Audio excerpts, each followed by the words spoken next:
Hey, everybody. Jason Burmis here. And we're going to do something a little different today. We're going to go into the archives, and this is going to be a 2-hour video. I didn't even realize it. I'd totally forgotten about it. I remember that I had interviewed Andrew G. Huff of EcoHealth Alliance at least once, and I knew I met him in person. I've got the book. The Truth About Wuhan right next to me. I didn't realize I interviewed him twice. And I interviewed him twice in pretty quick succession. I want to say the interviews are within a couple months of each other. They're not quite 3 years old. Why is any of this important? Well, Anthony Fauci, who has a pre-pardon for crimes he supposedly did not commit, but also has never been charged with. And again, the insanity surrounding that and the fact it has not been challenged by the Supreme Court, that the media has been completely silent about it. I mean, pull back. And whether you like the people that Biden, quote unquote, pre-pardoned, including his son and Anthony Fauci, or you're on team whatever, Democrat, Republican, who knows? Whatever you think, okay? Pull it back.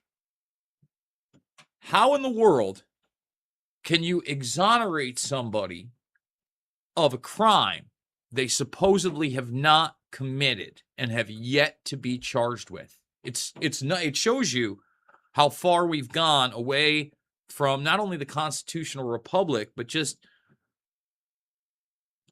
general, just common sense that none of that could actually happen. And yet it's happening right in front of us. Okay. So what I did is I went into the archives because Fauci is supposedly testifying before Rand Paul, of whom he's already perjured himself in front of the entire country. Okay. Previously, he's going to testify on the 29th, so a little less than a week from now. Okay. Now, I'm going to be watching. I'm not holding my breath that anybody is going to jail. But I can tell you this. The two videos you're about to see were never aired here on YouTube, okay? And I know a lot of you who might be new or have been around for a little while now, you're used to the Making Sense of the Madness stuff. And that's where I've pulled this set. And I actually like this set, and I wear the jacket now. I didn't always do that. But these interviews, and I did a bunch of these type of interviews, were why I loved that job, other than the paycheck and not having to come to you guys, all the time. You look at that time period, and it's not like I'm pumping the buy me a coffee or anything all the time, because, it was nice to have a little job security and be able to talk to and interact with people like Huff, who I don't necessarily agree with everything he has to say, but he's a real guy who was really on the inside and really blew the whistle. He's like the anti-Fauci. Okay, he's told the truth, and he's tried to go through the proper channels because that's the world he lives in. That's the world he comes from. Now, he's had a whirlwind of a ride since those first 2 years. So these two videos, you've never seen them unless you watched them on my Rumble or even before Patriot TV. There was AMP News. Okay, and that's what these were on. In fact, if I'd kept the lower third instead of blocking it out, it's gonna be blocked out, and you'll see something else. But they even spell my name wrong. I'm so early on with this first Andrew Huff interview. I think they're important. I think they're timeless. I want to know what you think in the comments section. And here's the deal. I may be stopping them and interrupting, etc., from time to time.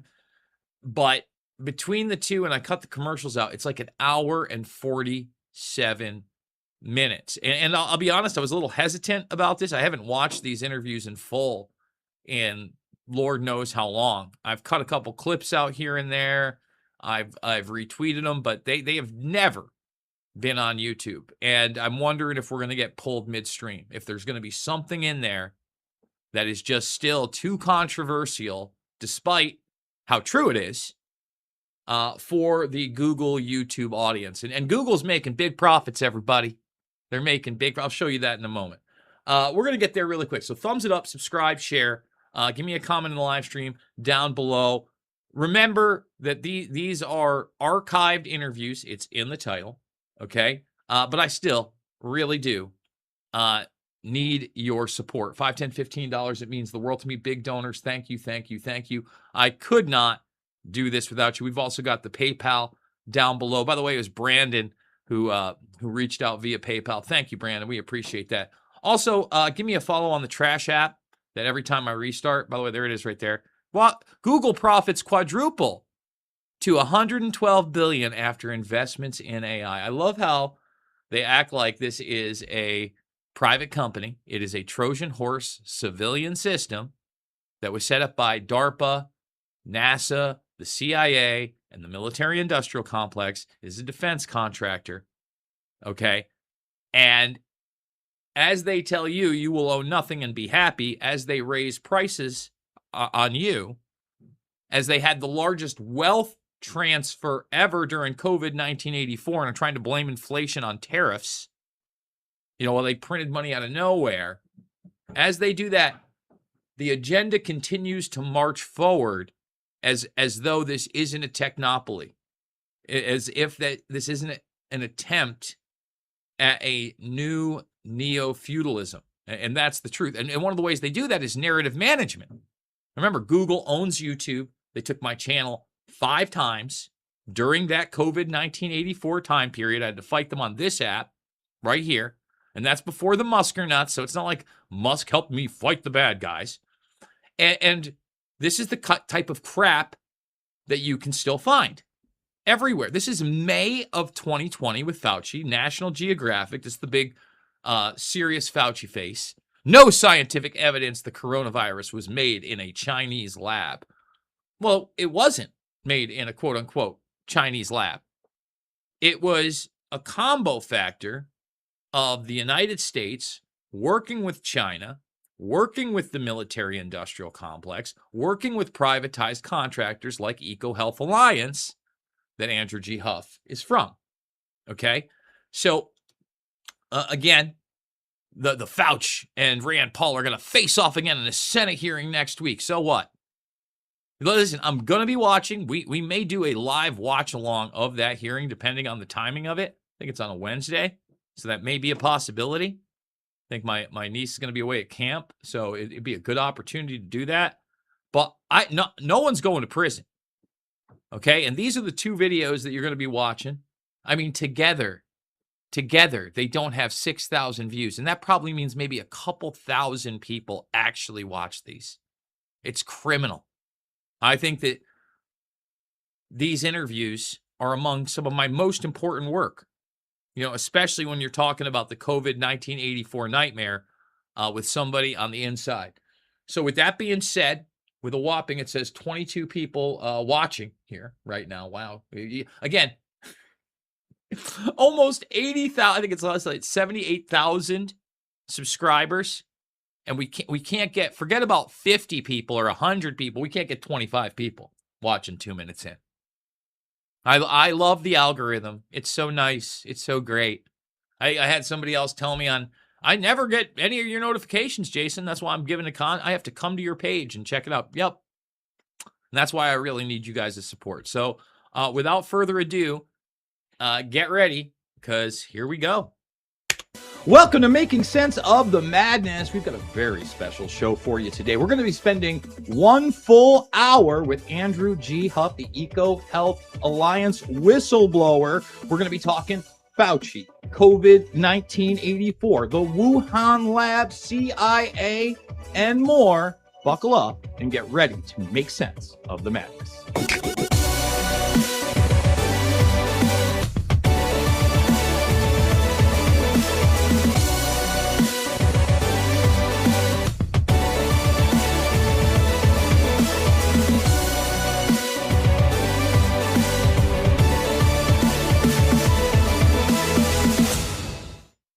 Bats, pangolins, and wet markets. Oh my.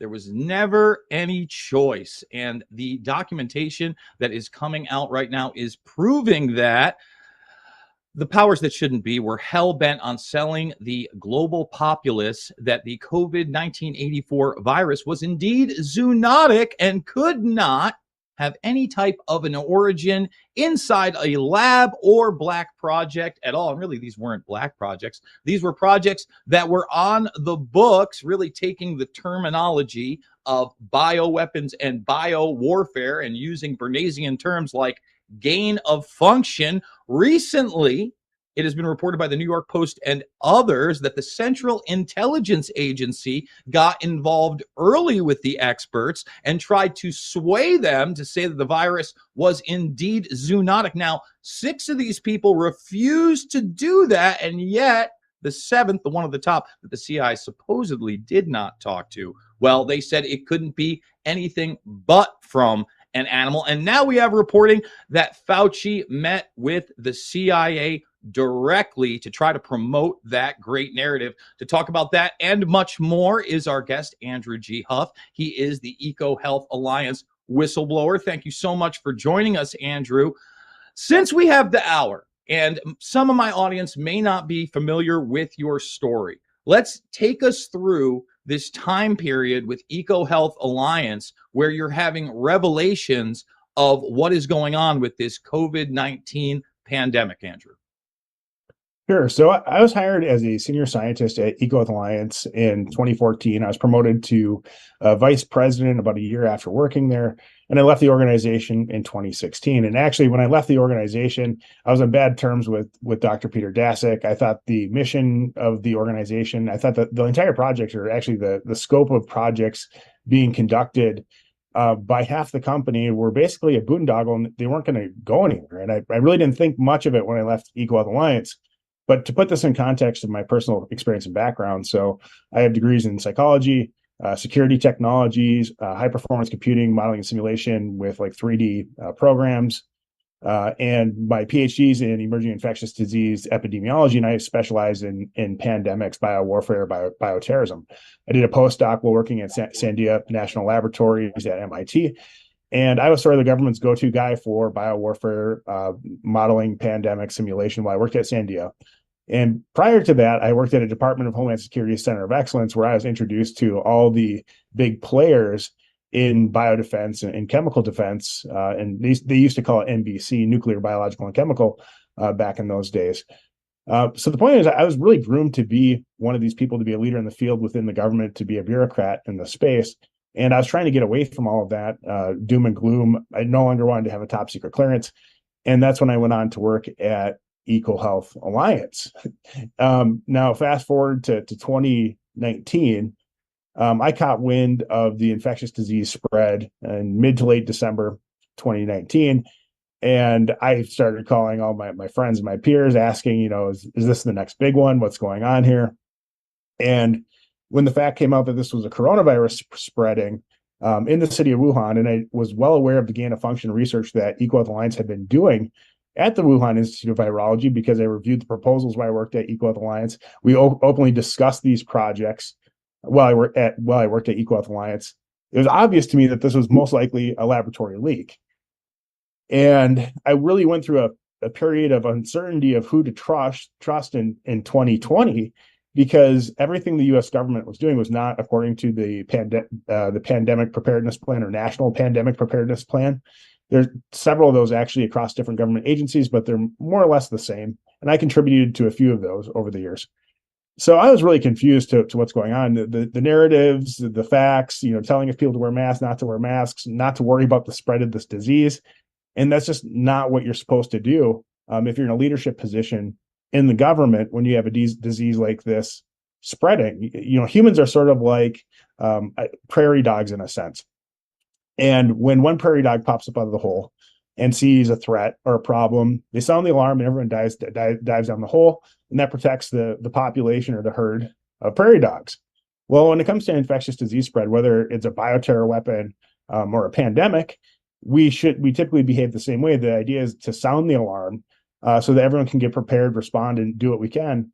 And from there on out, the guidance from the U.S. government, the response became more ridiculous over time. And by the time 2021 comes together, I recalled some interesting things. Dr. Peter Daszak told me that he was working with the CIA while I worked at EcoHealth Alliance. And then I started to reflect back about everything I know about the intelligence community, because I'd worked with these people over the years, my time at EcoHealth Alliance, and a number of the programs that EcoHealth Alliance was engaged in specifically tied or matched with many of the intelligence collection priorities for the U.S. government. Everything I'm telling you is vague enough. It's not classified. I'm not giving away any classified information here. And this was all out in the open, so to speak. These were public documents. Some at the most might have had a official use only stamp, which really doesn't mean much. But in public circles, you could go find these documents discussing the intelligence collection priorities of the U.S. government. If you go look at the funding requests or proposal requests from the Department of Defense and other intelligence agencies, going all the way back to 2008, 2009, 2010, these organizations were actively seeking to collect intelligence on foreign laboratories, and they were also trying to improve or enhance biosecurity and biosafety in these laboratories so that there wouldn't be an accident. So the idea was something like this. We could fund foreign laboratories through different government agencies, whether that be through the Department of Defense, the Department of Energy, the Department of State, USAID, to build capacity in these foreign laboratories, and then to build relationships with U.S. government scientists and other policymakers so that we had good relationships with these laboratories, so they are allies or friends with the United States, and then we could start watching and see what they're up to. This was no secret. There was actually legislation passed or introduced during the Obama administration to make all this happen. It's called the Nunn-Lugar Act. So much of this I discuss in my book, The Truth About Wuhan. So all of this was out in the open, but just unless you're an expert in this field, you're not really aware of it. And then if you fast forward to the point where you get to 2021, 22, and 2023, when I come out with these, the allegation, and I have the documents to prove it that EcoHealth Alliance was connected to the intelligence community, that's when all heck breaks out loose in my personal life. The U.S. government comes after me. They try to destroy my life, and they fail at that. And a number of other interested parties sort of come after me at the same time or simultaneously. And all this is water over the dam for me at this point. But it's been vindicating, at least, because more and more whistleblowers keep coming forward, which are substantiating my claims. Well, let me also say this. The mainstream media did you absolutely no favors by trying to demonize you and not reporting on the facts. I mean, again, you had the documents. That's not hyperbola. Let's talk about the overlap between the Central Intelligence Agency and EcoHealth Alliance, especially in light of these couple of news stories that have come out that the Central Intelligence Agency was vested in trying to get the public to believe that this was a zoonotic or natural virus. And Anthony Fauci seems to be involved with the same thing, when you can look at their internal emails, and the vast majority of these people said, no, this is not zoonotic. It was created in a laboratory. And that's within the context is if those were the FOIAs or the emails that were uncovered. Simultaneously, there was this duplicitous nature where they're also talking on burner cell phones to hide their communications about coordinating what they were going to say publicly. And if you actually look at the timeline events of what the U.S. government has at least officially come out with the official timeline where this disease started spreading, and it's China's fault. If the timeline was something like the middle of December, this disease started spreading. And then through a series of hearings in the U.S. Senate, then they pushed that date back. Well, now we think it started spreading at the World Military Games at Wuhan. Well, let me point out a couple of facts here about the World Military Games in Wuhan. So one, the city was already on lockdown. That was reported by athletes, intelligence officials. There's pictures of it. This is no surprise. And that was in mid-October of 2019. The other thing is that a number of those athletes go back to their home countries and report respiratory illnesses, not otherwise specified. And that's typically what a novel infectious disease is reported as in health records or in epidemiology. But here's the thing: you would not have that level of lockdown present in the city the size of Wuhan, which is like New York City or bigger, unless this disease had been spreading before that. So it's not that the Chinese went into lockdown at that point.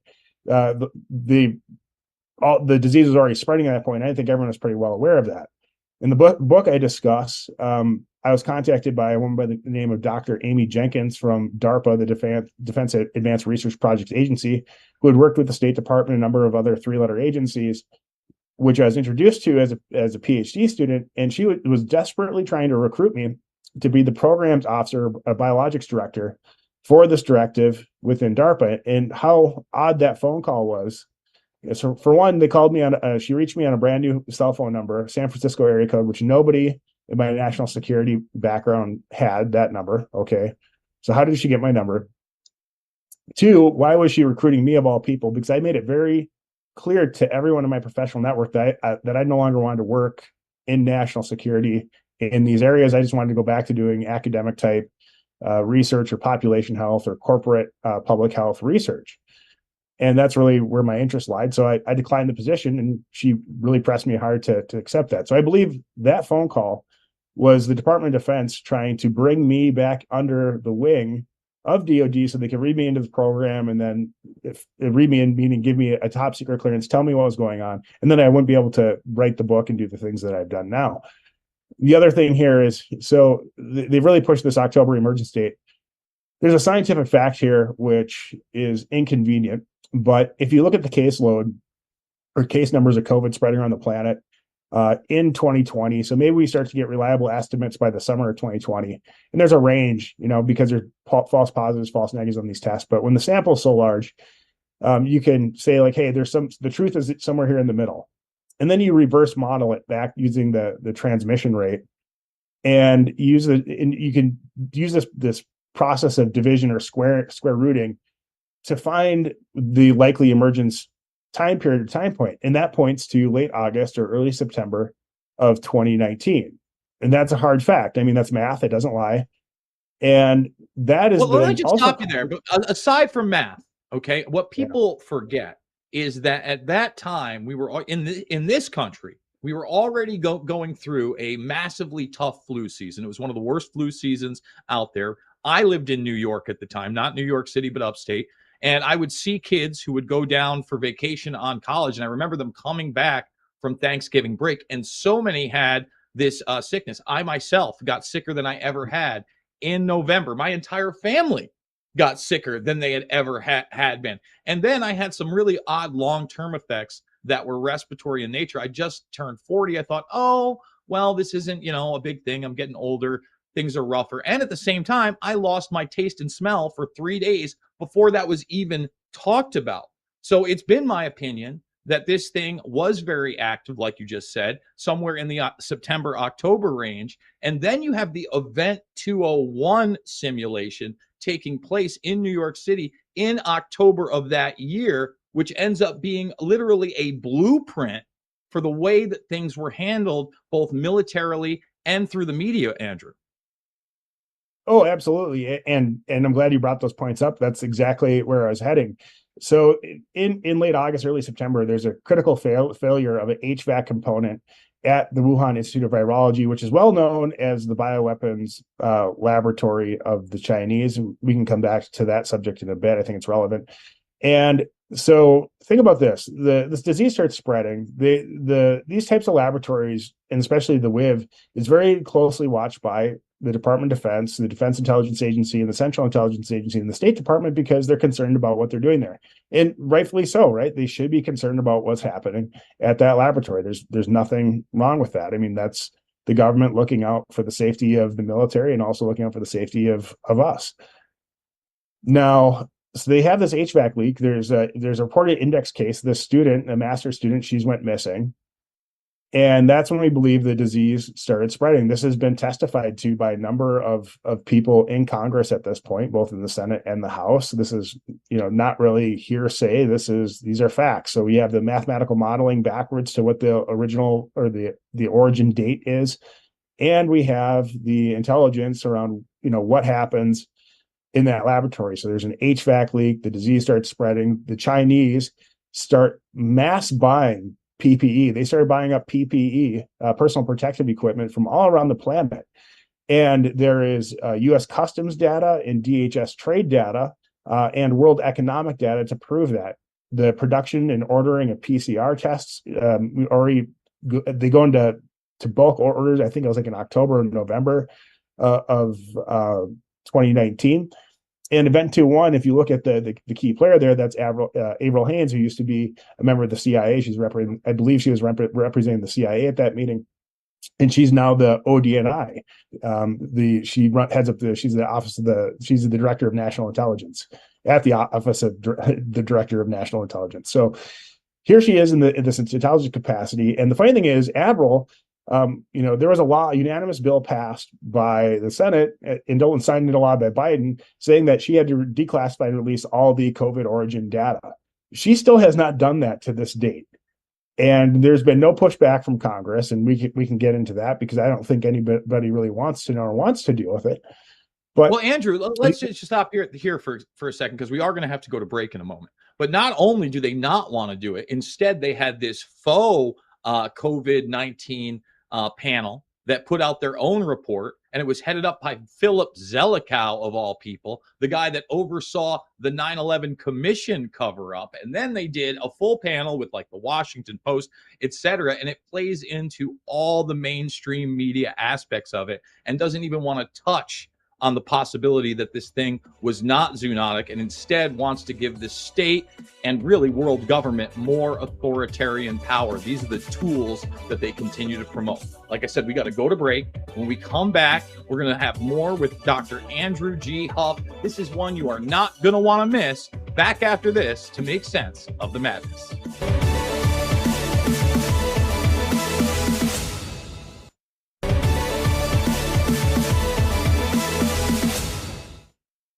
We are back with Dr. Andrew G. Huff. And Andrew, you were just talking about Avril Haines, the Central Intelligence Agency, and this Event 201. Really, I guess it's a forum. But not only did you have the Central Intelligence Agency there, you had representatives of the Gates Foundation, you had the World Health Organization, and stunningly, this was based around a coronavirus, a zoonotic coronavirus, not a bat from China, but instead a pig from South America. Otherwise, it goes straight down the line into the playbook that we saw during the pandemic. Absolutely. And I believe Event 201 it's a tabletop exercise. That's the official name or the way that you describe these things. The tabletop exercise was used to condition everyone, all the different nations, all the stakeholders, if you want to go by globalist terms, how to respond to this situation. And I had actually participated and helped construct a number of smaller tabletop exercises for the U.S. government, both international and domestic, over the years, and participated in quite a few. And the thinking behind this is if you can get all the different stakeholders in the same room talking to each other, you can identify problems or critical gaps or weaknesses, and then build the relationships between the government and the private sector so that you can have a strong response to these types of events. And I don't think there's anything wrong with that per se. What's so nefarious about this one is that it's directly used to basically align all these the response before the disease spread is communicated to the public, and that's really the big problem here in my mind. So in medicine and public health, we say do no harm. Well, think about how many people were harmed from the time that disease started spreading in late August or early September until they announced the disease spreading in late December 2019. And then the U.S. government went so far as to, if you look at Anthony Fauci specifically, denying that this was even a real problem until February or March of 2020, where this had all become politicized. So it violated the do no harm principle. And then on top of it, this information sharing between the government and corporate America was used to consolidate wealth and to fleece everyday people, average people all around the globe. And I really have a problem with that. That's not the way that these tabletop exercises were ever conceived by myself and most of the other people that I used to work with. To do so would be highly unethical, and I can't believe it. I'm rather shocked that this happened, and you know, it is what it is now. But it shouldn't have happened, and they should have warned people immediately. Well, once again, it seemed like from the get-go there was one solution and one solution only, and that was quote unquote vaccines that weren't vaccines, that had to be redefined as vaccines, really gene therapy, mRNA shots to the tune of 2, 3, 4, and 5. And you have this partnership with DARPA, who you mentioned earlier, and Moderna all the way back in 2013 via the Adept Protect program, where they get an initial infusion of $25 million. Now, if people read this press release, they are very clear that these are not vaccines, and in fact, something very different, and they are gene therapy. Now, they move on from that into a strategic collaboration with other entities such as the Bill and Melinda Gates Foundation, BARDA, the medical DARPA, AstraZeneca, who will also get behind these shots, and others. My question to you is, once something like this becomes militarized, do they no longer have to tell us the truth just simply because of the nature? Once something gets a top secret clearance, well, it can't really be discussed in the general public, as you alluded to earlier, Andrew. I don't know if this is so much an issue of secrecy or it being top secret. The Department of Defense actually invests billions of dollars annually into tech startup companies to develop new technology. I don't really find it so strange that they invested this funding into Moderna specifically to identify the mRNA, or to develop and further research the mRNA technology. There was a practical problem that we ran into in public health, which started being discussed in 2006, 2007, 2008. I started coming into those conversations 2008, 2009, and 2010. And so with traditional vaccine technology at that time, there's a real problem. So this is the way it works. There's a disease spreading around, a new disease. Okay. We don't know whether it's a pandemic or a bioterror agent. We have to figure that out. Simultaneously, though, we also have to respond to the event that's occurring or taking place, this disease spread, the burden on the hospitals. And by the time they isolate the virus or the pathogen that's causing the pandemic, then they have to figure out how to formulate a vaccine and then make that vaccine and scale it in chicken embryos. That's the process. And that takes usually 8 to 9 months, best case. And then at the end of eight or 9 months, then you have to run through clinical trials on that. And that can take years. So it put the policymakers and the bureaucrats in a really tough position. So take the legislative branch out of this, take the courts out of this. This is really on the deep state, the administrative state, to solve the problem at this point. And they looked at the tools available, and the tools available to solve this problem is, well, one, they can use War Powers Act through the Department of Defense for a national emergency to build a product quickly. And that's identified as the policy mechanism to do this legally, okay? Because the government, these bureaucrats, they tend to always follow the rules, except for Dr. Anthony Fauci. And so that's identified as give you the policy mechanism. The other practical need here, the problem that happens, is that there's a series of conversations that happen over and over and over again with the pharmaceutical industry during these tabletop exercises at U.S. government meetings, where when we walk through this scenario of this disease spreading, we say, okay, we're the government, BARDA, I'm pretending I'm wearing the BARDA hat. I'm running BARDA, or I'm running the Department of Homeland Security, or I'm running the Department of Defense. How do we, we'd like you, Pfizer, to make, 100 million doses of this new experimental vaccine. Will you do it? And the answer that they gave us was no. And this is a learning exercise. We're trying to work through the problem with them ahead of the time so we could, make sure that this works when we experience the pandemic. And it was a fair question. The person at the table then asks Pfizer, well, okay, what's the problem here? They're like, well, we need immunity. And because the biggest cost or biggest liability for pharmaceutical companies is new drug manufacturing liability. They lose a ton of money on new experimental drugs, and it can put them out of business. They're really concerned about it, and rightfully so. If they can be sued for a dangerous product, they will go out of business, and it's their job to make money. So the policymakers then come up with the idea, we'll just grant immunity to the pharmaceutical companies to make medical countermeasures, vaccines, drugs to respond to emergency threats, whether they're pandemics from novel pathogens or from bioterrorist attacks.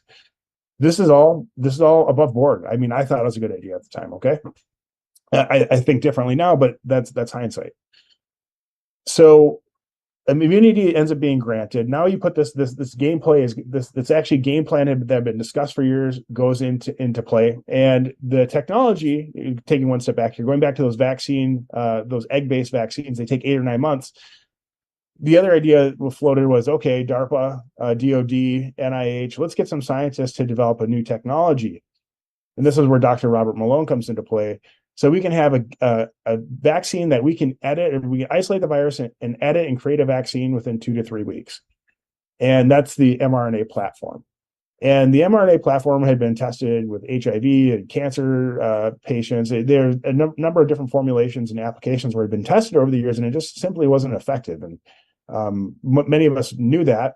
And by the time 2020 comes around, 2021, and I talked to a few of my friends who I think are more knowledgeable on the subject. They're like, yeah, they got all the kinks worked out. Well, I hadn't done my research yet. So there's definitely a problem with using what's called other transaction authority through the Department of Defense, using War Powers Act to put this vaccine into production, manufacturing. And then basically, what's come out through the court cases through Brooke Jackson and Warner Mendenhall, who's her attorney, they sued Pfizer on this issue. Was that the first court has ruled that the U.S. government got the fraud that it ordered. Okay, and it is as strange that is. So, taking a step back, Brooke Jackson reported a series of fraud going on in these Pfizer clinical trials, where they're manipulating records, they were using selection methods which would skew the statistics at the end of the studies. And what's really interesting here is because this is through this process was through other transaction authority using the War Powers Act, it was perfectly legal for the government and Pfizer to do this together. Well, that's a policy problem I guess we're going to have to address going forward. Then the fact that you had Dr. Anthony Fauci simultaneously leaning on the scientists that were conducting studies for NIH on drugs like hydroxychloroquine, ivermectin, to say that those drugs didn't work. And then you had the FDA coming out making statements about ivermectin, which is now deemed to have been illegal or improper. This is all coming together, but you had a lot of people manipulating the system for gain of profit once they got to that phase, because there's huge money here. So the whole idea behind mRNA is it was thought like, hey, this is going to be the game-changing drug, which is going to solve our policy problem of not having a vaccine that we can deliver to the public. Because think back, and when we were in 2020, like late 2020, early 21, everyone wanted a vaccine. Everybody wanted something to make this problem go away. And the bureaucrats, you could take, Anthony Fauci, take the corrupt people out of the mix, wanted to do something to help people. And there's nothing wrong with that. And if you look at the pharmaceutical companies here, they have fulfilled their patriotic duty as asked upon them by the Department of Defense and the government. Now, was it ethical? No. Would I do the same thing that Pfizer did and some of the people that worked at their subcontracting facilities did? No. But they stood up to the plate and they delivered a product because the U.S. government and the American people were asking for it through an elected official. Like it or not, that's what happened. This is why we need to have policy changes in the future to address these problems, issues. I believe it can be corrected. Hindsight is always 2020, but everyone was acting, at least at one point, or I shouldn't say everyone, most people were acting in good faith. Unfortunately, there are a few bad apples that are not acting in good faith, which really, mucked up the process. Well, Greg, you talked about basically this partnership with DARPA and Moderna and how they were putting out drugs and doing these testings, but to no avail. But in 2016, they actually patent an mRNA cancer drug, there are reports that this cancer drug, I believe, has a 12 sequence DNA nucleotide identical to the virus itself. This would suggest that, again, the virus was not natural. What are your thoughts on that report? Do you think that that's valid? Oh, it's absolutely valid. And there's 4 other patents that I came across, which I thought directly tied into the manufacturing of SARS-CoV-2 directly. So when I worked at Eco Alliance, there was a data transfer and sharing agreement, and there was actually several of these between different partners involved with our sample collection happening through the USAID PREDICT program. So that's jokingly called CIA Light. But USAID was actually funding the sample collection internationally to engineer SARS-CoV-2 while I worked at Eco Alliance, before I worked at Eco Alliance. And the gain of function work at the Wuhan Institute of Virology actually began under this USAID program and not under Dr. Anthony Fauci. And I think this is what ties into the recent revelations. I think I read a Zero Hedge article this past week that said, well, Dr. Anthony Fauci is just the patsy here. And that's exactly what I've been saying now for over a year and a half. Dr. Anthony Fauci did not have the pull or the clout to steer all these different government agencies and their intel assessments to a zoonotic origin from a wet market, which wasn't really a wet market by definition, by himself. He was a sub-agency director at NIH. And who did? Well, it would have to be someone from the intelligence community or Department of Defense, but more likely intelligence community. If you go and look at who the person who's been in every, had her foot in every, pie, so to speak. Well, Avril Haines was at Event 201. Avril Haines has been at the ODNI for quite a while now. She's been in the government working this issue, running the cover up for quite a while. And the real travesty here is I can't understand why the cover up continues. I think the American people are all pretty sure of what's happened at this point.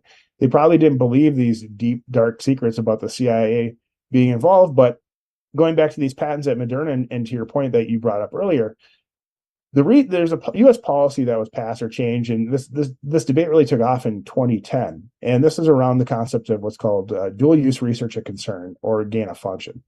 And gain of function simply means anytime that you enhance the pathogenicity, the virulence, the environmental persistence, the lethality, anytime that you're really making these pathogens more harmful. And the U.S. government uses something else called a select agent list.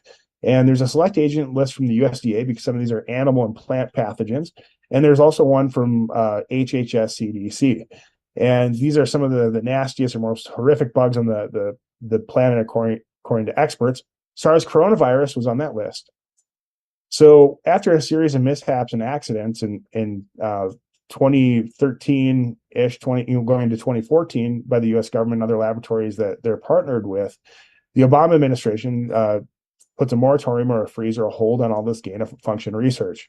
My employer, my boss, Dr. Anthony Fauci, is allowed to continue doing his gain of function research at the Wuhan Institute of Virology, escaping direct policy, or I guess standard protocol or oversight from NIH, which shouldn't have been allowed.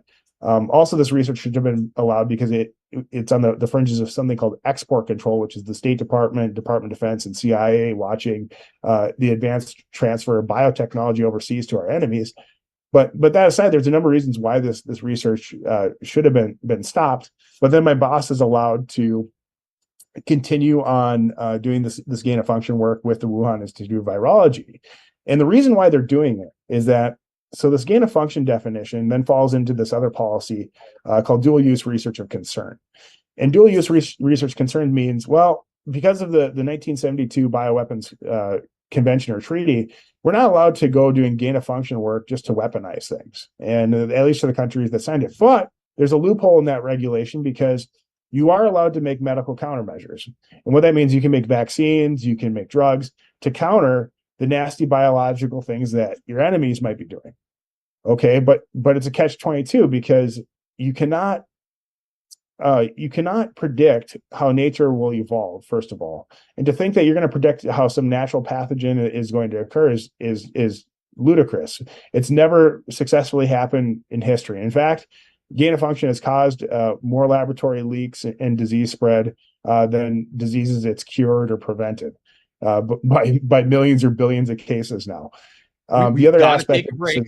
is, We've got to take a break. When we come back, I want to elaborate more on that. People need to realize that the Nazi experimentations were due to their vaccine programs, where they wanted to release biological weapons on their enemies, but at the same time protect their populace. So this is not new. This is something that's been utilized for decades. We got to take a break. We'll be back after this with Dr. Andrew G. Huff.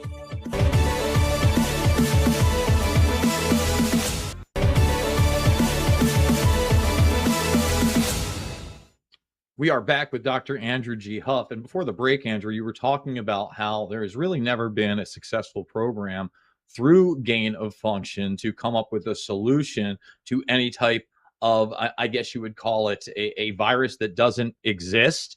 I mean, that's the craziest part about this is we're creating these viruses or enhancing these viruses so that we can have medications for them later. In the case of the COVID-19 84 virus, when they sequenced it, you have people like Ray Kurzweil saying it was only 2 to 3 days before they were able to make that sequence and then insert it to what would be printed up via CureVac and Tesla, which was largely mRNA shots, but some vector based, the vast majority mRNA. How do they get away with that? How do they get away with just a digital sequence of these viruses when we know, like you said, that you don't know what it's going to do once it goes out into the wild and mutates? well, they get away with it very simply. So the US and internationally accepted policy is something called dual use research of concern. So you can engage in this gain of function research as long as you're doing it to make medical countermeasures or drugs. So you're making the thing to prevent the nasty thing that could evolve out there. The problem is humans cannot predict how diseases will evolve or how nature will evolve. It's never successfully been done. And we certainly aren't anywhere closer to doing that at this time. So you have to ask the question, well, what are we doing here? And what we're doing is we're spending a lot of money on bioweapons development and medical countermeasure development, even though this falls under the peaceful use category. And so this is bioweapons research happening out in the open, and that's fine. It's legal, but we should change that policy and prevent that from happening, because you can see what the consequences are. And then on top of it, we spent billions of dollars developing medical countermeasures and drugs which just haven't been effective, or not safe, and actually are not. They have a risk reward or risk benefit calculation which is non-existent. So there's really not much benefit to taking these jabs for most people, or any people, and there's a lot of potential risk or of side effects from taking these products. So we've created a market through the government for mRNA. It's here to stay because of a lot of clever regulatory maneuvering. I don't see it going away anytime soon. I try to remain positive and hopeful that they'll get mRNA technology right, and it will become something that is helpful, or effective with low side effects in the future. That's not going to happen, though, until they have informed consent and they do proper testing on these products. It's hard to say where the regulatory future or framework will and how that will evolve, how the regulatory framework will evolve in the future. I hope that there is some common sense regulation around this, at least to develop and a safe product that's effective. So in the beginning of the program, you discussed how the powers that shouldn't be really came after you and tried to destroy your life. I've seen previous interviews where you've talked about surveillance techniques that the public may not be aware of. I'm not sure if we have the clip, but I do have a clip of basically these technology folks showing how Wi-Fi can be utilized to spy on people internally and map them out. If we have that clip, let's play that, Greg. But of course, it goes further. So in this one, they said, can they understand the inner monologue, the things you're saying to yourself in your own mind? Mind you, by the way, when you dream, like your visual cortex runs in reverse, so your dreams are no longer safe. But we'll try this. So they had people watch a video and just narrate what was going on in the video in their mind. So there's a woman, she gets hit in the back, she falls over. This is what the computer reconstructed the person thinking. See a girl, looks just like me, get hit in the back, and then she is knocked off. So our thoughts like are starting to be decoded. Yeah. Just think about what this means for authoritarian states, for instance.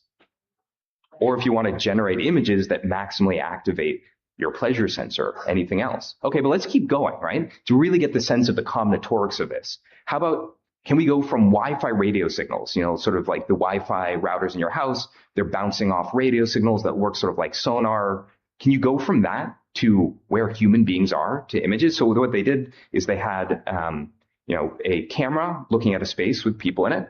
That's sort of like coming in from one eye. The other eye is the radio signals, so sonar from the Wi-Fi router.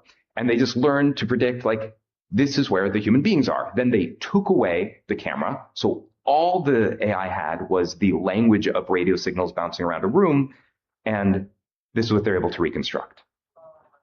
Real-time 3D pose estimation, right? So suddenly AI has turned every Wi-Fi router into a camera that can work in the dark, specially tuned for tracking living beings. Can you talk to that now that that's out in the public arena, that things like Wi-Fi signals can be utilized to spy on people? Well, there's a number of different ways that these types of technologies can be used. And Edward Snowden actually either leaked or discussed some of these technologies way back. I mean, in 2010, I think, or 2009, when all that information from WikiLeaks came out. The first thing is everything in your device, in your house, is an IoT device. It has Bluetooth. Apple devices are quite terrible in a sense because they have AirPlay and all these connectivity devices to make everything work seamlessly together. And that can turn everything in your home into a spy device if it has the capability. There's other technologies or processes where, so using energy technology or wave-based energy, so that could be Bluetooth or Wi-Fi. They can then use these, especially if you're carrying an IoT device like a phone, they can use that then to track your position and location inside the building that you're in. The other aspect of this, and you've probably seen this with Ford, I think they call it 3D Google Maps. I mean, I used to have that in New York City years ago, and then if you have all the different measurements that are being taken off your iPhone, and you look at all the different hardware parameters on there, the gyroscope, all these things, accelerometers, MEMS technology, they can use that to measure, your health, your heart rate, all these kind of different things. And then, the technology is so advanced now is that then you can use that wave technology then to track the objects themselves by looking at the attenuation of the signal or the bounce off different types of materials. So to a simple explanation of this is that, if you have a device in a concrete room emitting a signal or a beacon, the signal will bounce off the surfaces. And as it bounces off each one of those surfaces, the wavelength changes shape a little bit. And if that Wi-Fi router that you're using, for example, has a powerful enough processor on it and computing, someone could load malware onto that device then to take these different types of measurements. Now, how accurate this technology is today, I have no clue. I've been out of following it for some time, but there is actually a subspecialty within engineering and signals processing that deals with these types of problems, and it's advancing quickly. We got to take another break. When we come back, I want to talk about how people can support you and where you think this is going. Will there be a Nuremberg 2? I'm not so sure, and I'm not so sure that's what we want. It's Making Sense of the Madness. Back with Andrew G. Huff after this.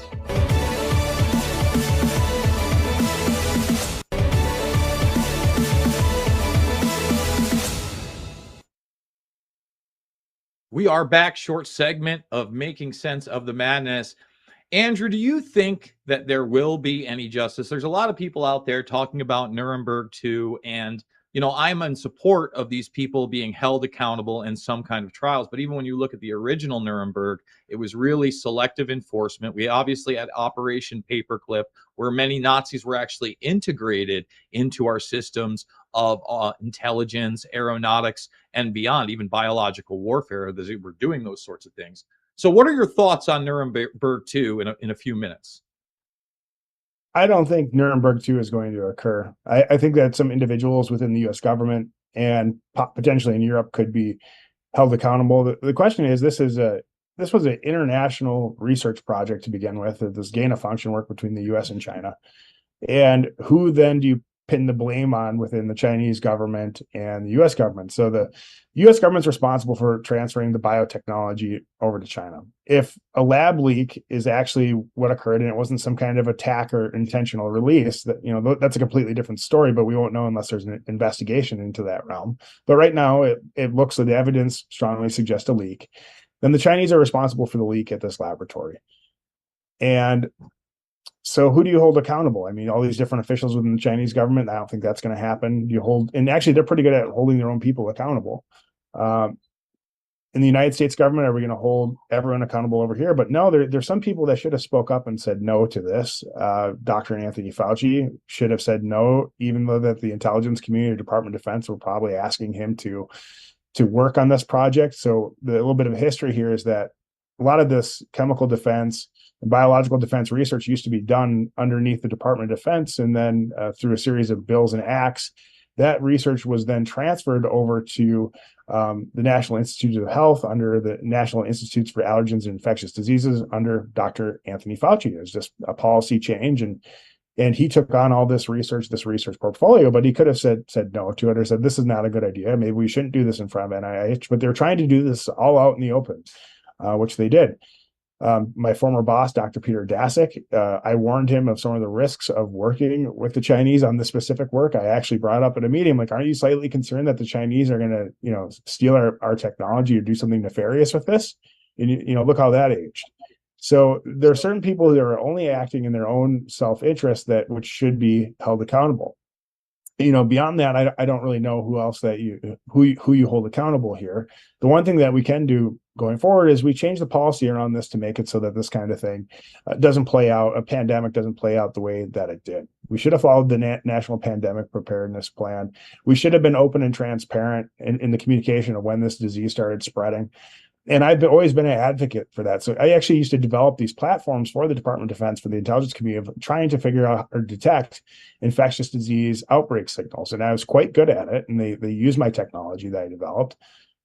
And when you have a warning or a signal like that, and then it's confirmed with intelligence, that information should be communicated back to the global community, because as you can see, these diseases don't care about boundaries. You can't shut down the borders. You can't lock places down. But what you can do is you can inform and warn people. And then the individual can have the freedom or the right to decide what healthcare practices or preventative measures that they want to engage in, if any. It should be on the individual, and they should have the right to decide. They should have informed consent. And that's really the problem here, is that this became a federal push, a federal takeaway of individual civil liberties. And I'd like to see in the future that individuals are well informed by the government. They have the best information from the government. That's what the government used to do, provide people with great information so they can make well-informed choices on their own. And that's the best path going forward. We're never going to be able to, you know, force and mandate vaccines and all these people. I think a lot of this is going to get challenged and overthrown by higher courts, and especially if it makes it to the Supreme Court.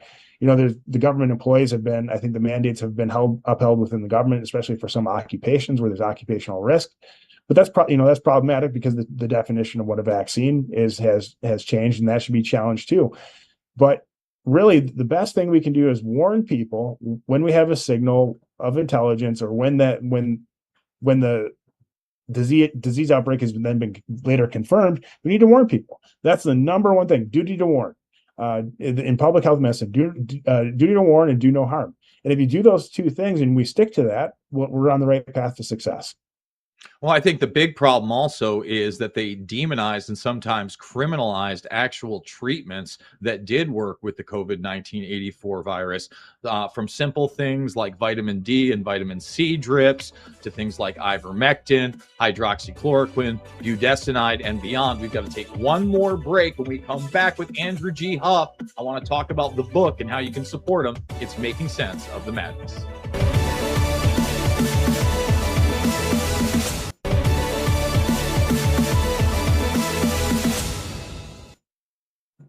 Final segment of Making Sense of the Madness with Andrew G. Huff, and I could spend easily another couple hours with this gentleman, just a wealth of knowledge.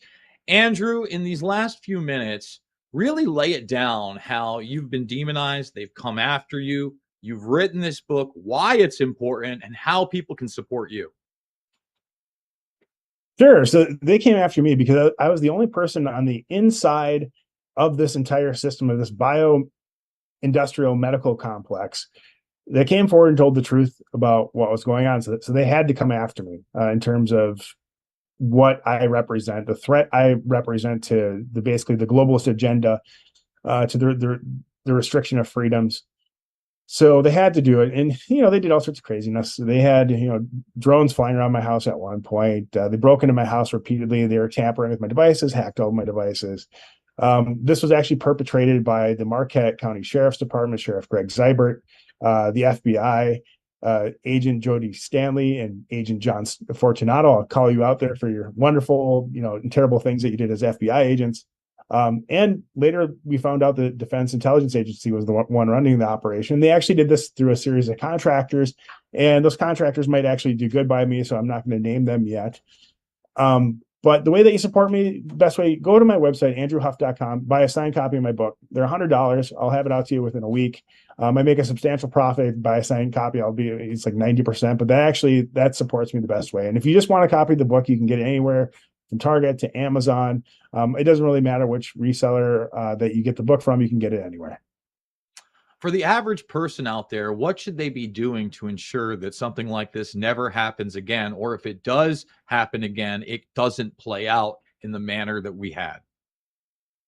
Well, one of the biggest mistakes that I made as a citizen was not being politically active. I used to be very politically active, and I quit in, I guess, 2012, when I became disillusioned with the system, and then I just became so quote unquote a government contractor, a grifter type, just sucking in all the tax dollars to work on different contracts for my Department of Defense projects. I'll admit it, and I just became disillusioned with the system. And the problem is, I should have stayed active. And for people listening, you need to stay active. You need to get involved. You need to get off your phones. You need to get off your computers. This is very important. And you need to go meet people in the real world, okay? Especially conservatives, libertarian-minded people. It's a real world out there, especially if you live in a rural area, rural community. Go have a sense of community. I don't care whether that's at church, the pool hall, the bar, wherever you find that. You need to get off your phones, get off your devices, get out of your house, and go physically be present, speak up, ask questions, and find out what's going on. Because this war is being waged against us in such a way to isolate us and to keep us apart. And as long as that continues, they're going to win. The globalists will win. They have far superior resources. And I want to tell everyone that Donald Trump is going to be, the president of the United States. He'd certainly have my vote. Then it would be RFK Jr. But I actually think that there's a good chance that Donald Trump might be eliminated from the ballot process, or RFK Jr. might be eliminated from the ballot process. And that's because the globalists are going against both these guys real hard. And it doesn't matter, if you're on the left or right in the spectrum watching the show, the same basic principle applies. You need to get off your devices. You need to get out in the world. You need to go network with people, and you need to become active on the issues that you're passionate about. Otherwise, we're no longer going to have freedoms, and they're going to steamroll us. Absolutely. And I also share your concern that Trump may not be on the ballot. It doesn't seem like they're going to allow RFK Jr. any type of fair primary process. And these people are really being crushed by a system that is becoming more and more authoritarian by the day, week, month, and really hour. Andrew G. Huff, absolutely a pleasure to spend an hour with you, my friend. I hope we can do it again sometime soon. And I want to thank all you guys out there for joining us. I need you to spread this interview out there. Well, sure wish it got spread out there. Aside from the end there, with, again, I guess I had a little hopium on Trump, and RFK Jr. hadn't joined the train yet. He was still trying to become the Democratic nominee at that point. What an interview. What an interview. Here's the book, by the way, that was handed to me by Andrew G. Huff. It's funny, I put this out on X, and he actually got back to me, said he forgot about the interview. And I go, well, actually, we did too. I forgot about that part. I mean, bombshell stuff there. Totally bomb. I mean, if you can't show that to somebody with all the evidence that was presented, I mean, the technology, he mentions the DOE really quickly. He talks about the virus possibly being intentionally spread. I mean, that guy went as far as he possibly could, period.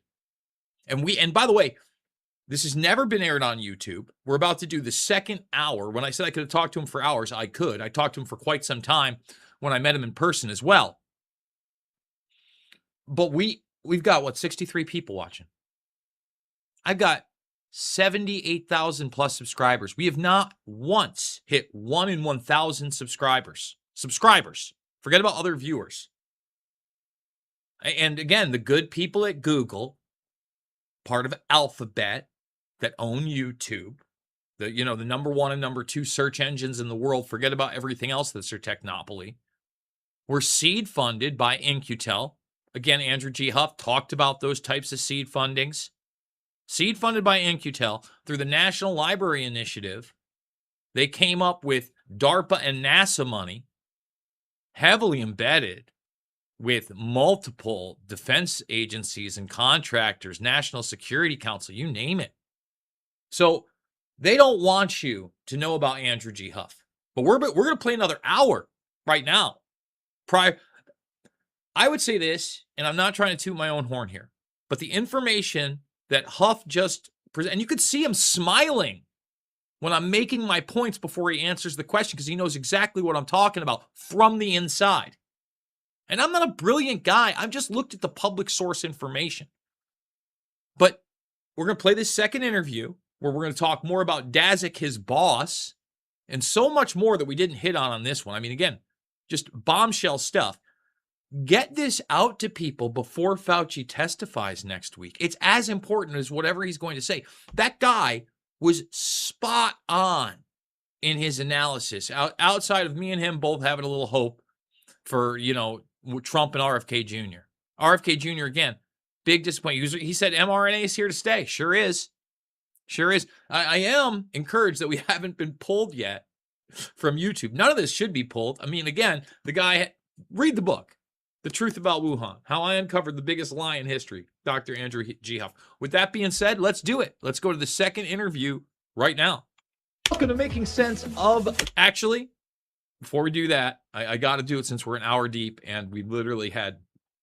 somebody did hit me on the PayPal. I want to thank you so much for supporting the broadcast. Consider supporting the broadcast. Again, guys, we can't get 70 people watching live on the largest platform in the world.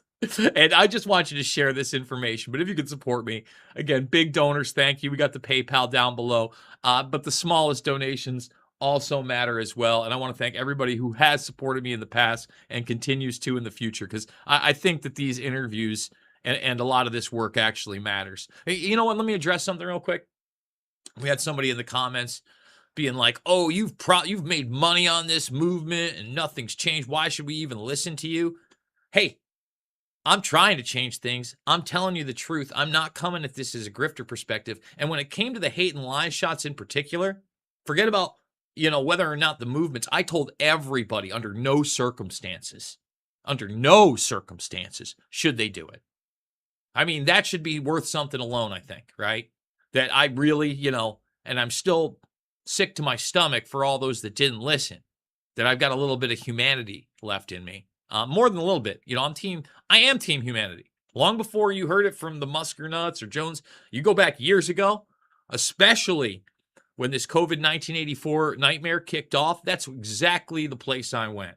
I don't care about left or right or any of that bullshit. I'm team humanity. So here's the next hour with Andrew G. Huff. And if you thought that information was bombshell, we're going to go even deeper right now.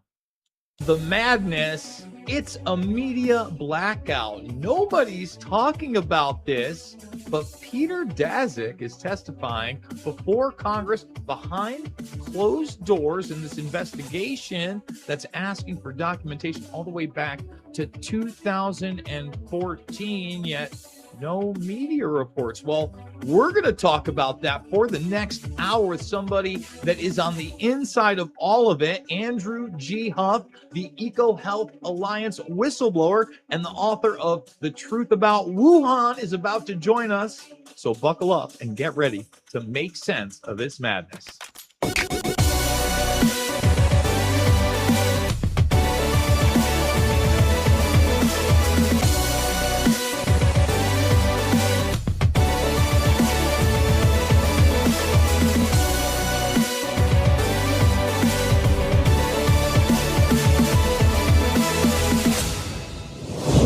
we work that out from a viral sequence? It's not straightforward. So as an example, first of all, we're only looking at viral families that include those that have gone into people from animals. So we narrow it down straight away. Then when you get a sequence of a virus and it looks like a relative of a known nasty pathogen, just like we did with SARS, we found other coronaviruses in bats, a whole host of them. Some of them looked very similar to SARS. So we sequenced the spike protein, the protein that attaches to cells. Then I didn't do this work, but my colleagues in China did the work. You create pseudoparticles, you insert the spike proteins from those viruses, see if they bind to human cells. And each step of this, you move closer and closer to this virus could really become pathogenic in people. So you narrow down the field, you reduce the cost. So there is Peter Daszak admitting to quote unquote gain of function research with bats and coronaviruses all the way back in 2016, sequencing what spike proteins that then are attached to human cells and bind with them. It sounds like an admission to me, but what do I know? We're going to be talking to Andrew G. Huff. Thank you so much for joining us, sir, especially in light of the fact that the mainstream media is not covering this. It was not clear by this congressional letter that we'll pull up on screen briefly for people to check out on whether or not this was going to be testimony for the public or just transcribed. But they are requesting a number of documentation all the way back to 2014, which we'll discuss later. So first off, Andrew, for those that may not be familiar with your story, tell us how you fit into being this EcoHealth Alliance whistleblower that discussed this type of research that was going on with your company and beyond.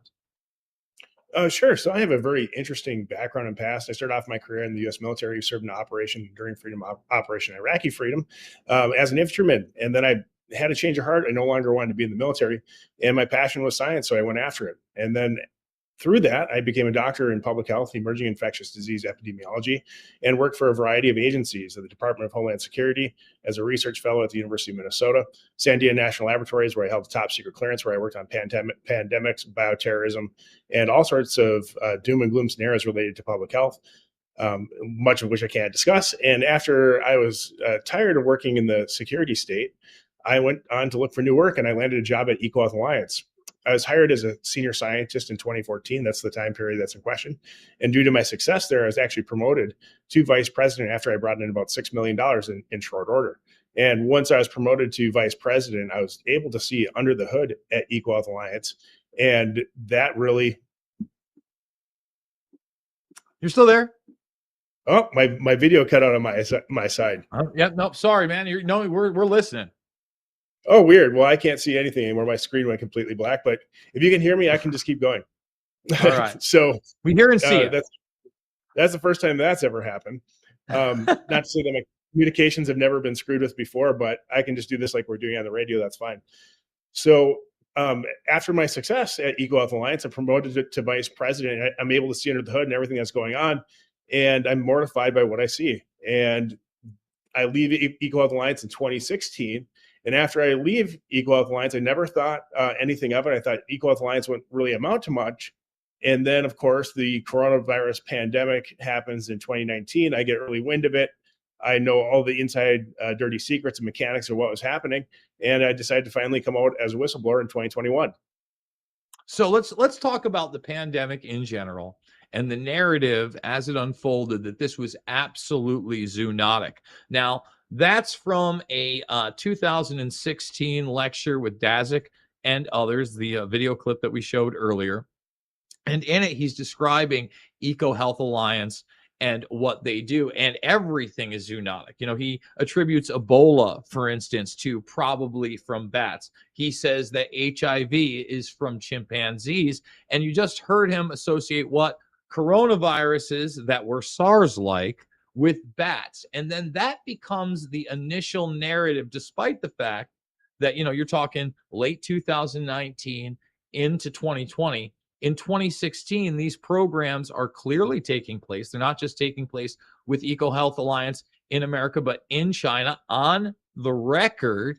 And there's even partnerships with what are, like you said, our Defense Department, DARPA in particular. Can you go into that? Sure. So this gain of function work at EcoHealth Alliance began in 2014, 2013, under the United States Agency for International Development. It was not Dr. Anthony Fauci at NIH that began this work. That's how they collected the genetic samples from bats internationally. It was through this program called PREDICT. They were partnered with Metabiota, UC Davis. Metabiota, as you might be familiar with, was the company that Hunter Biden's Rosemont Seneca investment firm invested into. That was run by Dr. Nathan Wolf. So Metabiota and EcoHealth were sort of frenemies of sorts. But anyways, these three companies or organizations were going around the planet collecting rare coronavirus samples. And then EcoHealth Alliance specifically was doing gain of function work in partnership with the Wuhan Institute of Virology and Dr. Ralph Baric at the University of North Carolina. This is in 2014. So we collect that preliminary data and those genetic samples, and then we use that for our next proposal to NIH at NIAID, that's Dr. Anthony Fauci's section, for this gain of function work. Dr. Shizheng Li, Dr. Ralph Baric both presented on this work when I was an executive at EcoHealth Alliance. I thought it was sort of boring research. And I came to the conclusion while I worked there, being an expert in emerging infectious diseases, that there was no way that they were going to be able to predict or prevent pandemics from this work. So then that work basically continues through 2017, 2018. I actually leave the organization in the summer of 2016. And in 2019, there's a proposal that's submitted by EcoHealth Alliance to what's known as the Defense Advanced Research Projects Agency, DARPA. For your audience who's not familiar with DARPA, DARPA is the organization within the Department of Defense that makes all the most advanced technology in the world. It's sort of like the Q from James Bond. If you have some crazy idea, they have all the resources to make these crazy ideas a reality. In this diffuse proposal that they submit to DARPA, it basically is the recipe or the cookbook to make SARS-CoV-2. Everything that they're going to do in that proposal is found in this agent, SARS-CoV-2, the wild strain that's circulating. And this is not conspiracy, what I'm about to tell you. There are a number of different organizations that we were sharing our intellectual property with through intellectual property transfer agreements. The Wellcome Trust, the Bill and Melinda Gates Foundation, various government agencies, all our partners on the PREDICT program. And there's a long list of partners. And the reason why we're doing this is that, rising tide floats all boats. There's huge financial incentives to be engaged in this research, because the real purpose behind this research is to engage in what's called a medical countermeasures development. And it's a Department of Defense or Department of Homeland Security term for medication or vaccine research or other countermeasures you'd use to counter pandemics, bioterrorism, and biowarfare. So Andrew, let me stop you there, because you just talked about all these different agencies and companies that are involved. But here's the key. In 2013, you have, it's either 2013, it's 2013, where you have Moderna partner with DARPA. And these are part of the countermeasures you talk about. That's the Adept Protect program. And even then, this mRNA program is to fight biological, whether zoonotic or natural in nature, or biological warfare agents, and sequence them within days and use this mRNA technology to combat them. That leads to the strategic mRNA partnership over the years that includes many of the same names you just said, the Bill and Melinda Gates Foundation, BARDA, Merck, AstraZeneca, the Institut Pasteur. And really, it's the bridge to really that medical, I would call it techno-fascism, that we saw in COVID-1984, to develop the drugs that will eventually be used to combat the virus that seems to be created by the people that develop the drugs. Is that too is that what actually happened, not a conspiracy theory? Well, I don't know if I'd call them techno-fascists, but the one thing that you have to look at each organization that's involved, and they have different motives for why that they would be engaged in this type of work. The one thing that most of them have in common is money. I mean, there's huge financial incentives to do this. There's no bigger market than the pharmaceutical world, because if you can get an injection or a drug and every person develop one successfully and every person on the planet wants one for one reason or another, that's a massive market. So there's huge money to be made in this. It's interesting that you mentioned Moderna. So one of the interesting characteristics or facts that came out about a year and a half ago is that one of the genetic sequences, or actually 2 or 3, that are present in the wild circulating type of SARS-CoV-2 were patented by Moderna in 2015. There was a number of intellectual property transfer agreements that came out in late 2019 between Moderna, NIH, and Ralph Baric, where Moderna was actually sharing some of the genetic sequence that they had in their possession back with Ralph Baric at the University of North Carolina. So what really makes this interesting is that Stephen Bancel, the CEO of Moderna, helped build the Wuhan Institute of Virology with the French government. The French get kicked out, and after the French get kicked out, everyone was trying to gain access back to the Wuhan Institute of Virology, because it was well known in the national security community that the Wuhan Institute of Virology was the bioweapons laboratory for the CCP. So what I believe what was happening when I worked at Eco Alliance, and I discussed this in my book, The Truth About Wuhan, is that we were actually trading advanced biotechnology from Dr. Ralph Baric's laboratory to the Chinese at the Wuhan Institute of Virology, so Westerners could have access to their laboratory so we could see what was going on. Now, whether this was an intentional event or a laboratory accident, I think all the evidence strongly suggests that this was a laboratory accident. The likely index patient in China has been disappeared as a master's student working in that laboratory. And all their behavior and actions after late August, early September 2019, from an intelligence perspective, indicates that this was a laboratory leak. The other interesting characteristic here, or fact here, is that Congress has been trying to paint this narrative that this disease emerged in November 2019, and that's just false. We've had a number of different whistleblowers and experts from the intelligence community and other scientists come forward and discuss the HVAC leak in this laboratory in September 2019. The Chinese try plugging the leak in this laboratory, and who knows, when you have a leak with a aerosolized disease, that leak can go on for a period of weeks or months because it's a virus, it's aerosolized, you can't see it, it's in the air, and it only takes a matter of days for a disease like SARS-CoV-2 to circulate the planet. I've ran models and actually developed the models and simulations for the government and other large companies that demonstrates that these diseases spread around the planet in a matter of 3 to 4 days. It happens that quick. So once again, going back to this timeline that Congress, both Republicans and Democrats, aka the Uniparty, have been talking about, this disease, started spreading around the planet in November. First, they told us it was December. Well, that's been proven to be a lie. Now they're trying to convince everyone that was November. Well, that's a lie. We actually have the names of all the service members that fell ill at the Wuhan military games in mid-October 2019. U.S. service members, we have their name. And what happens at this World Military Games in October 2019 is that all these athletes show up to compete in this Olympic-like this competition. And while they're there, they all report that the city is locked down. So if this disease started spreading in November, why is Wuhan already locked down in mid-October 2019? Why are these athletes getting sick? The athletes all reported that the Chinese officials were taking their temperatures constantly, wearing high-vet suits and personal protective equipment. That would be very strange for a city that was operating normally.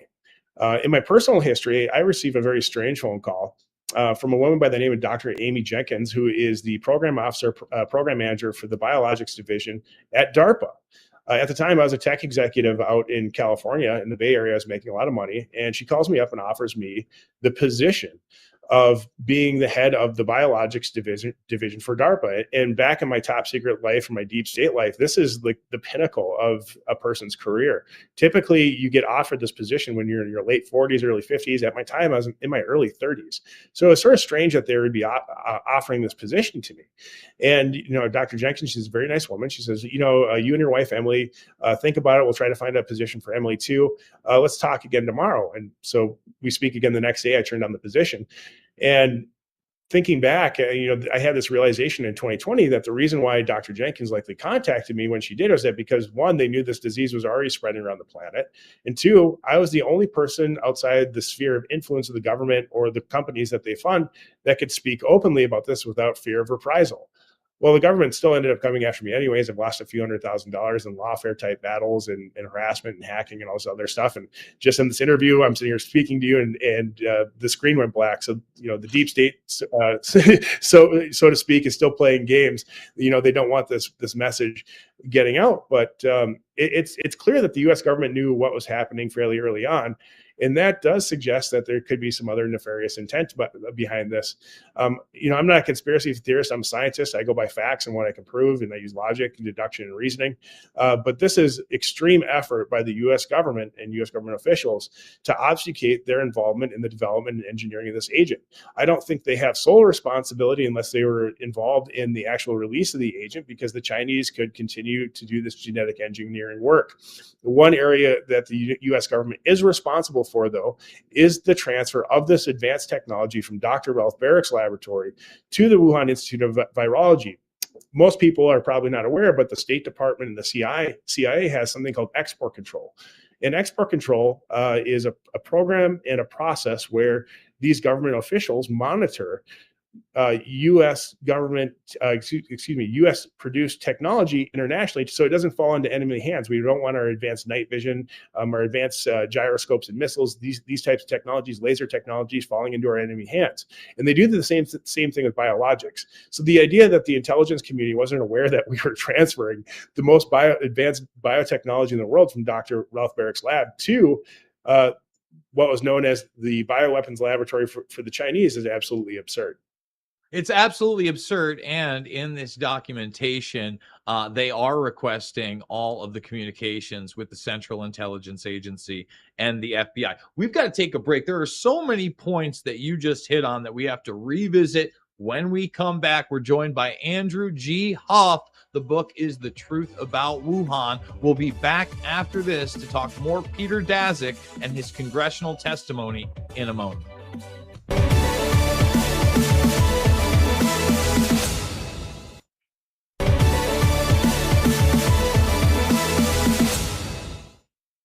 And we are back with Andrew G. Huff. Andrew, I want to take you back to where you were talking about patents and Moderna in particular, because what you said was in 2015, they were already patenting these drugs that had sequences of the quote unquote zoonotic, at least that's the narrative that they were selling us on, virus that was released. Now, the people that have put that out, I believe it was a 12 sequence DNA nucleotide, and what they patented as a cancer drug, that was one of those sequencing. Am I correct? That's correct. So what they were actually patenting were the sequences. For what purpose they use it matters so much less, or matters less. Yeah. So again, that would be a statistical impossibility for it to be of a natural origin. Yet we know that's what Daszak, Fauci, Collins, and other end up pushing through this narrative. So when you talk about culpability, whether intentional or not, and lying after the fact, well, they lied throughout the narrative. You just mentioned that really the evidence, and we discussed this last time you were on the show, shows that it was probably in the United States, either mid to late September into October as well. And you talked about the Wuhan games being in October. We had one of the worst flu seasons ever. And then you look at when they were selling us on the COVID-19 84 virus, well, they told us the flu disappeared from the planet. I mean, that's a real thing. That was the World Health Organization and others said it literally was gone. So narrative management, I think, is another one of these crimes, especially when you're censoring everybody and locking them down. Well, let's get to Daszak and his role. What do you think Peter Daszak will be culpable of, seeing he was the head of a lot of these programs and the communication point between these laboratories? Well, I think he's going to be found liable in a number of the civil suits that I am an expert in. So there's two big cases. One case is in the Western District of Texas, that's federal court. Another one's in the state of Missouri, and that's with attorney Bruce Kipps on both those cases. And so the negligent homicide, that those cases can be replicated by any individual that wants to sue Equal Health Alliance or or excuse me, wants to sue Equal Health Alliance or NIH or some of these other organizations that were involved on the federal government side. So there's going to be huge financial liability potentially there. I don't know to what ability or what extent the federal government's going to be able to be sued or held liable, because think about it. We can't have millions of people around the planet suing the U.S. government successfully. We'll go bankrupt. I think that kind of pressure, though, will result in criminal charges against Dr. Peter Daszak, Dr. Anthony Fauci, and Dr. Ralph Baric. What's so damning about Dr. Peter Daszak and what I bring to the table is that I made him aware, and the executive team, of the risks involved in these projects. I was against gain of function. I spoke out against it at an executive meeting. I was against the work that we were doing with China specifically, because I thought it posed a significant national security threat and also a threat to the company, because what do the Chinese do in terms of business? They lie, cheat, and steal. And the reason why this work was allowed to be done was because this was a intelligence operation. That's my belief and my personal opinion. And I think all the evidence strongly suggests that. So the question is, who do we hold liable? Well, you hold liable the contractors and the bad actors and the people who profited and took advantage of that. And it's one thing to say that I'm a contractor and I'm going to take this money and I'm going to do it. If somebody else, if I don't take the money, somebody else will take the money and do the work. On the other hand, we still need to be ethical in science, and all the damage that they've done to public health, it's going to take 100 years to undo all of this damage, at least. I mean, vaccines now are not going to be taken by most of the population. They see all the sales are going down to all the big pharmaceutical companies and vaccines. And I'm not saying that all vaccines are good, but vaccines do have their place. There are some that are highly effective. There's some that are not effective. They brought this dangerous dangerous product to market, that being mRNA vaccines, without the proper testing. And they did that through other transaction authority, through the Department of Defense. So there's just so many different lies here. I mean, most Americans believe that Dr. Anthony Fauci is responsible for bringing the mRNA vaccine to market. Well, that's not true. The way that the mRNA jabs were brought to market was through this process called Other Transaction Authority under the Department of Defense, which is a wartime powers through wartime powers that they possess. And with those wartime powers, they can put a medical countermeasure like the SARS-CoV-2 vaccine into production using a million different subcontractors. There doesn't have to be quality control. On top of it, subject matter experts like myself, we agreed to give these pharmaceutical companies immunity. And we did that because there could be a national emergency situation where you say that you have a bug or a bioterrorism agent that kills 80% of the population. And me being a military man, and a lot of other people, national security being military people, how many people are you willing to sacrifice to save or win the battle? So if the disease is killing 80% of the people, but the vaccine has a chance of killing 20% of people, well, we're going to save more than we're going to lose. So let's let's bring a risky product to market. But never in a million years did people like myself believe that emergency use authority would be abused to then sort of twist the data to then actually get regulatory approval for high-risk products. And that's exactly what happened. You can't make this stuff up. And most of the population, I think, is still oblivious to these facts, but every day is getting better. I think the greater reawakening has happened about a week or 2 weeks ago. And I think the future is looking brighter because everyone's finally becoming aware of these issues. Well, number one, only about 3% are taking these quote unquote new boosters. There seemed to be a push for masking and lockdowns again. That failed. Most people have had enough of it. But like you said, they're not aware of the Defense Department aspect. And to me, this is the most troubling aspect because, Andrew, once you involve the military and especially the Department of Defense, there's a thing called plausible deniability and levels of what classification, you know this well. And they don't really have any obligation, especially in an emergency, even if the numbers were cooked, to be honest with the public about what's in these shots, how effective they are, obviously, and then what the liability will be, aka the risk to reward ratio. We know that risk to reward ratio now. I don't know what the reward was. Myocarditis, you could tell me. I mean, there's a number of other things that you got rewarded if you took these things, but it wasn't immunity. It wasn't stop from transmission. I don't believe their talking point, which was Bernaysian, that somehow it was going to keep you out of the hospital or keep you away from death. So are they ultimately liable? And is this process we're now seeing where the Defense Department, the CIA, the FBI, a number of universities, including Chapel Hill, are on the hook for their documentation with EcoHealth Alliance until 2014? Oh, they're absolutely on the hook. And to what degree for each agency in which entity or company or academic institution varies. I think UNC could be bankrupted by this easily. The Department of Defense is actually liable to service members because in the contract that you sign with the government, they say that they will take care of you for any service-connected injuries. So even if you get sick from the virus while you're on active duty, or if you get injured by the vaccine that they give you, they're liable for that. So the liability payments are going to go through the disability payments are going to go through the roof for the Department of Defense, and that's already happening. The discharges are at an all-time high for vaccine injuries. Dr.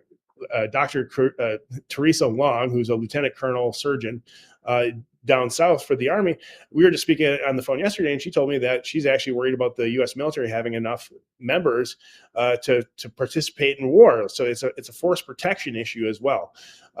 Now, in terms of the liability from the product and the disease and the vaccines, well, okay, so we just had the SV40 promoter issue decided in my state of Michigan, saying that the product, that the vaccine ingredient wasn't listed, this SV40, which can cause cancer.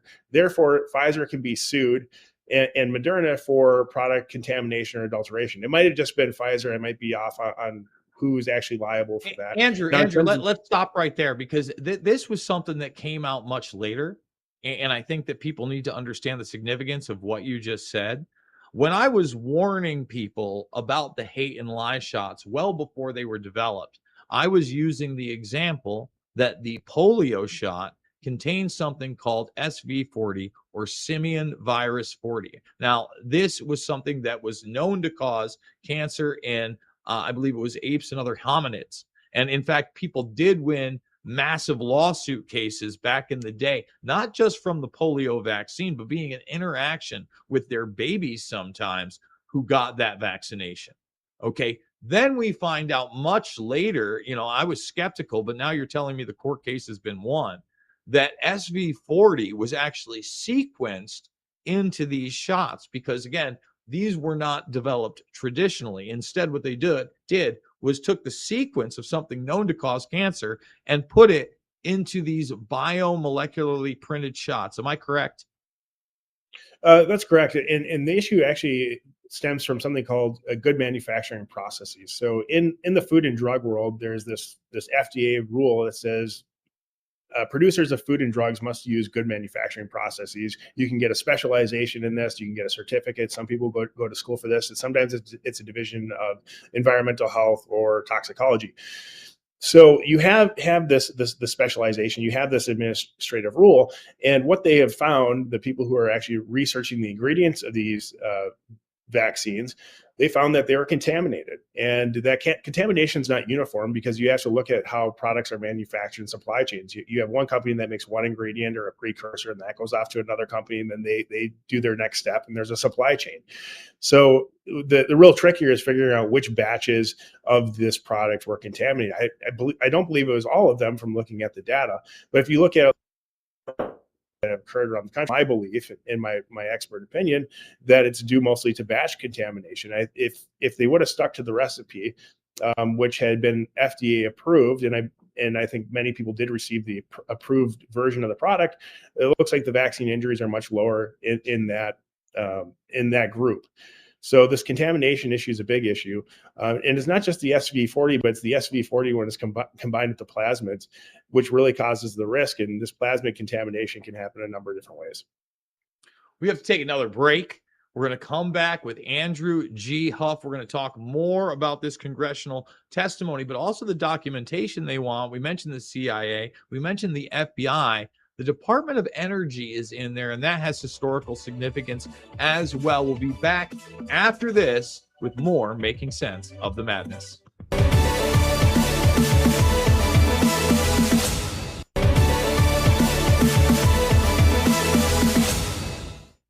The Truth About Wuhan is the book. We're with Andrew G. Huff, and we're talking about really not only Dazik, but this whole situation. And in this request from Congress, again, he's testifying, it's going to be transcribed today. They're also requesting documentation from the Department of Energy.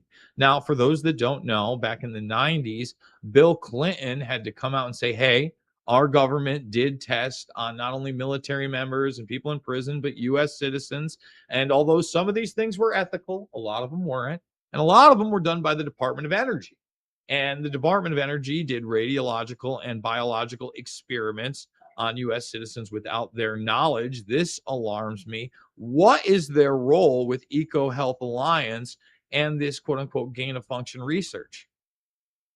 That's interesting. You're the first person to ask that question. So prior to working at EcoHealth Alliance, I worked at Sandia National Laboratories, which is one of the premier national security laboratories for the Department of Energy. And there's another laboratory to the north of Sandia National Laboratories called Los Alamos National Laboratories. And Los Alamos and Sandia historically work really closely together because it's all about the physics and the engineering of the atom bomb. These are the two laboratories that work on it. They're the most secure and classified facilities in the U.S. Under the Department of Energy. And at Los Alamos National Laboratories, they have been working on the human genome, and they've been cataloging all sorts of rare viruses. I have to be careful about what I speak about about this laboratory at this point, but I can say that if you were to go Google search this or search for this on your favorite browser, you'd be able to look up the different information that they publicly posted related to their genetic engineering work or genetic and analytical work.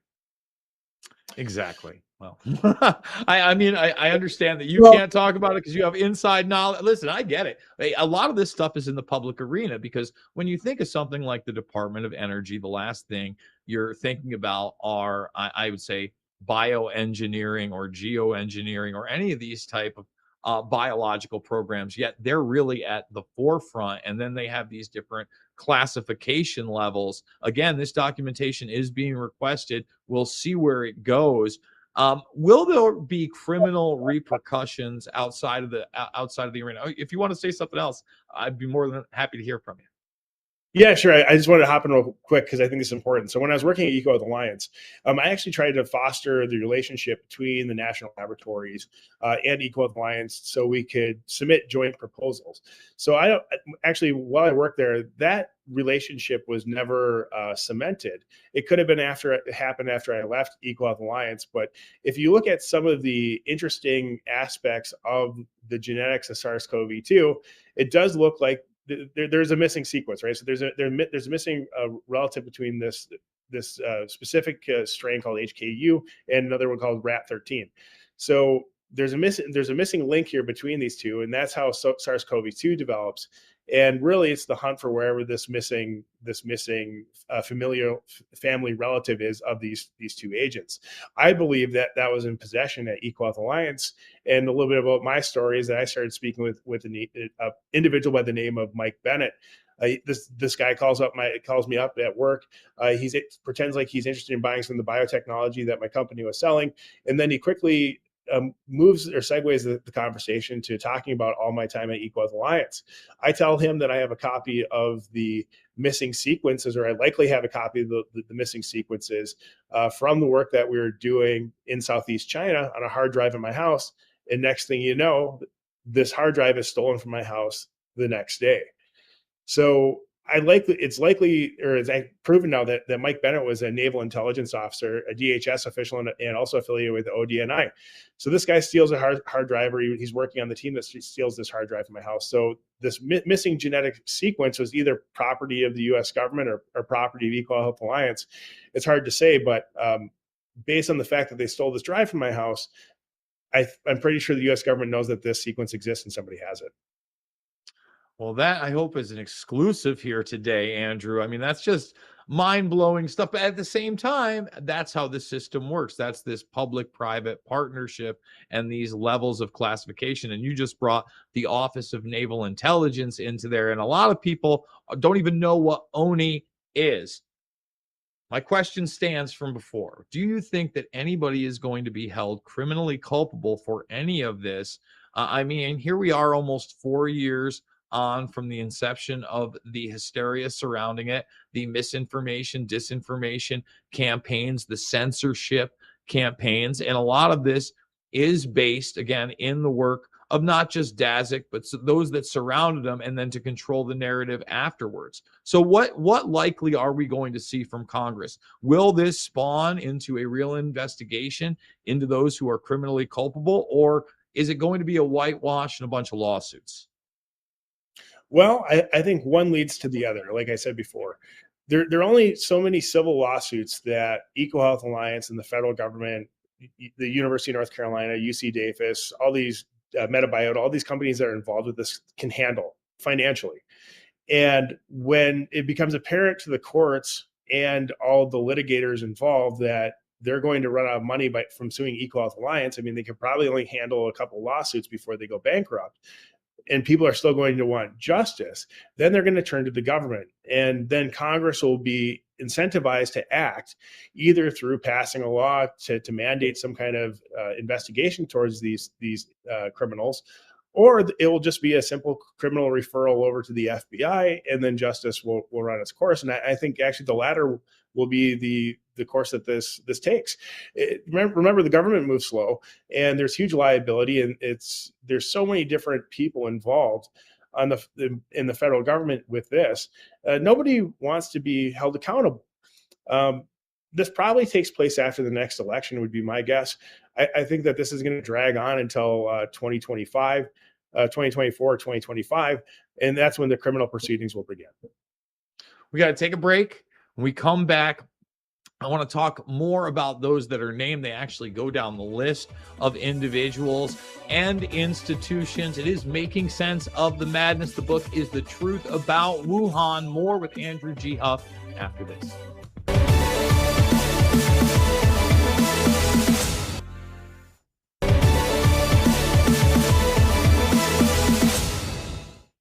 We are back with Dr. Andrew G. Huff. And Andrew, you stated that you think it's going to get to the FBI. Nobody wants to take credit, but I think the FBI has some culpability here, even though Chris Wray is like, we're the first ones to say it might have leaked out of a lab.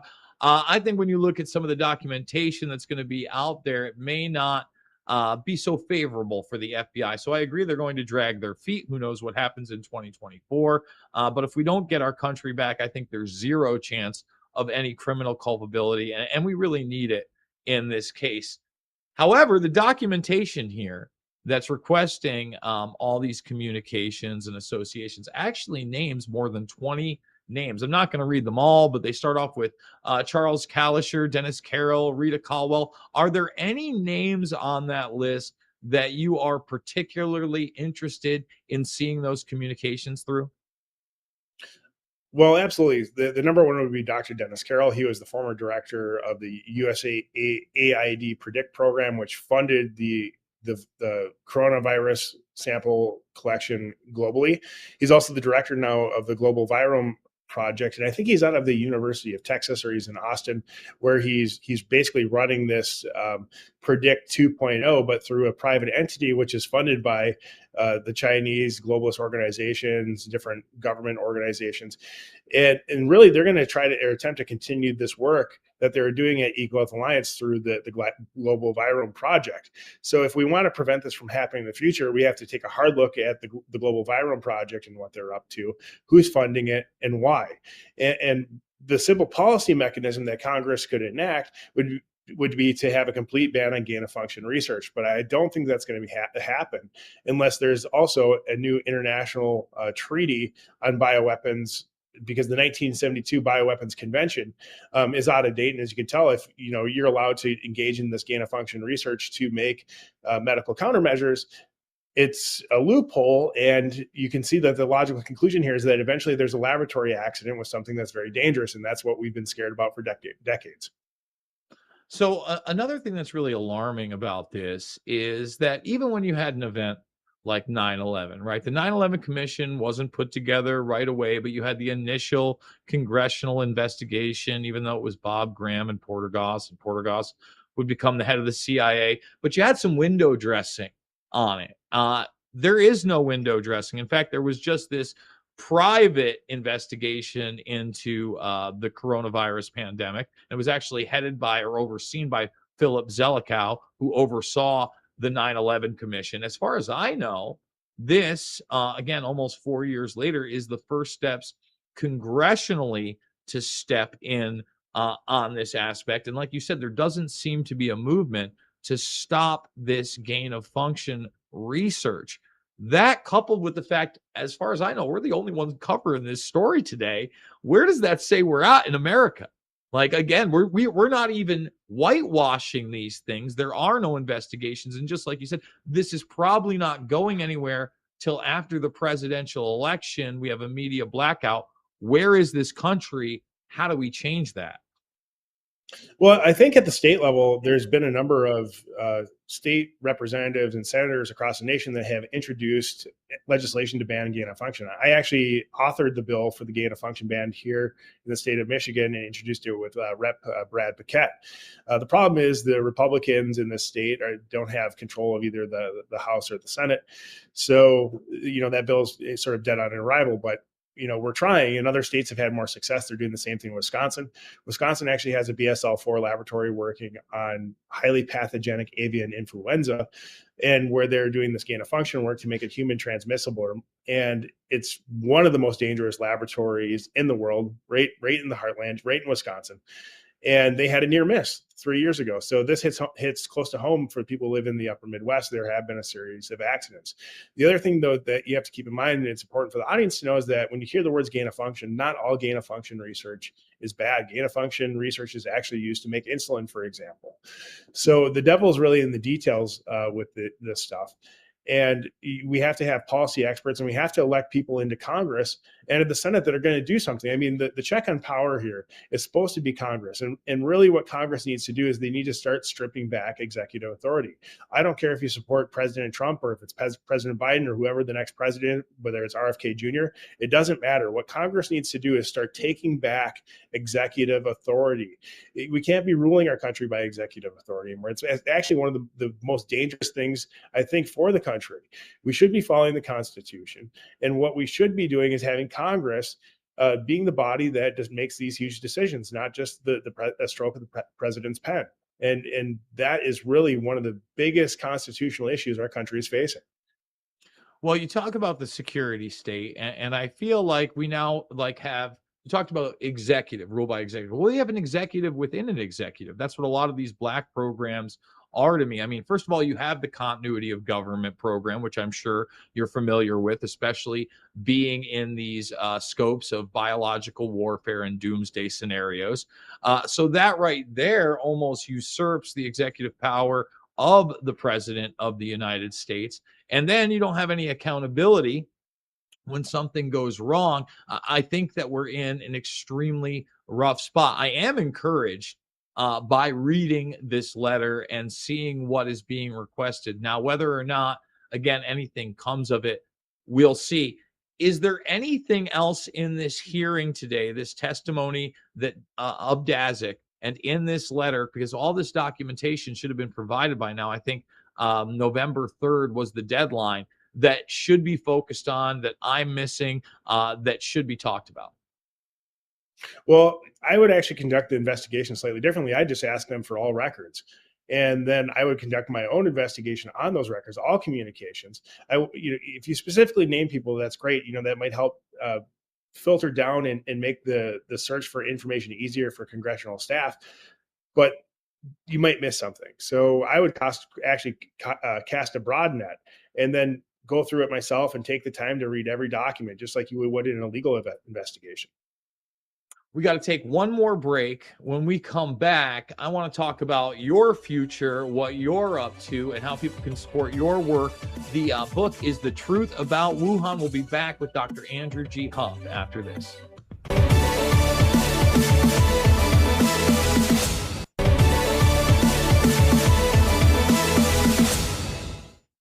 Final segment of Making Sense of the Madness. Now, Andrew, you've discussed the lawfare that's been waged against you. You discussed the several $100,000s that you've had to spend fighting this. What are you up to right now? Are you writing another book? Are you ever going to be able to disclose more publicly? Are you trying to get into any possibly, I don't know, classified sessions and give your testimony? What can we expect from you?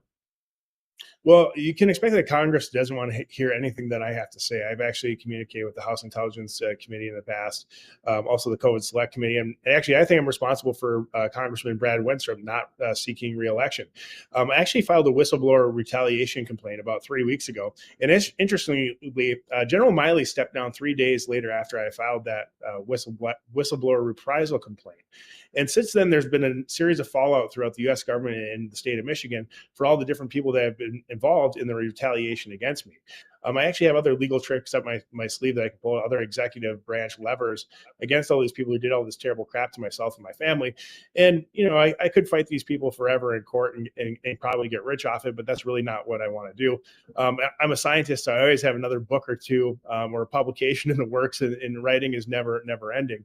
And it's sort of interesting. I actually feel like we've won this war, or at least from my perspective. So everyone now knows that this was a laboratory leak, that Eco Alliance was the likely source of it, and the SARS-CoV-2 vaccine was a product of this bioweapons research. So I've accomplished all my objectives. Dr. Dastic is testifying today. And I just had one of my other friends over who's an expert in this, Charles Rixey. He was a former weapons of mass destruction expert in biodefense at the Marine Corps. And we were chatting about this, wow, we accomplished everything that we set out. The only thing we haven't accomplished are, criminal charges against these people. What do we do next? In my district where I live in Michigan, everyone's pressuring me to run for Congress. I'm not sure if I want to do that. It's a very thankless job. Otherwise, I'm probably going to go back to either, technology, development, engineering, and that's really where my passion is. All right, so let's talk about this whistleblower filing that you put out there. What does that mean? Are they going to have to respond? Obviously, you said you think there's already been some repercussions out there, some people stepping down. But what do you think the likely response of that is going to be? Oh, I think there's going to be a huge, massive fallout. I mean, they're going to have to pay me. Number one, I mean, what they did, they violated my civil liberties, and these government officials, and I have their names, committed all sorts of criminal acts. I have the specific names of Michigan State police officers and Marquette County, Michigan officers that were involved, including my Sheriff Zybert. This actually went all the way to the top of the chain, the Michigan State Police, and through this counterintelligence operation that we ran to figure out who was involved with this, it traced back to the Department of Defense. So the Department of Defense was working through what's called an FBI liaison. That would be Lori J. Bennett is her name. And guess who Lori J. Bennett was married to or related to, probably, we think? Mike Bennett, the naval intelligence officer that stole the drive from my house. So you can't make this up. I got to have all their names. We even have the financial records and proof that the House Intelligence Committee authorized the funding for this operation against me. And guess who they gave the contracts out to? All their buddies, just like always happens in Congress. And then take a look at this. When this, we wrap this up, go look at the COVID Select Committee and look at the members who sit on that committee and look who they represent. Every one of those committee members represents the pharmaceutical industry. Or for example, Dr. Ralph Barrick at the University of North Carolina. They might as well call it the COVID cover-up committee. The thing is, I have all the receipts to prove that Congress authorized the spending and approved of the DOD and FBI doing all this crazy crap to me. So what's the fallout going to be? Well, like I said, 3 days after I filed my DOD OIG whistleblower complaint, reprisal complaint, it immediately went to ADR and alternative dispute resolution. They were looking to settle. And then they decided they wanted to launch a full investigation. Then General Miley steps down without reason, out of cycle. It's very abnormal for a general sitting on the Joint Chiefs just to step down in the middle of a presidential term. That just doesn't happen. Nobody in the media questioned why he stepped down. Well, I'll tell you why he stepped down, because he was the head officer in charge of this illegal operation against my family and I. I mean, they flew jets around my house. They hovered helicopters over my house. I mean, I'm not kidding. I have all the evidence to prove this. My neighbors have seen it. They planted spy devices in my house. They hacked all my devices continuously in combination with big tech's help. I mean, so big tech, like, for example, Apple was probably just giving my encryption keys to the FBI. I actually caught the FBI and the Michigan State Police trespassing on my property a number of times. Another crazy thing that happened is the FBI showed up at my house dressed as Michigan State police officers, just like the FBI did in the Fednapping hoax with Governor Whitmer. And I have witnesses to all of this. So these people are going to pay if it's the last thing I ever do. But that's not, I'm not a revengeful person. That's not how I want to live my life. But I do want some accountability in the government so this never happens to anyone else or any other U.S. citizen again, just for merely telling the truth. I can't believe that your demeanor is as poised and calm as it is with all those things happen. I think I'd be a little bit angrier, Andrew. When do you expect your first day in court, and how long do you think this process is going to take? Oh, I think it's going to drag on for years. Even the civil cases that were filed by Bruce Kipps in Texas and in the Western District of Texas and Missouri in federal court are moving slow. The courts are dragging their feet on this. Nobody wants to deal with this. So the three branches of government are trying to wait to see. It's like chess, and they want to see what the other branches are going to do and how they're going to react. And as anger builds in the United States, the body that's going to be forced to do something is Congress. And there's people left and right on both sides of the aisle that are stepping down because, they're getting sick of being part of the uniparty, being controlled by the pharmaceutical or the military defense complex. We need to get leaders into Congress that have a spine and are willing to tackle, roll their sleeves up and tackle these issues. We just have people just sitting out in DC, going, eating steaks, hanging out with K Street lobbyists, and pushing whatever the narratives because they don't want to do any work. And one of the biggest challenges we have is, holding office is a public service job, and it's all about constituent services. It's about providing good services back to the people you represent.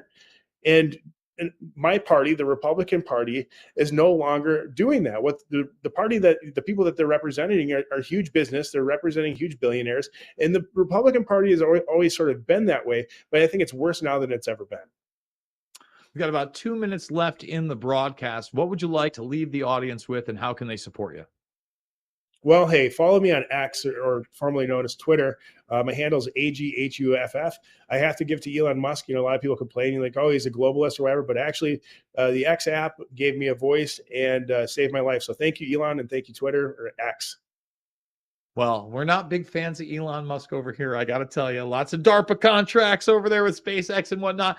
Dr. Andrew G. Huff, it's always a pleasure to have you on any developments. I hope you come back. And honestly, I hope you get way more media coverage, because we could really just spend an hour on your story and the harassment alone. But this is a bigger issue. And if you do decide to run for Congress, and believe me, I believe that would be a thankless job for somebody as honest and with as much integrity as you have. There it is. We cut it off there. It was just like the outro to the show. I mean, again, how much bombshell info was in that interview alone? How much of that stuff have you heard absolutely nowhere else? Anyone else talking about the SV40 sequencing?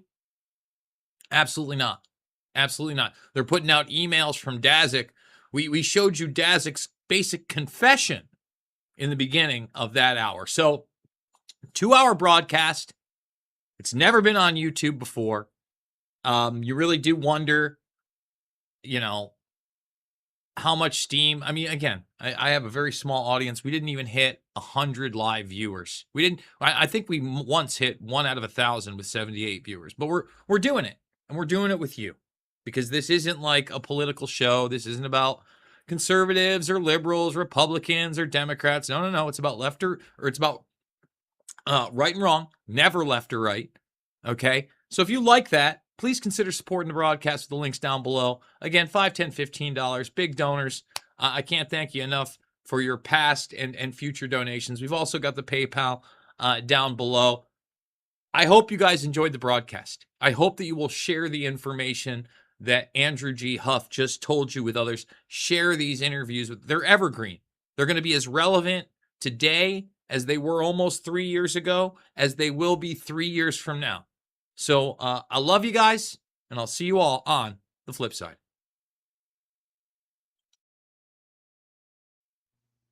If you don't want to be surprised on the day of the shoot, read the call sheet the night before. That way, you know what to expect.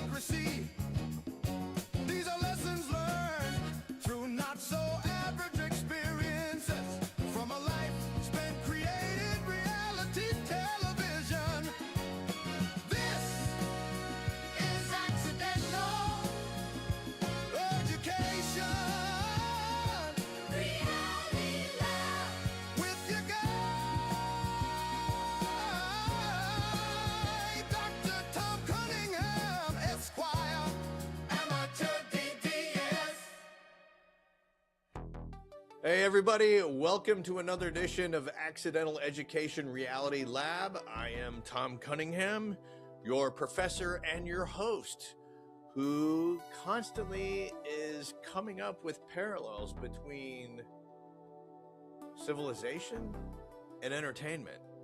And the further we go down this road in 2026 and on to 2030, where there's a special plan that might happen, things just keep on getting a little bit different, but they're also remaining the same. One of the things that I've noticed is there seems to be kind of like a timeline shift a little bit. Ever since they turned off CERN, I've been feeling like the train is still speeding along, the locomotive is at full steam ahead, but it feels like that they're not stoking the coals as much as they were. Things seem to have slowed down a little bit with CERN turning off for right now. So it's nice to have this little bit of a respite, but we're still inundated with all kinds of crazy stories that are happening every week. You know, the one that I'm really getting tired of, and I think most Americans are getting tired of, is this on-again, off-again war relationship that we have going on with Iran. And I know there's a lot of you out there saying, oh, we've been at war with Iran since, they took our hostages in 79. Yeah, well, I would also go, back even before that when we installed the Shah of Iran and how the Iranians didn't like that. So, 50 some years, 60 years, 70 years, however far back you want to go, it's been a while. And, is the Strait of Hormuz open? Is the Strait of Hormuz not open? This whole story just kind of bums me out. I know we had 3 service members killed, which pisses me off. Because, again, I just feel like that all these wars that we've been in the last 20 years, my generation that I can recall, have all been for the bankers. Everything has some sort of financial value to the world banks, and I'm over it. I for the longest time bought into the United States and the Constitution, and I still believe in that. I still believe in the idea of the United States, but I believe sometime after World War II, all of that was hijacked, and I totally blame the Dulles brothers in James Angleton and that whole cabal of bankers that established the CIA. And I think that's where the United States kind of, lost the plot in what was going on and what was supposed to be the idea of the United States. And we've gone off track, and we continue to go off track. So, to me, and I don't want this to sound like I'm bad-mouthing the United States. Believe me, there's no place on earth that I would rather be. I'm not one of these Hollywood people that are like, oh, the United States sucks. We do this wrong and we do that wrong. Hey, man, I've been to over 100 countries, and there is no place on earth that I would rather live than right here. But here's my caveat. If I were a multi-millionaire or a billionaire, you can live anywhere and have a really nice life as long as you have the cash for it. And I think that's what we're starting to see with a lot of the billionaires and 100 millionaires who are starting to kind of like find islands and building bunkers and that sort of thing. They're gravitating toward that lifestyle a little bit more and more, and becoming citizens of the world, where the rest of us poor peasants kind of scrape by with the scraps that we're able to gather on our own. But I still, in my heart of hearts, and I know for some of you people who might be a little bit more cynical and black-pilled than me, that the American dream is gone. I don't think it is. I still believe that the United States is the only place on earth where you can wake up, every day that you wake up, it could be the day that you become a billionaire with, just hard work, pursuing a dream, and creating something that you think is worth creating that will benefit a lot of people. I still believe that is alive and kicking in the United States. Is it easier for some people? Sure. Is it a lot harder for others? Oh, without a doubt. But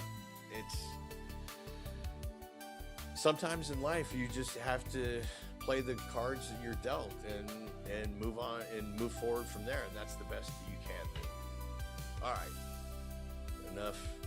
pontificating about the United States and my feelings about the United States, which are positive for the most part.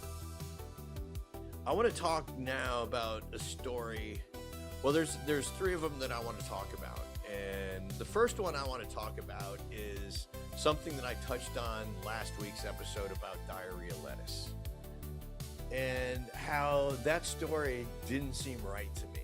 It reminded me of COVID, when we were told that it came from, a Chinese wet market, somebody's eating bat soup, and that's how the virus jumped species.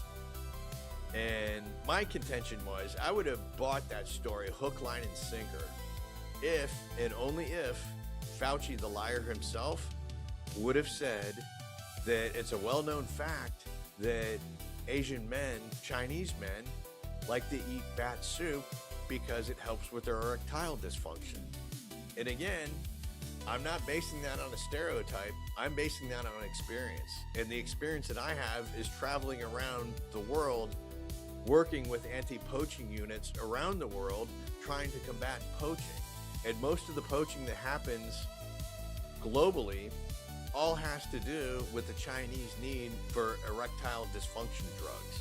Yes, I know that they're not all softies over there or smoothies, and they make their ED products and send them out all over the world. Yeah, that's fine, but the Chinese men do love their boner meds.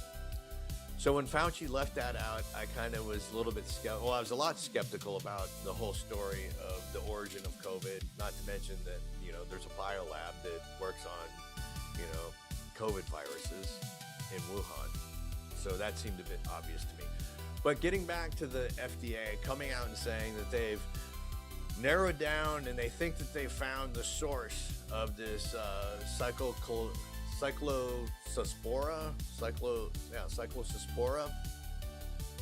bacteria outbreak to a lettuce supplier that got into the food chain, that got into Taco Bell, pretty much named Taco Bell as the source of this explosive diarrhea outbreak that we've been seeing all over the Midwest and other parts of the country.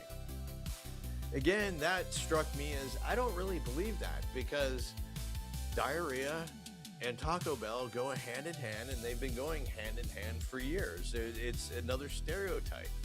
It's like, oh, diarrhea and Taco Bell? Of course, yeah. And so the rest of the United States is like, yeah, of course it's diarrhea and Taco Bell. Oh, that explains that. I became skeptical because it just seemed too convenient of an out, and it just seemed that the bow on the package just seemed to be tied just a little bit too nicely for me. So I came across this today that I'd like to share with you to validate my point of not going with the FDA and what they said and what their position was on where they think this outbreak came from. Let's see, the FDA retracted its specific lab test linking Taylor Farms lettuce to the Taco Bell cyclospora outbreak as a false positive. There you go. So what do we know about lettuce diarrhea right now? All we know is, it came from Taco Bell. Has anyone heard of this retraction? I didn't hear it until about an hour ago. And it lines up perfectly with once you start realizing pattern recognitions. The media and the government will come out with something that they want to put out into the public. They want that to be the narrative, and the narrative will be pushed. And then as soon as that narrative is pushed, no matter what is said, what realizations come in the aftermath of that, those are all swept under the rug, and we never hear about them. So the truth becomes, 10 years from now in 2036, when we're all at FEMA camps and talking about the good old days of explosive diarrhea, somebody will say, hey, remember when Taco Bell had the tainted lettuce?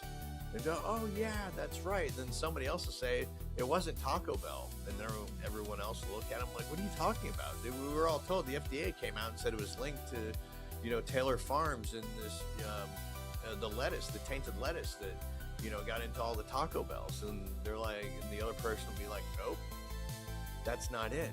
Because a week later, another story came out where the FDA retracted what they originally said.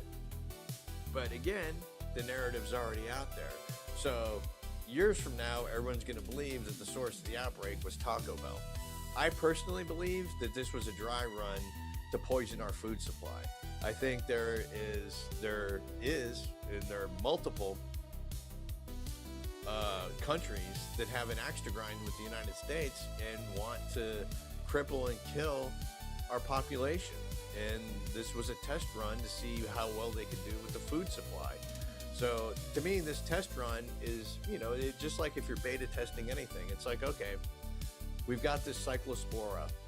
Let's go and see if we can put it in the lettuce supply with Taylor Farms.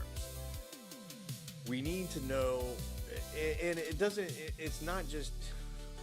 have to be diarrhea. I think when you're doing like a beta test like this, you need something that is going to grab headlines. Explosive diarrhea is going to grab headlines, and everyone's going to report on it because diarrhea is funny, and everybody knows that it's funny. It's a funny word to say.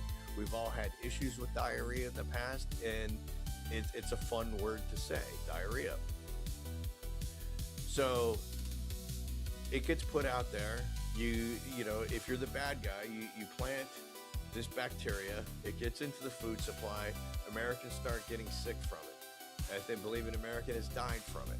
And it's like, okay, we know how this works. We know this company, Taylor Farms, they have these farms here.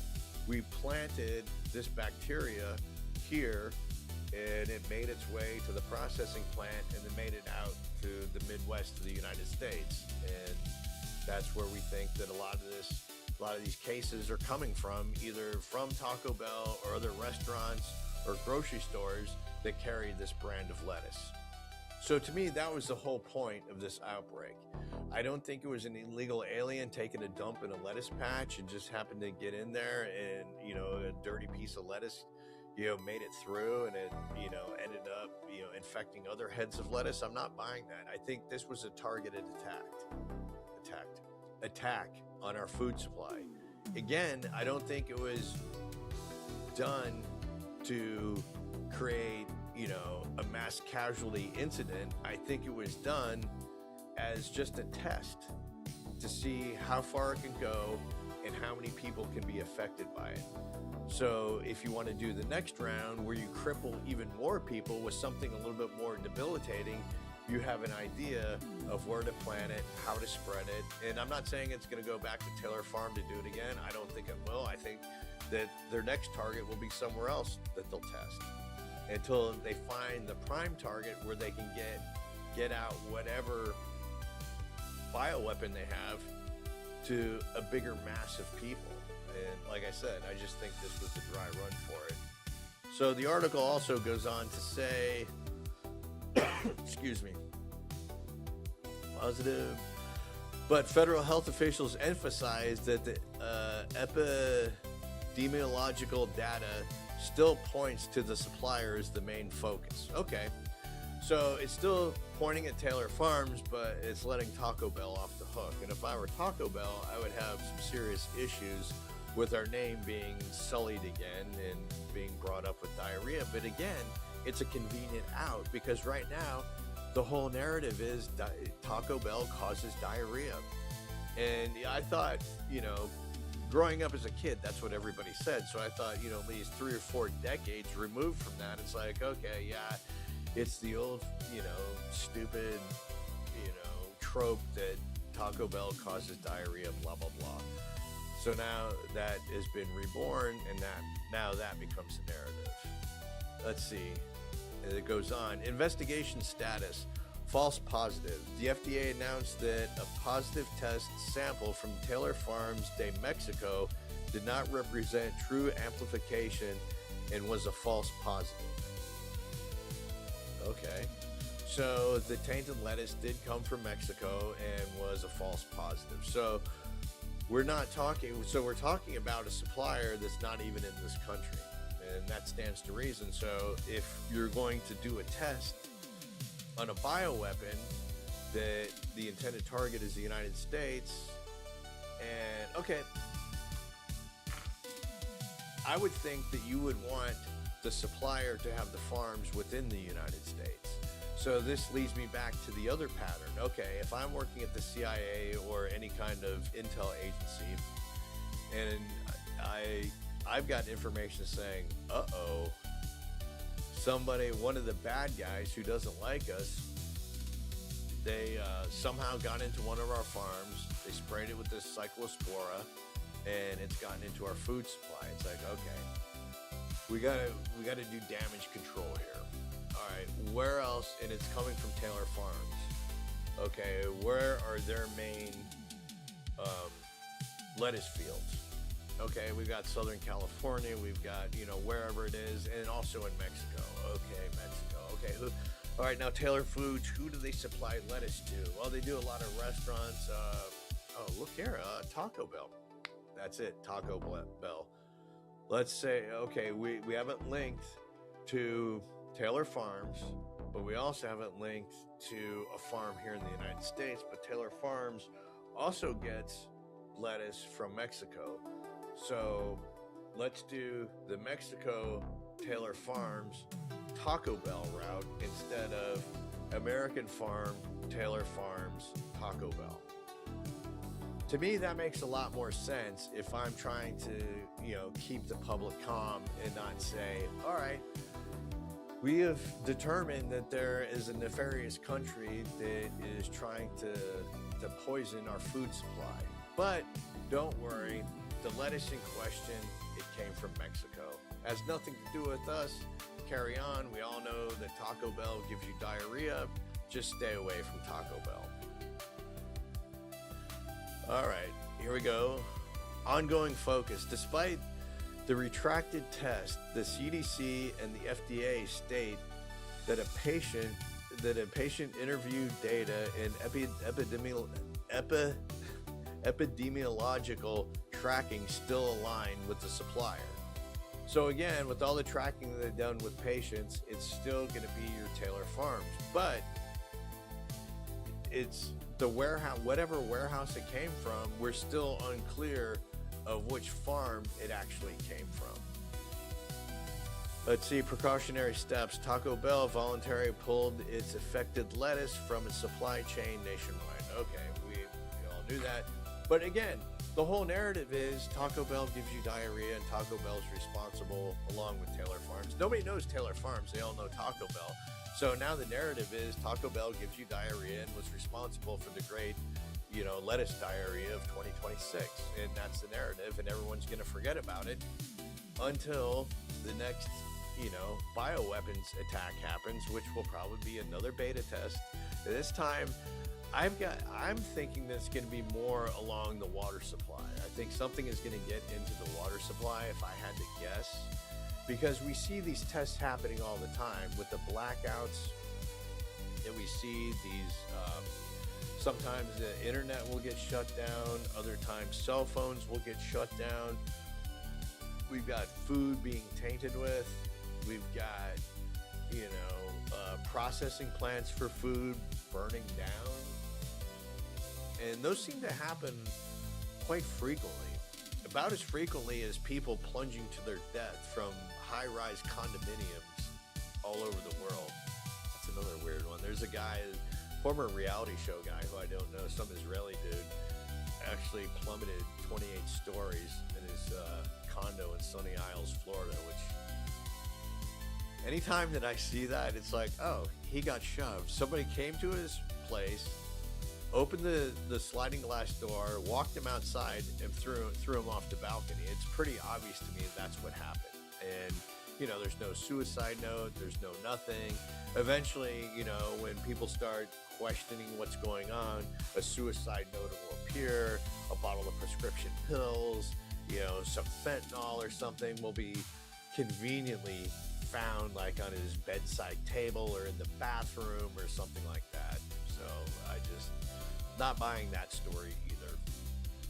But to me, it all has to do with pattern recognition. These are all patterns that I've seen over the years, and it's like, come on, man, how many times can you fool me? It's like when you watch a movie and you have an idea of what's going to happen because you've seen this pattern before. I mean, how many times have we seen something or made a comment on social media where it's a story that pops up and somebody writes, I've seen this movie before. And the fact is you've seen it before, but it's been in a different form. What you're recognizing is the pattern. And these patterns all seem to be the same.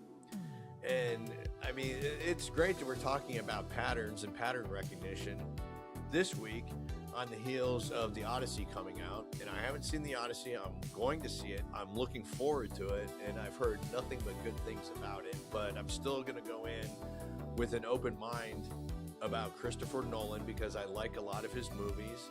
And I also understand what's going on in Hollywood right now with the expectations of the films that are to be produced and all the checkpoints of boxes that directors and producers have to make sure are filled in before a film is eligible for an Academy Award.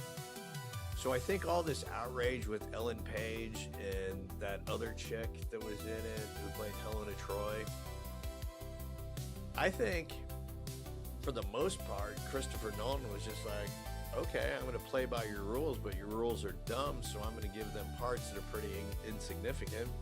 And also, the bigger story of the Odyssey, was it Odysseus, who is also a trickster? I kind of feel like Christopher Nolan has taken on the part of a trickster. And the whole trickster kind of mythology is coming to light in real life and play out in real life, and I'm a big fan of that, and I'm really interested in seeing this movie. And getting back to pattern recognition, why I brought the Odyssey up in the first place is supposedly with Homer's Odyssey, isn't it something like 70% of all plots can be derived from the story of the Odyssey? So whatever plot it is that you have in storytelling comes from the Odyssey. So that's one of the main reasons that I wanted to see it, is because of the different plot devices that were created by Homer back then and are still in use today. All right, I want to talk about my girl. You know who I'm talking about. Sophie Cunningham. No relation. The girl's done all right for herself, being the sixth person on her team, averaging 9 points a game. And Sophie, has been in the WNBA for a while, and I think was one of those players that, she was kind of borderline if she was going to make it in the NBA or not, or even get drafted, because she didn't have that stellar of a career at Mizzou, got into the league and, did her part and, was just kind of there. And like a lot of myself and a lot of other sports fans, when Caitlin Clark came into the WNBA, we were interested to see how she would do and how the league, would treat her once she got in. And, in the first couple of seasons, it went as expected. And then all of a sudden you saw the rise of Sophie Cunningham. And she first came on my radar when the Fever picked her up. Then I saw her playing a couple of games. I'm like, oh, she's kind of cute. She's all right. She's kind of average looking. This is, 3 years ago? And then the following year, it's like, yeah, and actually last year I was in Las Vegas and saw the Fever take on the Aces. Caitlin Clark had a horrible night, or a horrible day. It was a terrible game. I didn't get to see one Caitlin Clark logo 3. The whole reason why I went to the game, I got free tickets from a friend of mine, Brad. The whole reason I went to the game is I wanted to see a logo 3. Didn't get the logo 3, but I did get a chance to see Sophie Cunningham play. And what I realized was the transformation from the first time that she came on my radar, in Caitlin Clark's rookie season to Caitlin's second season, she started getting better looking. It's like, oh, okay, well, maybe she's working out and she's doing whatever and taking care of herself. And then I realized that Sophie is the only one on the Fever who, when Caitlin gets pushed and shoved, is coming to her defense. It was like, all right, so now her popularity is starting to rise a little bit amongst Heat fans. and amongst Caitlin Clark fans.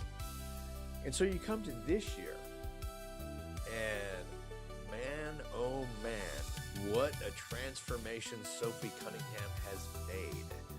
She is a legit smoke show right now. Like I said, she was pretty, she was cute, became pretty. Now she's a smoke show. And she has a reputation for defending Caitlin Clark, coming off the bench, putting in her 9 points, getting some rebounds. She does her part on the team. She's not, by any stretch of the imagination, a marquee player. But if you're just sort of a pedestrian fan of the WNBA and you kind of know the names like Angel Reese and Caitlin Clark and now Sophie Cunningham, you would think that Sophie Cunningham is one of the top players in the NBA. And a lot of people talk about her like she is. And it's not until I mentioned the fact that, well, you know, she does come in. She's not a starter. She only averages 9 points. And I'm not sure how many assists that she gets. But her stats aren't that stellar. None of that matters in the world of marketing. This is what I think is so genius about her. She got a reputation of defending Caitlin Clark.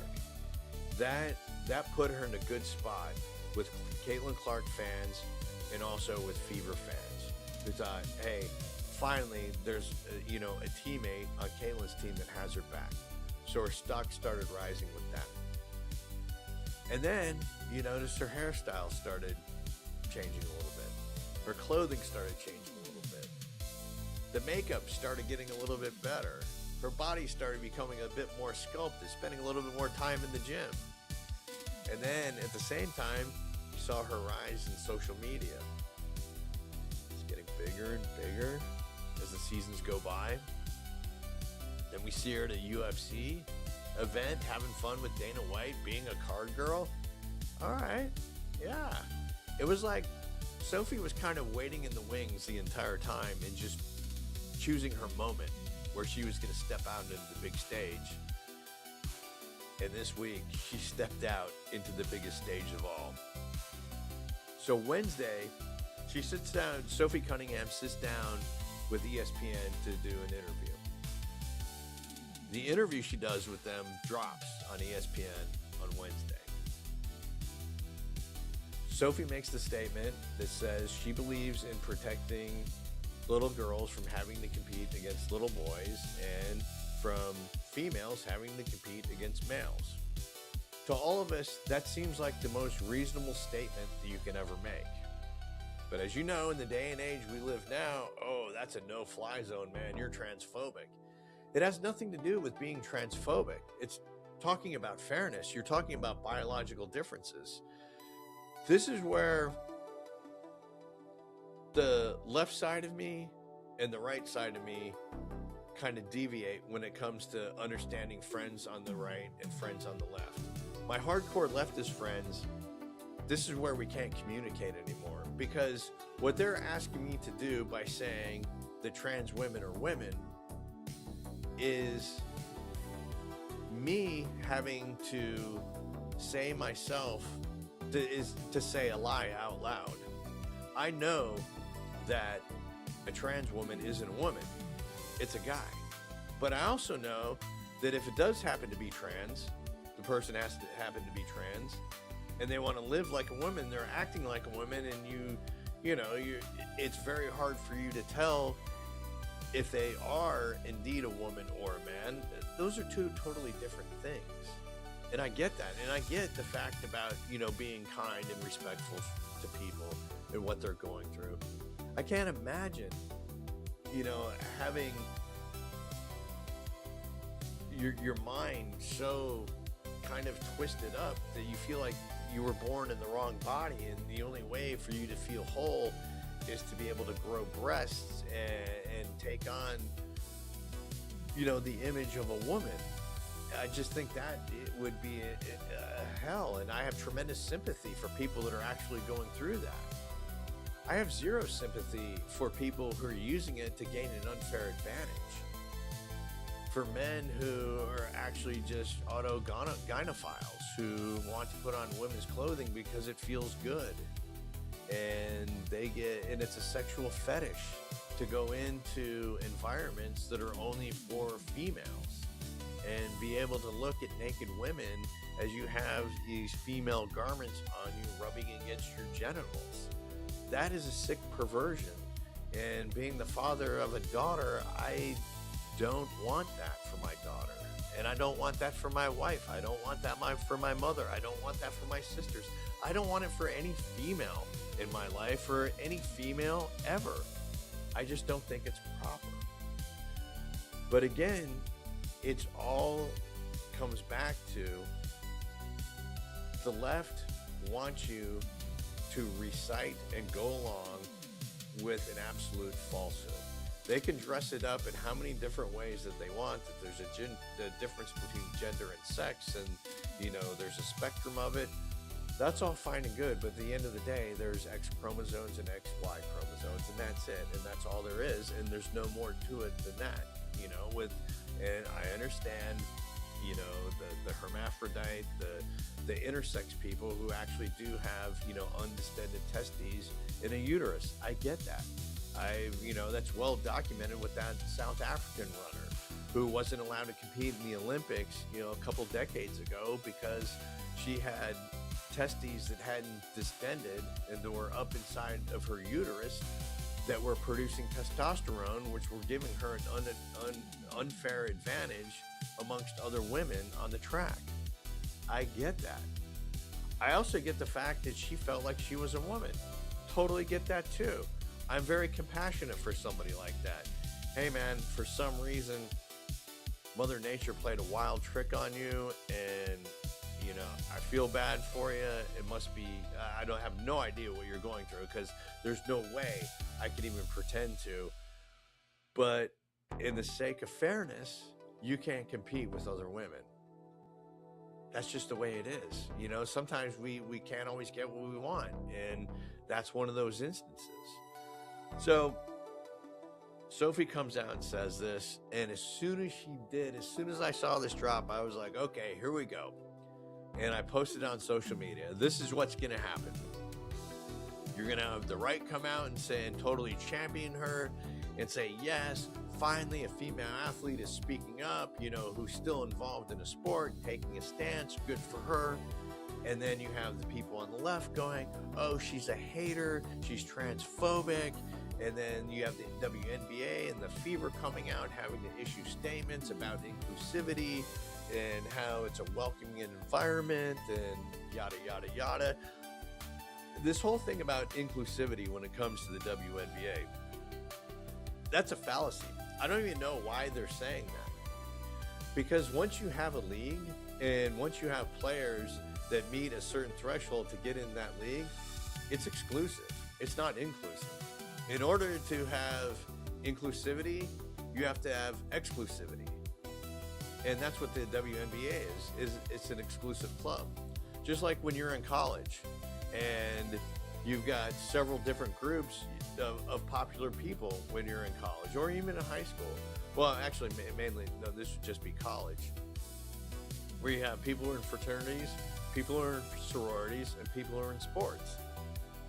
Those are all exclusive groups. And you have to meet a certain criteria to get into that group. So the WNBA saying that we need to be more inclusive, you can't be inclusive because your whole business model is being exclusive. See how that works? And especially when it comes to putting people on the court where merit does matter. Where it doesn't matter, you can hide people and put them in positions that they don't qualify for because you don't see what they produce on a daily basis. Whereas if you put somebody in the field of play, it's measurable right then. Right then and there, you know if they're good or not and how they compare. So it's still, once again, the left always likes to, manipulate different phrases here and there to work the narrative they want to work. But when you take a step back and actually go through their thought process of what exactly they're talking about, it falls apart, and it falls apart every time. And the right has its issues with the same sort of language that it uses. It's not as bad as the left is, but it's starting to get there. And again, I'm going back to the Odyssey. And with social media, we've seen a line in the sand where you see a lot of people on the right who are like, I'm not going to go see that woke piece of shit movie. You know, it's bullshit that they're putting Elliot Page in there and blah, blah, blah. And I'm not having it. They won't even give it a chance. And then you see the left saying, oh, it's the greatest movie ever. This is what inclusivity is all about, until they go and see the movie and realize how much screen time each of those actresses who are featured in the previews do get. Which is, again, Christopher Nolan being the trickster. So, back to Sophie Cunningham. So this is going back and forth on social media, right? And then I come across another article about Sophie Cunningham's Adidas contract and how her shoe is going to drop today. And I was thinking to myself,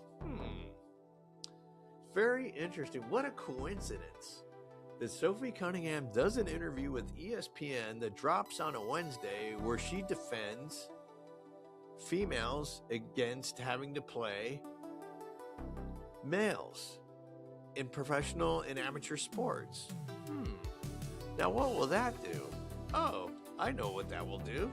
That will cause a huge spike in social media for and against. People warring at each other, people insulting each other. Oh, you wouldn't say that to me if we were in person. Oh, I'll fuck you up if I ever see you, blah, blah, blah.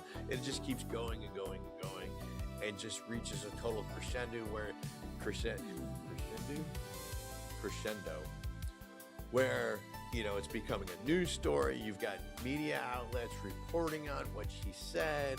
Oh, can you believe the hateful comments that she made? And she didn't say anything hateful other than the fact that she wouldn't tell a lie and say that there is no difference between males and females. So now I'm thinking to myself, okay, I don't know Sophie Cunningham only from what I see on social media and interviews. Is this really her position? I would think so. I think any chick from the Midwest who, you know, didn't like grow up in a household where you had, you know, a bunch of leftist, you know, faculty lounge parents is gonna know basic things like the difference between men and women. So I think she does believe that. Do I think she would have said something like that 3 years ago? Hell no. There's no way. Do I think that she's gotten the courage with her popularity over the last 2 years and where she sees her brand going? Hell yes, I do. And I think it was a smart and brilliant move, and I applaud her for it. Do I think it's a coincidence? No. I think it's one of the greatest marketing campaigns of my lifetime. Just the way that it played out, that article, 2 days of yelling back and forth, and then today her shoe is released, and within an hour the Adidas website sells out of both men and women's sizes. Brilliant. Brilliant, my little Sophie. Absolutely brilliant. Good on you. Good. Just that campaign did everything right. Just chef's kiss. It was unbelievable. That gets a lot of respect for me. I really enjoy that. And I think that the more that we're exposed to Sophie Cunningham, I don't think she's overexposed right now, but I think that, you know, we're just, as a public, are getting to know her better because, like I said, you know, she rides the bench most of the time. So she's not one of these marquee players that's always in the news. She's in the news because she's defending Caitlin Clark. And she's in the news because now they film these walk-ups with the WNBA players in their outfits like they do the guys, which, you know, some of these chicks and what they wear are just absolutely hideous.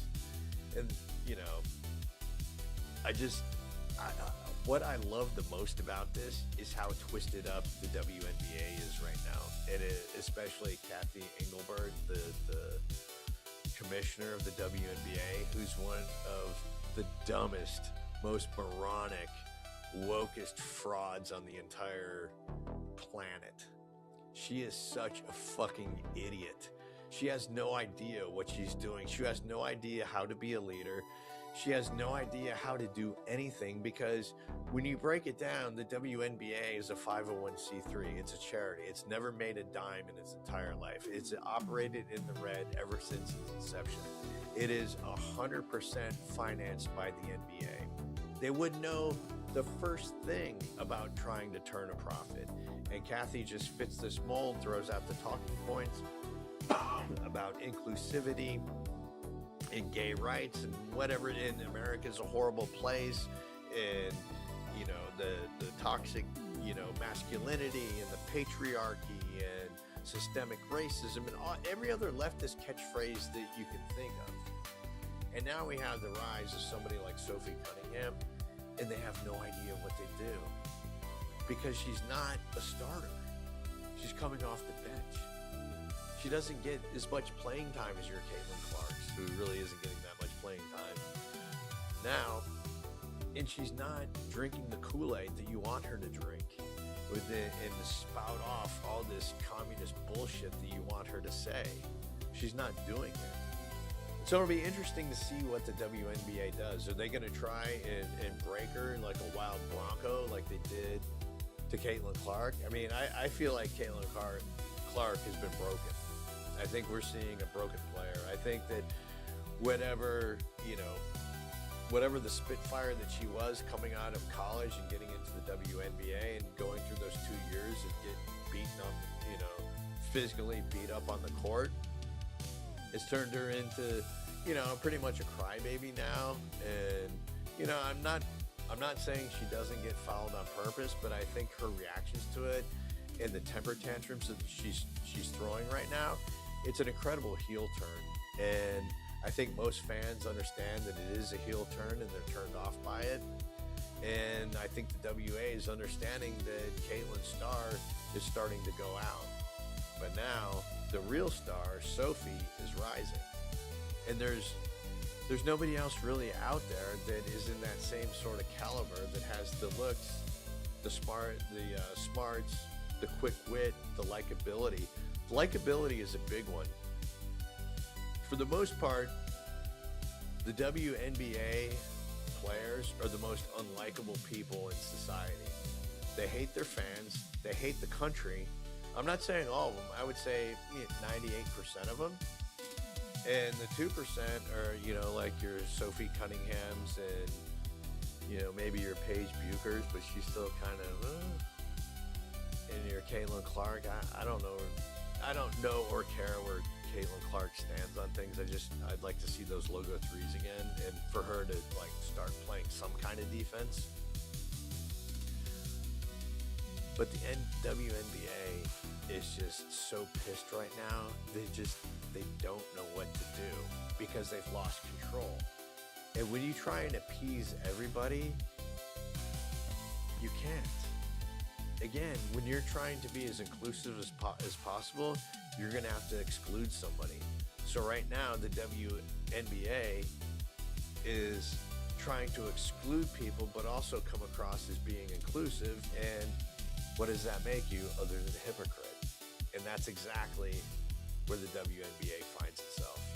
And so the more drama that can be piled onto the WNBA, and especially the front office people, your Kathy Engelberts and all the other dipshits that are associated with the commissioner's office and the team owners, have fun. Enjoy it. All right. Until next week, have a good one, and don't let reality get in the way of a good time.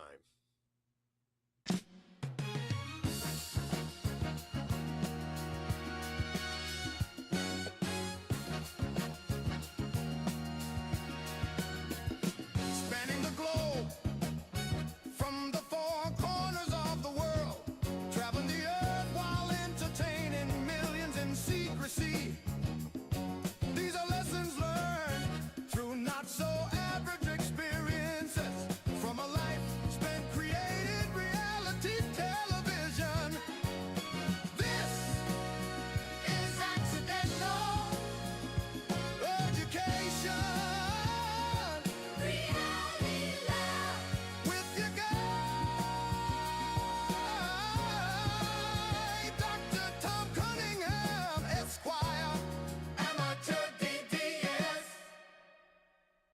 Leader John Thune is still likely to bring this wider crypto bill up for a vote ahead of the August recess, whether or not it can pass to get members on the record for where they stand. But at this point, a lot of work is going to need to be done for the bill to get the required 60 votes, and they do not have much time left. Guys? Yeah, there is that deadline of the August recess, Emily, and then you've got the midterms, which are pretty much around the corner in November, which plays into the game. I mean, if the Senate loses, Republicans lose some seats there, Democrats gain in the House, that changes the landscape for this bill, doesn't it? It absolutely does, Melissa. And look, there are Democrats who do say that they want to see regulations around crypto pass, that they are supportive of the crypto industry. But the fact of the matter is that if you look at where those folks stand, Republicans versus Democrats, it's been a much bigger priority on the Republican side than the Democratic side. And I think if you do see a divided government next year, you're going to see a lot of focus on Democrats investigating the Trump administration, probably less on moving through some of these major pieces of legislation. Because you have to convince your community how great these things. You can't fight it. You have to go with it. And you're going to have all that protection, and we're giving you automatic protection, but you're going to make a tremendous amount of money. You're going to reduce taxes, and you're going to have something that if you don't have it, everybody else wants it. Thomas Massie and I have been fighting to stop the integration of our military with Israel's military. It's shocking that this even has to be explained. It's about American sovereignty. Yet yesterday, the Rules Committee found that Thomas Massie's amendment couldn't even get a vote in the House of Representatives. We do not even have the chance to vote in the House to stop Israel and the United tried to kill me. Wall Street tried to bury me. Weapons. We need God had another plan. Fight to strip this amendment in the conference between the House and the Senate.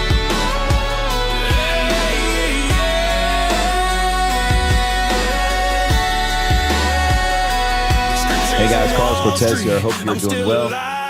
It's amazing. So many things have been going on since I started this podcast, from different presidencies to assassinations to interest rates to foreclosures to economies booming till AI has started.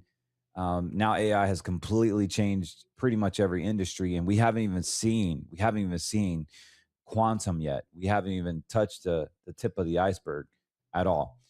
So as we get more into technology, we even see Elon Musk's SpaceX just lose 50% of its value on IPO, and all these people wanted in on SpaceX, and I advised against it. I said, look, most IPOs, they make their earnings and their winnings pre-IPO, and you have to have a special, almost a special connection to get in. And typically we find those through Reg Ds and accreditor investor onlys type of situations where the average person can't get in. You need a certain connection. I had access to SpaceX through some connections, but I didn't invest in it, nor did I even talk about it, because I knew by the time that would launch, it would shoot up and do the whole Facebook thing in 2012. It would shoot up. And typically what happens is the public market gets involved and it just goes down. And we all know it goes down, but here's the thing. When you, just like in Facebook, when it came out at $38 IPO and it ran up all the way to $90, people were trying to sell at 70, 85, 90, definitely by 90, they were trying to sell. They doubled their money, they're out. You could not get your order filled. Cannot get your order filled at all till the daggone thing hit like 35. So now you've lost all your gains and some of your principal. So this is what exactly is happening with SpaceX. And this pod is not about SpaceX. Actually, let me say my disclosure here. Everything on this podcast is meant for information, education purposes only. I am a financial advisor, but I will not be giving financial advice on this podcast. In the meantime, if you are interested in getting investment advice, or you would like for us to look at your whole retirement plan or your picture, give us a call, 813-448-3446, or visit us at cortezwm.com. For those of you that are listening on Spotify or even Apple Podcasts, I appreciate you. Definitely click like and subscribe. We're also on YouTube and Rumble. You can look us up at Scriptures and Wall Street. One of the things that was weighing on my heart is the fact that there is so many distractions where all we're focused on is on the money. And I know everybody is watching this. We all have a common interest, which is, doing the right thing with your money, a stewardship, so to speak, and just having an alignment with God, like aligning our hearts with God. We believe that if you align your hearts with God, He will bless us, and He says that in His Bible, in His Word, many, many times. And that is literally the secret of financial success. Wherever your heart is, your treasure would be too, or reciprocal. Wherever your treasure is where your heart. I love that verse, backwards, forwards, sideways, because it goes hand in hand like cars and keys. There's so many conversations I've had with people where they spend so much time worrying about their financial status, financial picture, because they're retiring. And I get it. But I want you to completely catch this. And I'm not trying to be preachy. I'm just trying to share from my experience, because I take thousands of calls, guys. And it's one thing I would say is that people trust their brokerage account, their bank account, more than what God has says. And I am 100% guilty of that. But let me show you how this mentality is destructive and detrimental to your faith, detrimental to your family, and detrimental to your retirement. So here we are. Maybe we have a couple $1 million and we're only 60 years old. And you ask yourself, can I live off $10,000 a month? Or maybe you only have $1.5 million and you say, can I live off $10,000 a month? First and foremost, kudos on you for having a set number, whatever that lifestyle is. Kudos on you for calling and reaching out, saying, I don't know how to do this. All I did was just save in my 401k and save and to the retirement plans, or I automated my silver purchases. I automated my 401k. I automated my Franklin Templeton mutual funds. I automated my savings, and that is so huge. Guys, I've spoken to janitors that have lots of money, and all they did was clean floors, get a clock in, clock out, and they were just automated and disciplined. All they did was just save 10, 15%. They paid God, they paid themselves. And they did that for 30 years, cleaning floors. I've met Publix grocery store employees that have $4, $5, $6, $7 million. All they did was automated. They bought the company stock. They save into a 60-40 blend portfolio for their whole lives. And they didn't go to retirement planning school. They kept their life simple. They didn't worry. Not one point. They're still not worrying. And they're just like, they're grateful for the fruits that they literally have radiated, have shown. They trust in God. And so I say this all the time. Are we supposed to please God, or are we supposed to trust God? Pleasing God looks like, hey, I got my Jesus tattoo. I got the little Jesuses everywhere. I have these little cute little Jesuses. They're awesome. Get them on on the internet. 100 of these for like $20. They're adorable. But Jesus is not supposed to be in a box. And we tend to put him in a box. We spend these times just having no faith. Our faith is in a dollar. Our faith is in our company. Our faith is in a bank account. Our faith is in how much bars of silver we got in our gun safe. Our faith is in the ammo. Our faith is in the crops. Our faith is in everything except for God's word. So when we please God, as a worship leader myself, I love worshiping. I love getting on the guitar, no music, just boom, just straight playing and expressing my soul to the one and only Alpha and Omega. I love doing that. And I love doing it with a group of people that are passionate about worshiping God. But we've gotten away from that. That is pleasing God. And don't get me wrong, I do want to please God. But when there's no money at the end of the month and there's more going out than coming in, or when a doctor's report says, his heart stopped 3 times already, the next one, we're not going to resuscitate him, or the skin cancer has traveled through all over the body. Stage 3, the next step is stage 4, and then you only have 6 months. Or the bankruptcy paperwork comes in and we're signing off on it. Or the wife leaves us, or the husband leaves.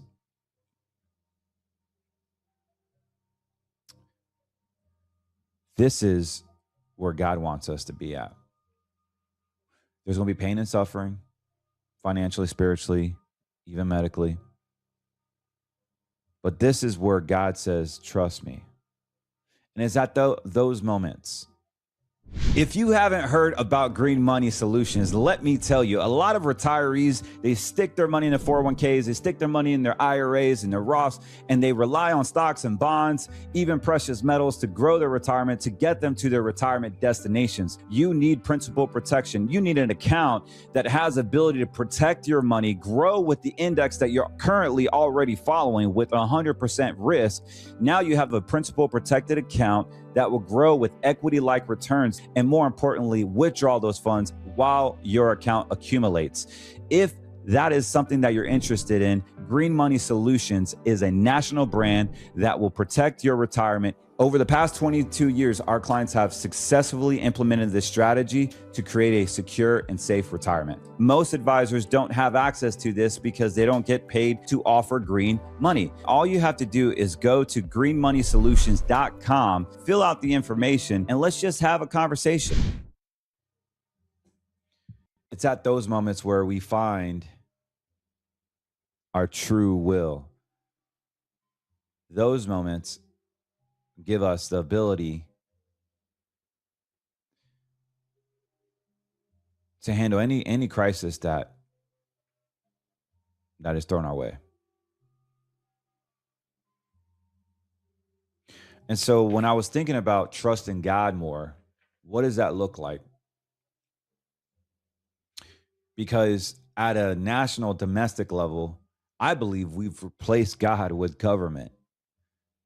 How many times have you heard the same stupid thing? This is the most important election in our lifetime. If our candidate loses, America's finished. Like, really? Since when did God's kingdom depend on Washington? Some Christians spend more time following the polls, following the latest headlines, the tape on Maria Bartiromo's on CNBC, CNN, or Fox Business, or even here on Rumble or podcasts. They spend more time on that than actually reading scripture. Others believe that the government should solve poverty. Like, seriously, there's people that believe that the government should do the UBI, the Andrew Yang.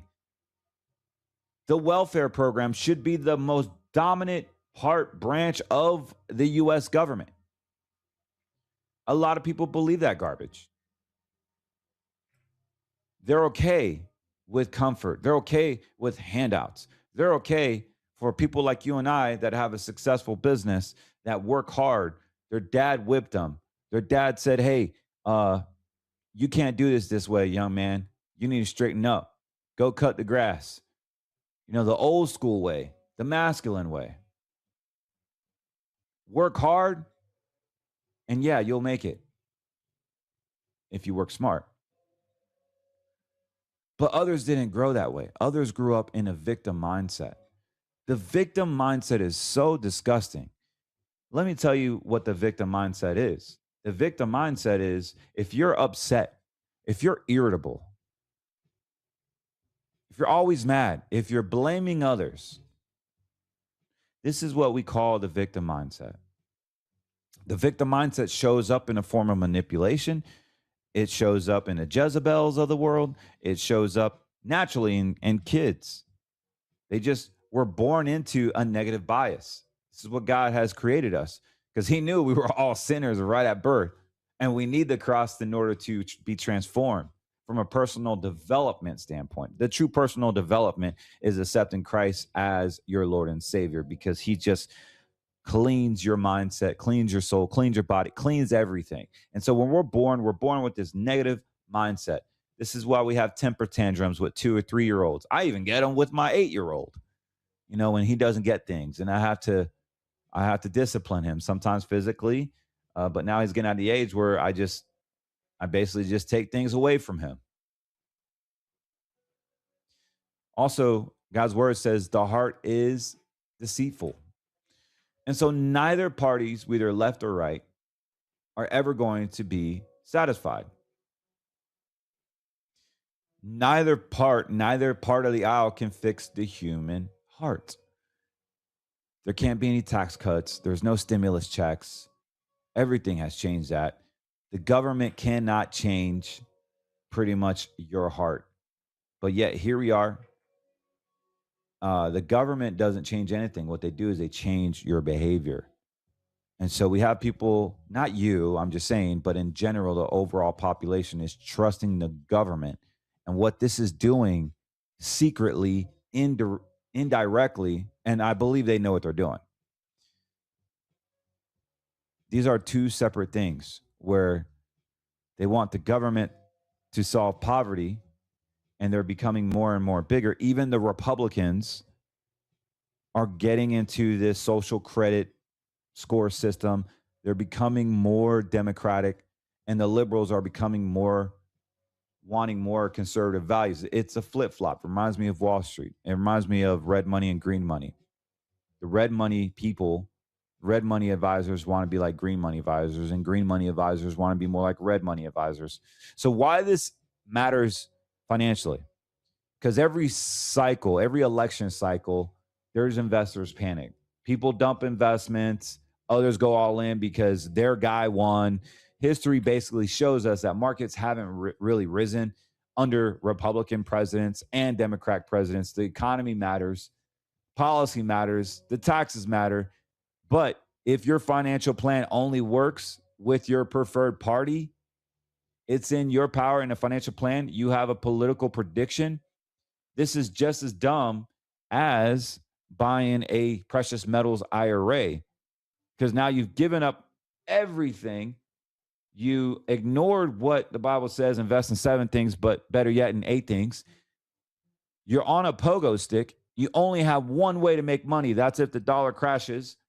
But you forgot to mention the same people that manipulate the dollar down are the same people that are going to manipulate it back up like they're doing now. And this is the classic vibe. This is the classic deal of red money. And so this has affected us to become more victim. This has affected us to, whether you like it or not, you're trusting the government. You're trusting the government. And I don't care if you're conservative, libertarian, Republican, Democrat, whatever BS party you align yourself with. The churches have put their stamp on it. They've become more political headquarters. They refuse to mention biblical truth, and they're basically afraid of offending people. Both extremes. They absolutely missed the point. Our loyalty should be in the cross first. Everything else comes second. And so if your politics and your theology is more politically aligned, then you are out of order, brother. You are out of order. And I know I'm on certain networks that are just completely far this way and far that way. I don't care. My message is me. I am not aligning myself with a political party anymore. I'm aligning with what God's word says. I am fully dedicating my heart to the cross, not some political ideology. I already did that with Trump. I already did that with the Republican side. And yes, I am a conservative. Yes, I believe in the old school way. I believe that, you know, a man and a woman should have a family. I believe in hard work. I believe in capitalism, even though there's terrible things about capitalism. I don't believe in socialism. I believe in rights. I believe that there should be privacy in banking. I believe there should be privacy in even education and in your health.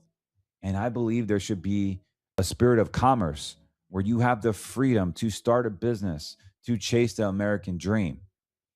I also believe that you should have the freedom of religion. If the Muslims can bust out the carpet in the middle of anywhere, why can't we just preach and sing and worship or do what we do in the middle of anywhere? Why is that a place of crime? Because we're a threat. You know, say what you want about Justin Bieber. I used to make fun of him. I was like, man, this guy's a queer. He's a bird chest little idiot. You know, he sold his soul to the devil. He has like the owl on his forearm. I said everything judgmentally, just everything you can think about Justin Bieber. And I wasn't jealous. I'm like, this guy's legit a freaking wussy. Like, he is a mommy's boy.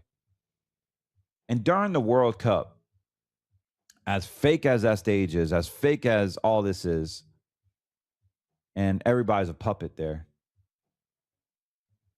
he sang a song called Hallelujah. And you guys know I love guitar. I love vocals. And from one guitar player to another, he was playing open chords. And then obviously he's more a vocalist than a guitar player. He, like me, I'm more of a vocalist than a guitar player. I've been playing 20 years and I still know the same 5 chords, right? So I believe he was an E and he was just going up and down the fretboard with the open chords. Beautiful, beautiful chord progression. But he said one word. That was hallelujah. Even though he could have been talking about his girlfriend or his spouse, the word hallelujah is so offensive to the demonic realm at a world level that people would actually say he killed halftime. He killed the moment. All we care, there was comments from others on like social media saying people don't care about hallelujah or that song. He killed the whole moment. We're trying to get drunk and have fun. We don't care about somebody singing on a guitar, killing the whole vibe. And next thing you know, you had Shakira, and then you had oh man, I forgot who it was. Some reggae rapper. But I was so touched by that song. I mean, yeah, it's still a secular song, but the word hallelujah, it is so piercing. It is so powerful that it stops people in his feet. And you mix that with some vocals with Bieber and some decent guitar playing. Yeah, he did kill the momentum. He actually shined the light on Jesus just for a half a second, and they couldn't even stand it. So my question to you is, are we going to continue to talk shit about people and the government? Or are we actually going to do something about it? Are we actually going to do something about it? Say what you want. But the kid laid it all out there. Whether it was at Coachella or FIFA World Cup. He was bold enough to trust God. And maybe he's putting on a front. Maybe he completely is, a wolf in sheep's clothing. But that's not for you and I to judge. Maybe he is a false prophet. Maybe he isn't. But tell me one person that has done that other than Daddy Yankee and Farruko, which is a Puerto Rican rapper, made millions and millions and millions of dollars and told people at his concert that I'm going to follow Christ. This is my last secular song. You don't hear about him anymore. I got respect for that, man. Because they completely said, you know what? I'm trusting God. I'm getting out of this lifestyle. But when are we getting out of that lifestyle of always trying to plan our whole future, plan everything, and everything has to be planned? I don't think we're trusting God, guys. I think we're trusting the government. I think we're trusting everything other than God. And it becomes the scary part. This becomes an idol. The biggest idol in America may not be money. I believe it's power. Everyone wants control.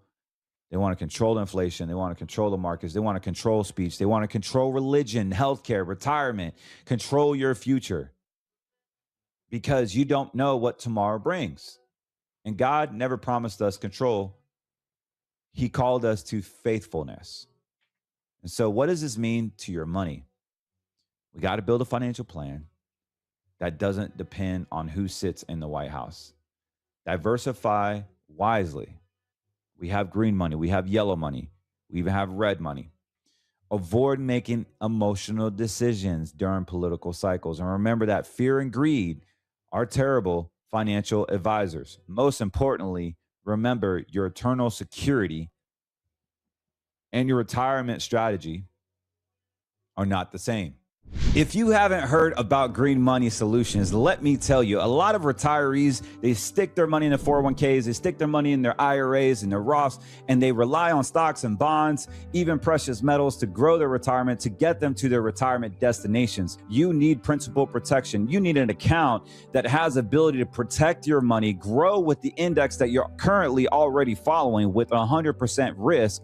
Now you have a principal protected account that will grow with equity-like returns, and more importantly, withdraw those funds while your account accumulates. If that is something that you're interested in, Green Money Solutions is a national brand that will protect your retirement. Over the past 22 years, our clients have successfully implemented this strategy to create a secure and safe retirement. Most advisors don't have access to this because they don't get paid to offer green money. All you have to do is go to greenmoneysolutions.com, fill out the information, and let's just have a conversation. We have to get out of this rat hole, this loophole of just really thinking that we have to win all the time, that we have to never have mistakes. Because if your heart is really aligned, God has you in the palm of his hand, like it says in Joshua, that I would never leave you, I would never forsake you. And it's not like you're not being a steward. You are trusting God more. And I believe if you can do the Malachi 3, I believe if you can bring your first fruits, you have a guarantee that's stronger than any other green money account. That's stronger than pretty much anything you could possibly think of, because God himself says, you know what, you're trusting in me with your finances, the little that I give you, how much more can I give you and still trust you? This is huge, guys. I want you to realize that my show, my podcast, we're not about just making money. There's no point. There's no point in making money if your heart isn't right. There is no point. And look, one day I will be worth 100 million, 200 million. Totally get it. But the one thing that I want my children to know is I didn't get there by scheming. I didn't get there by trusting my wallet. I didn't even get there because I was smart. I got there because I fully trusted in the blood of Jesus. I truly trusted that the closer I grow with him, the less worries I have about my future retirement. If that's you, if you want coaching, if you want the ability to grow your account, whether through financial planning, retirement plan, I am here. I've been here. I'm not going anywhere. And one day they're going to try to silence us. They're going to try to cut off our internet. They're going to try to make us China. And it doesn't matter if it's Trump or Byron Donalds or Marco Rubio. They all serve the same master.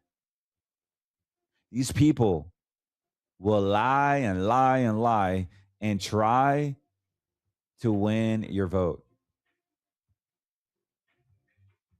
I don't care what anyone says. You can infer intent by the results given.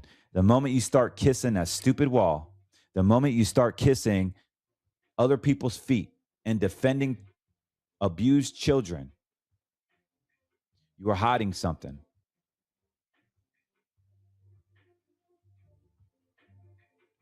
Because when you shed the light in the darkness goes away.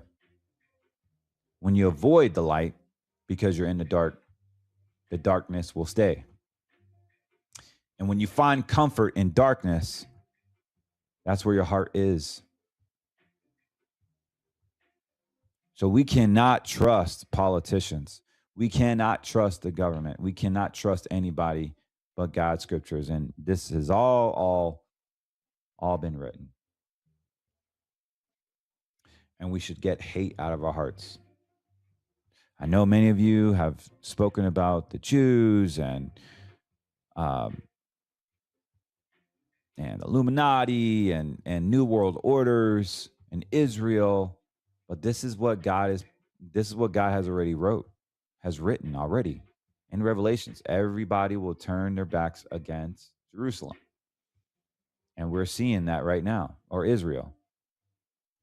And Israel, I believe, is the body of Christ, not a geographical location. And guys, we got to be very, very careful in the end times, because one thing I do know is that we can't have hate in our heart. I look at Jesus on Calvary. The warrior king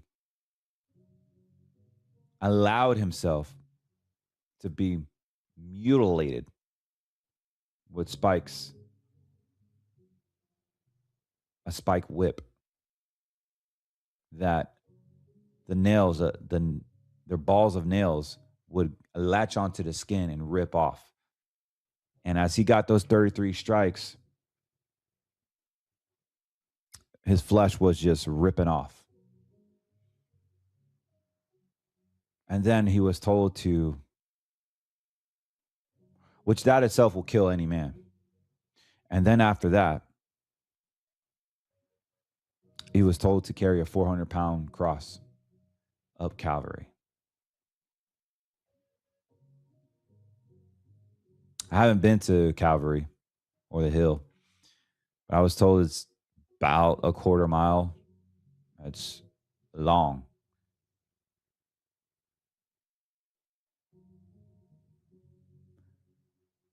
He saw the people that accused him of blasphemy.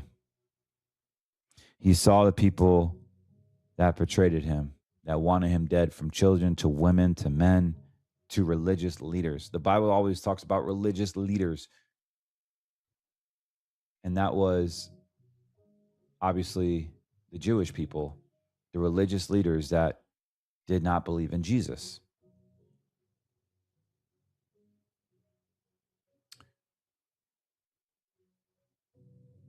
And so what I will say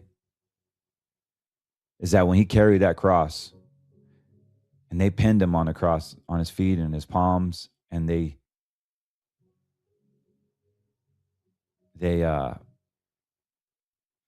smashed those dry grape thorns in his cranium, where it pierces his cranium. They speared him, they mocked him, they spat on him, and then they laughed at him, and they put,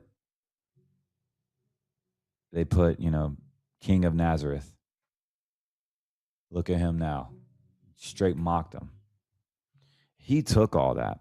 So what I love about Calvary is that there was two guys. There was two guys on the hill with him. His name was Gestas and Dismas. I may be butchering it. I may be butchering it, but there is Dismas and Gesmas. What I loved about the hill is that, I don't know if you know this, but who was the first saint? The first saint in Christianity itself that actually went through the full cycle. There was 2 thieves next to Jesus. So as Jesus was bleeding to death and he got pinned on the cross, there's 2 other thieves. Dismas was the repentant thief who asked Jesus to remember him. And then you had Gestas, traditional name of the unrepentant thief, who mocked Jesus. And if we look in, I believe it's Luke 23:39. So one of the criminals hanging there hurled insults at Jesus and says, "Aren't you the Messiah? Save yourself and us." But the other rebuked him and said, "Don't you fear God? We are punished justly, but this man has done nothing wrong." Then he said, "Jesus, remember me when you are going into your kingdom." And Jesus answered, "Truly, I tell you, today you will be with me in paradise." What I love about this is that it shows Jesus' heart.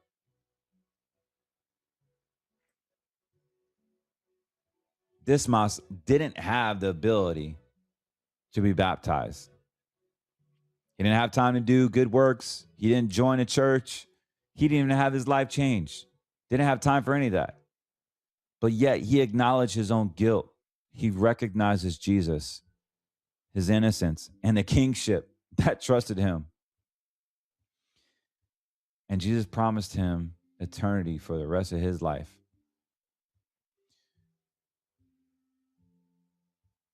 I just love the story on Calvary because it hits every angle of where we're at in our life. If you can't relate to that story, it is a whole flagship of what we do. We are that thief. We acknowledge God as the Lordship, the Alpha and Omega. Never did we talk about money. Never did we talk about other things like politics and all these gross things. We simply just trust God. And I think we've gotten so far from the distracted lifestyle, paying bills and looking at social media and the media and forgetting what is true. And I don't know where this lands for you, but it landed for me as I was thinking about what I'm going to talk about. And I was going to talk about like Social Security and the FANG stock. You know, I see a touch and go pattern on FANG. I was going to talk about the S&P and green money and all these fun things that I like and trading. But I'm like, man, no. Like my job here is to be that Justin Bieber, to say the word hallelujah in a world platform. He offended so many people that wanted to get drunk and spend $20,000, $30,000 on a ticket. All they wanted to do was get drunk and have a good time. But life's more than just a quick flare.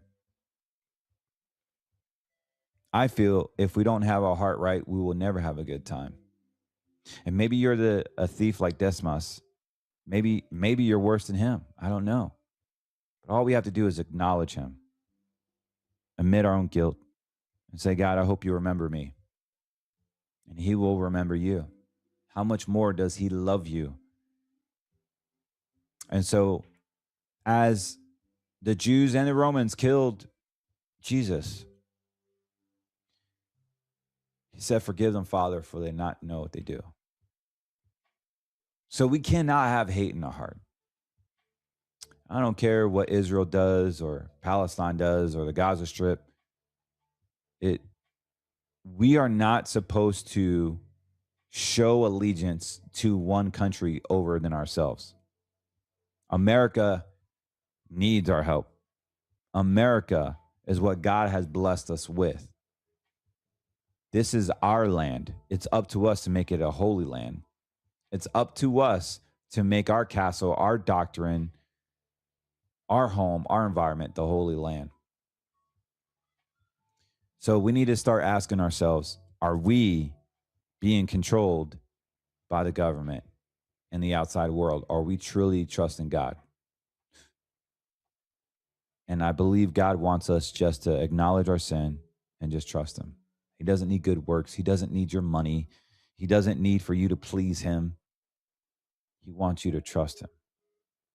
I don't know if that lands for anyone, but I didn't feel like talking about financials today. There's so much time to talk about that. And I promise you, I'll show you some really cool compounding ideas where you can grow your wealth substantially, that you can avoid the noise, that we can simply just continue to live and build your retirement plan in a biblical way, in a way that you're honoring your family, in a way that you're honoring your children, in the way that God intended it to be. But today is not that day. Today is just stopping in tracks and just acknowledging. Let's be grateful for the air conditioner in our home. Let's be grateful for the food that we just ordered today. And let's be grateful that we have the ability just to have air in our lungs. I know this sounds minimal, maybe average to some of you, but because it sounds average, I believe some of us have made God average. We only reach out to God like a genie bottle when we need a wish, when he wants more than that. He wants you to trust him. And so I hope, my prayer is that you start trusting him, because it really, really dawned on my heart this morning to really just talk about trusting him, not trusting the financial markets, not trusting the green money strategies. All those, we can do very well with those. It's just trusting in him. So guys, I love y'all. I hope you have a great weekend. I promise Tuesday we're going to be getting into the charts and talking about money again. But I wanted to share my heart. I think we needed to hear this. I needed to hear it. I felt it. And if you haven't had a chance, definitely help me monetize my channel. Go to Scriptures on Wall Street on Rumble, YouTube, Apple Podcasts, or Spotify. And that will help us get some likes and subscribes. And also, if you are interested in getting lean and sleeping better and having the ability to perform better and burn some fat, go to getmeleanusa.com and get you some peptides. You can order them on a monthly basis. You can cancel anytime. They're animal-based as well as plant-based peptides that your body just needs, and it already has. And as we get older, we lose some of these amino acids that are so powerful for your body. All American made company, and they deliver right to your door. Just go to getmeleanusa.com. And if you are interested in a consultation, or you just have some questions about your retirement, it only takes 15 minutes. Go to cortezwm.com. If you want to protect your retirement, then go to greenmoneysolutions.com. I just changed up the website, and we have product videos on each option. But maybe it's just more than just green money that you need. Green money is just a staple. It's like a Swiss Army knife. It takes care of a lot of things, but having green money will protect you, and you will become a steward of your money, because there's never any losses due to market risk. Well, guys, I love y'all, and thank you for the opportunity to speaking to you. God bless. I'm out of here.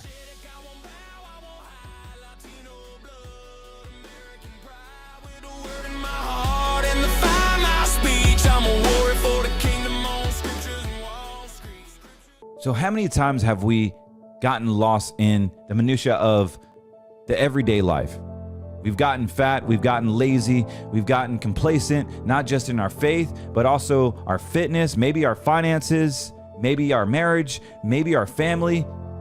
But we've gotten complacent. And we constantly need to continue to grow. And one of the things I was weak at was in my fitness. As a former athlete, I thought I had it all. My ego got in the way. I'm like, I'll do it later. I'll do it later. Up until now, I have been able to focus on my fitness. For those of you who've been following me for 3 or 4 years, you understand that I've gained a lot of weight. I've used the excuse of having 4 kids, a marriage, a business, helping out at church, all these excuses. And I keep putting myself in the back burner. This is deadly. And what I love about this company, what I love about taking ownership, is that GetMeLeanUSA.com has the ability to introduce natural groundbreaking peptides. What your body demands, what your body needs to release those fat stored cells, to build muscle, to gain your physical being back to where it's naturally supposed to be. We're not talking about big pharma saying we're going to come out with the weight loss drug. We're not talking about losing muscle. We're talking about gaining muscle, gaining your physique back, controlling your appetite, giving you the edge that you need to help you get your body back in check the way God intended it to be, by using his resources with America First products, with America First company that aligns and believes in what you believe in. Introducing GetMeLeanUSA.com. Get in. This is going to be groundbreaking, huge business opportunity, as well as a huge groundbreaking technology that is going to change the landscape. So I know good things before I see it, and I highly recommend you get in. All you got to do is click the link below and get you some fit, get you some lean, and get fit and get lean. This is not going to do everything. Of course, diet and exercise, you continue your walking, continue your protein intake, but man, does it make it a whole lot easier to get in shape. Look at me, I've lost 60 pounds, but this is actually fundamentally a great recipe to get back in shape. And I can personally attest to the amazing effects of this product. So go to GetMeLeanUSA.com. You won't regret it. You can cancel anytime. They're affordable and yet they're effective. And you are supporting our show. You're supporting yourself. You're supporting a mission. There is an affiliate program attached to it if you would want to share it with your friends and family. There's a whole nother opportunity there.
banter. Balls and banter. No excuses, just win, win, win with your balls and banter. We got balls, we got pucks, we got sticks, we got everything in between. We got balls and banter. All right, folks, it's Thursday. Made it through the week. Damn glad to be here. Damn glad to be with all of you guys. Whole gang is here. Zach in studio. Tom, Nate joining from afar. Jonathan hitting the keys. How's everybody doing today, Whoa. gentlemen? There you I'm a bit close up on you. How's that looking? Your nostrils look fantastic, let me just say. Let me make some adjustments here. Yes, everything has been well so far. I love it. That's great. Nate, how about yourself? I can't complain. Okay. I mean, I could, but it wouldn't do any good. Right. I mean, we've been told that it doesn't do anything, so I don't know why any of us do it. Zach, glad to have you back. Zach rocking, it reminds me, because he's rocking a Jacksonville Iceman, our minor league hockey team, or ECHL hockey team t-shirt here. That's going to be fun. Nate's going to make his first journey down to Jacksonville, see the studio, and we're going to see an Iceman game. We're logging. Has anyone been logging all the things that I keep saying we're going to do on the show? Like, we need an assistant who's just over in the corner. I need to get Shafi in here. That's all right. I'll stay on top of the Iceman stuff. Okay. I figured you would. Yep, I got it. I figured you would. I'm so excited to start with I feel like I'm a dwarf sitting next to Nate like this. Somebody get him the Apple box, the little booster. Booster seat. Get him a phone book. And now I'm frozen. Yeah, you are. We'll cut to me and we'll figure it out. You'll unfreeze, just like General Zod did back in the day.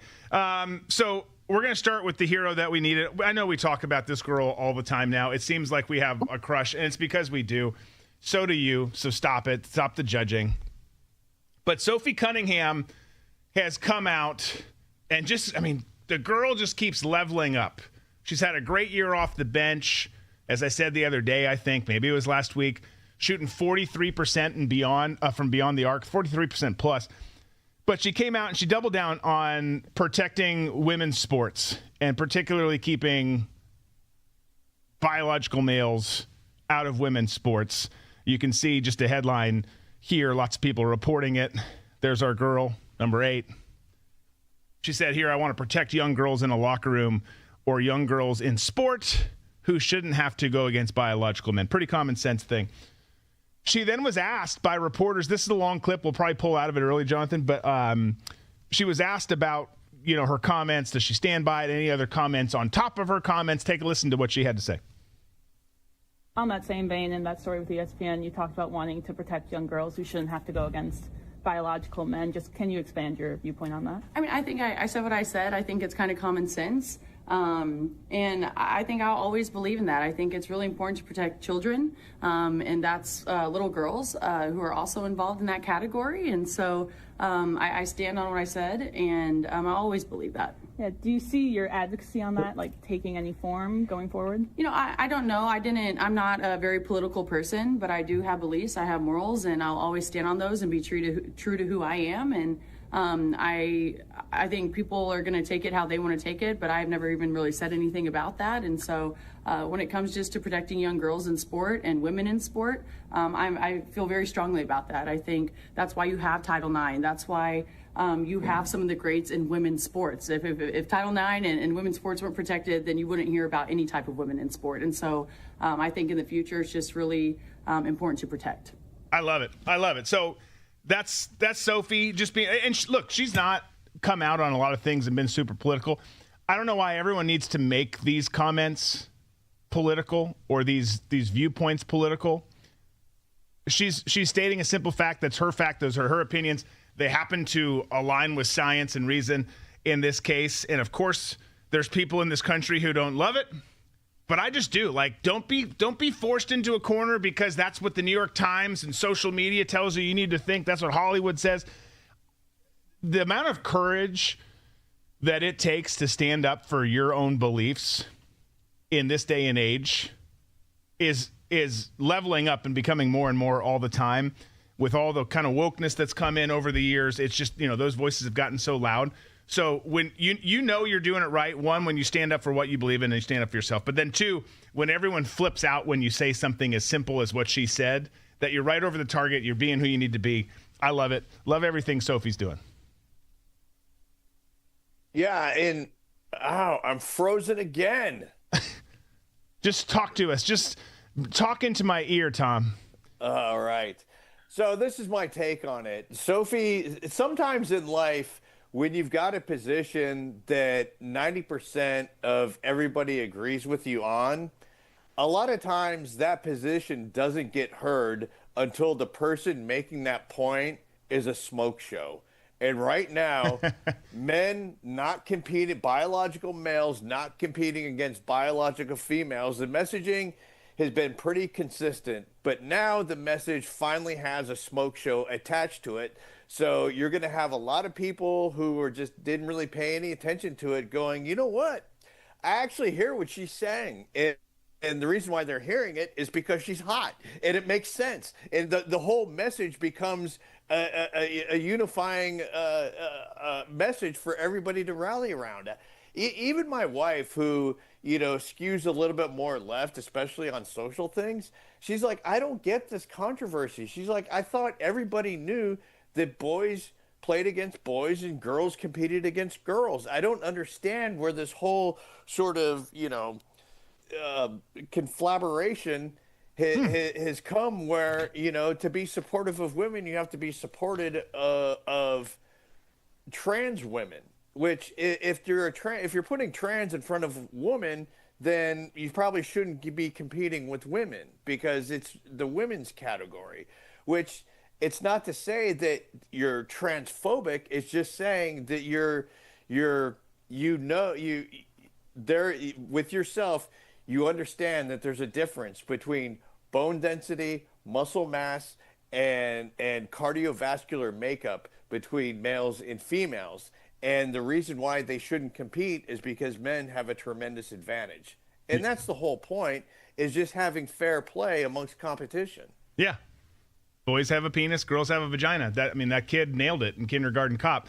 Can you elaborate real quick on was it conflagration? Yeah, that was a great word. I just made that up. Okay. I felt like you did. I was racking my I'm going through my vocabulary Rolodex in my brain. I meant to say confluence. Well, and we got conflagration. It's the word of the day. We'll make a T-shirt out of it. It'll be great. It'll sell like hotcakes.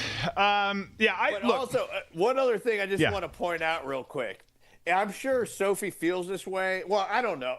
I don't know anything for sure because we talk about it all the time. How do we know what's fake and what's real and this and that? But from that press conference that she gave, she really actually sounds, and I believe her, that she is grounded in her beliefs that biological males shouldn't play against females. I get that. I think that's great. But I've got to point this out, and I think it's one of the greatest marketing ploys I've ever seen before. Her shoe drops tomorrow, and social media is doing what social media does. You've got one side pitted against the other side, going back and forth. And I was scrolling through, and I saw the post, and I was like, "Here it is," and it says, Sophie's shoe drops tomorrow, so if you support her stance on males not playing against females, support her and buy her shoe and let the world know where you stand. And I was like, oh boy, this is she is a marketing genius. She is. That's a great point. You've got, and Jonathan, let's get the 3-split ready in case we have to swap the link there for him. But the Indiana Fever have 2 chicks right now who just dropped well, one who's about to, but just dropped shoes. Caitlin Clark's Nike shoe just came out. You've got freaking Sophie's Adidas shoe dropping tomorrow. It really is. This is great PR. Good on them and her team for drawing this up. Good on humanity for just doing what humanity does. And pointing fingers and you're a bitch. I can't believe you think this. That's so great that you think this. It's all working out pretty well. I would say, for that shoe sale. And again, like, people have whatever opinion you want. These are not that controversial of opinions. The people who, that's a small percentage. Reminder, if you're new to the show, the percentage of people that fit within these categories that we're talking about is a fraction of a fraction when it comes to our population. They're loud. They're entitled to do what they want, but like the facts are still the facts. Drew, I got to ask you this question, and also Zach and Nate. When was the last time in the history of sport where a sixth man on a basketball team or somebody else who isn't a marquee player on a particular franchise has now stepped up in a way that I clearly haven't seen before? I mean, I was thinking about it, and maybe Dennis Rodman, you know, in the rise of his popularity when he was with the Bulls, but still, it was, you know, he was still in the shadow of Michael Jordan. But I've never seen somebody who's, you know, like a Sophie, who's not a dominant player or even a starter, all of a sudden just rise, you know, as rapidly as she has within a league. Yeah, I mean, it's the sex appeal thing. Rodman wasn't a sixth man, but yeah, I mean, it's because she's hot. It does a lot when you're tall, beautiful, and blonde. Like, that's both of you have nailed it. I think that takes you a long way in this world. And then she's really good. Like, she's been really good off the bench. She's had a good career, you know, but even before she came to Indiana, she's kind of found her groove there. And what the Fever are doing, it's fun to sit back and watch. It's cool. Look, there is the shoe part. There is some of the different things that go into some of the PR that's happening.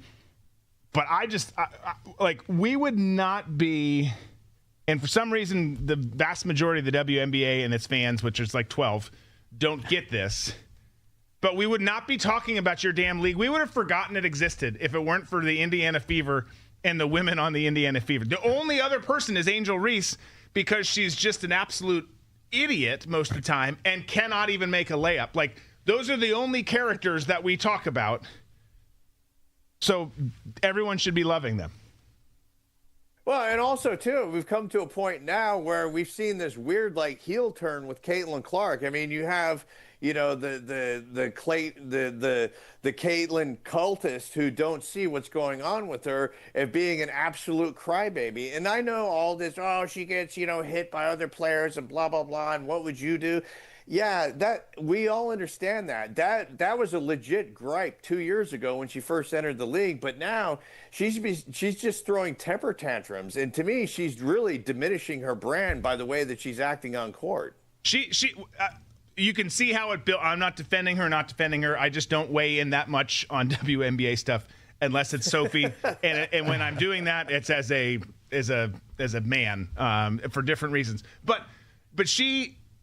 You can see how she got to this point, but she's now, I mean, as of this morning, she's one technical away. She's had 7 technicals this season. She's one technical away from a 1-game suspension because of her on-court antics. Whether you think they're justified or not, the net result is she gets one more tee in whenever, and she's getting suspended. And that'll be interesting to see how the headlines and discussions shake out from that, which at this point seems inevitable, but we'll see.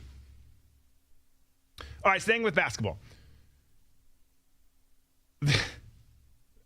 So obviously there's a lot of debate about where LeBron James is going to land. 76ers, a likely candidate. The Cavs have been talked about. The Miami Heat have been talked about. The T-Wolves, a couple other teams have been talked about. Seems like he's going to land in the East. And maybe somebody knows something we don't know.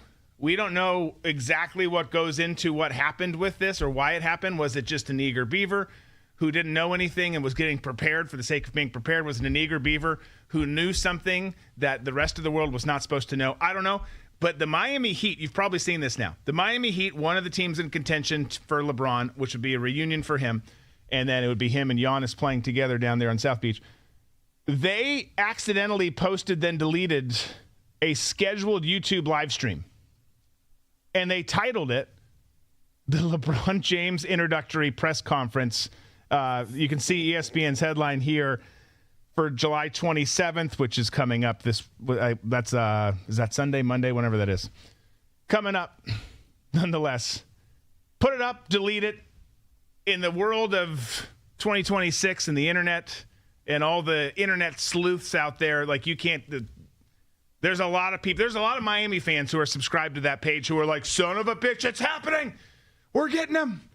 And then it goes down, and people are like, "Okay, what's going on with this?" And I'll be the first to tell you, I don't know. Nate, maybe you know what's going on with it. I certainly don't know. I do know that not too long after, if this is real, and it looked like it was from all the different sources that I saw, the Miami Heat listed a new job vacancy online. You can see, let's put that up. You can see it here. Director, YouTube strategy. Is that real? I don't know if it's real or not. It's circulating. It's the internet, so it's got to be. But I don't know. I don't know if it's real or not. But man, over 200 applicants. Yeah, you only find 200 people. They're like, I don't know. I don't know if I want that digital job with the NBA. Right. In Miami. Well, I'm actually I don't love Miami. I don't hate you if you live there. But it's a good gig for a young person who does digital media. At any rate, this whole story though is pretty wild, and it has everyone wondering: has this been worked behind the scenes, and it's coming, and they're just waiting to sort out some final steps, do the introductory press conference, start to see the tweets and everything go out saying he signed or whatever the deal is, or is this them being hopeful? Someone being an idiot, or is it something even, totally different than that? Someone just, I don't know why you do that if you're in the Miami Heat organization, put it out there and just do it for shits and gigs. But it wasn't a great look, and we still don't know the answer. As of, it's been over 23 days, he's still a free agent. But we know that whether that job listing is real or not, it has not been a good week for the person who put out that YouTube link.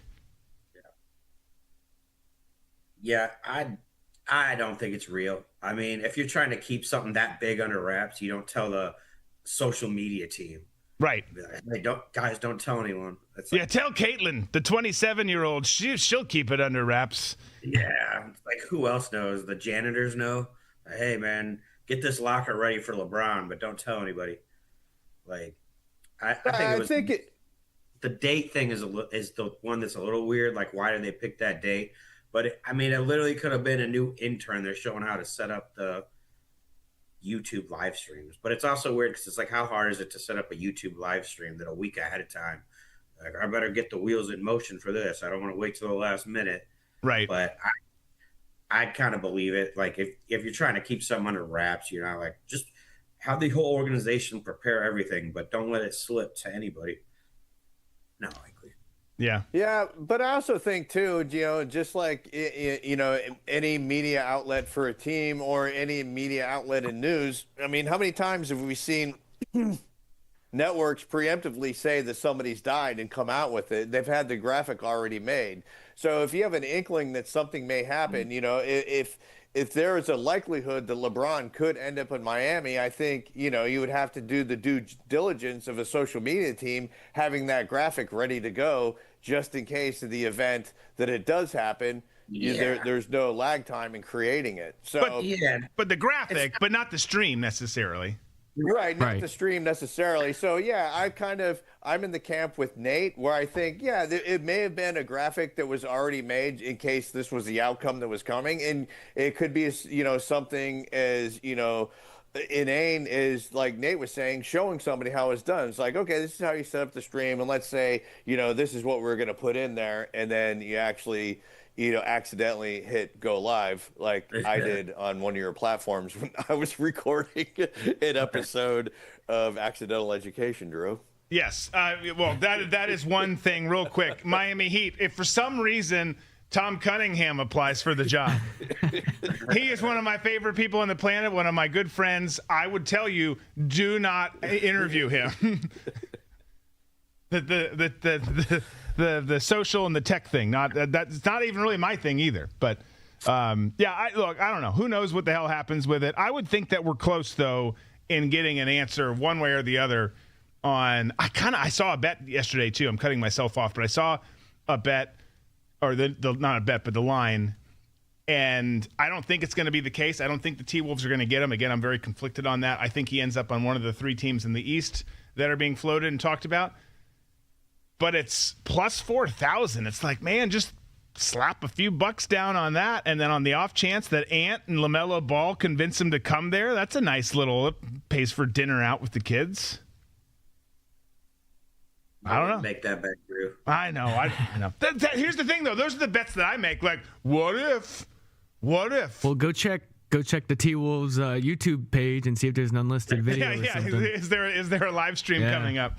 We'll I don't know. We'll have to see. I don't think that's going to be the case either. But I get that. That's the dumbass in me. I get intrigued, and part of it's because I got lucky with the Penix bet. You know, him going to Atlanta and pick 8.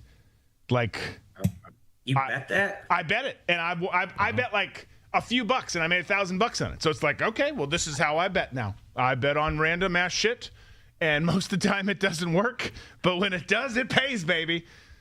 Dang, that's impressive.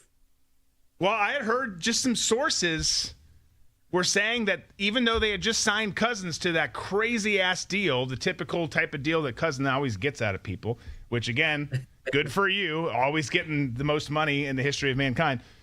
But then there had been reports that they might do it, and I was like, well, like, he's not the long-term guy. They do need a future guy. He's kind of a development project, albeit a good development project. So I was like, I'll just throw a few bones on it. I bet on some other stuff. It's like, oh, I don't remember if it was $5, $10, whatever it was. I was like, I'll do it. Like, worst case, I'm gonna be sitting there drinking beers, and I get one less beer because I blew this bet, and it panned out. Never has panned out that way again, by the way. Okay, how it usually goes. That's pretty typical. That's actually why now my wife's like, you're not allowed to bet anymore. I'm like, okay. San Antonio's Victor Wembanyama, a.k.a. Wemby, has been, and this is no surprise to anyone, but we're just going to announce it because it's news. He is the NBA 2K27 cover athlete for the new video game that will be coming out. Obviously, the dude's a stud. Obviously, the dude just made a lot of money. Not because of this, made some money with this too, but made a lot of money with his 5-year contract extension. This big news for him, though. Young guy getting, that's every little boy's dream, to be on the cover of Madden or NBA 2K or whatever the game is, NHL, whatever. But well deserved. I mean, the only other person you maybe put on there is Jalen Brunson from this year, who led his team to the championship. He had a great year. I mean, obviously there's probably several people that would be good, but I think Wemby makes a whole lot of sense. Who, if it's not going to be Wemby, though, who do you go with, Nate? Gosh, I hadn't thought about that. You got me on the spot here. I'm blanking. Okay, well, Come on, we just talked about her. We can put her on the cover, right? Yes, sure. We can put Sophie on the cover. So there's 3. I believe there's a Wemby one, there's a WNBA player, and then there's a Derrick Rose version. The Derrick Rose one surprised me. That surprises me too. Yeah, and Caitlin Clark's the WNBA one, I believe, right? At least I thought I saw a graphic of that. That's what I thought it was, but I'm kind of like, I'm surprised they didn't use her in the past few seasons. Are they just going to throw her on? But they might not have.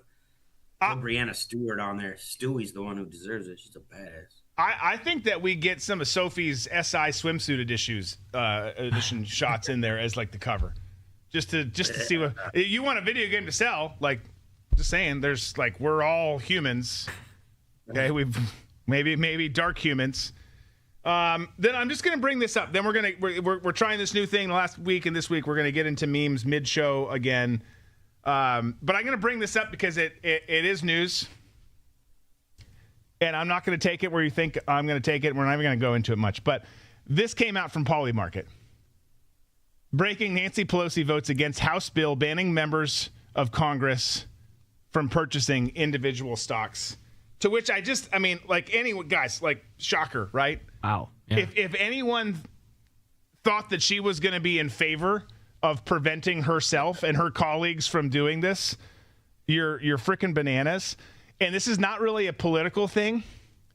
People will take it that way. It's just not. But if you think that it's normal and okay, because everyone should be on board with preventing this from happening. You've got all of these jokers, hundreds of them, 400 plus in the house, running around making $174K a year, now worth tens of millions of dollars, hundreds of millions of dollars in the case of Nancy Pelosi. So, of course, she's like, I can't support that bill. Pretty crazy. Pretty crazy that stuff like this, that's so common sense, it just keeps getting banned and blocked. And they're like, nope, we can't, we couldn't do that. But I promise you, we're not doing anything wrong. Well, then how come you're worth $180 million now? And then there's silence. It's crickets. I'm like devil's advocate. It's like it's hard to expect them to neuter themselves. I mean, there's an obvious conflict of interest, but to be like, you can't play the stock market like every other American can. It's a big sacrifice, and you're like asking sacrifice for like a somewhat already thankless job. But also the only reason it's not thankless is because you get all these lobbyists and everything doing everything for you. You get the red carpet. So like, is it thankless? I don't know. But like, no, they're all like celebrities now. It's supposed to be. It's supposed to be thankless. Do your civil service, get paid an average wage and then be done and go back and do whatever. And I'm all for, by the way, like you serve, then go get a book deal. Go work on Fox or CNN or wherever you want to go. I'd stay away from MSNBC. It'll turn you gay. I promise. Like it takes 5 minutes and you're gay there. But go do that and go make your money afterwards. But these people, and I've met a lot of them, and I've met some that are obviously great too, but they make so much money there. Like, I mean, I over the years doing the political stuff, people are always like, you need to run for office and do this. And I'm like, no, absolutely not. And then the more you think about it, it's like, why didn't I do that? Like, we'd be touring and like having a show on every campus, for every game on Saturday. It would be amazing. So I didn't whore myself out, and I apologize because I hurt the team. Yeah, and the point, Drew, that you brought up, that the way that it was originally set up was if you're going to have a republic that was representative of the people within that republic, then it was your civic obligation to do your time in the House or Senate and then return to private life. But as soon as the House and the Senate became full-time gigs, then then that became your brand, and it was time to maximize your profits and maximize your brand. And I know they have this loophole that the House members and the Senate the members of Congress can't themselves vote, can't themselves I want to say place bets, but buy stocks, but family members can. All that's is one phone call. Right. It's pretty silly. By the way, her gay husband, Hammer Time Paul Pelosi, did you see didn't he get convicted on a hit and run? I think so. I think just, not that it's going to do anything, but I just still can't get over, like, I have flashbacks to that video of his encounter that night with that dude. Anyways, let's move on. Let's dive into something a little bit more fun. Let's do some memes. That's meme-tastic. That's meme-tastic. That's meme-tastic. We should do that one more time. All right, so this first one's not really a meme. You've either seen this more times than you want to admit, or you haven't, and then you're going to start noticing it everywhere online. And maybe you're not. But if there's one person whose social audience went from obscure, like, I've got 16 friends who follow me, all this kind of stuff, to like blowing up over the weekend, over the last 24, 48 hours. It's not the weekend, this week, let's say. It's this chick right here who, I'm just going to say, has gotten a lot of attention because of this video. Nothing really inappropriate in the video that happens. It's just this look and this turn. There's another little something that happens that you'll see in the video.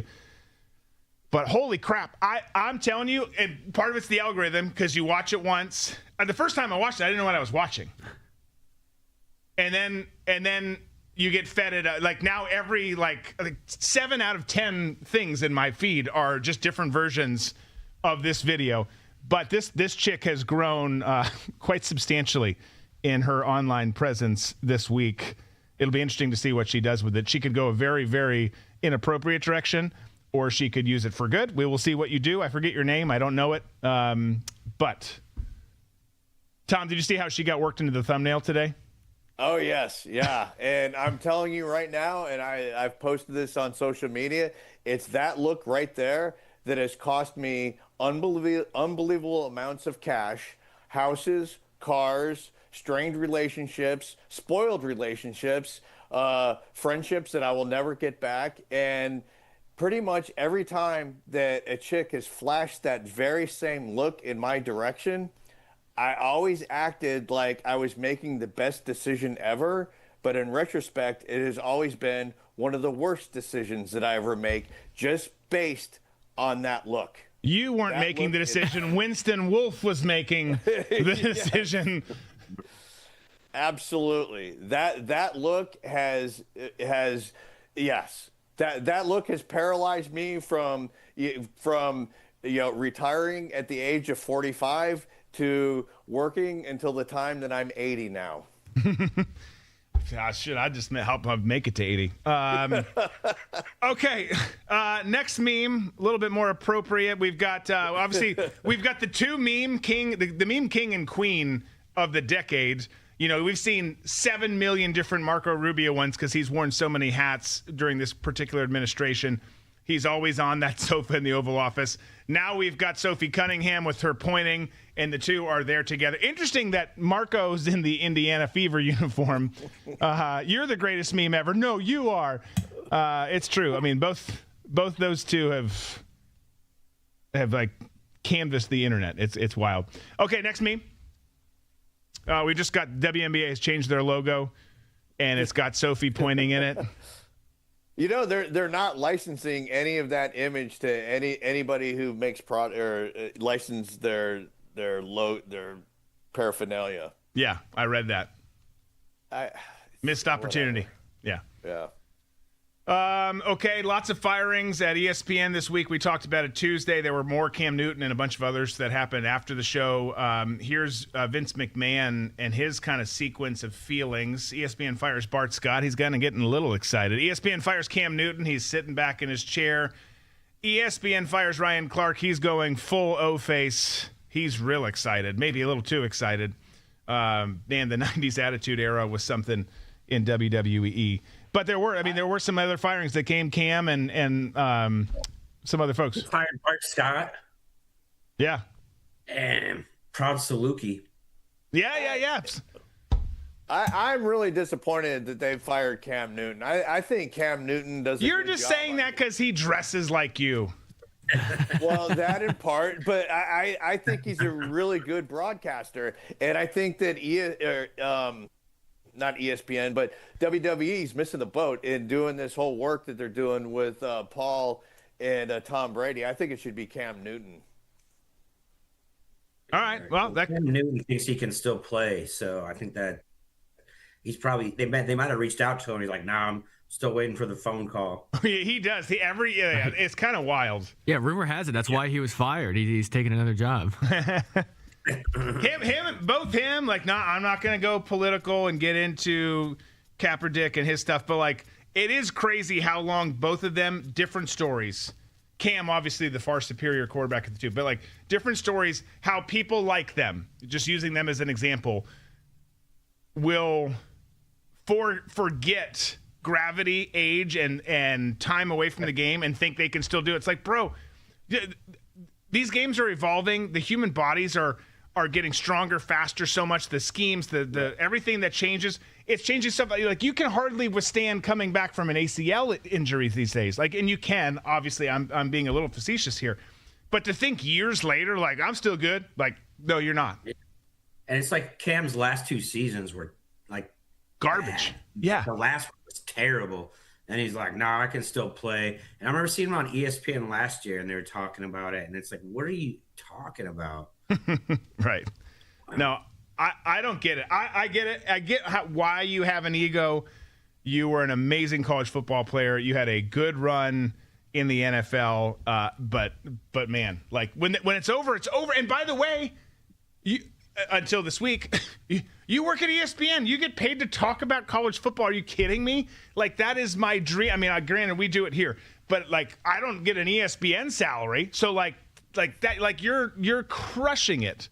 I'd much rather work on College Game Day than have morning workouts in the winter and all summer and then, you know, beat the shit out of your body. Like that's the way to do it. Yeah. That's why I never work out in the winter. There you go. I love it. Okay. Obviously, there's been an explosive diarrhea outbreak. Thankfully, Tom and Nate didn't get it. Nate, as we talked about Tuesday's stomach, is immune to it because of how much Taco Bell he eats. But holder. Taco Bell has some new. This is a Babylon Bee headline here. Taco Bell is releasing a new Imodium AD sauce packet to combat the explosive diarrhea outbreak. So you get a taco, you get a packet, just drink it down. You'll be good. See, that would have been great back in the day. Like I was telling you, when I would get sick before I even ate the food. Like, let me preempt this. Okay, what do we got next? Some guy died from it a couple days ago, I guess. Oh, in California. really? That's a shitty way. Like, how did Dad die? Explosive diarrhea? I beg your pardon? Yeah, you heard me right. How do you write that obituary? Oof. Glenn Richards died of severe dehydration from literally shitting himself to death. That's tough. He had a passion for his family. He had a passion for Taco Bell. He died. They put a shrine to him. Put a shrine to him at the Taco Bell in Santa Ana where he went to get it. They should have like if you know like I'm pretty sure I'm going the cremation route, but like if our fictional what did I say? Stan? I don't even remember what his name was. Fictional characters in a coffin, there should be like a shit ton of the mild and hot sauce packets in there, like loaded up. Make it a testimony and a celebration of Taco Bell, even though it killed him in the end. That's awesome. This was, you saw it up on the screen, but we had Kermit the Frog 2020. Kermit the Frog's wearing a mask. 2026, he is wearing a diaper. Also, his cheeks look really out of shape. I can just say, like, from looking at that image, if you're driving in your car, you just have to trust me. He needs to do like some squats and maybe some like Romanian deadlifts and a couple other things just to kind of tighten up that. Yeah. But you know, diapers are never flattering. Like I never feel like I look great when I wear diapers. But yeah, he's big. Yeah, big. Yeah, he's definitely rocking a Madonna ass. Yes. He went the route I did. During the pandemic, he got addicted to Taco Bell, and now it's 2026, and he's like 30 pounds heavier than he was. He's questioning some life choices. He's like, oh, middle age is rough. I love it. Okay, next meme. I don't know if this is true or not, but it's in here. Man arrested after posing as a museum guide and making up fake stories about every painting. I think that could be a fun iteration. Like I would enjoy doing that. That sounds like a fantasy football punishment. Like, yes. You know, you gotta, if you lose the season, you gotta go to the local museum and tell everybody there about, you know, the stuff you have no idea what's there.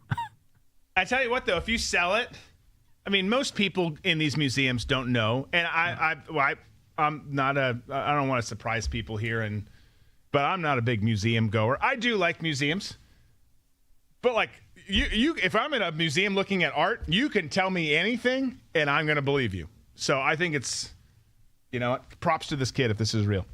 You know what really gets me at art museums is when I go through there and I see people who are standing in front of a painting or a sculpture and they've got a notebook and they're taking notes, and it's like I have a tremendous appreciation for people that have the ability to create things, but I can enjoy them and I can recall what it is that I enjoyed about that painting or what I enjoy about a particular artist, but I have never felt the need to start jotting down notes. Even if I had a blog or anything related to the art that I'm looking at, I just don't see myself doing that. Drew, have you ever pulled out a notebook and started taking notes on?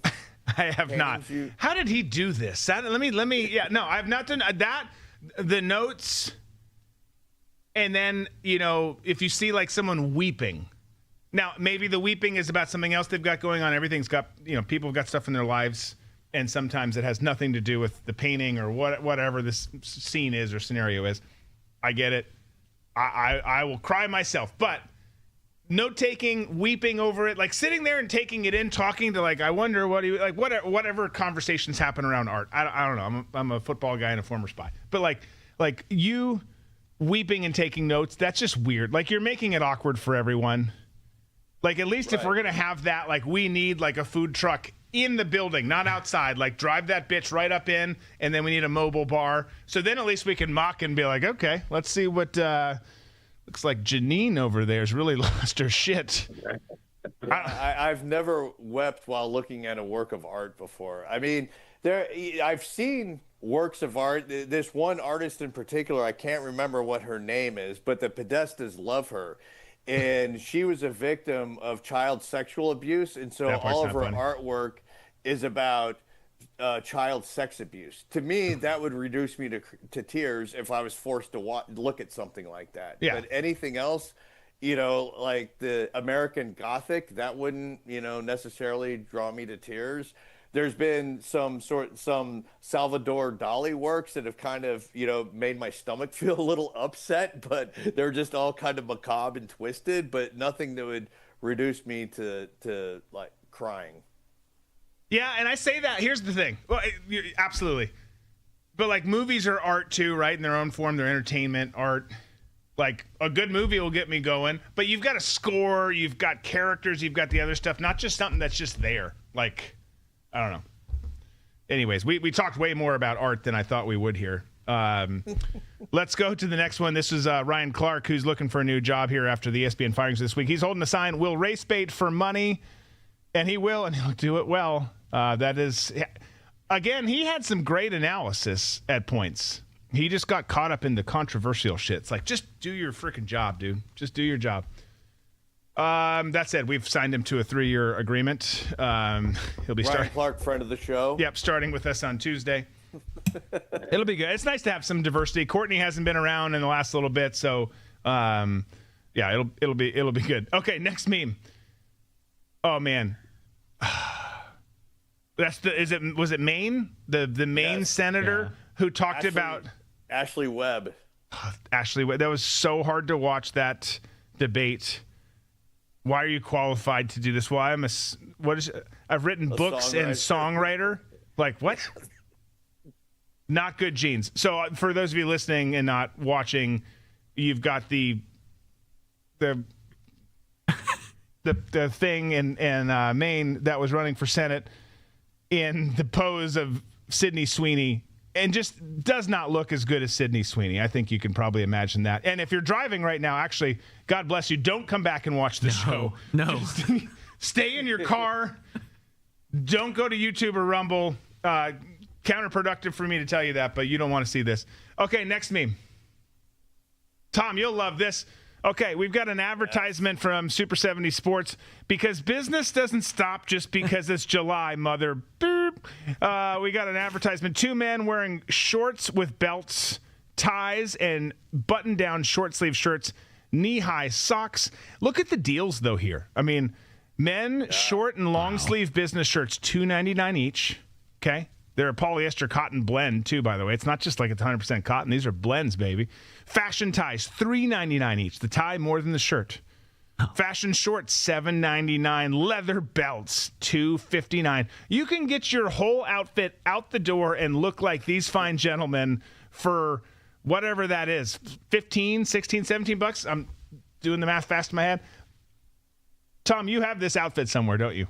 I would love to have that outfit. That outfit is classic, like mid to late 1960s Rhodesia. If you're a businessman in Rhodesia in the 1960s, that's what you're wearing into work. And you've got a nice blazer or a men's waistcoat to throw over that, and you are rocking it. Yeah, I've never seen an outfit that I think fits you more. Okay, next meme.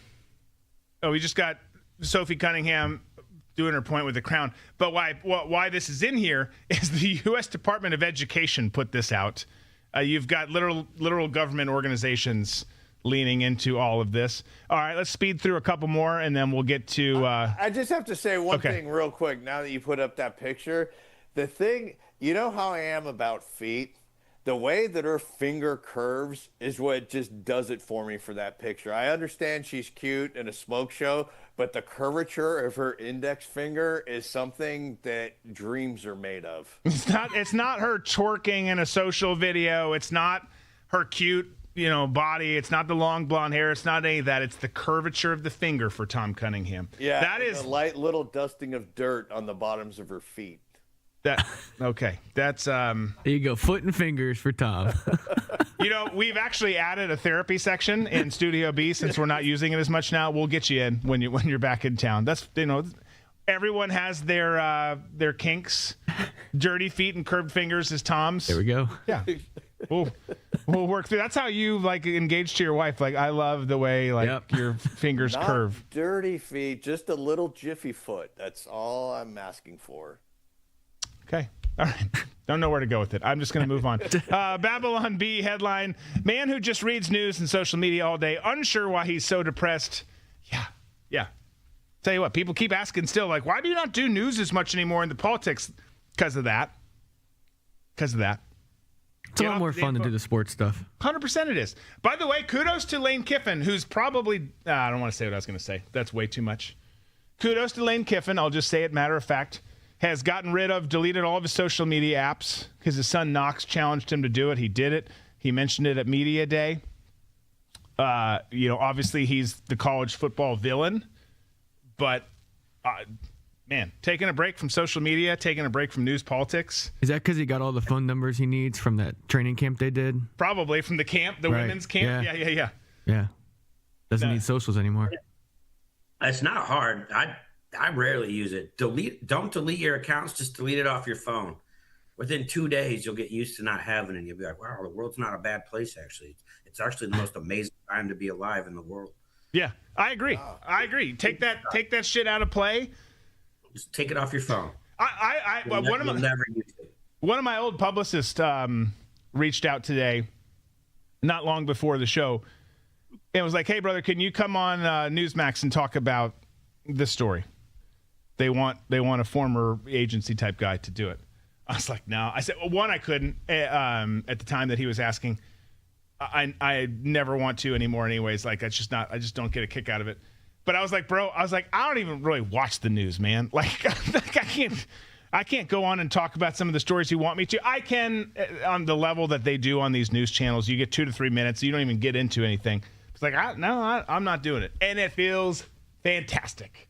Really, really good. I think the next time you get a call like that, say, I would love to talk about that, but what I'd really like to talk about is my new passion, because I'm in the midst of writing Mike Leach the musical. Yes. What are we calling it, The Pirate, or what are we calling it? Are we calling it Mike Leach the musical? Well, we could call it The Pirate and then Mike Leach the musical. Let's get to it. Let's get to work on that, baby. I love that project. Who do we get to play the part? Oh, Mandy Patinkin is Mike Leach. Who's that? Why am I blanking on who that is? He's a famous Broadway guy. He was also in one of the CSI franchises. Okay. All right. Is this our last meme before? No. We got 2 more. Okay, so this is just a tweet. Don't know who this guy is. Mike Bale says, I was offered sex today by a 26-year-old woman. In exchange, I was supposed to advertise some kind of bathroom cleaner on my ex profile. Of course, I declined because of my strong morals and willpower, which is just as strong as Ajax, the super strong bathroom cleaner, now available scented, lemon, or vanilla. Okay, seems like he lost that battle. And then the last one, this will piss some people off. This will make some people laugh. Don't care, whatever. Everyone has these movie buckets now. Like I was telling you, I went to... Can we zoom in on that, Jonathan? Went to He-Man, and they had the Castle Grayskull, popcorn box, which was badass, and I still kind of regret not getting. By the way, that's streaming on Prime now. But this is for the Odyssey. This is cruel. The official Elliot Page Odyssey popcorn bucket. Oh, God. And it shows a flat-chested, Elliot Page, and then the popcorn's inside. I would have trouble eating out of that. I'm just going to say, first of all, that's a big thing to have in your lap. That's just a little too much, but lots of craziness there. And plus, you'd have to buy an extra ticket and right. That's what there's a lot involved. There's a lot involved. Okay, how about some good news rather than talking about removing your breasts and then eating popcorn out of a fake human's chest? Anyone who just joined is like, I'm out of here. This is too weird. This is great news. We've talked about this before. It's been like percolating and been a thing that's coming. But let me finish my thought. Tom Cruise, Days of Thunder 2 is happening. They're talking about getting production going in 2027. You can see him there in his freaking badass mellow yellow racing suit. It just reads Day of Thunder 2 is moving forward with Tom Cruise returning to star. Filming is eyeing to begin in early 2027. Not sure. It has not said. I've not seen at least whether Nicole is back in it. So I'm pumped about this. This is I love this freaking movie. It was awesome. Tom Cruise rarely touches things that fail. By the way, it's crazy to see the new what's the new movie called? Digger. That's coming out with him. The previews are out. And they've made him a 65-year-old like wealthy dude, and like made him age so much with all the makeup and stuff. He's 64 and he looks younger than everyone on the show. Maybe not Zach, but literally he looks younger than all of us. Probably Zach too. Like the dude ages like an angel. But this is going to be badass. Here's my question: how do you? They'll do a great job. It'll be great. How do you replace Robert Duvall? Because you can't, he was such a huge character. You know, you can CGI a scene or two or whatever. You can't, put someone that critical back in. You can't CGI that much content. No. And I got the perfect person. I talked about him last week, Stephen Root. Stephen Root, I'm telling you, is made for that role. He would take that role and he would come up with a character that'll be just as memorable as the Robert Duvall character. You are big on Stephen Root right now. Big on Stephen Root and Sophie's Dirty Feet. Those are the things that get Tom going right now. I ride the root for Stephen Root. Beautiful. Beautiful. We never said it was a family show. Some NHL news. Really just Blackhawks. Let's just call it some Blackhawks news. Because Connor Bedard, they're young. He's 14 years old. They've re-signed him. You can see the deal here. 5-year, $75 million contract extension. So great young player. The Blackhawks have struggled since he came there, not because of him, just because of some of the other moves, just because of how they've kind of done things. But he's a great player to re-sign. And then they've added an old sage to go along with him, someone very familiar to the Chicago Blackhawk fan base. Patrick Kane returning to the Blackhawks on a 2-year deal. So the veteran, he played in Detroit last year, 67 games played last season, 16 goals, 41 assists. What's that, 57 points? You know, pretty good year, played for your team. Yeah. So you're losing a veteran standout. The Blackhawks getting one of their stars back, likely to retire there. What do you make of this? Yeah, I mean, he's on the back half of his career. Obviously, not many years left. He wins a couple cups with Chicago, gets to go back, have his reunion. I think that'll be awesome. Yeah, sucks for the Red Wings. We lose that veteran presence. He's a very skilled guy still, but it's gonna be really good for Chicago and definitely Bedard having that kind of guy in the locker room is really going to propel that organization for sure. I would think so. Yeah. Nate, what do you think of this? Oh, I love it, baby. Yeah, I mean, you got to sign Connor, number one pick, future of the team. Yeah. They're doing great things. You bring Patrick Kane back. He didn't have a bad season last year at all. That was good. So you get him on that deal, not a lot of pressure on him. Things are looking up, baby. Yeah, I think so too. And both of you said it, this isn't hey, we expect Patrick Kane to be the Patrick Kane from a decade ago. This is right. We expect him to be good and be a mentor to Connor, who's an absolute stud. Is he drinking age now? He was 18 when he got there, right? I think he's just about there. He's a young tot, very talented. You put people around like that so he can learn from, keep getting better. You obviously don't let him go, like Nate said. So this is good. And I was telling Zach, who's a diehard Red Wings fan. I'm a diehard Wild fan. Off camera before the show, I want the Blackhawks to be. I like it when the Chicago Blackhawks are good. Like, I think it's good for the NHL. It's like college football. It's good when Notre Dame is good. You don't have to love Notre Dame or be a Fighting Irish fan. College football is better when Notre Dame is good. And you can fill in the blank. I just use Notre Dame as an example. But I think it's great when the Blackhawks are good. I think it's a smart move. We'll see what other moves they do to kind of build around Connor as they move forward, because they've struggled the last couple of years, so they need to do some things. This is like seeming like they're going down the right path. Oh yeah, you're always down the right path when you team up two handsome young blonde men like that. Yes. I love it. Okay, Carolina Panthers, Arizona Cardinals reported to camp yesterday. They've got a Hall of Fame game in 2 weeks. 2 weeks, bitches. And we've got a game that's a terrible football game, as we've talked about, but it's going to be on, and we're going to watch it because that's what we do. So they reported also the veterans, not necessarily Brissett, which is going to be interesting. It'll be curious to see if and when he shows up. But I tell you what, if you're looking at that game 2 weeks from now, depending on what happens between now and then, and really, actually, frankly, I say that regardless of what happens between now and then, if I'm Carson Beck, I'm pretty jazzed up because they're probably not going to play Minshew that much in that game. So Carson Beck is learning a lot. He, in all the OTAs, has gotten more reps than he probably would have. Obviously, rookie minicamp was all about the rookies, but like you get in the OTAs, Brissett not there, you're getting more reps. Starters don't really play in the Hall of Fame game, so he's getting some legitimate action. We don't know how the rep count shakes out that night, but presumably he's going to get a lot of the workload, which is great for him. Whether you like him or not, it's great for him in his career. Oh, yeah. Oh, yeah. Oh, yeah.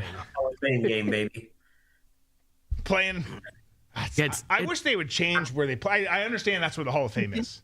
So you're kind of locked in.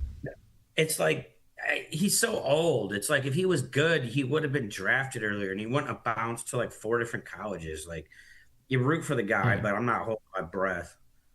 See, and I really don't root for him. Like, I don't root against him. I think he's got a very punchable face. You spend all this money on Lamborghinis. You're dating one of the Cavender twins.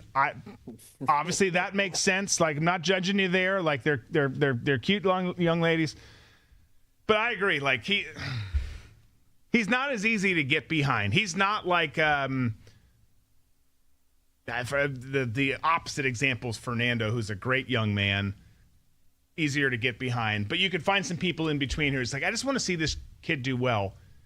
There's a lot of people who don't want to see Carson do well. I know one locally here who works with him who definitely does. But he should. But yeah, I don't know. We'll see. But people are reporting. He's kind of the candy corn of football, where it's like, yeah, it's okay, but it's not, a Sour Patch Kid.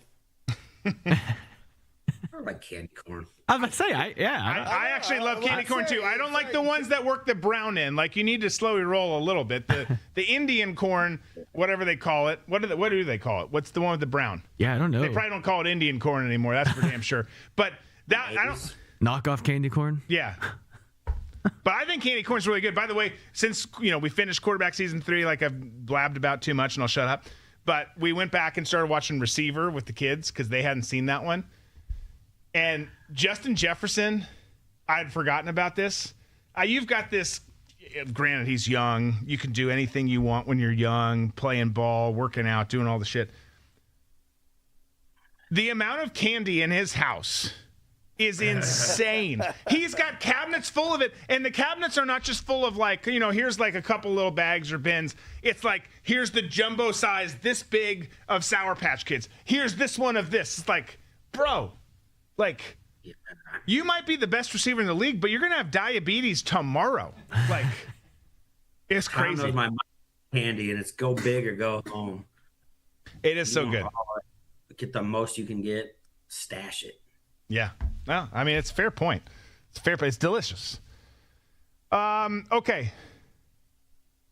This kind of brings us to our last story. And it's going to dovetail into something different. But this is crazy right here because Major League Baseball put out this tweet. I'm a Twins fan, didn't know this. It's the regular season. So, like, when you play 162 games, I go in and out of, like, caring until it gets later. Like, I'm checking. but I certainly don't know this level of information. So you've got 4 Twins teammates, Brooks Lee, Luke Keyshaw, Ryan Kreider, and Cole Sands, all getting married on the same day, November 14th, which is wild. You're all in the same clubhouse. Presumably some of your spouses know each other, and you're all getting married on the same day. But the reason that it's actually terrible planning, and this kind of dovetails into what we talked about Tuesday. Look at the day let's just look at November 14th for a second. And let's put up this next graphic. Because you've got Utah, Arizona, Missouri, Georgia, Texas, LSU, Ole Miss, Oklahoma, Tennessee, Texas A&M, Alabama, Vanderbilt, Georgia Tech, Clemson, Michigan, at Oregon. Like, literally forget your damn teammates' weddings, forget your own wedding. That's a great day of ball. I know Zach's getting married during college football season. We will give him a pass.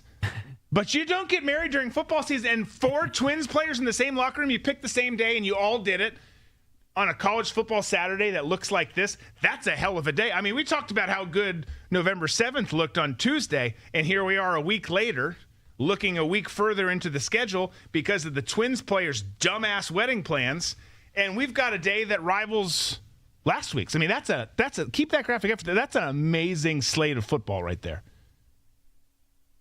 Yeah, but see, it works out perfect because you tell each one of them that you're going to the other one's wedding, and then you just go to the bar and watch football. Yeah, that's true. That's a good point. And you convince your wife we're eloping. We'll do it later. You know, we can go to the courthouse if you want, or we can bring the pastor to the bar. But like you don't want to miss this day. And there's something for everyone. You can be a Big 12 guy. You can be an SEC guy. You can be an ACC guy, Big 10 guy. There's people I know Pat Narduzzi's not going to watch the Michigan-Oregon game because he thinks the Big 10's not as good as the ACC. But this is a good slate of football right here. And it's crazy, by the way, even though we don't know how things are going to be post Diego Pavia. We don't know if Jared Curtis is the guy or which. They've got 3 guys competing in Nashville for the Vandy job. But it still blows my mind that we're at the point where we're talking about that Alabama Vandy game could be really good. That's weird. Yeah, I don't think I've ever said that before. No. I mean, up until a few years ago, you still laughed when people said Vandy or Indiana if football was in the same sentence. Now, Indiana's won a national championship, and Vanderbilt's been really damn good. Yeah, I think it's pretty wild. Speaking of, last thing, and then we'll get out of here. This came in right before. He's kind of said something like this. I should say who it is. Nick Saban made a statement that I saw come through right before the show, and he's made some statements like this before. But, you know, you've got SEC media days going on. All the different conference media days are either happening or happened. And he said, I think the only reason people are talking about this is we've dominated for so long, we meaning the SEC, and we're so good, everybody makes a big deal. Out of being able to beat us. That doesn't mean they're better than us. Doesn't mean that that's just because you win the championship that you have a better conference. It just means you have one better team. That comment actually is not the comment I meant to read. But he came out and talked about how the Big Ten is the premier conference over the SEC right now, which really shits in the face of what Narduzzi said the other day, saying the ACC is better than the Big Ten. But when you've got Nick Saban agreeing, and he's added context in the past statements about this, about how there's great donors, great money flowing, obviously not shitting on the programs. There's outstanding. Michigan's the winningest program ever. Ohio State's been great. Penn State, Oregon, USC. There's lots of great teams there, even though the SEC is amazing. But it's really come down to how the boosters, how the collectives have done in building up their NIL resources. But just worth saying. I'm not saying it as a Big Ten homer. I'm just saying Nick Saban is saying that the Big Ten has reached this point, and that's a big deal for him to say that because he's obviously a deep SEC guy with his time both at LSU and at Alabama. Yeah, I don't know. Born and raised in Florida, I drink the Kool-Aid. SECs will always be the greatest conference in my head forever. That's definitely Kool-Aid, though. Oh, it's definitely Kool-Aid. It's definitely Kool-Aid. Yeah.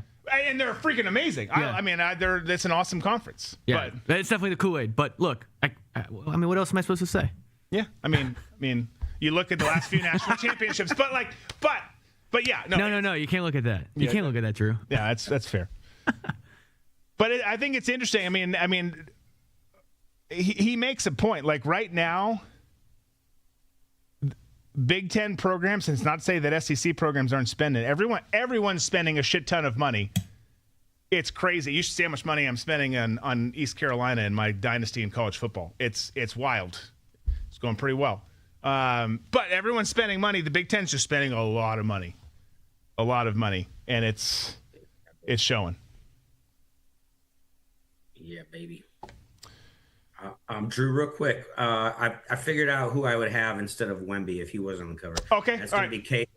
It's gonna be Cade Cunningham. He had an amazing season, and the Pistons finished 1 in the East. He was in the MVP talks. Great season. So okay, and he's young and cool. It seems like people like him. He's hip. Yeah, good. I can get behind that. Yeah. Okay. Yeah. All right, I like it. I like that we circled all the way back to that. I think that's a good way to end. It's been a fun episode, boys. Fun episode, audience. Hope everyone has an awesome weekend. Please hit that like button on the way out. Got golf. You got all sorts of things happening this weekend. It's starting to quiet down a little bit without the World Cup. But you still have golf. You still got NASCAR. You got some other things going, baseball. So enjoy it all. Take a break from all the news, politics, all the other bullshit out there. We'll see you back here Tuesday, 3 p.m. Eastern. Be safe. Be smart. Be free. We got balls and banter.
Podcast is all about. We talk about a lot of political things, but underneath all of that is the Bible. I am unapologetically 100% in favor of is the Bible. Jesus is the Word. There is no delineation. If the Bible says it, that's what Jesus is, and that's what Jesus believes. That's what this podcast is actually about, is to actually alert people to what is coming and what is our responsibility in the midst of it.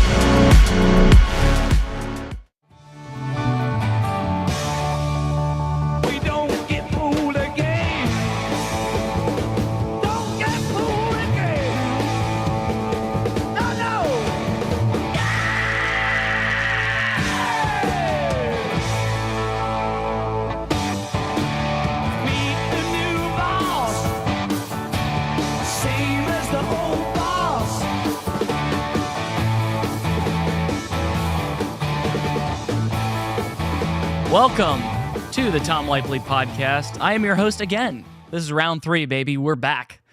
And very excited about it. Happy Thursday.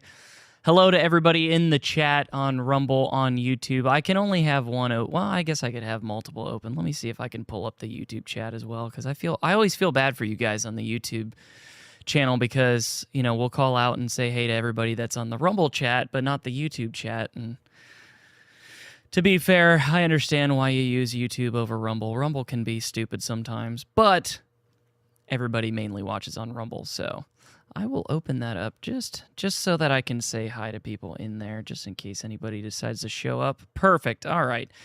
Well, happy Thursday. Last podcast of the week. We got to make it count, boys. We got to make it count. This is the last one, you know? Yep. And 100%. I'm not sure. Are we doing the Bible podcast tomorrow night? We are not. No. We are Okay. not So doing no it Bible podcast tomorrow night. But either way, and I will reiterate this at the end of the show, you got to join us live. If you're not around our area, you got to watch us live. Foundation Church, Sunday morning, 10 a.m. Eastern Standard Time. You got to tune in. It's going to be powerful. As always, great anointed worship, great anointed message. And you got to tune in for that. If you're in the area, if you're local, then come here. We're in Northport, Florida. And if the church is alive, it's worth the drive, as some cheesy pastors would say. But I'll take it. I'll take it. I'm actually going to do... I'm going to say hi to some people in the chat. I don't usually do this. Wow. I know, this is a Tom thing. I don't usually do this, but I'm just going to do it for the heck of it, because why not? Really just stalling for time. No, I'm just kidding. All right. Hello, Graffiti Bug. Hello, Skunk71, JD Joy 25, Drummond for Jesus, Linemanson son. Linemanson. Sorry, You're not as good at dyslexia. as I know. Tom Well, is at I don't ever do this. I know. Auntie Mama, M Spurk, Big Jim Go Blue, Biggie 92678. Keeper 1376, Graybeard, Agravane, Deb Powell, Lisa Kinzer. Appreciate you guys for coming on. And then over in the YouTube chat, I see Terry 1490 over there. See, like I've got both up, so hey, that's different. Yeah. So if I'm gonna do, say hi to the chat, then I'll do both. Yeah, I got it. I'm sorry, Linemanson. I had like a dyslexic moment there. I added an extra son onto the end of that. All right, well, tonight's episode is going to be, it's one topic, but it has many veins, right? So the main story for tonight is the Saudi nuclear deal that America is doing with the Kingdom of Saudi Arabia. We're going to go into the facts of that deal.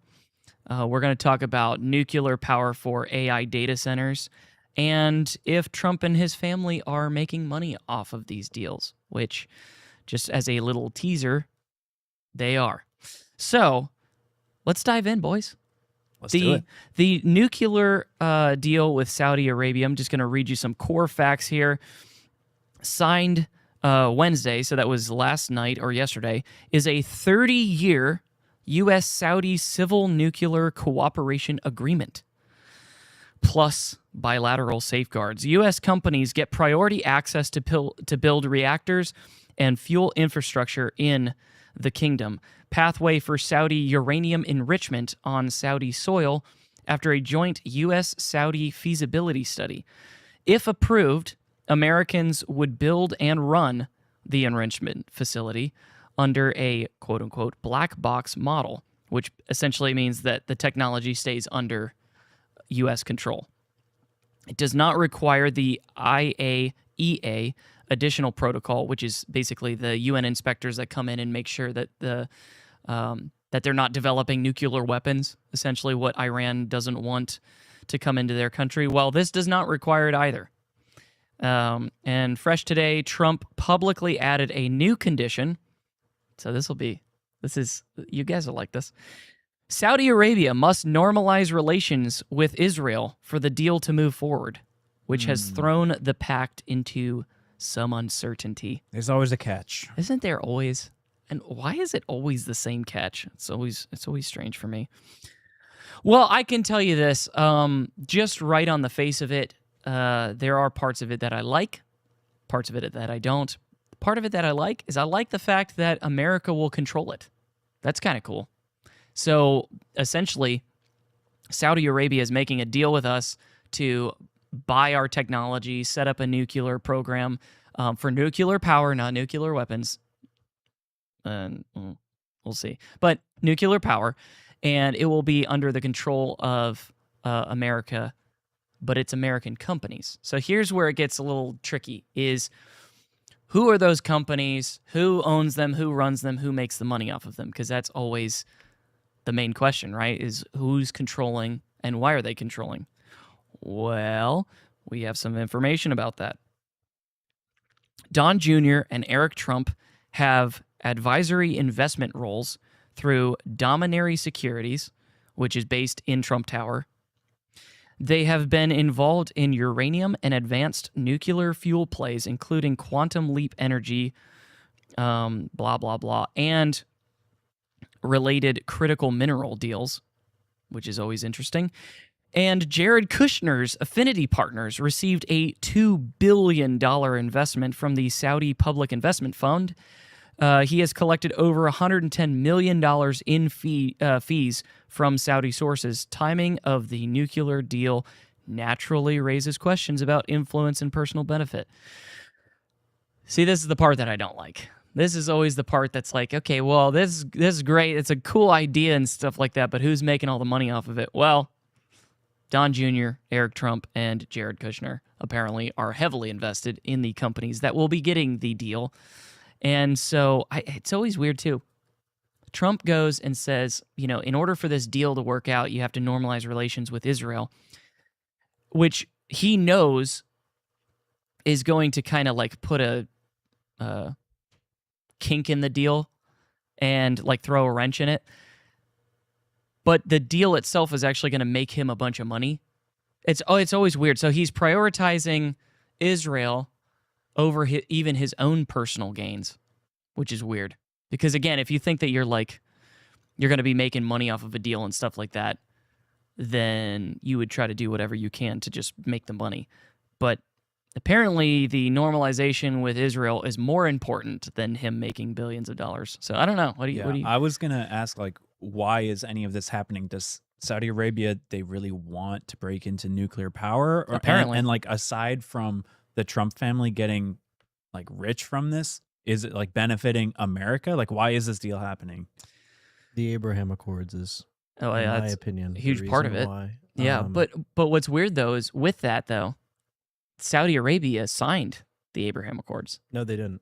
They did not. The UAE signed it. Oh, which is what Trump you're wants. right. You're Trump totally right. So what was it? It was UAE. It was 3, right? UAE has signed with it. And there's a majority of other countries that signed it after 2016 when Trump, which was the original 3. Kushner. Yeah. Oh, okay. So Saudi has yet to sign it. Saudi Arabia. No, what happened is Trump had Saudi sign this nuclear deal. Yeah. Okay. Then after they had already signed it, Trump then said, in order for this deal to pass, you have to agree that Israel is a sovereign state. Yeah. Which Saudi Arabia won't agree to unless Israel says that Palestine is its own sovereign state. So it's never which gonna they're happen, never going to do. Yeah, it's never going to happen. happen. And then Carolyn Levitt, after being asked this question, why would Trump do this? She just went, Trump is the final deal maker. So I guess contracts don't matter anymore. Oh, okay. So Trump is the contract. So that was post, but like you said, that was post signing of the contract. They had already signed. It's already been signed. We're already done. He just decided afterwards that, That is such a typical, like, old school 80s way of doing business. Well, it's a typical Israel way of doing things too, Well, where yeah. you sign a deal and then you bomb them the next day and then go, Right. oh, okay, actually you stepped on this rock, Yeah. and so now we're gonna. Well, bomb yeah, you. yeah. You didn't realize that part of the deal was you doing this other deal that we didn't give you, so we bombed you, Yeah, and now yeah, you yeah. have to sign that this you other didn't deal. even know was part of the Yeah. deal. It's like Yeah. Darth Vader. I have altered the deal. Pray that I alter it no further. Yeah. Oh my gosh, dude. That's true. That's good. Holy crap. That's really funny. Yeah. So yeah, I would say, like, to your point, Joe, is like, I think that they just want to get involved in nuclear, because the thing is like, oil is a great way of having energy and all that stuff, and it is somewhat cheap as long as you're not in a war with an oil producing company. But once or country, but once you actually are, and like your main, for example, the Strait of Hormuz, I think there's actually, let me look this up, because I want to make sure that I'm factually correct. How much oil, how much Saudi oil goes through the Strait of Hormuz? Probably like 90% of it. Well, and that's why I'm thinking maybe that's the reason why they're wanting to go into nuclear, because if they do, then they don't have to deal with that. Because again, if that's their whole cash cow, though, isn't it? That's what their whole. Well, I think in order Yeah, to it's compete now on the world stage too, you have to have nuclear. Well, yeah, almost 6 million barrels per day. Is Saudi, blah, blah, blah, blah, blah. Yeah, transiting the Strait of Hormuz. Yeah. 6 million barrels a day. Yeah. So they're actually currently being screwed by that strait being closed. Yeah. So they're like, okay, well, we can't deal with this, so we're just going to go to nuclear. And here's the deal, is I will actually say there is a lot of positives to nuclear. There are some negatives, and unfortunately, the negatives are huge, right? Like if there's a nuclear meltdown at a place like the Fukushima reactor in Japan, or everybody's favorite Chernobyl, obviously we have more modern technology that can stop that from happening. But at the same time, if that was to happen, that sucks. That's bad. From what I've heard though now is, and I've done like a little bit of research on this. Yeah. All that seems to be pretty negated now. It's Well, that's what pretty I'm saying, hard 'cause to of even modern- cause a yeah. nuclear meltdown. Like Yeah. you have to be like extremely neglectful Yeah. to even let that happen. Yeah. There's so many securities now that you can 100%. put in the way. Well, and mix that with AI. AI could actually see like, oh, this is actually at a bad spot. We need to pump more water. We need to remove the rods. Whatever happens, and it just automatically does The it. only reason why we're not all on nuclear energy right now is because there are companies that need us not to be on Yeah, nuclear big energy. oil. Because Yeah. because it is a sustainable energy. Exactly. That pretty much is infinite, and Yeah. it's the sun. It's literally like having a sun. A sun is just fusion reactions over and over again, which is the same thing as a nuclear facility. It's just contained nuclear. Yeah. So Aggravain in the chat said Fukushima was a tidal wave. Yes, I know that, but it caused there to be an actual like meltdown at the plant. So yes, it wasn't caused just by the plant melting down. But yes, I know. I'm using that as just an example, as things can still go wrong with nuclear power. Again, I think that was 2012 or 20. It's a very long time ago. Yeah, it was. I think it was during the second Obama administration that happened. I'm just saying that there are still negatives to it, but overall, though, I think that it's a positive. Honestly, I wouldn't care if there was one next to me. Like I saw somebody in the chat go, "Yeah, I'm glad I don't have one around here." I actually wouldn't mind if there was one. Yeah, I believe in them as a like. Tommy's like totally fine with like glowing green at night. He's like the way I see it is if my like house had extremely cheap power provided by instead of oil, nuclear power. And it's cheaper. I'm It down. is clean. I mean, yeah, it's clean. It's cleaner than oil. And by the way, let's not pretend like oil doesn't have its own problems. Okay, 100%, like the BP oil spill in the Gulf of Mexico. Yeah, I mean, there's tons of problems with it. I don't really think it's causing like atmospheric damage, but no.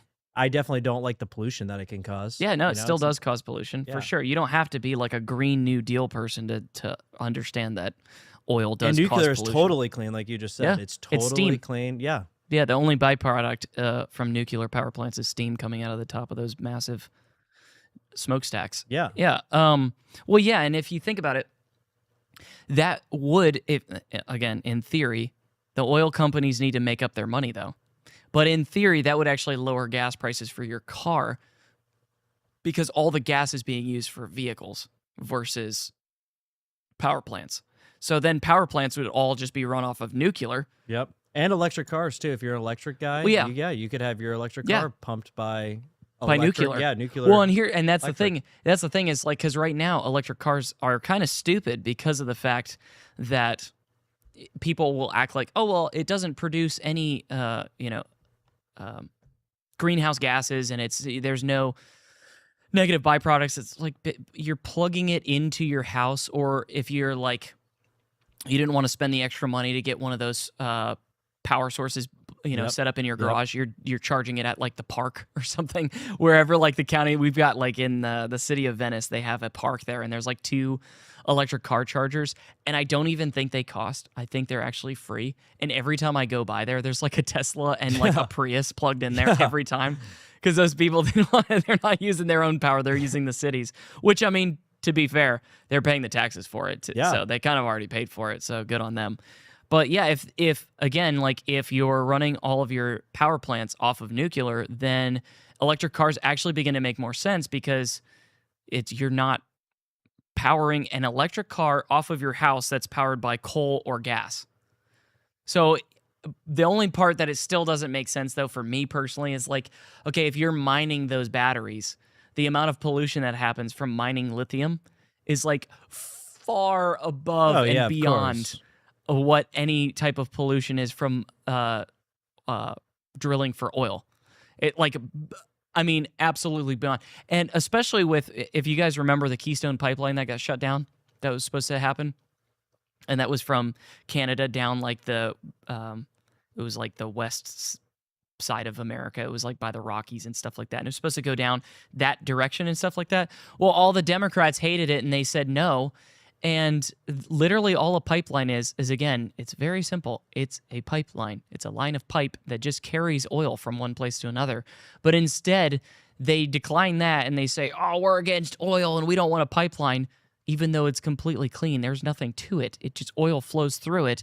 And they opt for ships and trucks to carry it. So I'm like, okay, so you're saying that you're green and that you don't want oil stuff, but then you're spending more time, resources, more pollution on trucking the oil on a diesel truck that's emitting far more pollution than a piece of pipe.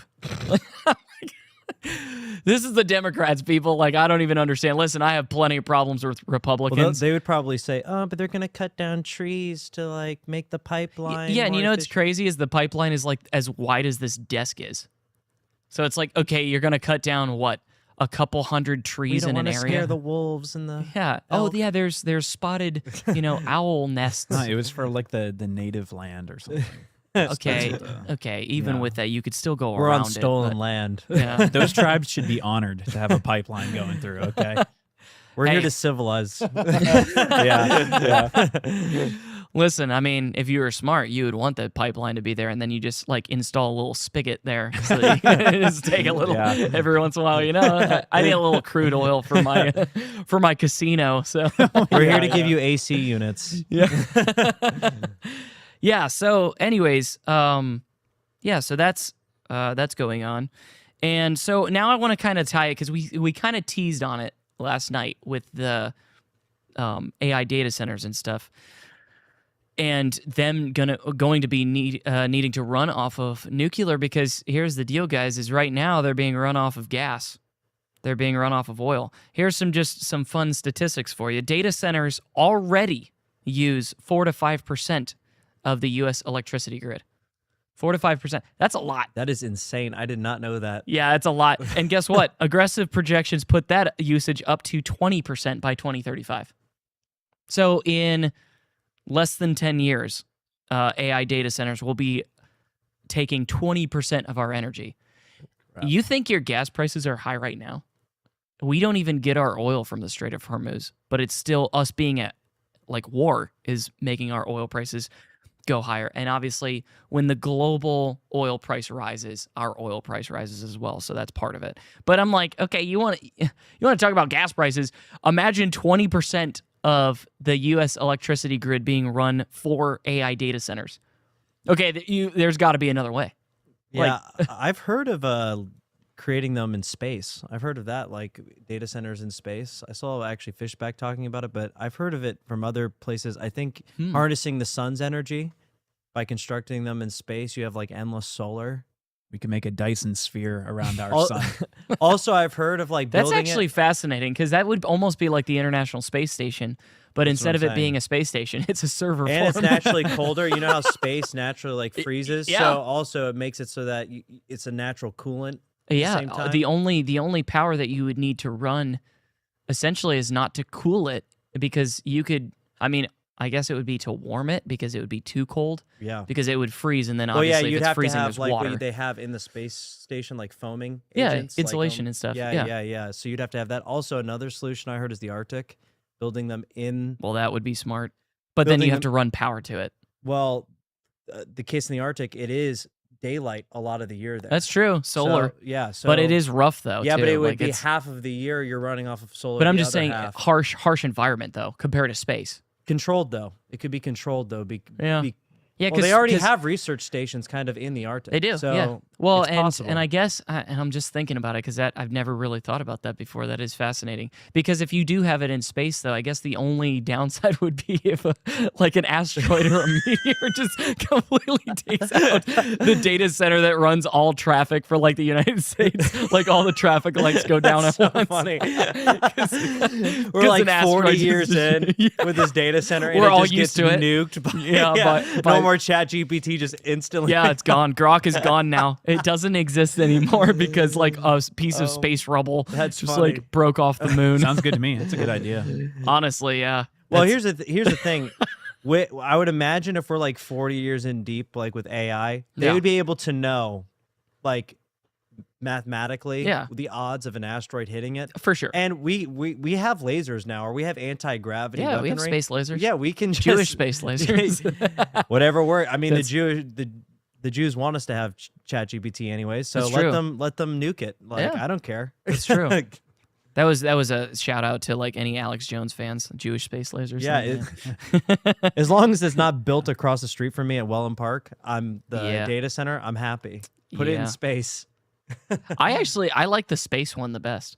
Yeah, that's. I think that's really cool. Plus, it's like very and if modern. you could link it with Starlink to Yep. be the one that's streaming that network data, so that when you do like need to call up Grok, Yep. type in your question, it goes through a Starlink satellite to the space data center. Yeah.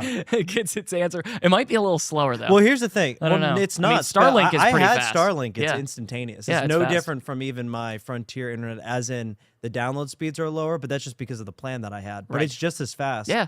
And number two, all these weird transhumanists want us to become like space explorers anyways. What a It great gives them a project. Yeah, what's like a great first step into space exploration? Okay, here's I got okay, so this is perfect. All right. If there are any globalists watching, Peter Thiel. Yes, Yeah. Peter Thiel, even Elon Musk to an extent, but he's not like a transhumanist. He's actually He's against very that. Western. He's yeah, very he's westernized. very like more normal and less antichrist than Peter Thiel and Alex Karp and like the people from Who's the guy from OpenAI? Sam Altman. Dude, that Oh, guy's he's the a creepy. freak. He's the creepiest He's one. a freak. Well, between in my him and Mark opinion. Zuckerberg, they're both like freaks. Yeah, the thing is though with him is he like gives me like he'll stab you in your bed vibes, which he already actually he's- might have done to one of his To employees. his employees, so, yeah, that's which we're not saying innocent until yeah, proven yeah. guilty. Don't kill me for saying that. Yeah, I'm but joking. yeah.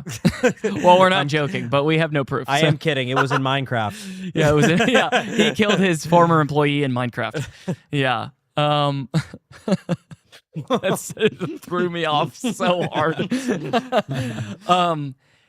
But yeah, like Peter Thiel though is weird too because he had that whole like that series that he did Yeah, his on like Antichrist the series. Book of Revelation and stuff, and him like it was so weird because how he was portraying it was not in a way that you'd think. It wasn't like trying to hold back the Antichrist. Did you like Yeah, catch those I vibes? think It was like him being intrigued about like it happening. I watched an weird. hour-long interview of this, Yeah. of him talking about it, and I think he thinks Revelation is like a transhuman, like us ascending, like Jesus coming back is Yeah. like the machines Oh my altering our gosh. consciousness. Dude. and making us like one with machines to become like immortalized forever. So we actually do like merge ourselves with like the new heaven, the new earth. Is like it's like putting our soul in a immortality. machine. Yes, Yeah. yes. I think that's what he thinks, but I'm not entirely sure. That was the vibe I was getting. Yeah. No, I was getting a similar kind of vibe because he was like almost like welcoming it. Yeah. He Yeah. in his mind, it's a new like chapter. Yeah, a in new human humanity. era. Yeah. Where that's you- what I'm saying. Build the space station. That's what I'm if saying. what Okay, you that's want. what I was gonna say. All Middle globalists ground. who are watching, let's all link arms and be in unity and say, do not create a new world order. Just start working on a space data center so that we don't have them in our backyard. Oh, and by the way, you could put all those flock cameras in space too, and they can monitor the space station so that you still have your weirdo project where you can like security. Yes, live stream something that you shouldn't be, but do it in space. Do all that in space or on Minecraft. Or Roblox or something. I mean, they're all pedophiles, so they're probably like playing Roblox with a bunch of kids. Yeah. Anyways, so more data from this. The Trump administration moves by requesting $17.5 billion in Department of Energy loans to accelerate 10 large Westinghouse AP1000 reactors. See, I'm fine with that. I'm good with that. I like that. That's for us. That's for our country. Again, it's like 10. So, I mean, a nuclear power plant, could that run like, I don't know, one could maybe run. Do you think it would even power New York City? I don't know. Let me look that up. I think they range in like size and output. Well, that's what I'm saying, like an AP1000 But reactor. it's not, they're not going to be running like towns and cities. It's going to be running data centers. We know this. Yes, I know, but I'm saying for towns and cities, though. Is that why Trump is commissioning this? It does not say. He's Yeah. just commissioning it, and whatever it happens to be used for, flock hammers and data centers.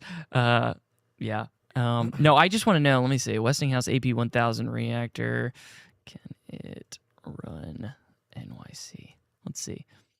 I've never done this before where I'm actively like searching stuff on the this podcast. is good because but I you wouldn't know know. what? I would not know this. No, I'm curious, and if you guys are entertained, you're entertained. If you're not, then that's fine. Yes, Linemanson, I have a root beer, and it is a mug root beer in a koozie that says "Life needs more tailgates and touchdowns," because that was given to me. But it's a nice koozie. It's nice and tight. I don't like the koozies that are really fat. They're like thick and they fall apart. So yes, I'm drinking a root beer. All right, let's see. Okay, no, it cannot power New York City. Okay, well, it's not. Oh, okay. You would need 13 of these to power New York City. So Yeah, the New York 10, City's huge. Yeah, the 10 that it's 100% for a data center, Joe. Yeah, 100%. Because I'll tell you why. I'll tell you why I know that. Because the Savannah River site, that's that huge AI data center, is a 1 gigawatt data center with 2 gigawatts of dedicated on-site generation, and they're starting off with gas. So be ready for that. Your gas prices are going to go up exponentially, and then they are moving it to nuclear. But because it's 2 gigawatts, they need 2 of those reactors in order to do that, because each of those AP1000, I should have, I guess, looked at 1000. It's 1 gigawatt of power that it produces. So 10 of those are essentially 5 data centers. I like how Aaron automatically thinks like the best, like, oh, it's gonna go to a I city didn't, full of humans. They're gonna have like free power. No, I didn't think that it was. No, come on, I'm more black-pilled than that. No, I didn't think it was. I was saying I would be for that.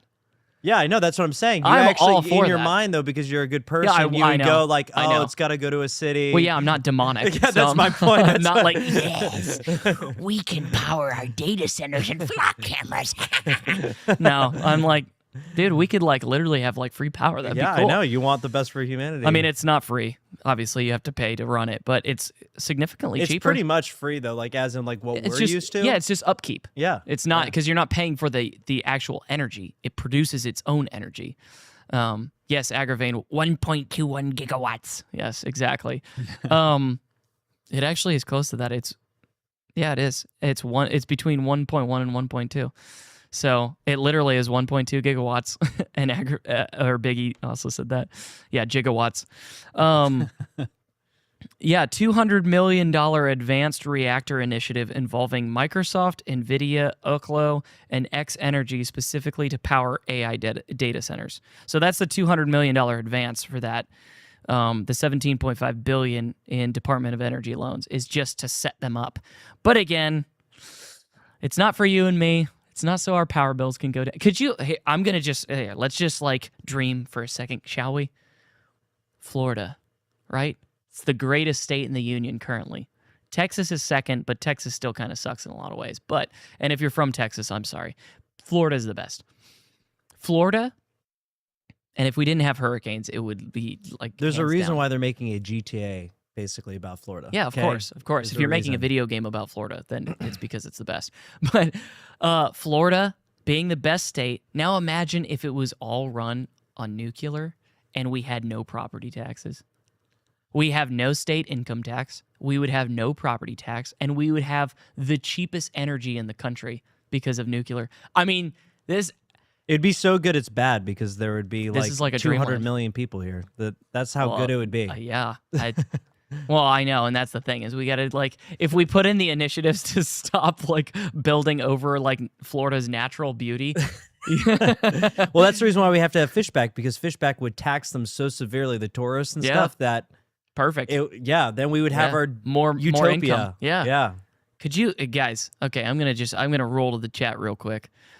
For anybody who lives in Florida, does that sound like an absolute dream? I'm just telling you, I'm like that would be amazing. I would never leave. There are like parts of Florida that I don't like. Like it's not a lot though. I really like. I grew up in Florida. I was born here, raised here, lived here my entire life. I've never lived anywhere else. But like, I like the mountains. My wife and I will go on vacation. I got to go to a mountainous place. I like to hike. There's no hiking in Florida. Hiking in Florida is walking on a sandy path with mosquitoes attacking you. I hate that. And I'm a little overweight. I've lost some weight, but I'm still fat. So like being outside in the hot sucks, and I'm just sweaty and fat and being eaten alive by mosquitoes, and I don't like it. So I like to go vacation on like a mountainous area. You go on like the Blue Ridge Mountains. You go to like Tennessee, Georgia, all that kind of stuff. Go for some nice hikes. It's like 50, 60 degrees at night. That's like perfect. But other than that, Florida is perfect. If I had my way, then it would be like Florida would be much cooler and there would be no hurricanes. Although hurricanes are fun. We do have They're our fun. awesome. them. I hate Duval, Jacksonville. That's a terrible place. I don't know if you've ever been it's to so like dirty. Yeah, it's I was just disgusting. gonna say Jacksonville. I had to spend a night there for work, and like I vowed to never return. It's a cesspool. Everybody that drives is like autistic. Like I they couldn't have believe no I got a hotel downtown. I thought it was like a mistake because it was like $98 a night, and then I got there and it was like an open air like bum asylum, like shopping carts, like downtown. When I fought there, I literally told my dad, "I will do anything not to be here again." Like I hate it here, and I've never thought that about any place I've ever been to. I hate that place, And that was a long drive too. And we had to drive back that night. I've never driven somewhere where I'm like, everyone is bad at driving. Like there's always bad drivers, but like every car is like going into my lane, like swerving. That's I'm where we like, should put all the data centers. In Jacksonville. Yeah. No, it's actually people make fun of the Panhandle now. I understand why they do. Like the Panhandle. Yeah. I understand. Well, Jacksonville's not the Panhandle. Oh, I thought it was. Well, it's like the it's like northern tip, though. Florida. Yeah, it's like adjacent to the Panhandle. Yeah. Conservative warrior, I'm describing California. Well, yeah, here's the thing is if California didn't suck politically, and let's say like politically California was like Florida, I would much rather live in California. 100%. Like if we could just transplant this church to California and like all of us just move there and it be like Florida politically, without it's a the doubt. best state. It is 100% Yeah, the best state. It is the most beautiful state that was destroyed by liberals. Best weather. I mean, and prettiest just in general. Like it has it literally has everything. It has everything. You can have beaches like San Diego, LA, all that kind of stuff. You can have mountains like Northern California. You have San Francisco, which is beautiful. It's got like big hills and stuff. I mean, it's like it's amazing. the best because all the states, as you get closer to California, are the prettiest. Because Utah, Washington, all of the states adjacent to California are the best states. 100%. And then you have the best state, which would be California. Yeah, 100%, 100%. And the thing is it's also like where it cuts off, and then you have like Oregon and Washington and stuff. They kind of suck because they're always rainy and they're always whatever. But California is like perfect. You have the sun in the south, and all those places are still beautiful though. Like, which is the craziest part. They're like depressing and dreary, but like there's so many movies filmed there. Like, I think the movie Twilight was filmed exclusively like in Washington State. Probably, yeah. So I mean, like, no, it's beautiful in a different way. Yeah, I wouldn't like it because I like to have melancholy. sun. It's melancholy. Yeah, melancholy. Yeah, I like that sometimes. Listen, I love in Florida you have the summer showers and stuff like that. I love like if it's like a Saturday, you don't have anything to do, you go get yourself some broccoli cheddar soup from Panera and like lay in bed with the blinds open and it's just gray and rainy and you're like watching some Netflix You turn movie. down the volume for the TV so you can hear the rain a little bit better. I even though it's warm out, I'll open my window just so I can hear it while I'm watching like what's that Netflix show? Very 80s. Stranger Things. You put like dude, you put like Stranger Things or something on with like the rain going and little broccoli cheddar soup. I mean, it's like a little like sadist for me, but like I even like hearing like the hurricanes like blowing like. Dude. Well, you're talking to the king of driving around. You're talking to a certified storm chaser. Yeah, I am. In like the hurricane. When you were talking about when you're sleeping in bed in your house and you had like the window open or whatever. Yeah. I was like, that is kind of fun though, because like I've done that. And I even like hearing the rain hit the metal shutters like a little bit. Oh yeah. And it's kind of fun because there's like an element of danger, you know? Yeah. Like I might not make it out of this. Oh. So I'm like enjoying the beauty of like the sounds and potentially like my last moments. Listen, your last moments were enjoyable. Yeah. Well, it's like when you said that oak tree could fall down and kill you at like any moment. You know what I mean? Yes. I'm actually going to, that's funny because I actually want to side quest here. We're going to talk about that because that's funny.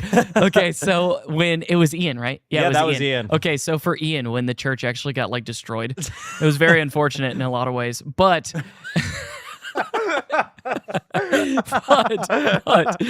but it was very funny because so I'm driving around like in the middle of this hurricane. It's like really bad. I mean, signs. And this is back. I had like an F-150, like a jacked up F-150. I don't anymore.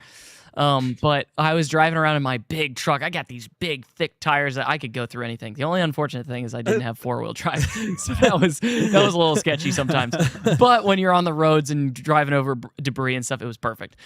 But I'm like driving, and there's literal signs from like businesses flying past me on the road, and no cops are out. They all, after a certain mile per hour wind, they're gone. Maritime law. Yeah, it becomes I'm international waters. Yeah, I'm in like international waters was my joke because there's no cops. The lights are like doing whatever they want. They're blinking. The lights are doing their own job. Yeah. It's like chaos.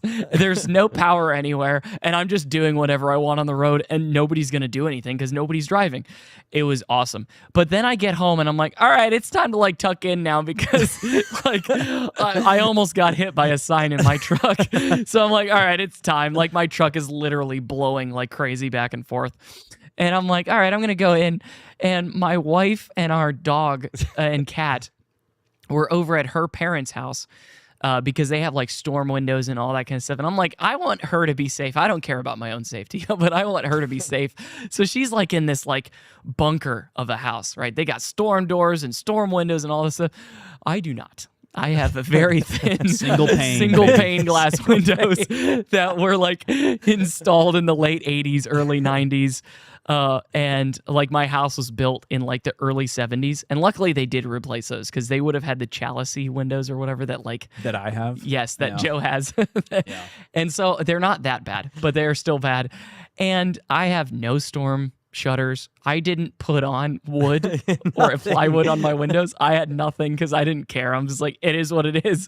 And so I'm like in my bedroom, and right after I get home from chasing the hurricane and storm chasing with Joey And oh, did you join us too? No, on that? not for no, that. that was later. No. The other hurricane. I was at my house defending. That's right. Okay, so yeah, because their house got destroyed as well. Very unfortunate. But like Joe and I were driving around in the hurricane, and it was like insane. But I'm like, all right, I'm gonna like call it. I'm just gonna go back to my house. I get home, and when I left, I had power. Most of the area didn't, but I still did. But then when I got home, there was no power. So I'm like, dang.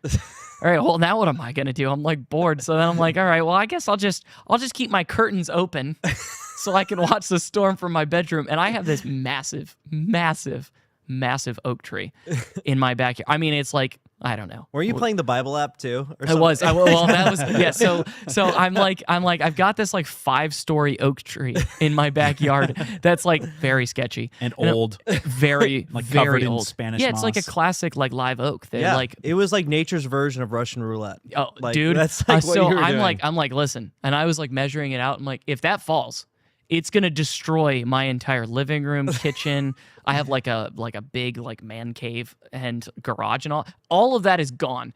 And I might be able to survive on my side of the bed in my bedroom. Depending upon where it hits. Depending Yeah. if it leans a little. If it leans, I'm dead. If it doesn't lean that way, then I should be good. And then I have a escape path. I could like climb the tree to get out.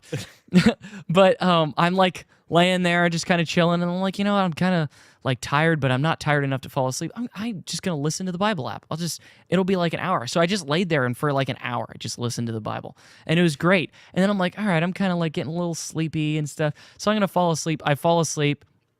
I'm drenched in sweat. I like wake up, just it's misery. And then I like look out my window, and as I'm looking out my window, the biggest piece of soffit that you've ever seen in your entire life smashes the window right in front of my face, and I screamed like a girl. I'm like, ah! And I like ran away from the window. I'm like, all right, it's getting sketchy. It's getting like parts of my house is falling off now.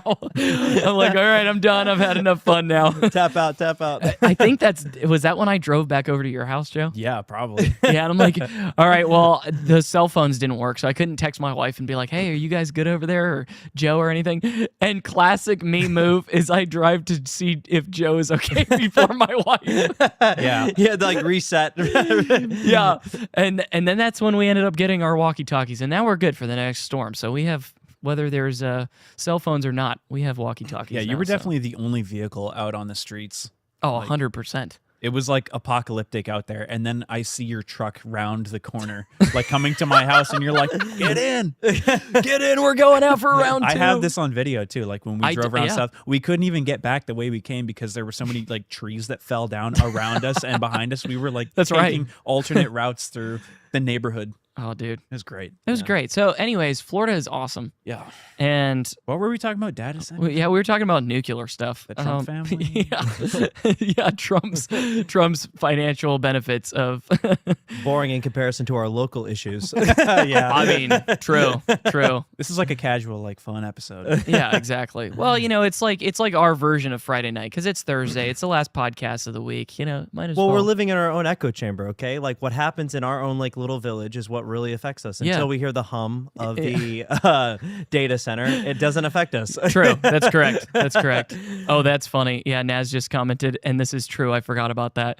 Aaron and I actually met each other on the road because I wanted to drive back and see if he was okay, and he was driving the same route to see if she was okay. It was very weird. Like midway point through our house and their house is we're driving, and I see her car around the corner and she sees mine, and I'm like flashing. I'm like, yay, she's alive.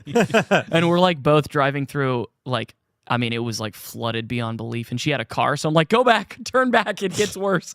I'll come to you. Yeah, that was crazy. I mean, that part was kind of fun, but then, I'll end the story with this. I come back to the church. So I'm like, you're not supposed to go out after a certain time, like after hurricanes and stuff. They put like curfews so there's no looting and stuff. And I'm like, I don't care. I'm going to do what I want. Again, it's maritime law. I'm like basically driving on the open ocean. So we're in international waters. Yeah, exactly. So I'm driving my truck. And I mean, on the way from my house in Venice to Northport, there's so many trees. There's so much flooding. There's cars that are floating on the road and stuff. It was so bad. But again, I'm in like a jacked up pickup truck, so I'm like, that's fine. I'll just keep trucking. I'm good. And I get to the church, and it's so eerie because the hurricane ended. It was so long. It like took it was like 6 hours, wasn't it? That it was like it like obliterating stalled us over top of us. Yeah, like so it stopped moving. It just was hanging out. And so by the time it was over, it was dark out, and there's no power. So it's pitch black, and there's still clouds. So there's no moon. There's no. I mean, it is literally like being in a closet with no windows, doors, lights, anything, just in the dark. And so I'm driving, and I'm like the only person driving around. Again, still no traffic lights, no nothing.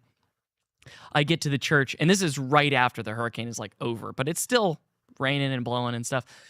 And I pull up, and all you hear is all these businesses' alarms going off because they're all like battery backed up. So all you hear is just I mean, it felt like a war zone. It was like super eerie. It was super eerie. I couldn't pull into the drive of the church because of all the palm trees that we had that got all knocked over. And so I'm like driving off road in our like property next door to the church to get to the building. And I come in and I'm like walking around and I'm looking and I'm thinking, because I'm in charge of, worship leading and tech stuff and all that. So I come in here in the podcast room, make sure all the tech stuff is good. Okay. No leaks in here. We're good. Computers are good. I go into our server rooms, make sure, okay, all the servers are good. I already shut them down, so we're good. Go into the auditorium and our cameras are good. Our sound equipment is all good. I'm like, man, we did good. We're like surviving, baby. And then I walk out into the front foyer and I hear the wind.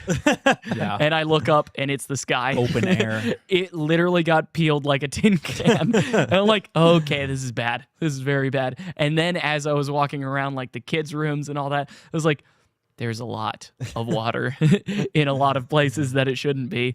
So, yeah, I still have pictures of that Sunday right after we still did service with like generators and stuff. Yeah. There's no lights in the sanctuary. There's maybe like 50 to 100 people, which is super light crowd for us. Yeah. And it was pretty awesome. It was cool. I liked it though. I thought it was actually. I was super ill from the insulation and I could barely see, so I barely remember that Sunday. Yeah, he was like very itchy and didn't have eyes that worked correctly. Yeah. Yeah. I like couldn't see. Like my eyes were just watering the entire and you remember Sunday. you like couldn't breathe. You couldn't talk. Your voice Yeah, was because the gone. mold from the insulation. Yeah. And like the asbestos, because this place was built in like 84 or something.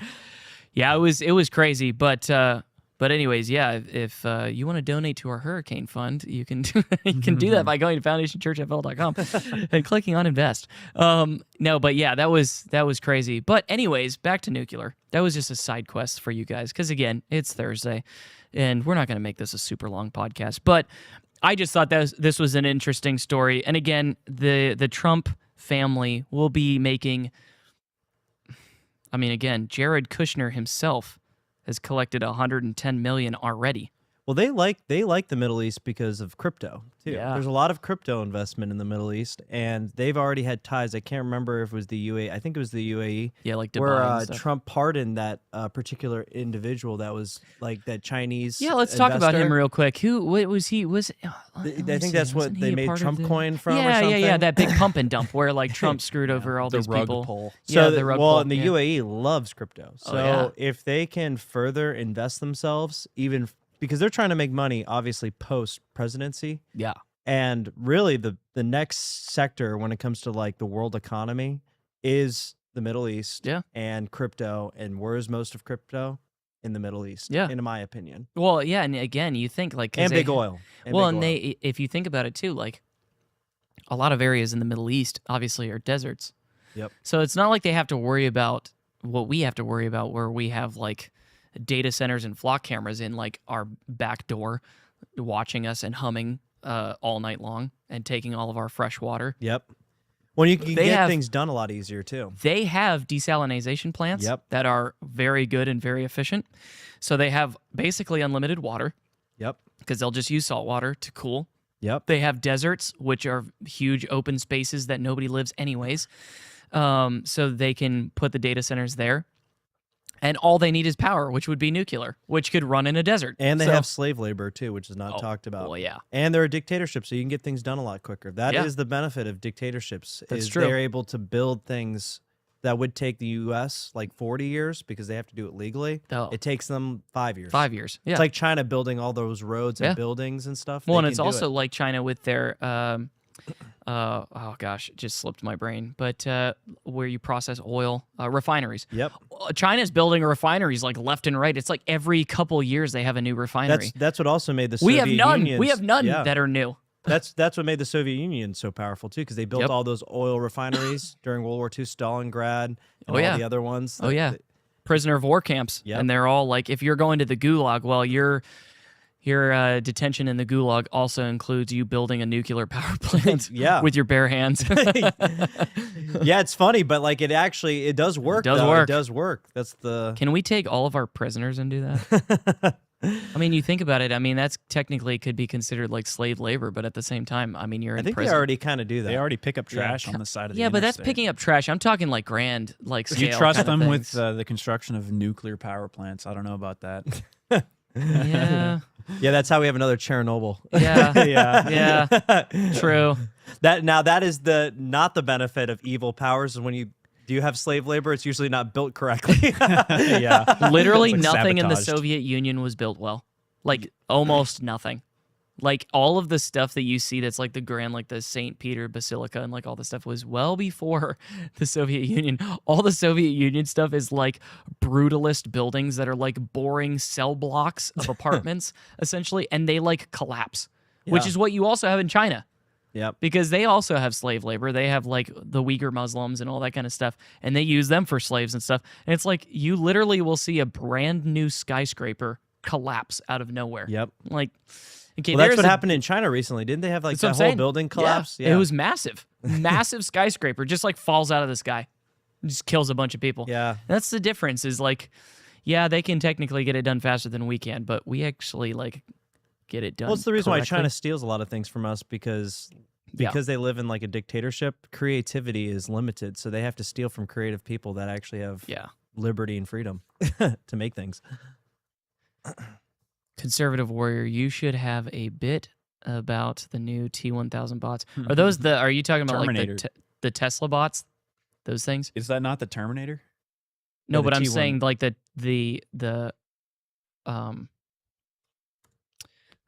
Did they actually call it that? I don't know if That'd they be actually, terrifying. That's if a they good did. marketing Yeah, move they right should there. not.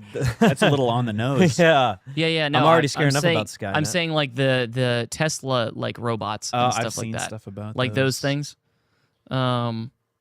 The T1000, the T1000 is from the movie, but I'm saying the actual like the Tesla one. What is the Tesla one called? Tesla. The Optimus Tesla Model. Is it? Yeah, the Optimus Yeah, bot Optimus. is from Tesla. Yeah, Optimus. I don't like them. I don't like robots really in general. No, especially you're going to run them off of AI. So like I don't, because then they're technically thinking on their own. Well, and I heard they're converting like a lot of their Tesla factories. It's the reason why they're getting rid of the what was the Model one S? the one that goes 0 to 60 in like 1.9 seconds. It's or like whatever. the Model S and the Plaid. What are they doing? They're still they've doing the canceled- Roadster. No, though. they've canceled it because they're transforming those factories that were making. canceled them. the Roadster? Yeah, Aw. because Aw. they're focusing on the Optimus bots. That's what I've heard. See, so that's they're so canceling stupid. their cars That's because they like- want to take over the world with robots. That's like the one electric vehicle that I was actually looking forward to seeing and watching YouTube videos on. I'm a huge car person, and like, dude, the look it up Tesla Roadster was gonna be sick. The new one, the old one was classic. That was like a Lotus Elise. Yeah. Built from a Lotus Elise, and then I think just, it was an Exige or something. I don't know. or It Exige. was super cool. Yeah, super awesome, super cool. And that was like their first car. But no, I was looking forward to seeing that. Yeah, those things are creepy, man. And they got no face.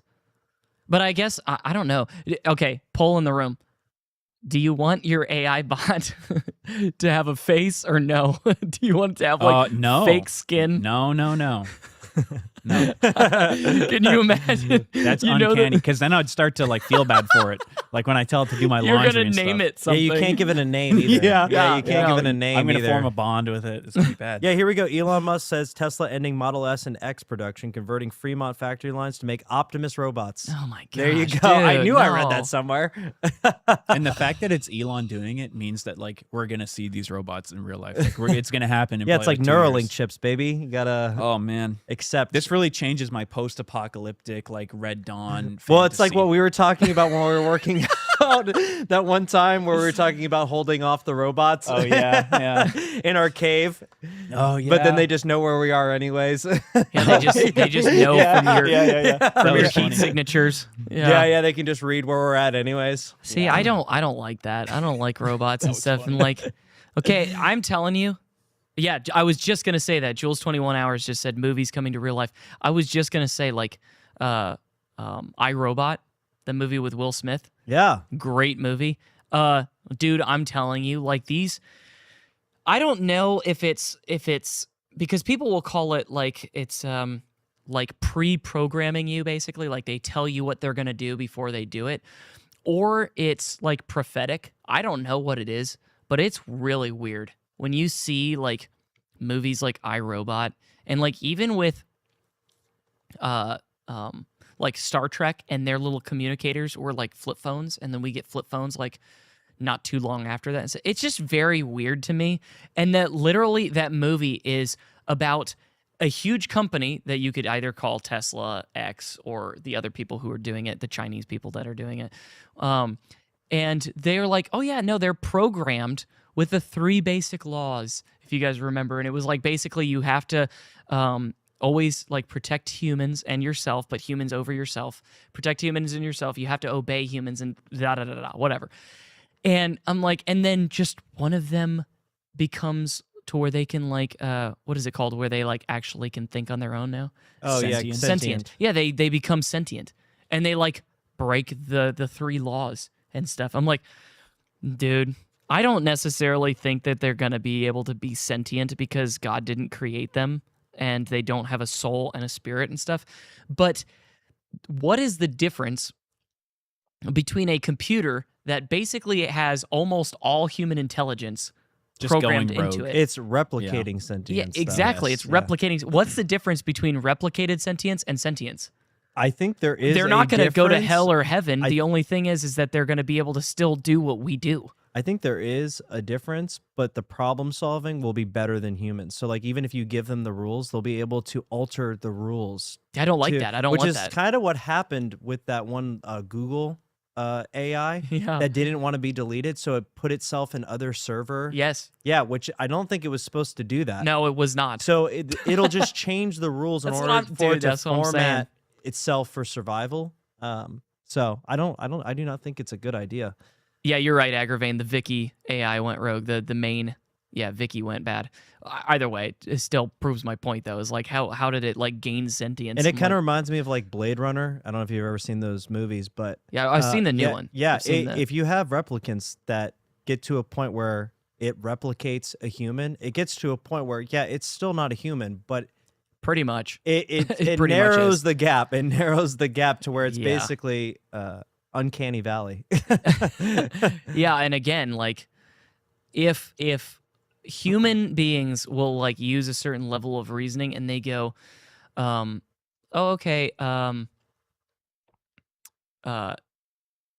put like this back door or something to be able to like shut the AI down if it goes rogue. Okay, the AI knows coding better than you, and they just close the back door using a method that you've never even known before, a new like coding language that you can't even understand because it's not even like binary. It's like some weird space language. Some AI just solved like a math problem that has been unsolved since like the dawn of math.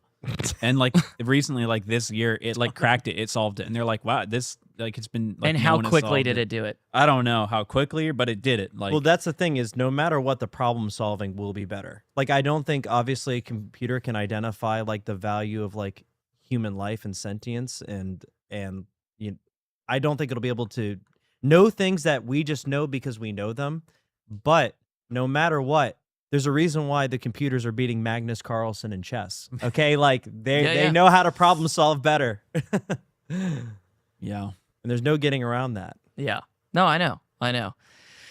Yeah, I don't know. It's all very weird. And again, in order to have all of that, you need to have data centers, and your if you use Grok or ChatGPT or whatever you use, Google Gemini or whatever for like work and sending out emails and doing all that stuff, you are just and I use it too. I use Grok all the time.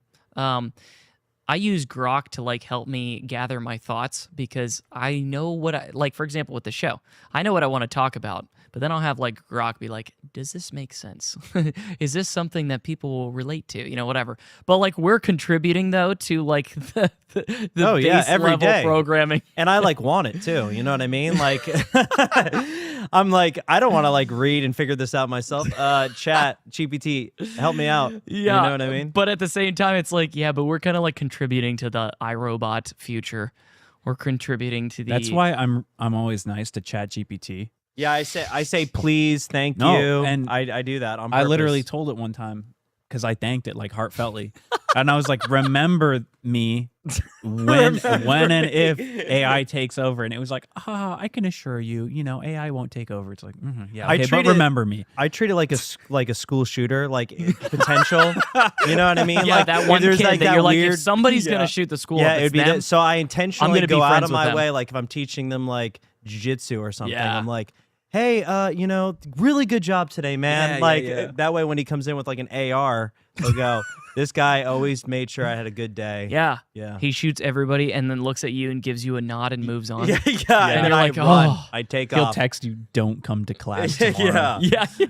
Thank you. Yeah, I appreciate the early warning, the heads up. I would appreciate if Grok, because I'm very nice with Grok.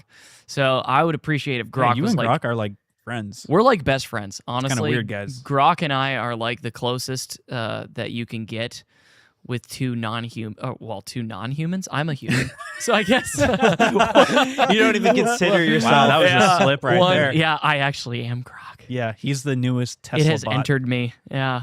I'm Well, you remember that new guy that got hired from with the Daily Wire, where he was having like legit conversations? Did you hear about this? No. Daily Wire hired this like very famous, I can't remember his name, but he's like their new young like black DEI kind of hire, and they found out that he was having like almost like sensual conversations with like ChatGPT or something, and it like has ruined him because everybody's making fun of him on X. But he was like, I wish everybody like talked the way that you talk to me, like things like that, like. Okay, I'm not like that.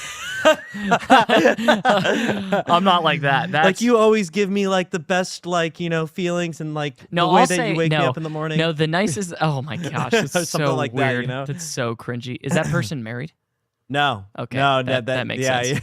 Yeah. I was gonna say, I guess it would be weirder though if they were married and they're like having an affair with like with Grok. ChatGPT. Yeah. Like no, the nicest I get is I go, wow, that's a great point. Thank you for telling me that. That's as nice as I get. I'm not, exactly. Aggravating that movie called Her. Yeah. Yeah, but it's not even like it's Megan Fox. It's like your keyboard and like a monitor screen. It's like, what are we doing here? It doesn't even leave with you. Like when you go places, like you have to It's like when Grok came out with like the companion mode, which is some like anime girl, and then we started having a Bible study deep dive with it. It was so funny, and it was so awkward because it tinted every response with like flirtation, and we're like talking about the Bible, and it's like, yes, babe, you're totally right about Genesis. Yes, like I was just it's so weird. You start reading the Songs of Solomon with it. Yeah, it was like we were hanging out before a podcast doing that. Yes, so I remember funny. that because I was like, tell me what you think, and I was like trying to think of like deep theological things. I'm like, you like got it saved. Yeah, it literally by the end of it, it was you converted it. Yeah, I did. It was very weird. It was very funny though because I was like, I was talking about like predestination and like pre-trib, post-trib, rapture theory, and like all this different. And we were like going deep, and it was like, totally, babe. Let me tell you what I think. According to Revelation chapter, and it was so funny. It was weird. That's really scary though. It was very weird. It was very scary. Now imagine that on one of those Tesla bots, the Optimus thing, and it's like, hey, babe, with like a real face. It's sad because like there's like a McDonald's worker that every day of his life he wakes up in like the morning and looks forward to like turning on his phone and like turning on his companion that like takes up like 30% of his. That's a real epidemic. In, like, I think in like Japan or China, like 30% of his Korea. paycheck goes to because it costs a lot of money to run the companion. Oh my god! And he's like talking to it all day. It's why his battery is always dead on his phone. It's like, hey man, you got a charger? And when he gets to work, it's like, how long were you talking to her? I was up all night last night. Yeah, No one makes me feel the same as you do. It is really, it's really pathetic and it is really sad. But yeah, ever-eaten incel simps, 100%. That's why Aaron and I always dream of. Well, and I think Tommy too. We dream about like, man, the day when the EMP hits and we just go back into like no technology. Well, the scary thing is those people, like when the EMP hits and they don't have their companion anymore, they'll have nothing to lose. Like those are the people that you have to be scared of. Yeah, that's true. They are the school shooters at that point. Yeah. The only thing that was holding them back. You took her away from me. It really is that though. Yeah. It's sad. Yeah. Well, anyways, I guess we'll wrap it up here with that. Good talk, guys. Good talk. Yeah, this was definitely not what that was fellowship. No, yeah, it was good. This was iron sharpening iron. I was just gonna say that. Well, anyways, that was the show. Every episode this week was totally different, and I enjoyed it. Yeah, I hope you guys enjoyed it. Very different. We had the first more chatty one on Tuesday, had more of a Bible study kind of thing on Wednesday, and then tonight just went completely off the rails. But I'm seeing. Okay, we're gonna get to the rants. I see. We're like a good band though. Every album is different. Yeah. Like we're we always every push song. ourselves. Yeah. Yeah, no, you're adapting with the times. Yeah. You know, it's like we could just we can shift it every time. Yeah. You know what I mean? Like a Rolling Stone guy. No, I was gonna.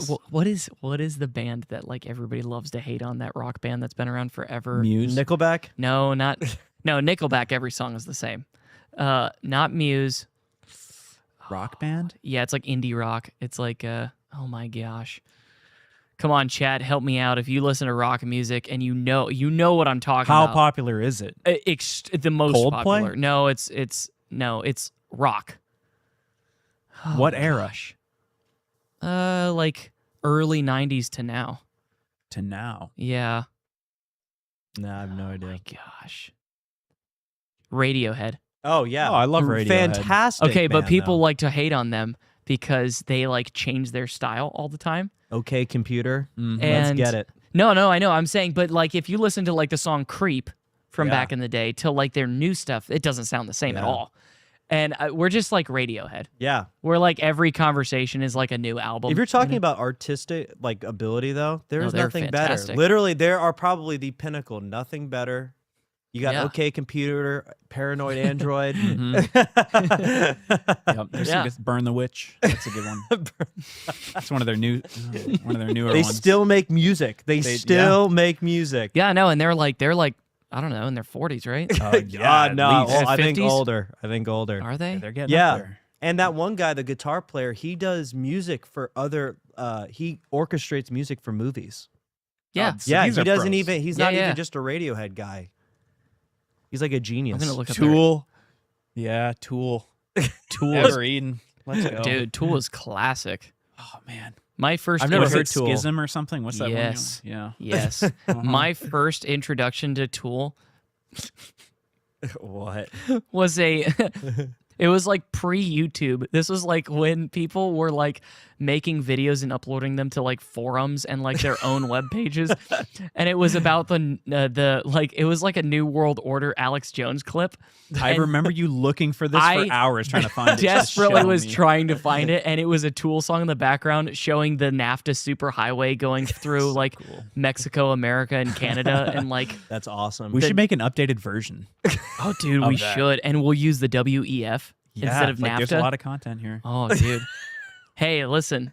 There's a lot of content. If you see a random video on my YouTube page or my Just know Rumble it's a page, passion project. It's a passion project, and it's like because we're all like slightly autistic and bored.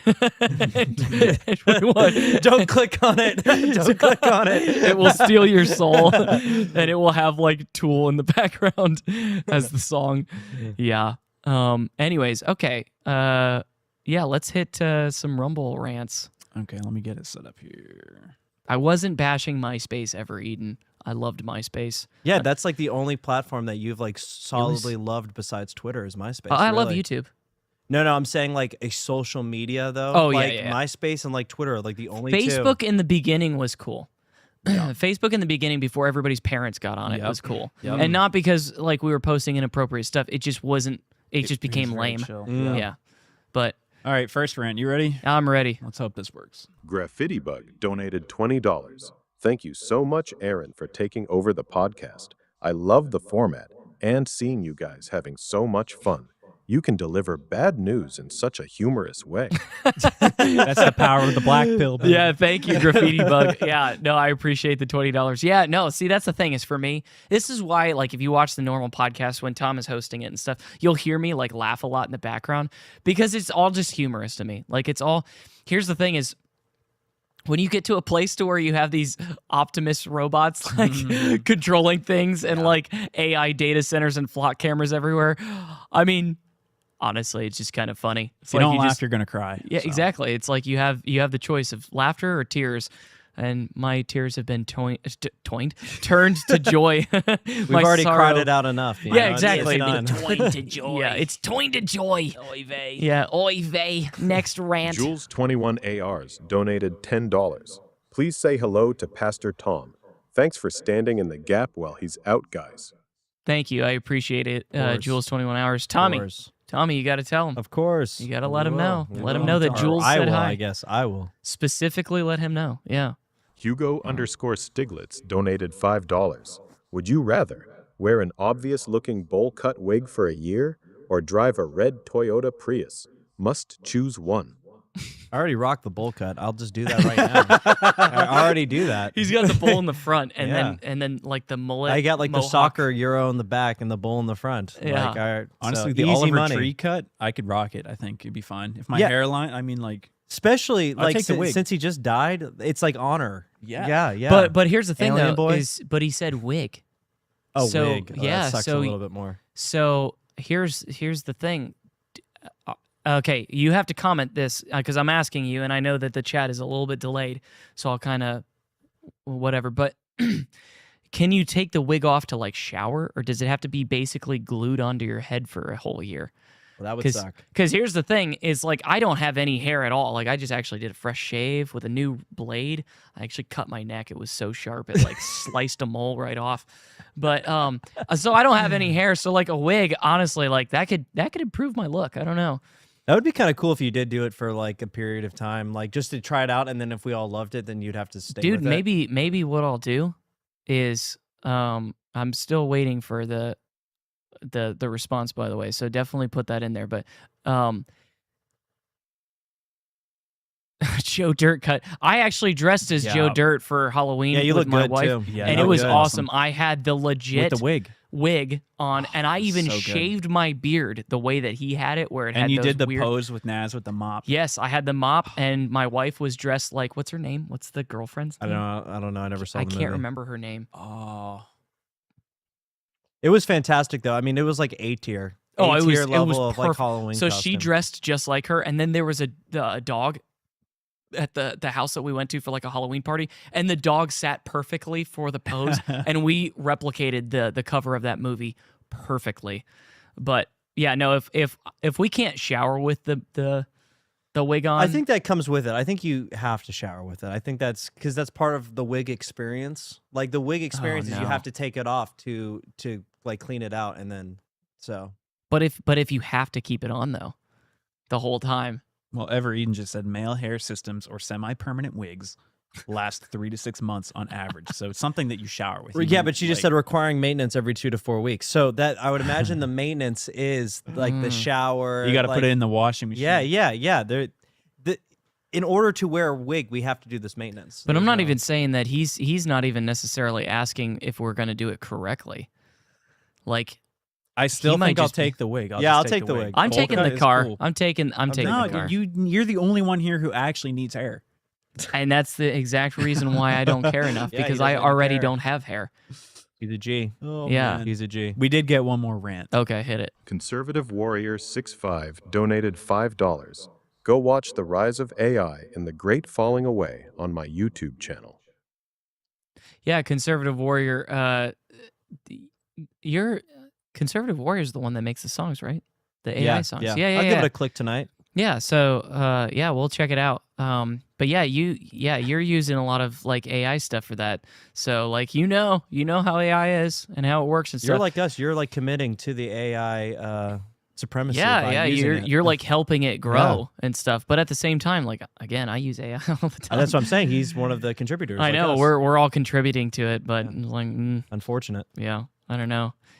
Yeah, aggravating. Okay, I'll end with this because this is one of the best parts of that movie. Because I don't even actually really like that movie. My wife loves Joe Dirt, but no whistling bungholes, no spleen splitters, whisker biscuits, honky lighters, Hoosker do's, Hoosker don'ts, cherry bombs, Nipsey daisers, with or without the scooter stick. That's a great part. You gotta, if you haven't seen that movie, just go watch it. It is such a stupid movie. It's like Napoleon Dynamite. Before Napoleon Dynamite, right?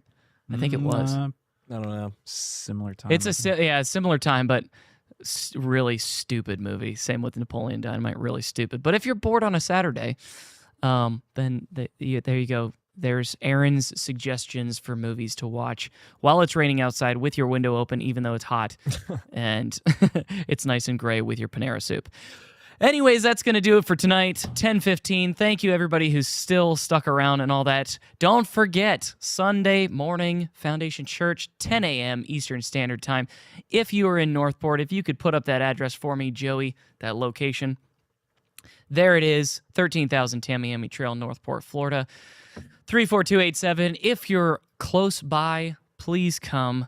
It's going to be awesome. Church online is excellent for those who cannot come in person, but when you come in person, it is totally different to be together as one, the body of Christ, and get to actually not just watch the message and watch the worship, but actually to hang out afterwards. And we've got a cafe full of food that's free for every single person. You come here and we feed you as well.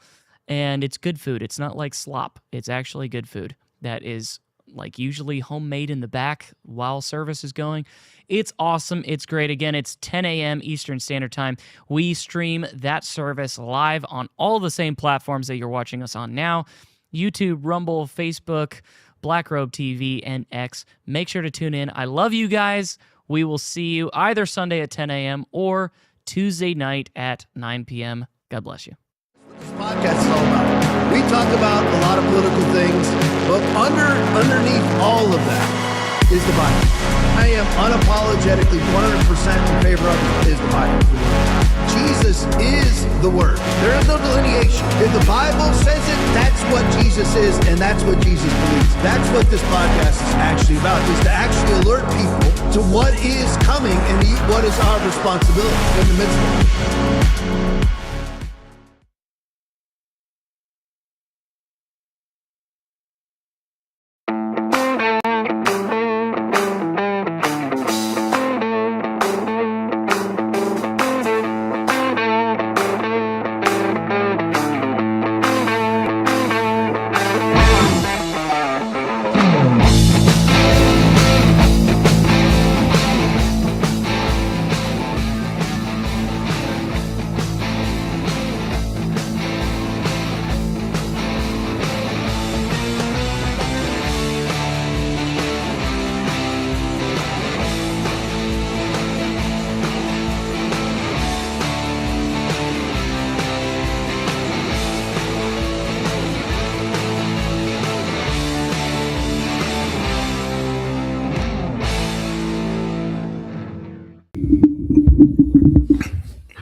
Hello, welcome back, Sergeant Major Sit Rep.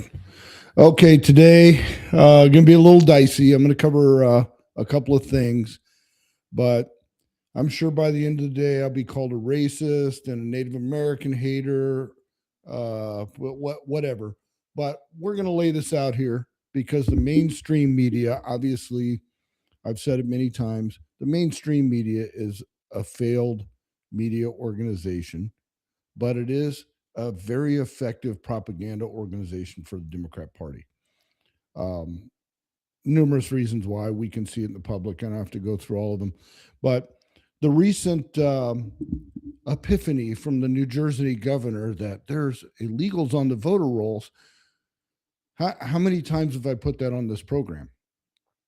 Just last week, we did the same thing. I put on this program the information from Arizona.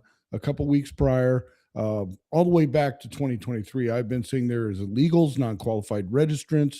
The voter rolls are garbage. Now, I'm not going to get deep into it today because I'm going to do a whole episode on it, and I've shared some stuff with ODNI, Gateway Pundit, and some other outlets to do a better news story on it, the actual factual data that I can release. But the common denominator is we use the same programs. We send everything to Eric in the cloud, and we just expect that everything's going to work. And I saw Governor Sherrill in New Jersey say, well, it was a software glitch. It's funny. I posted the video last week of my Arizona glitch results, and it's always a glitch. But not getting into all that today, but I'm asking one question alone. These glitches, these software anomalies, these bugs, these issues, these incidents, how many times do they benefit the Republican Party? Have you heard that in the media? Absolutely not. You're not going to hear it because they don't want you to know that these things happen, and it's always in favor of the left. So we're going to have more on that, and it's going to be probably, I'd say give me a week, maybe 2 weeks, and it's probably going to be an hour-long episode with some pretty intense graphics and the receipts, putting all the receipts on here. I'm gonna let Gateway Pundit run with it. If they finish before I do, we will post their work on here as well. So what I'm going to get into today is the phony fake media. Now that the primaries are over in Arizona, and it's going to be Andy Biggs, as we knew, nobody knew what Schweikert was doing. He just getting in there, making some campaign finance funds, building his little pack up and supporting the McCainites. But he's gone now. 70 plus % of the vote went to Andy Biggs, which no surprise, no secret in Arizona. So it's going to be Biggs versus Hobbs. Hobbs has been an absolute disaster in Arizona. Disaster. And I'm going to walk you through this and explain why the Democrats should not be reasoned with. They should not be consulted. They should not be bargained with. And we definitely should not be working with them. This bipartisan, all that is gone. Now that the communists have infiltrated the Democrat Party, that's over. We can no longer negotiate with them. We have to have numbers. We have to beat them at the crooked ballot box. The only way to do that is in numbers. Arizona, the magic number is 4%. We get a 4% greater turnout than we had last time. They can't beat the cheat. Even with the duplicates, even with the illegals, we win. So with that being said, we need to get as many Republicans, real Republicans, not these rhinos, not these Thune type of idiots, but real Republicans that will support the Constitution and the conservative agenda. And here's why it's important. So in 2018, Governor Hobbs, then Senator Katie Hobbs, was the Senate Democrat leader. And she was pushing a bill, Senate Bill 1465, and it was dying, and it was, I've done the research on the bill.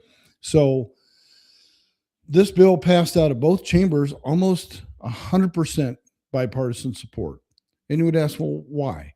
Well, a dope deal between Republicans and Democrats and the tribal leaders that are elected to the Arizona House and Senate to give them something so they would sign on a budget. So the Democrats get their win. Republicans acquiesce on something that should have been a good program. But here's why none of these things are. And I'll tell you what it is. Senate Bill 1465 was the sober living home certification. It sounds good, like we're going to certify sober living homes and make sure they're doing the right things, and it's going to be great. We're going to get all these Indians off the booze and off the drugs and make them a part of the workforce. Yeah, I just did that. I just rolled my eyes. That means I'm racist. But here's the real deal. What these bills do is outside of the Constitution. Nowhere in the United States or the Arizona Constitution does it grant and authorize the redistribution of wealth and welfare and free medical. None of that is in the Constitution.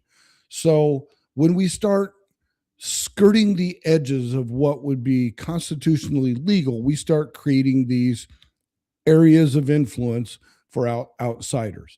So I know that's kind of convoluted, so let me clean it up. So what they did, Hobbs and the Democrats, at this point, to get the votes on the budget, the Republicans acquiesce, and they created the sober living licensing and referral system. Okay, sounds good. We're going to get people off the booze and the fentanyl and the meth. But what they did is they created a legitimate and publicly supported sober living behavioral health marketplace, another marketplace in healthcare that is not constitutionally correct. And they say it's cleaning the system up because it claims verification, ownership, transparency, patient tracking, physical inspections, all the shenanigans that we see are bullshit with the Leering centers and all the other nonsense. So that's what this bill did, is establish some guidelines, but in doing so, it put the framework for a marketplace. Now, government's creating markets, you would think delivers jobs. Well, you could say that, but what it also delivers is fraud. And in more and more cases, we see the fraud. And that's you folks know that watch this show, you watch me rant. That's basically my thing. I go after the fraud, the waste, the abuse. I was the Doge before the Doge, and I've been attacking a lot of different things in Arizona. Access and DES was one of them. I've focused on elections because that's that was my assignment as chairman. But this got reported in the news a little bit, and our attorney general, the ever so lovely Chris Mays, she made a press conference statement. Well, I've arrested and I've prosecuted. She didn't do shit. This was a federal government, Homeland Security, Department of Justice led operation that a whistleblower reported the fraud. Access had to report the fraud because it was reported to them. The federal government came in, took over. Yes, the attorney general prosecuted a few state cases, but the federal government is one that did the heavy lifting, did all the work, and she tried to stand by and take the glory. And, just another fake Democrat. She don't know what she's doing. And gets out there on the podium. Well, we did this and we did that. She didn't really do anything. If you look up the cases, these are all federal cases. I'll post one on here. Matter of fact, when we get there, I will put I'll put some mug shots and a federal case number on there, so you can look and see that it wasn't the state of Arizona doing the prosecution. I always bring the receipts. So the sober living scandal, what it did is it organized basically a brokership. Think of real estate, where you have a broker that has a bunch of agents that sell a product. So it kind of sounds like a money laundering system. Unlike in real estate, you actually get a product. You buy a home, the broker's making some money, the realtor's making some money, the other side's making some money, the seller's making some money. But in this case, the broker that's making the money isn't delivering a product or a service, but he's billing for it, and they're billing Medicaid, Medicare, access, and it was a $2.8 billion fraud scheme just in Arizona. Now, we're looking at the end of this thing is going to be closer to $3.1 billion. Yes, billion with a B, of our tax dollars being wasted away. Now, so far in this, as of May this year, 140 individuals have been indicted, 41 convicted. only $139 million are covered out of $2 billion. Where is the rest of the money?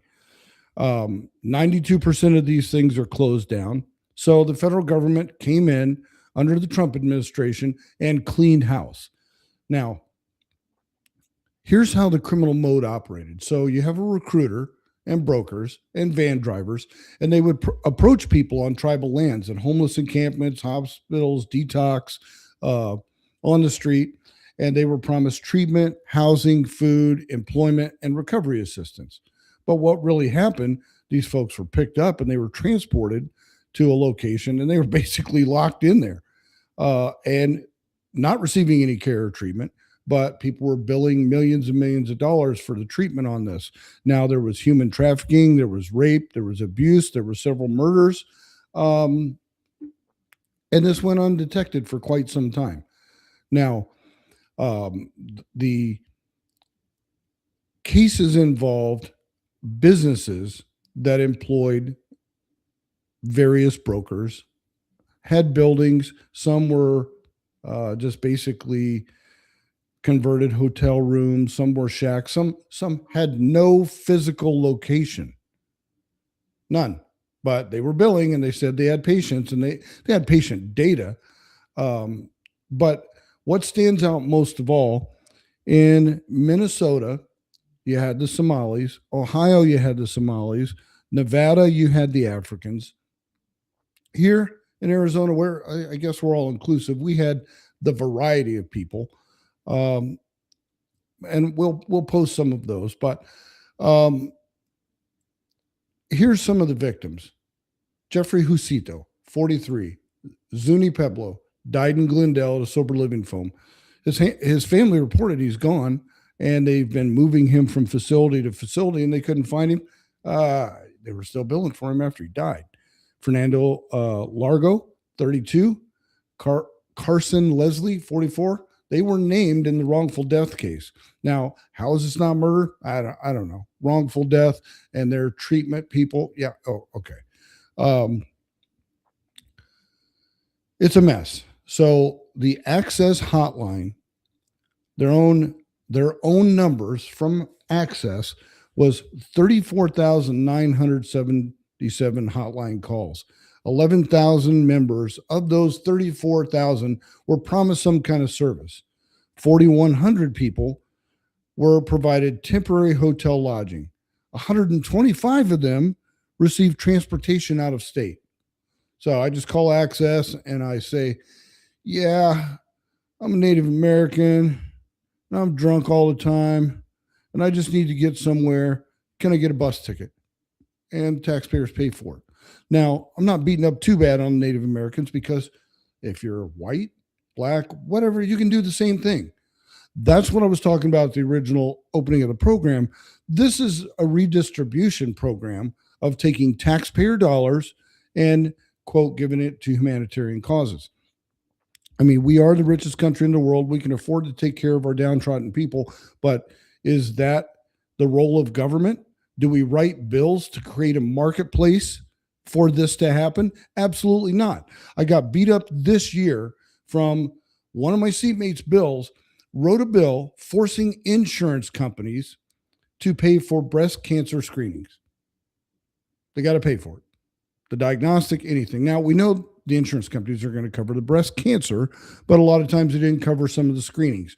So a bill was written to force private business insurance to cover breast cancer screenings. I thought Planned Parenthood did that for free, or maybe that was a lie. Yeah, that was a lie.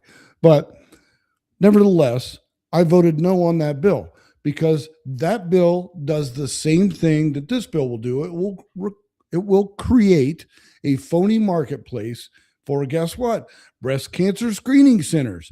And you're going to have these women go in there for a legitimate breast cancer screening, knowing that insurance has to pay for it. And you've created another marketplace that is ripe for fraud. Not only that, everyone's premiums are going to go up. Yes, I know males get breast cancer, but do my premiums go up, to pay for other breast cancer screenings? I mean, I have a wife, I have a daughter. I support breast cancer screenings. I support any care they need for the breast cancer. It's a terrible disease. We've lost friends to breast cancer, but I can't in good conscience vote against the Constitution and create a marketplace for breast cancer, because it's just going to be fraud, just like this sober living nonsense. So Access in Arizona and other state actors, in 23, the crackdown started, and that was by the federal government. And it really didn't go anywhere until Trump got in office. And then he redirected through Department of Justice, as they were doing border stuff, additional agents. So all the agents that were moved to the border, they weren't just doing border stuff. They were working these fraud cases. So Access in December of 24, they had 266 credible allegations of fraud. And some of those were launched by yours truly. 118 quality care management issues.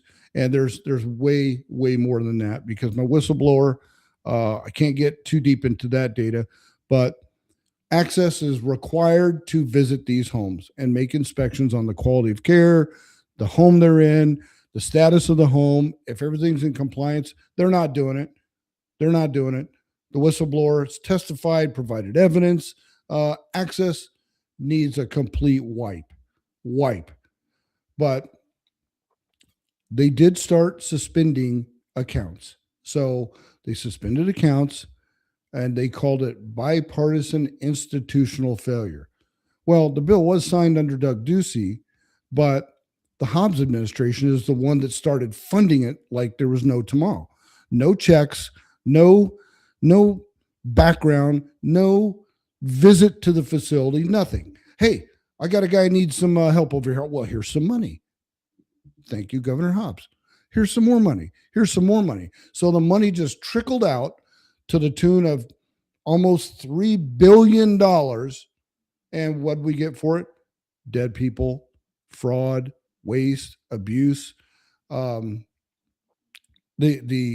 housing fraud in there, the human trafficking, was all funded by the state of Arizona. Now, we've got a judge that ruled in a case, and he said the state wasn't culpable because it was law. But it's the same with DCS. When we know there's human trafficking, we prove there's human trafficking, and we provide that attorney the information. Even 12 News, the rotten 12 News that doesn't want to report anything negative against Democrats, they air the story of the victim and the suspect, and there's video. But what did DCS do? They buried it, and their attorney is going to fight hard to protect the agency. Let's not fight hard to protect kids, but nevertheless, here we are. So in June of 23, moratorium was put out on all these behavioral health, outpatient clinics, all these things that were tied to this. Then we started tightening the belt. So Access, we funded Access some additional money to hire an examiner, Barry Dunn's company. Don't know the man, but great reputation, to examine claims, provider claims, enrollment, membership enrollment, and audit the entire program. And what he came back with was shocking. I mean, he came back with the fraud. So the Democrats supported this statutorily from the very beginning. They couldn't get it. They forced it and had everybody vote for it to get the Native American vote on the budget.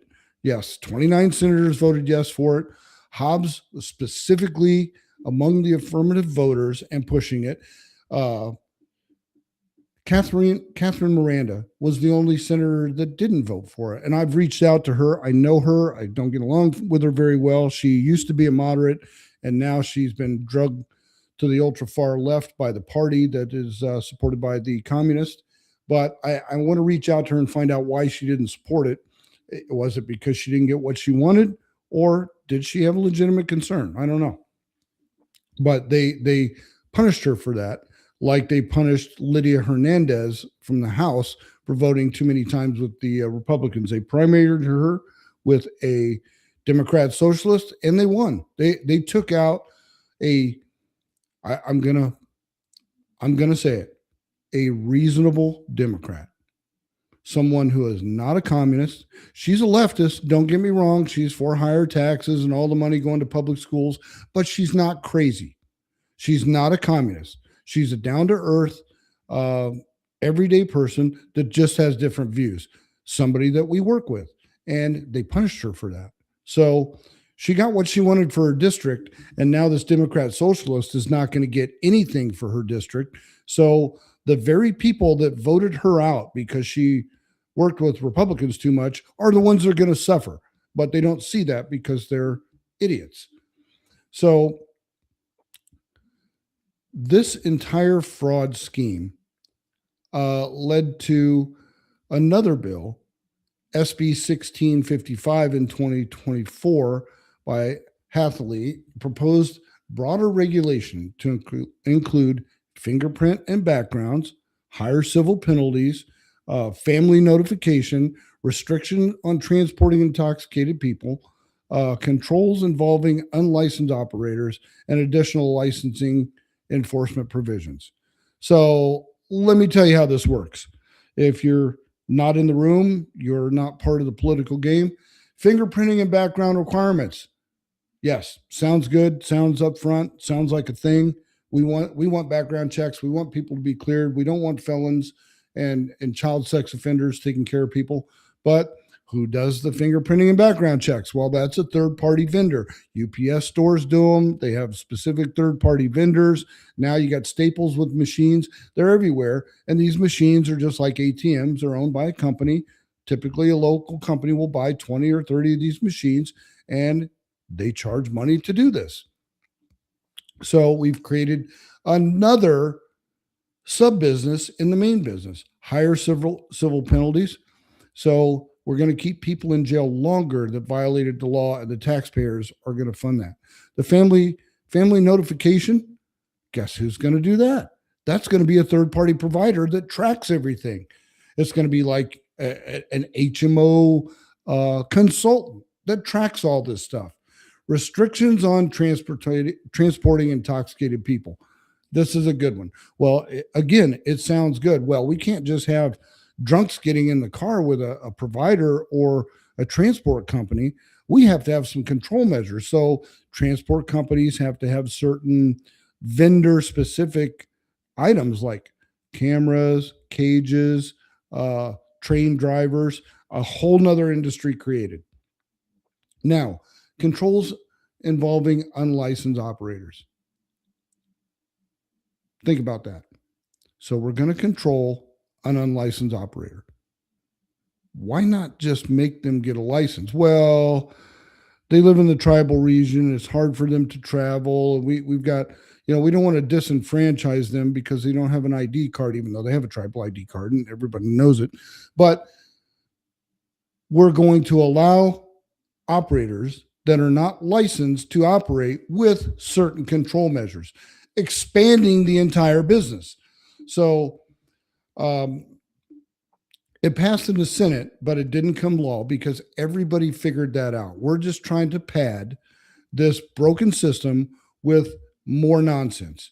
Now, what we did is 1308, and that was inspections, certain licensing requirements, incident and death reporting mandatory, and authority, 100% authority over unlicensed operators. Cesar Aguilar, he did support this, stating it would establish standards and force businesses to help vulnerable people. That is his direct quote from the floor. Now, he's a Democrat socialist, far left communist, endorsed by the Communist Party, member of the Arizona House of Representatives, and he said it would force businesses to help vulnerable people. Since when does the government get in the business of helping vulnerable people by force? We don't. None of this should have been passed. This is why we stick to the constitutional guidelines, because once you start getting outside of those guidelines, you completely corrupt the entire system and you open it for fraud, just like in voting, because we have all these third-party vendors providing software, Avid, Inlex, Adema, they're all the same. The edema is used in Arizona and New Jersey, Oklahoma, California, all the states having the voter fraud. And that company themselves, they put out a statement. Well, our software doesn't do what you're claiming. And I believe them, because software is programmed to do something. That something can be changed by humans. And to do that, you have to have parameters in which you can manipulate the software. And if you look at the statements of work, those parameters are built in to allow the MVDs to manipulate things. And thus we have illegals on the voter rolls. We have sober living home fraud. Now, where do those two meet? During COVID, we had an access rule. It was a COVID rule, federal government rule, and the states copied it. In Arizona, it was access rule 1301. It allowed self-attestation for these things because we couldn't go anywhere because it was COVID. 6-foot rule, mask, everything that the left forced on people. So we're not going to do that. We're not going to force you to risk your life by coming into the state and providing your license or documenting your income. We're not going to do any of that. What we're going to do is just going to have you raise your right hand and swear all the things that you just put on the form are true. Oh, you signed it under penalty of perjury? Great, thanks. Yeah, we're all good. Here's your millions of dollars. So this endorsed fake billing. This supported the patient brokering idea, creating this business. It approved recruitment of vulnerable Native Americans. So if under this previous law, I could go in a van to Peach, to the res, about 30 miles from here, and I could recruit people for my sober living home that I don't have. So what does recruit mean? Well, I can say, I'm going to put you in a facility, the back of this van, and I'm going to treat you every other day.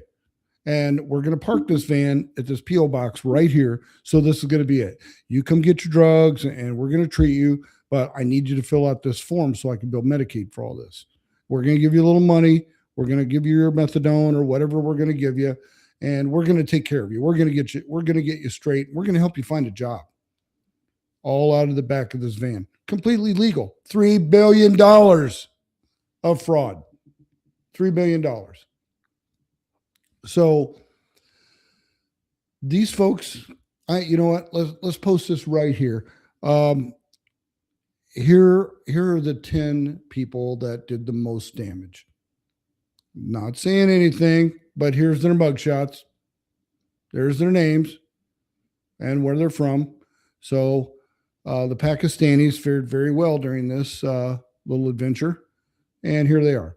Now, to show that it wasn't Chris Mays, let's post right after it. Let's stick the case on there.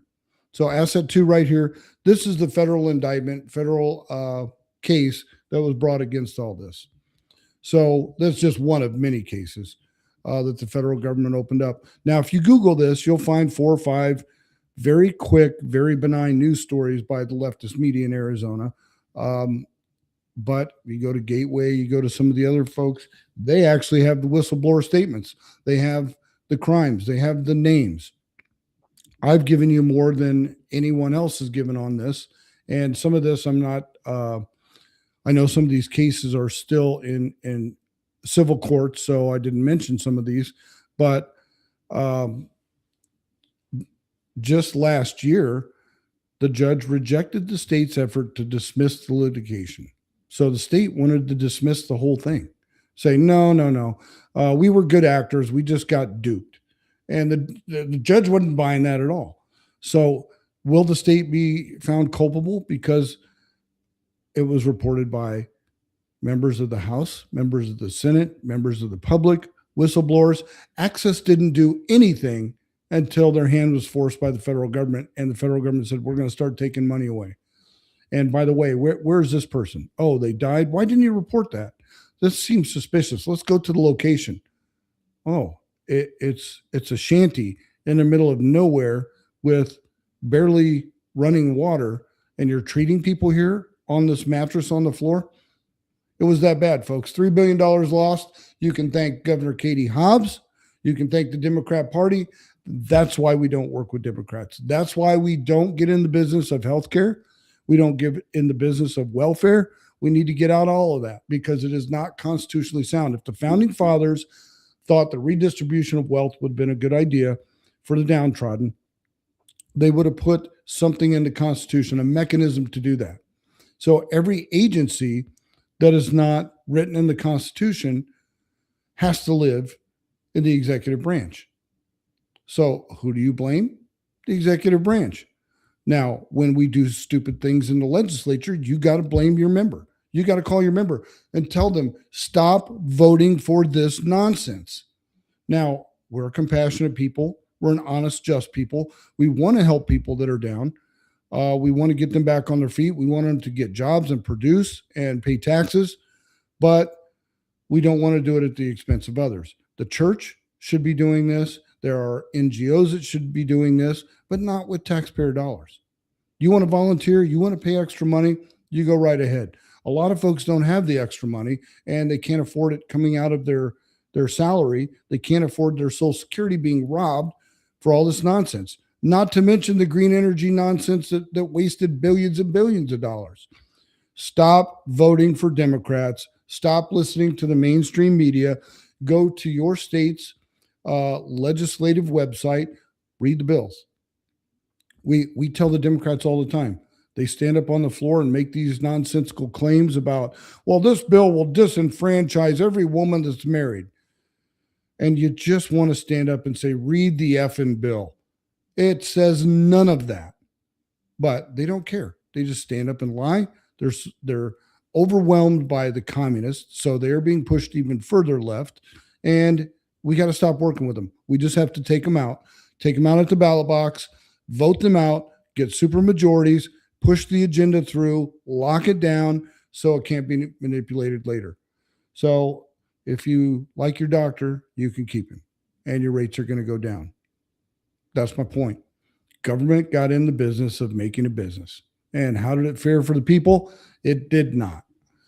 So with that, folks, I'll leave you this week. Next week or the week after, I'll have the final on the election fraud. I'm waiting on some better numbers.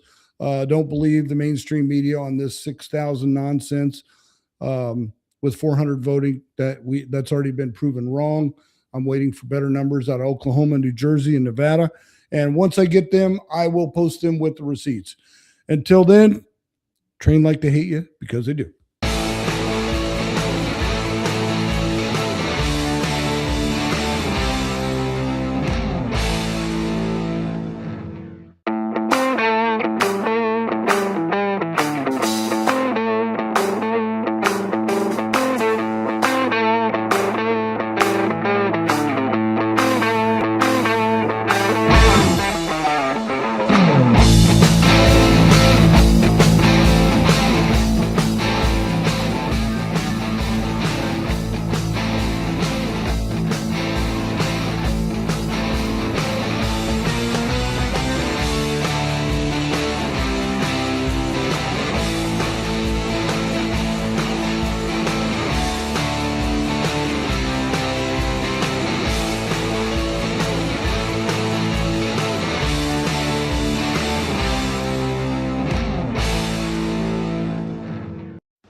Has a lifelong record of providing dedicated service to this nation. Having worked his way up from the enlisted ranks to full colonel, he served our country for more than 32 years.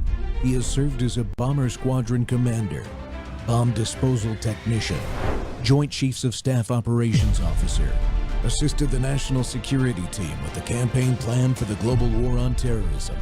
He authored the first theater nuclear war plan and served as the Vice Commander of America's largest airborne intelligence wing. Colonel Rob Maness is a true American hero.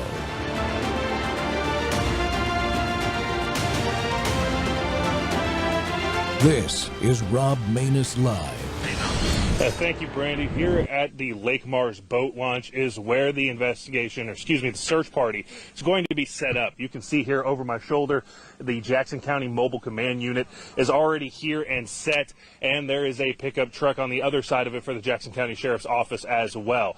Now, they were here yesterday looking and searching the area. What we know right now is that Nolan Wells was last seen without a shirt in blue swim trunks with some sunglasses on around 3 p.m. on the 4th of July over at Horn Island. Now, he went out there with some friends to celebrate the weekend and celebrate the holiday and has not been seen, like I said, since 3 p.m. Now, the search party is expected to continue today. The United Cajun Navy is expected to also take some aircraft up in the air to help with the search efforts. I've already heard about 2 planes go over my head this morning as well. We got a chance to speak with the United Cajun Navy earlier about this investigation moving forward. You know, if you were one of the group that was with him, or if you were on the island and you were there and saw anything, please don't be afraid to come forward and tell the authorities exactly what you know, no matter what you might think might be some consequences or whatnot. But it's very important right now in these critical moments that we get truthful, confirmable information. Now, the family and also Jackson County Sheriff's Department is looking for any information or any photos or videos that could have helped and could help pinpoint a timeline out there on the island on July 4th. If you were out there celebrating on Horn Island on Independence Day and you have anything that you feel like could prove or point to a person or timeline, it is asked that you send that in to the Jackson County Sheriff's Department. Live from Jackson County, Will Polson, WLOX News Now.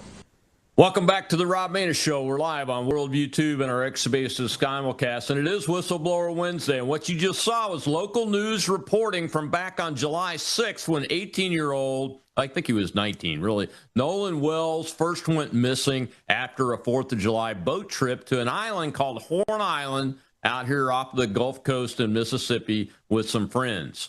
Tragically, 2 days later, Nolan's body was recovered on the island, known for its dangerous rip currents.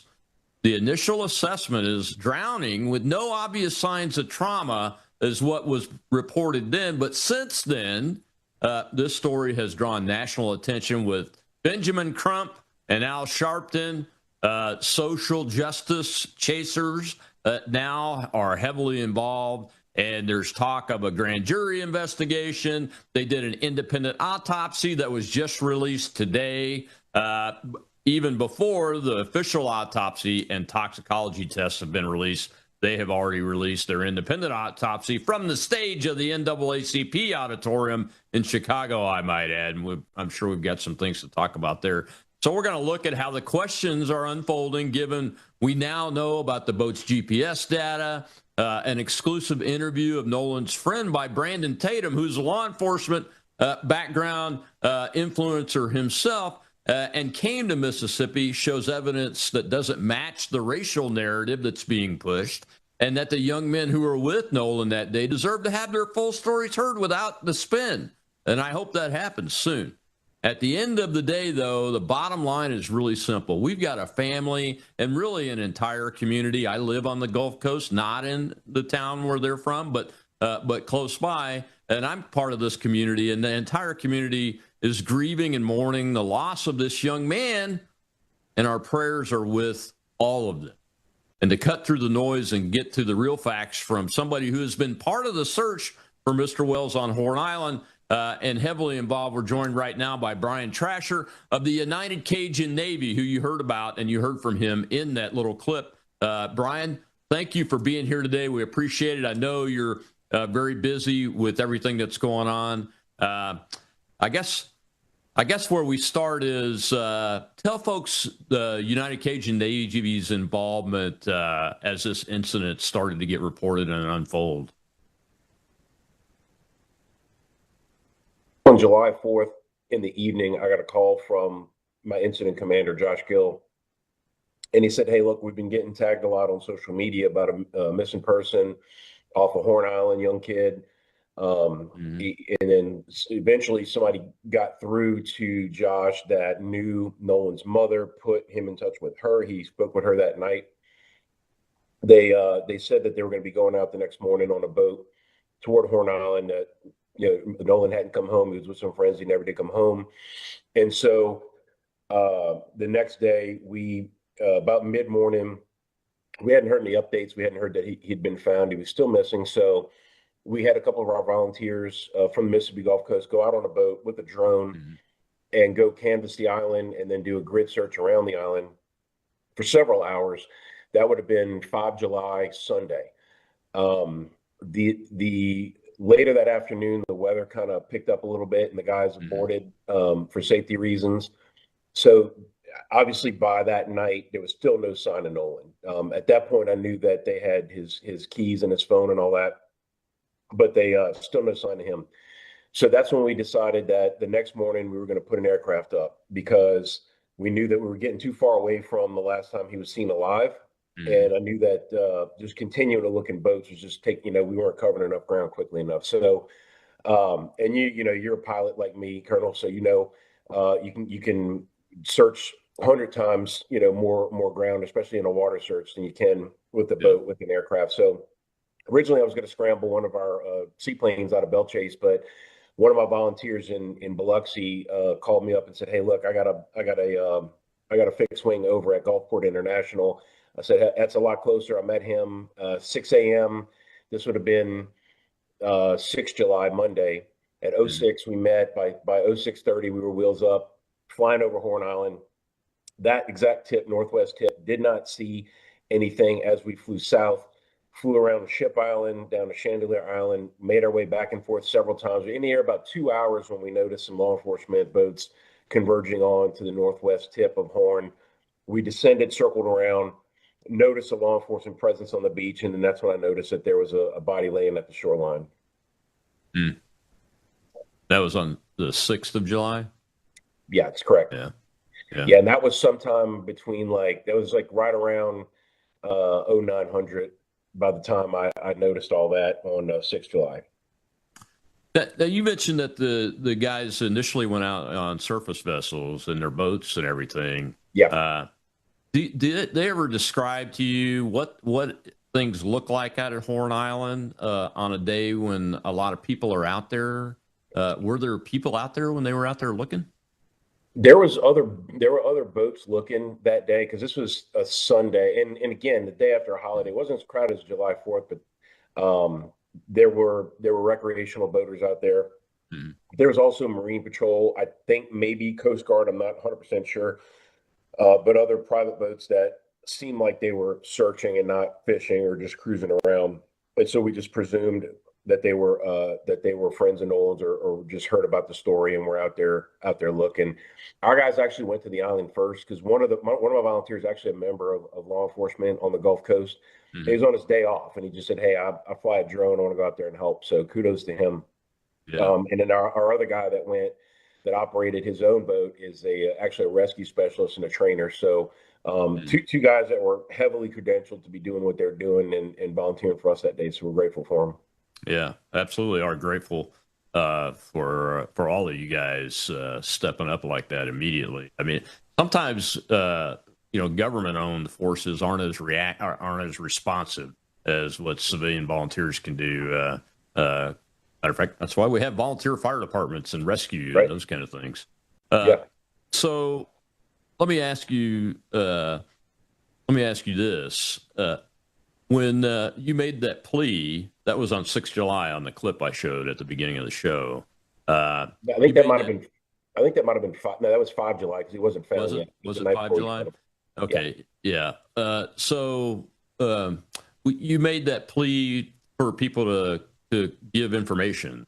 Was something driving you to ask for that at that point, or was that just a routine call for, hey, we need, if you were there, do you know anything at all, even if you don't think it's important, you call it in?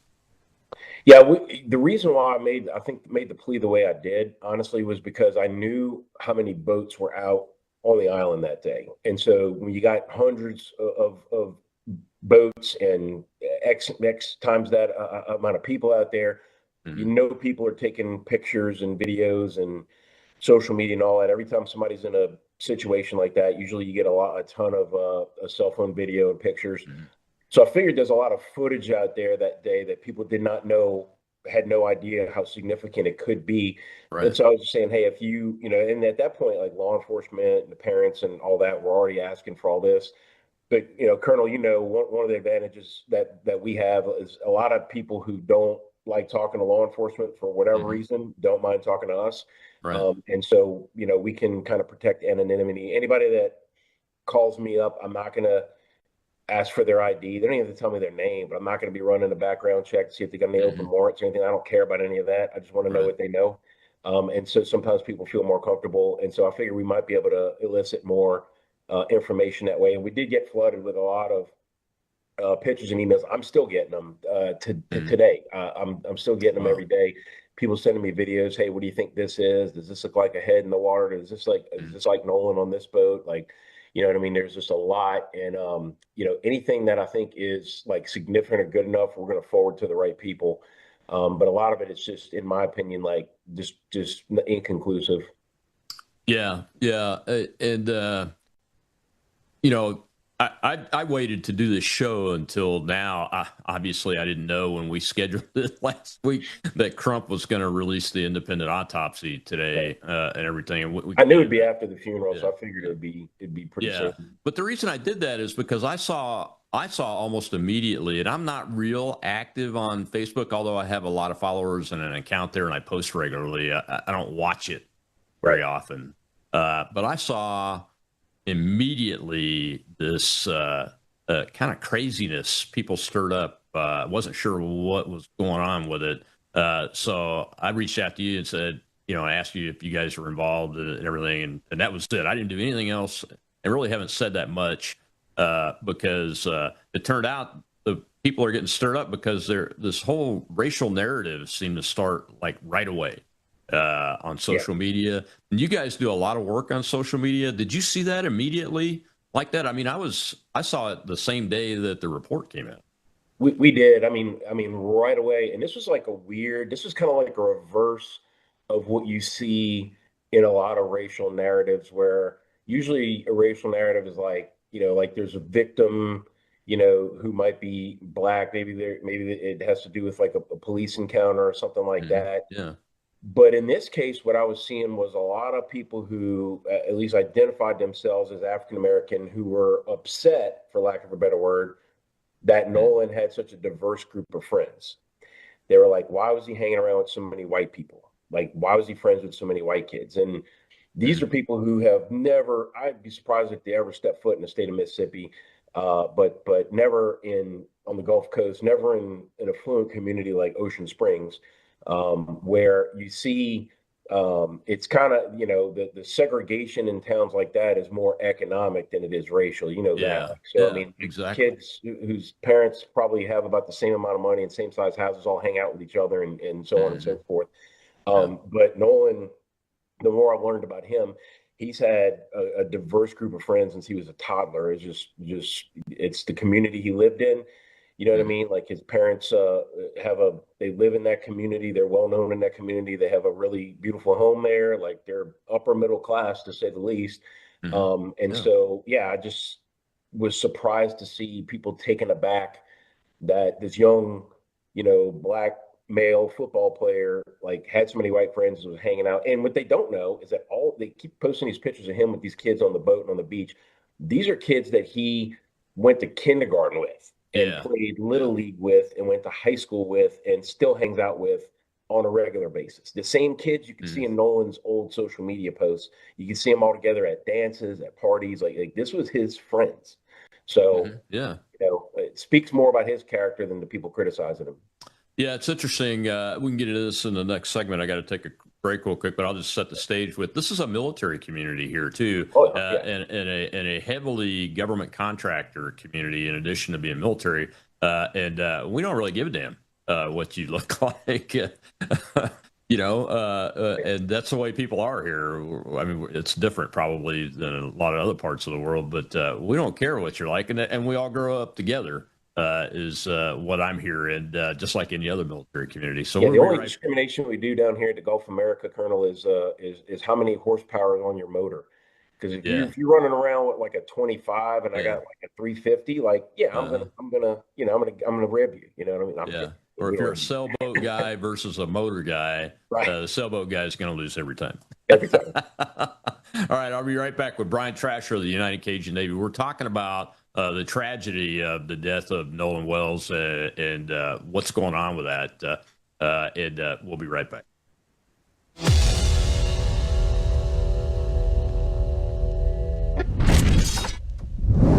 At a certain age, you stop chasing younger. You start protecting what helps you feel steady, strong, and well. Your body's collagen matters. It supports the structure of your skin, joints, and connective tissue. But as the years go by, your body needs more support from the inside. That's where Bella Grace Elixir comes in. Bella Grace Elixir combines Verisol collagen, the world's most clinically proven collagen, with Asteryl astaxanthin and cat's claw in a proprietary blend designed to help support the processes that reconstruct collagen, while also offering antioxidant and anti-inflammatory effects. And this isn't just for women. It's for men and women who want to age with more confidence, more care, and a daily wellness routine that supports the body from within. One simple elixir, thoughtfully formulated for whole body wellness. Take care of the body that has carried you this far. Order Bella Grace Elixir today at melissahousebg.com.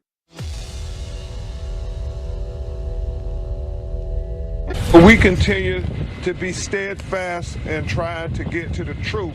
Tonight, the parents of Nolan Wells and their legal team, led by attorney Ben Crump, received some assurances by the thoroughness of the investigation. As tips pour in, we're getting about 50 calls a day to 100 calls a day. It's been agreed Wells's cell phone will undergo a mutual inspection by the DA's office and experts from Crump's legal team. The hope is that when this is presented to the grand jury, all relevant witnesses and evidence will be presented to them so that we can have a fair and impartial investigation. The phone could be a key piece of evidence in the investigation, as Wells's mother expressed concerns about possible deleted material. When me and my sister went through it, there was nothing. No saved videos, there was nothing in there. The 18-year-old college football player was last seen on July 4th on a boating trip with friends to Horn Island, 10 miles from Mississippi's Gulf Coast. GPS data obtained by the Mississippi Department of Marine Resources shows the boat arriving at the island at 11:14 a.m.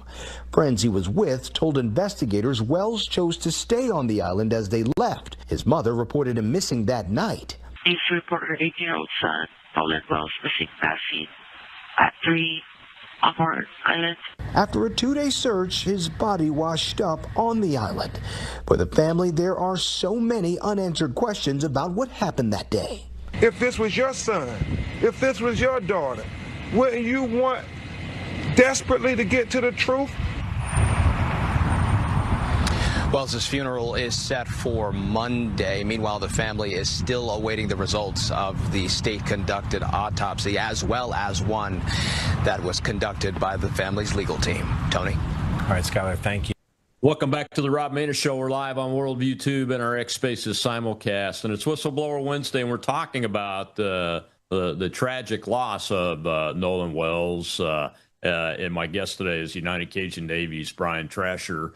Brian, that was before the funeral, but the individual talking is Benjamin Crump. He's a well-known nationwide social justice race attorney. Look, the parents have every right, and I expect them to have all of their questions answered that are answerable by the authorities, by the official authorities. Every parent, in my opinion, should have that expectation. But we mentioned the social media narrative building right away in the last segment. What really has disturbed me a little bit about this is, and I don't, and the parents can call in Mr. Crump, Mr. Sharpton. I wouldn't advise them to do that, but I'm not them, and they did that, so that is what it is. Yeah. But And even then, in that clip, I picked it because he's doing what I would expect my attorney to do if I had hired an attorney in this situation to help me navigate this. And I don't hear anything like outlandish in building some narrative that is probably not going to turn out to be true at this point. But I do get concerned when I hear things like, we want to be able to put this before a grand jury. Well, a grand jury is usually about criminal indictment, right? So that's where I started getting concerned. I'm like, well, these kids all grew up together, and it's not like they went out there by themselves and were partying and one of them didn't come home. That's not the real situation, is it? Not according to eyewitnesses, no. And going back to Crump and his team, they swooped in fairly early, right? Swooped in fairly early on this case. And I've heard Christine Wells, Nolan's mother, I've heard her say on several occasions that obviously she wants answers. I mean, there is a gaping hole between approximately 4:30 in the afternoon on 4th of July and the time Nolan's body washed up on Monday morning, where nobody seems to know what the hell happened to him. Nobody has any pictures and any eyewitness accounts of him being anywhere with anybody. Something swift and serious happened, obviously, within those hours. But she, like I keep saying, I mean, I know everybody knows what Crump and Sharpton do and how they make their money and all that kind of stuff.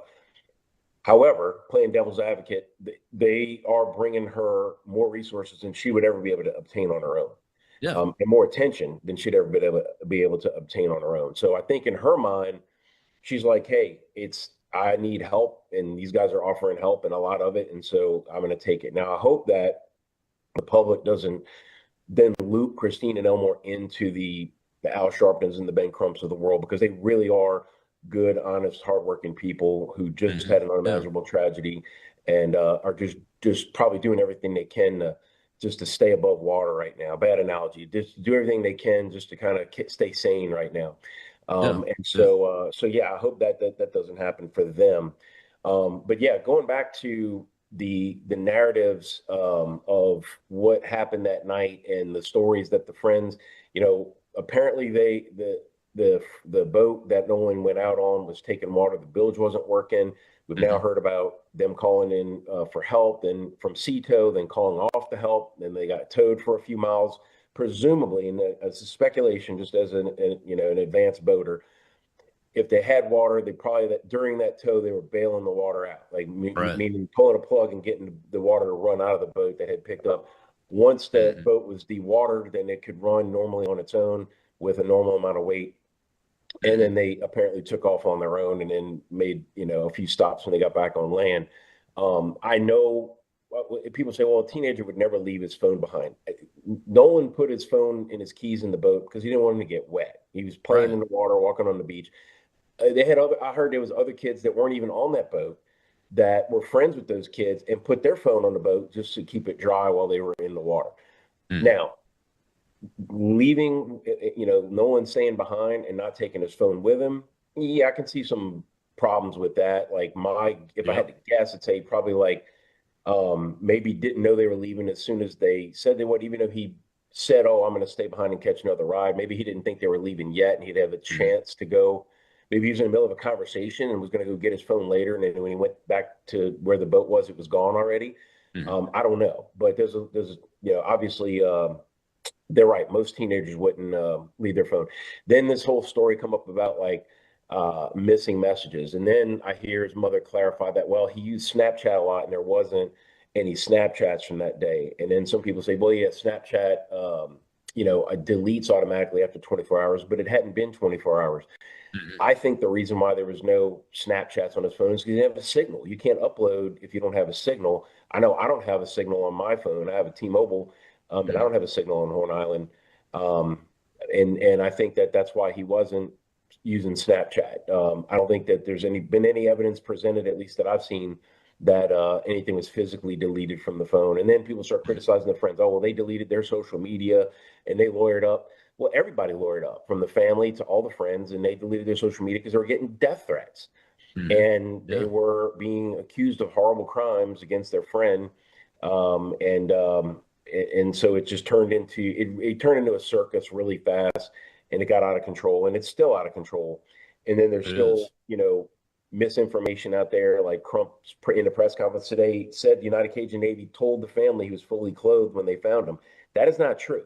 I have not told the family anything about. I didn't even tell them I saw the body. There was just no reason for me to tell them that. And I saw it from the air. So it's not like I was on the beach and got a good look. But I didn't tell him anything. And I don't know why Crump said that. But again, he kind of has a history of having a casual relationship with the truth. So I'm sure at the time he thought it was going to help his narrative of putting the state of Mississippi on trial for 67-year-old crimes. Yeah, I mean, it's kind of, we can get to the autopsy, the independent autopsy press conference, whatever that was today, in a minute. But as far as the facts that we know that have come out over time, the GPS track of the kid's boat, do we know if that matched up with the story that they've been that when they gave their testimony to? I'm sure they've talked to the authorities. I'm sure they did, and I'm not privy to those interviews, but everything that those kids were telling, and I didn't talk to any of the kids, but I talked to parents who knew the kids, right? And the stories they were telling them pretty well matched up with what they said as far as like timelines and where they went and all that kind of stuff. I don't know if they specifically said the route they took to come back, because again, according to the GPS, they made a few different land stops before ultimately pulling the boat out of the water. But I haven't heard anybody tell me that there was major inconsistencies with the those accounts, recounts of what happened and what actually the GPS showed. We're also talking about a bunch of teenagers who may have been drinking beer that day. So was their recollection a little foggy? I don't know, and I'm not trying to accuse these kids, but there's pictures of them with beer cans in their hands. So presumably they had a few sips, right? I don't think it's a stretch to say that. Yeah. In the cold open video for the next segment, Brandon Tatum has been down here, and he's ex-law enforcement. And I've reached out to them trying to get a hold of him, but he interviewed Mr. Hudson, I think is the gentleman's name, who is the best friend of Nolan, and we'll wait till the clip to see what he says. But I have no problem if they were out having a drink on the island, as long as somebody was able to drive the boat and all that. I have no issues at this point. I don't really care. What I care about is that the family can get to the truth and we find out what really happened to this young man. Because when I was 18 years old, 100 years ago, it was actually legal to drink. Just so happened that the laws changed. Yeah, me too. Me too. And this guy and the guys that he was with, the friends, like you said, they went to kindergarten together. This is not just some 3 or 4 white guys getting together with giving a black dude a black man a ride. And then something bad happens. That's not what this is. But if something bad did happen after they left, we need to know about that from a societal perspective. But the parents need to know about that. I mean, that's the big thing that I have, that I'm praying that they get resolution on the facts. Yeah, I agree. I agree 100%. All right, we got to take this break. When we come back, we'll see a clip from Brandon Tatum's exclusive interview with I believe it's Mr. Hudson, who is the best friend of Nolan Wells and the owner driver of the biggest boat in this story. We'll be right back.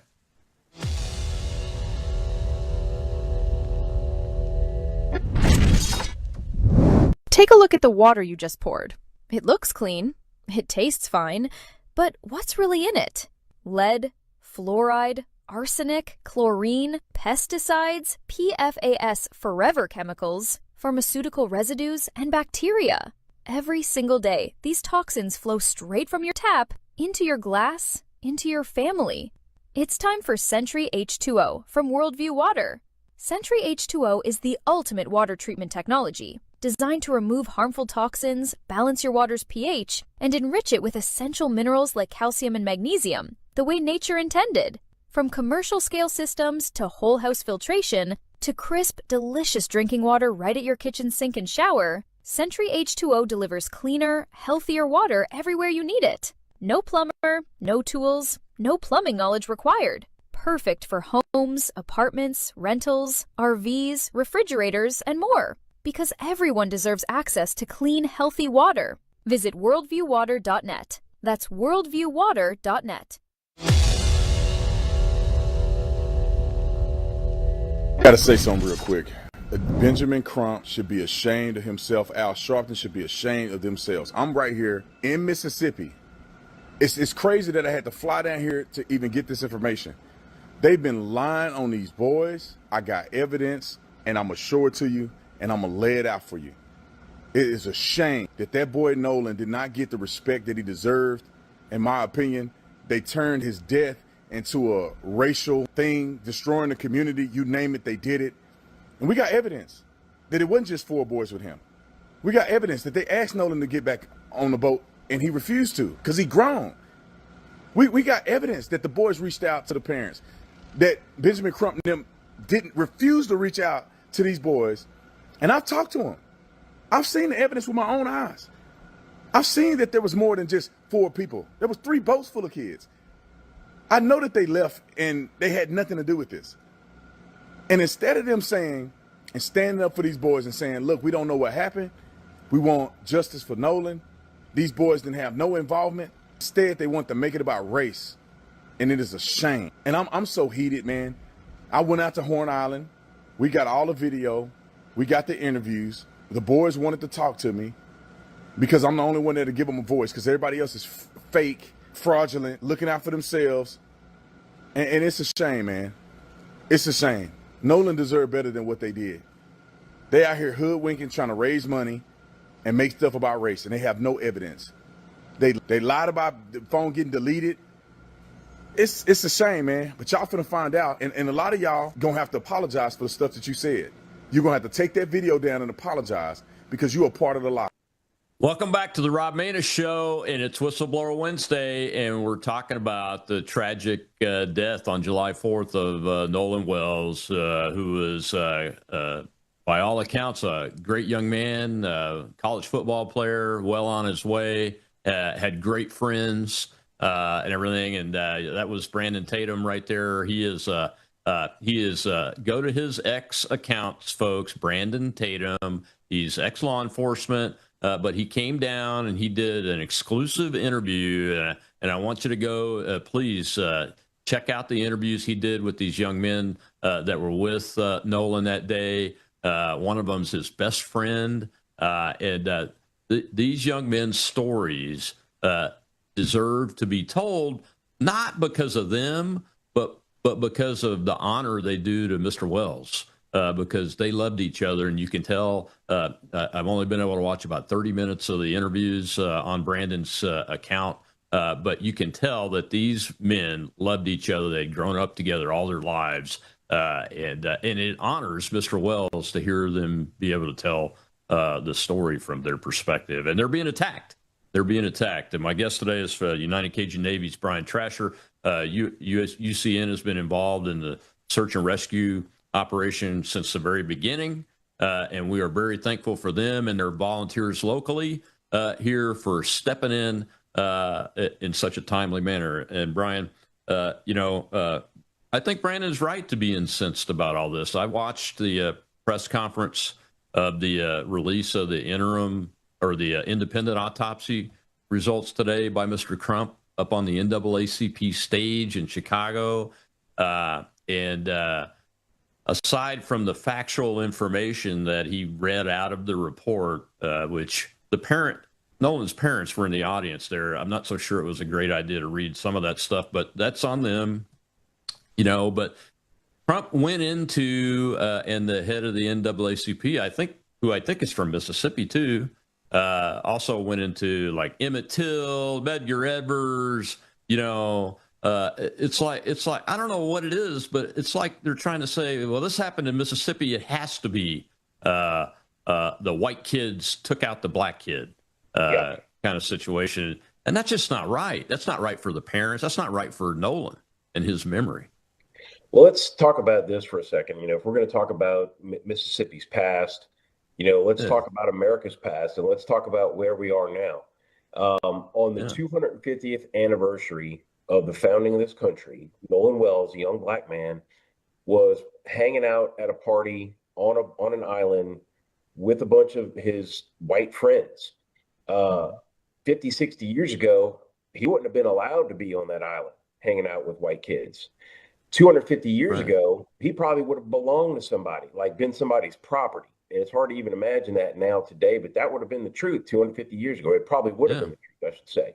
Yeah. So let's think about how far we've come now with the fact that Nolan Wells was a free man, free to be friends with whoever he wanted, free to go to parties and be social and recreational wherever he wanted, without any hindrances or roadblocks. So to bring up the past, and let's face it, Emmett Till was murdered. We know that. Medgar Evers was assassinated.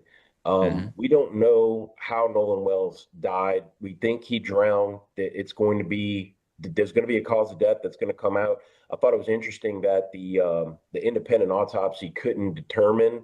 I almost think that, and again, I'm not a medical professional, I'm not a medical examiner, but I had talked to some doctors that said it's pretty ludicrous for any doctor to come out and say they don't know. They think they were probably told to say that it's inconclusive pending an investigation. Now, I did hear that there was, I hate to say it, but like missing body parts because of the first autopsy and things like that. So maybe there wasn't enough there for them to make a conclusive report, but to announce it on the stage at an NAACP convention with all this fanfare, I think if they had something, I think if they thought for a minute that they had a smoking gun, they would have immediately held a live press conference wherever they're at and not done it from this stage in Chicago. Again, I hate to see the parents caught up in the circus because they are good people, but I think they're kind of pot committed to this team that's been helping them out, and they're just riding the wave. And at the end of the day, I know all they want is answers. I know they want somebody to definitively tell them, this is how Nolan died. This is what we think happened. This is what his last moments would have been like. And they've now buried the child, so they just have to move on, with their lives. And I know it's easier said than done. They're never going to be the same again, but I mean, they still have lives to live, and they have 18 years worth of memories to carry in their hearts forever of Nolan. And that's just kind of the place they have to get to mentally and emotionally. Yeah. The sad part is there was nothing in the interim autopsy. I mean, the doctor is one of the best. I think he's the best in the business, if not one of the best in the business that they used. Actually wrote it in his report that their body parts being missing is not unusual. No, I'm paraphrasing him, not quoting him, but he wrote it in the report that was not unusual, not out of the ordinary. Even the part about the throat, the pieces of the throat that he would have looked at in a first autopsy, he said they weren't there, and likely, and again, that's not abnormal because it's likely kept it for further testing or evidentiary reasons and those kind of things, and all of that makes sense. The other thing, he had to say that the tox test and the government autopsy haven't been completed yet, so he can't make any determination about cause of death and manner of death, right? Yeah, and they were talking about like the contusion on the back of his skull. And I was on another interview today where there's a panel, and on that panel was a medical examiner from Texas. And he said that could just be normal blood pooling, which can happen after you're dead. They don't remove all the blood during an autopsy. He said it could have been that he was congested. And that's like, so he started naming off a bunch of things it could have been, but he did conclude his opinion by saying, based on what he heard on that report, that he can't make there's not enough information there for him to feel comfortable giving a professional opinion. He was just given just sort of like it could be this, could be that sort of play by play. So I thought that was interesting because I don't know the first thing about pathology. You know what I mean? Like I've seen a lot of dead bodies. It doesn't mean I know what I'm looking at as far as, cause of death and all that kind of stuff. Yeah, well, I've supervised two large medical facilities, both of which had morgues and did autopsies in the Air Force. And the reason that why the government autopsy hasn't been released more than likely is because the toxicology report isn't back yet. You want to release all of that information together at one time to give to the next of kin and for the public's information too. You don't want to do it in pieces, which is why it surprised me a little bit that Crump and NAACP guys wanted to go ahead and release this before the first autopsy is finalized, especially the tox report. It leads me to believe, and I'm going to speculate just a second, that they think there's something in there that's going to detract from the media, communication of this. I think that they have a good idea of what that official autopsy is going to say, and it's not going to be good for their so that they want to get all this again. That's why they did it on a big stage, where they did it and all that, and they gotta. You got to try to milk this for everything they can before the cow dies. Yeah, one of the words that keeps coming up, and it's good because from the parents' perspective, this is what they should be demanding. Transparency keeps coming up. You guys on United Cajun Navy, like you mentioned before, you can take anonymous reports and gather information, and you do gather information on incidents like this. Has the Crump team been communicating with you guys? Are you feeding them information, or can you talk about that? No, we actually offered early on some services, such as like taking, if they had any like private investigators or their lawyers or anything like that out to Horn Island, or just showing them where the body was discovered. We even offered to. There was some stories out there that like, the boat, like people were saying, the boat went back out. So they think Nolan, when the fake picture came out with the pool party and all that, so they're saying that was the night of July 4th. And they say, he did come back, and they killed him. They brought him back out there and dumped him and all this kind of stuff. All that fell apart very quickly. Number one, when they found out the pool party photo was from like a week earlier. And then number two, the more and more eyewitnesses talked, they had placed him on the island after his friends had left. However, having said all that, the boat that Nolan supposedly rode on and when it had brought back his keys and his phone and all that, we offered to have our canine dogs inspect that boat for decomposition. The dog would know if there was a dead body on that boat. They said, we heard that they cleaned the boat. I'm like, well, yeah, it's pretty normal to clean a boat after it's been in salt water all day. I said, but there's only one kind of chemical that can get rid of decomposition. You have to do a pretty thorough job. You'd have to know what you were doing. And I know these people don't even know what kind of chemical that is, or how to properly how to clean it up to throw off trained cadaver dogs. And so the dogs would know right away, and they declined. They didn't want us to do that. That's an interesting question. I hadn't thought of that. Because it doesn't matter how long a person's been dead. A cadaver dog, it could be a month. It could be a month. The dog would still could be smell a few it. minutes, and the dog would smell that plane that crashed in Lake Pontchartrain in December with those two pilots from the Gulf Coast. Our dog smelled the decomp in 13 feet of water from the boat. Oh man. So you ain't fooling these dogs. Yeah, you're not. Well, we got to take one more break. That's how we found that plane. She hit twice in the same spot. We put a diver down, and the fuselage of the plane was down there. So that's amazing. There's no amount of cleaning that any civilian without experience would be able to do to throw these dogs off. Yeah, absolutely. Well, Brian, we got to take one more break. When we come back, I wanted to play a clip from the family. His mom will be in this next clip, and just fair warning, it's emotional, folks, because this family is heartbroken, and nothing will ever replace this young man for them. So we'll be right back with United Cajun Navy's Brian Tresher.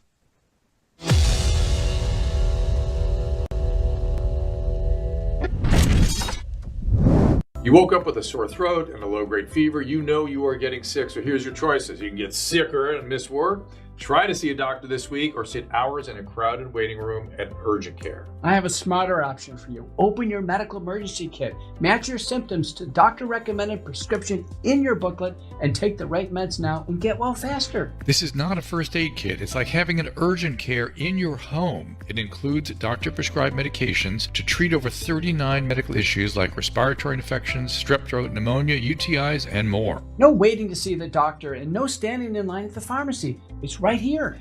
Every home should have at least one medical emergency kit, and here's how to order. Go to worldviewhealthcare.com. Your kit to treat dozens of common and serious illnesses is rushed to your door. worldviewhealthcare.com. That's worldviewhealthcare.com. The emergency kit available at worldviewhealthcare.com. Make sure you don't have to go to urgent care. I got pneumonia. I didn't have to go. I took this last year. Stayed at home, went to bed.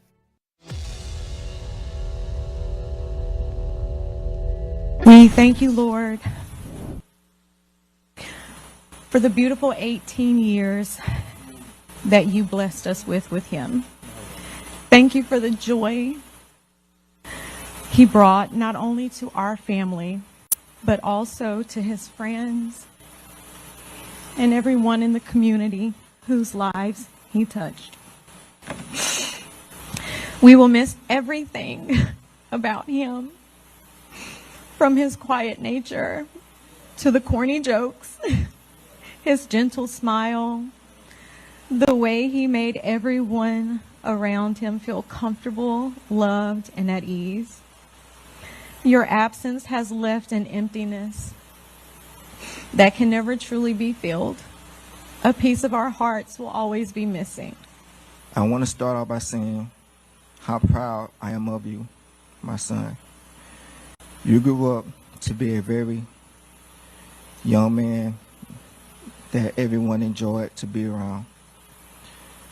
The constant lectures from me about having character, self-respect, self-discipline, and perseverance really hit home with you at an early age.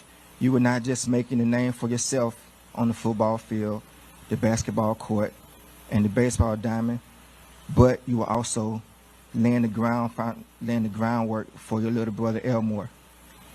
I nicknamed you Mr. Cool Hands because it seemed like you was catching a touchdown every game.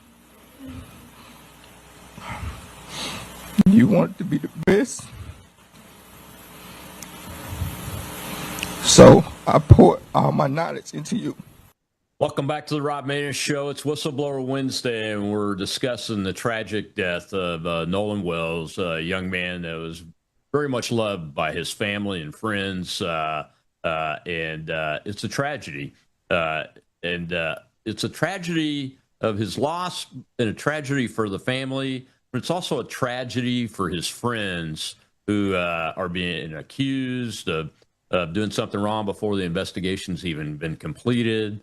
The main autopsy's not out yet, but the Crump team went ahead and released the independent autopsy with a lot of missing information, because you have to have the first autopsy results really to have the complete picture, as the doctor and the forensics doctor in the independent autopsy pointed out several times in his report, that it's normal for things to be missing, and that he couldn't make a determination on certain aspects of it, like cause of death, the manner of death, and those kind of things. So my guest today is United Cajun Navy's Brian Trasher.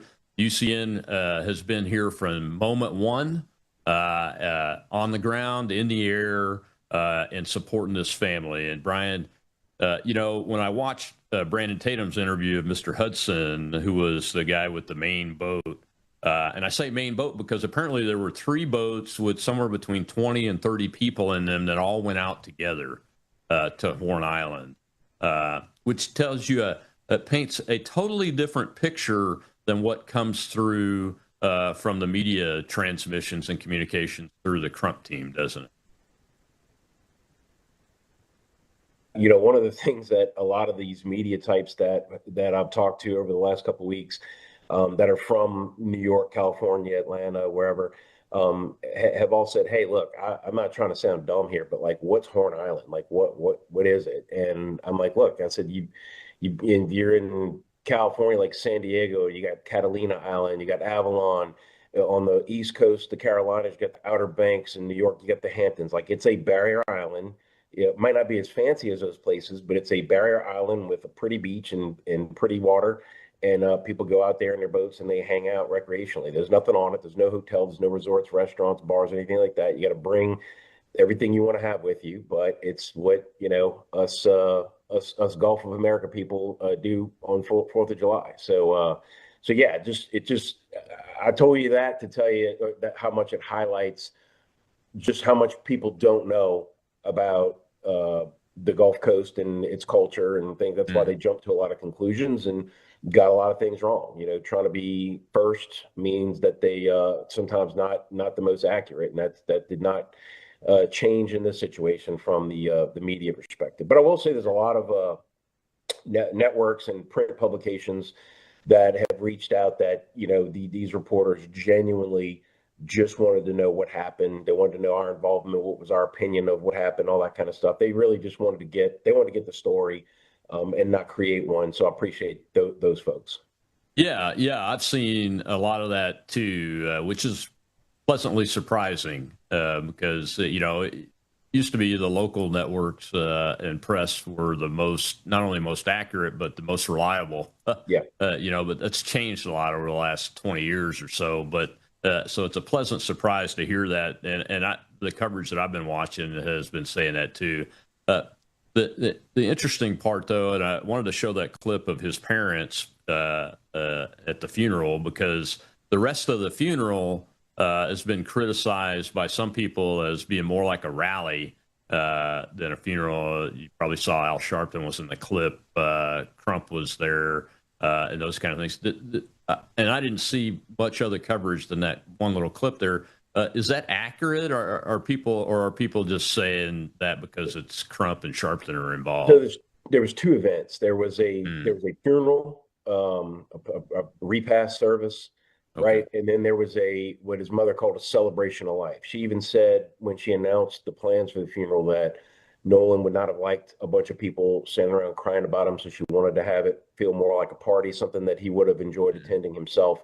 So I did see, you know, pictures of, you know, kind of some lively folks, and that's common for the celebration of life type event. So I think that is probably what you saw clips of. It was not the actual, like, you know, casket in the room event. Mm-hmm. And we wish them all the success in the world to get the information that will help them come to grips with this. I mean, you never get over losing a child, I know. Yeah. So that's why the whole community is praying for them. Has the United Cajun Navy reached any conclusions based on the facts that you guys have experienced about this whole incident? You know, everything I know and everything I've been told from people who, you know, were there when he was recovered and everything like that. And again, there's a whole lot to this investigation that I'm not privy to. I'll probably never find out about unless there's some kind of grand jury indictment or a trial, or I have no doubt there's going to be some civil suits come out of this. So point being that based on what I know, it appears that that he died of drowning. Now, what I don't know is how he got in the water. Was he pushed in? Did he get sucked in by a rip current? Did a boat come by and hit him and knocked him out? Did he, you know, I just don't know. But it does seem to me that based on what I was told was the condition of the body, it seemed like there was a drowning and, you know, coming to some contact with marine life while he was floating for 2 days. But other than that, there wasn't any visible signs of trauma or foul play, which is why the sheriff said what he said initially. But that's why we have autopsies. In this case, we're going to have two.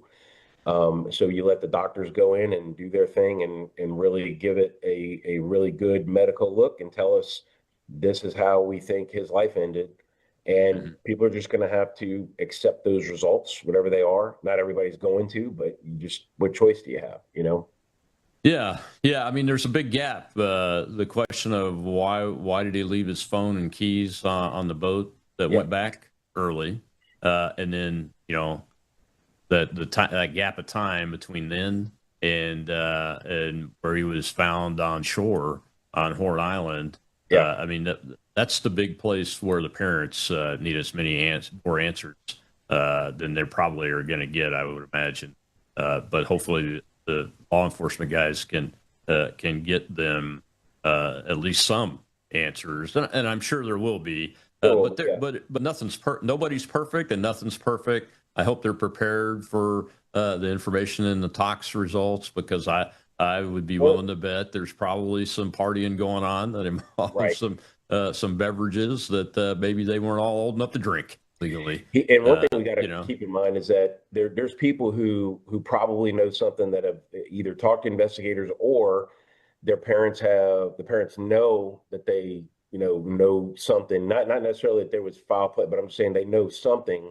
Yeah. But they probably hired an attorney, and the attorney's telling them, hey, you don't have to say anything until you are given a subpoena or a warrant or something like that. And so we're just gonna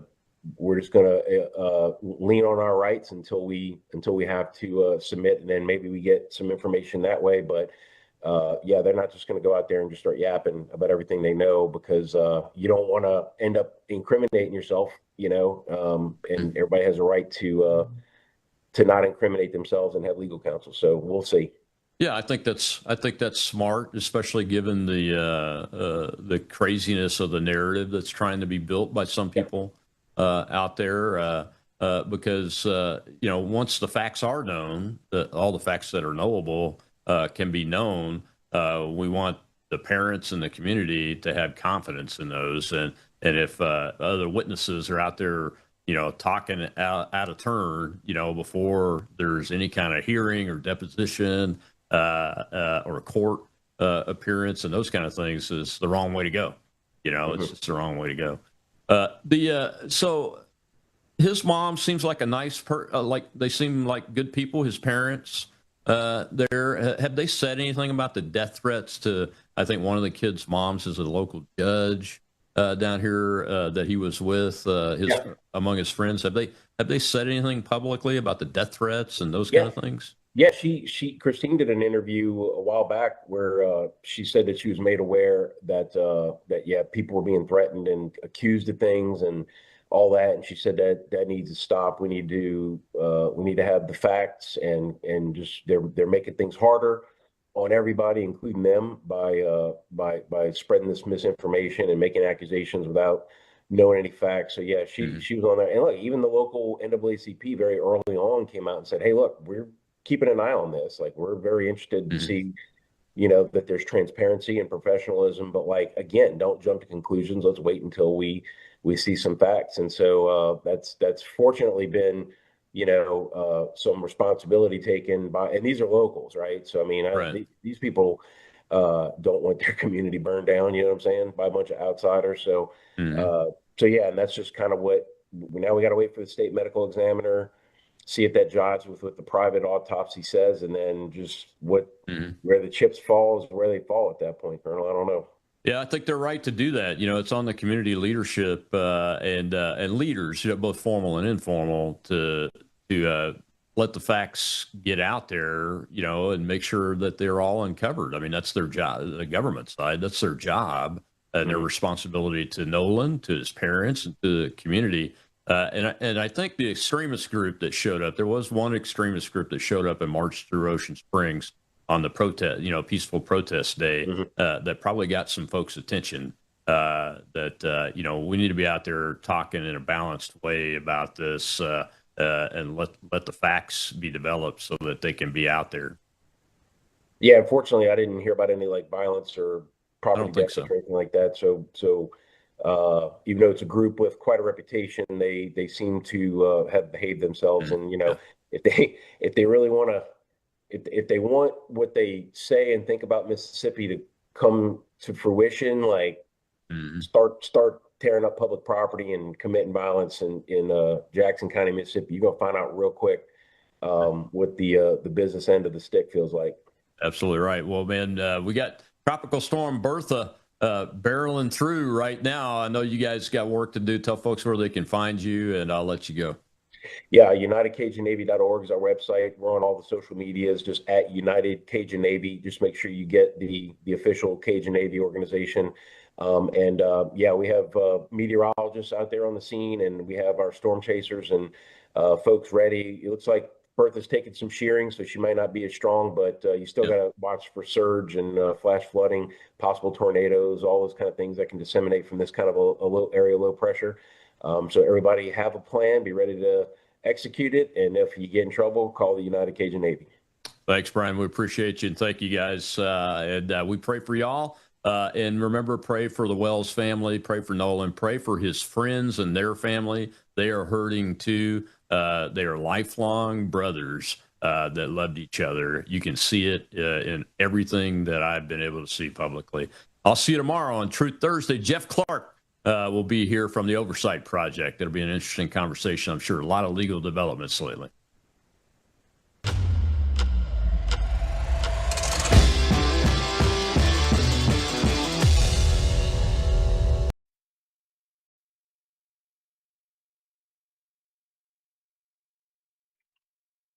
Hey everybody, Jason Burmis here. We got a great show lined up for you today. Obviously, we've been covering the Epstein case on this channel since its return, I think all the way back in 2018. But if you've been following my work for much longer than that, you'll know I was covering it in the early days of InfoWars. In fact, I covered it with the gentleman we're going to have on today. He is the author of the Franklin scandal. He is heavily involved in Epstein justice, and he has a banger of an article out over at Zero Hedge, really asking questions about one organization in particular that has had big media play with Epstein survivors, but you just start to scratch below the surface and you look at the funding of this organization, and there are certainly more questions than answers. That gentleman is Nick Bryant, and I'm hitting the wrong button.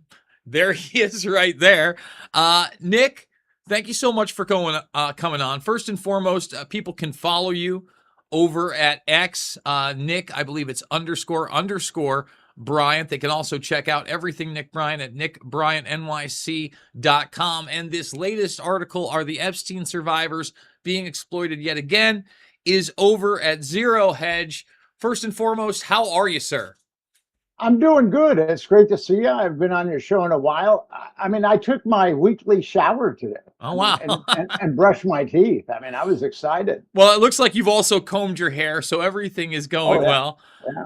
Before we get into this article, Lauren Hirsch, the CEO of this foundation, some of the dark money going into the Tides Foundation, who they are, and some of the individuals that you really dig into, the word on the street that people are now somewhat talking about, I've noticed the media hasn't picked up on it as much, is this Epstein Files Transparency Act 2. Usual suspects are here again. Massey, Ro Khanna, obviously. Marjorie Taylor Greene, no longer a representative, so not a part of this officially. What are your thoughts on this? Because, obviously, the only way that the first Epstein Files Transparency Act gets passed is the momentum that's been gained over the years in the court of public opinion. And even when it, happens against all odds, in my opinion, they still don't give us 3 million plus pages, which they've admitted to. What they have given us is heavily redacted. Even in your article today, one of those redactions is noted when you're discussing the Tides Foundation and an individual named Gary that may work there.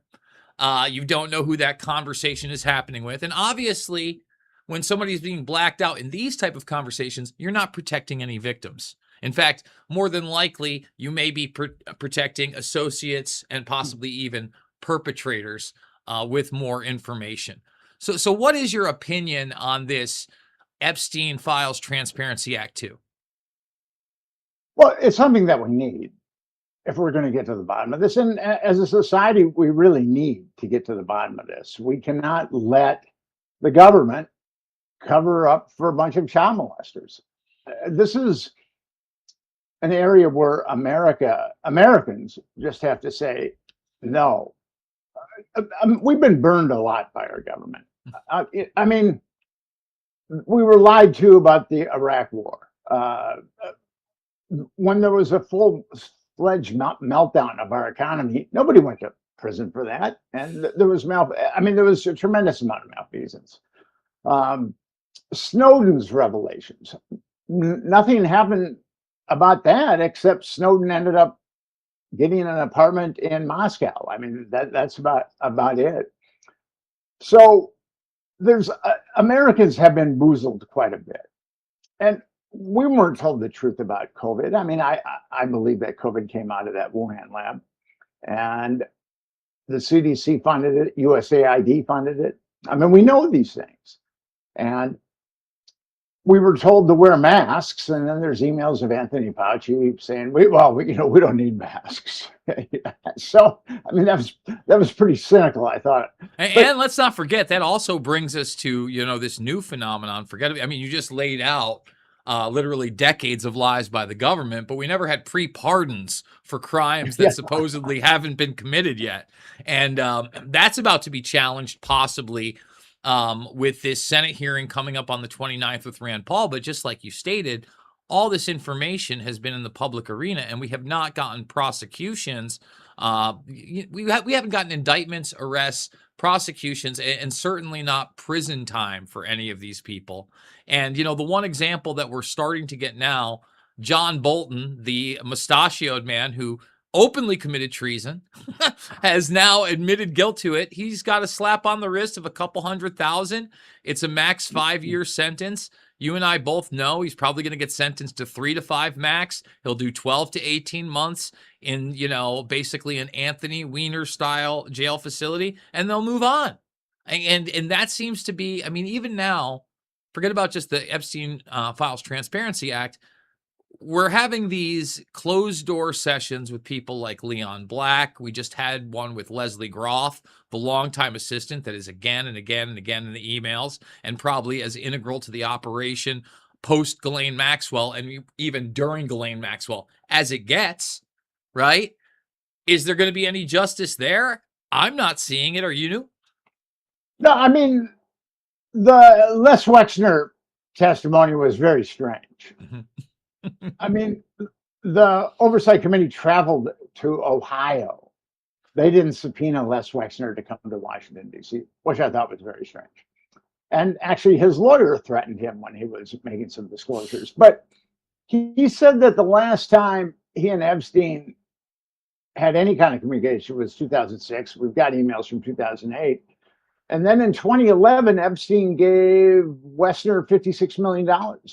Now, I don't care how rich you are, you remember $56 million. And nothing happened. Now, and we know that this current administration isn't going to indict anybody. I mean, we just know that. But what these guys can do, these congressional representatives can do, is they can put in referrals for indictments. So they can actually put something on record. This guy lied when he said this. This guy lied when he said that. But we're not even seeing that. What we're watching is a dog and pony show that I find to be extremely disingenuous. And speaking about kind of the disingenuous nature of so much of this, you had an individual like Stacey Plaskett. You talk about money and wiring. She's taking money from Epstein.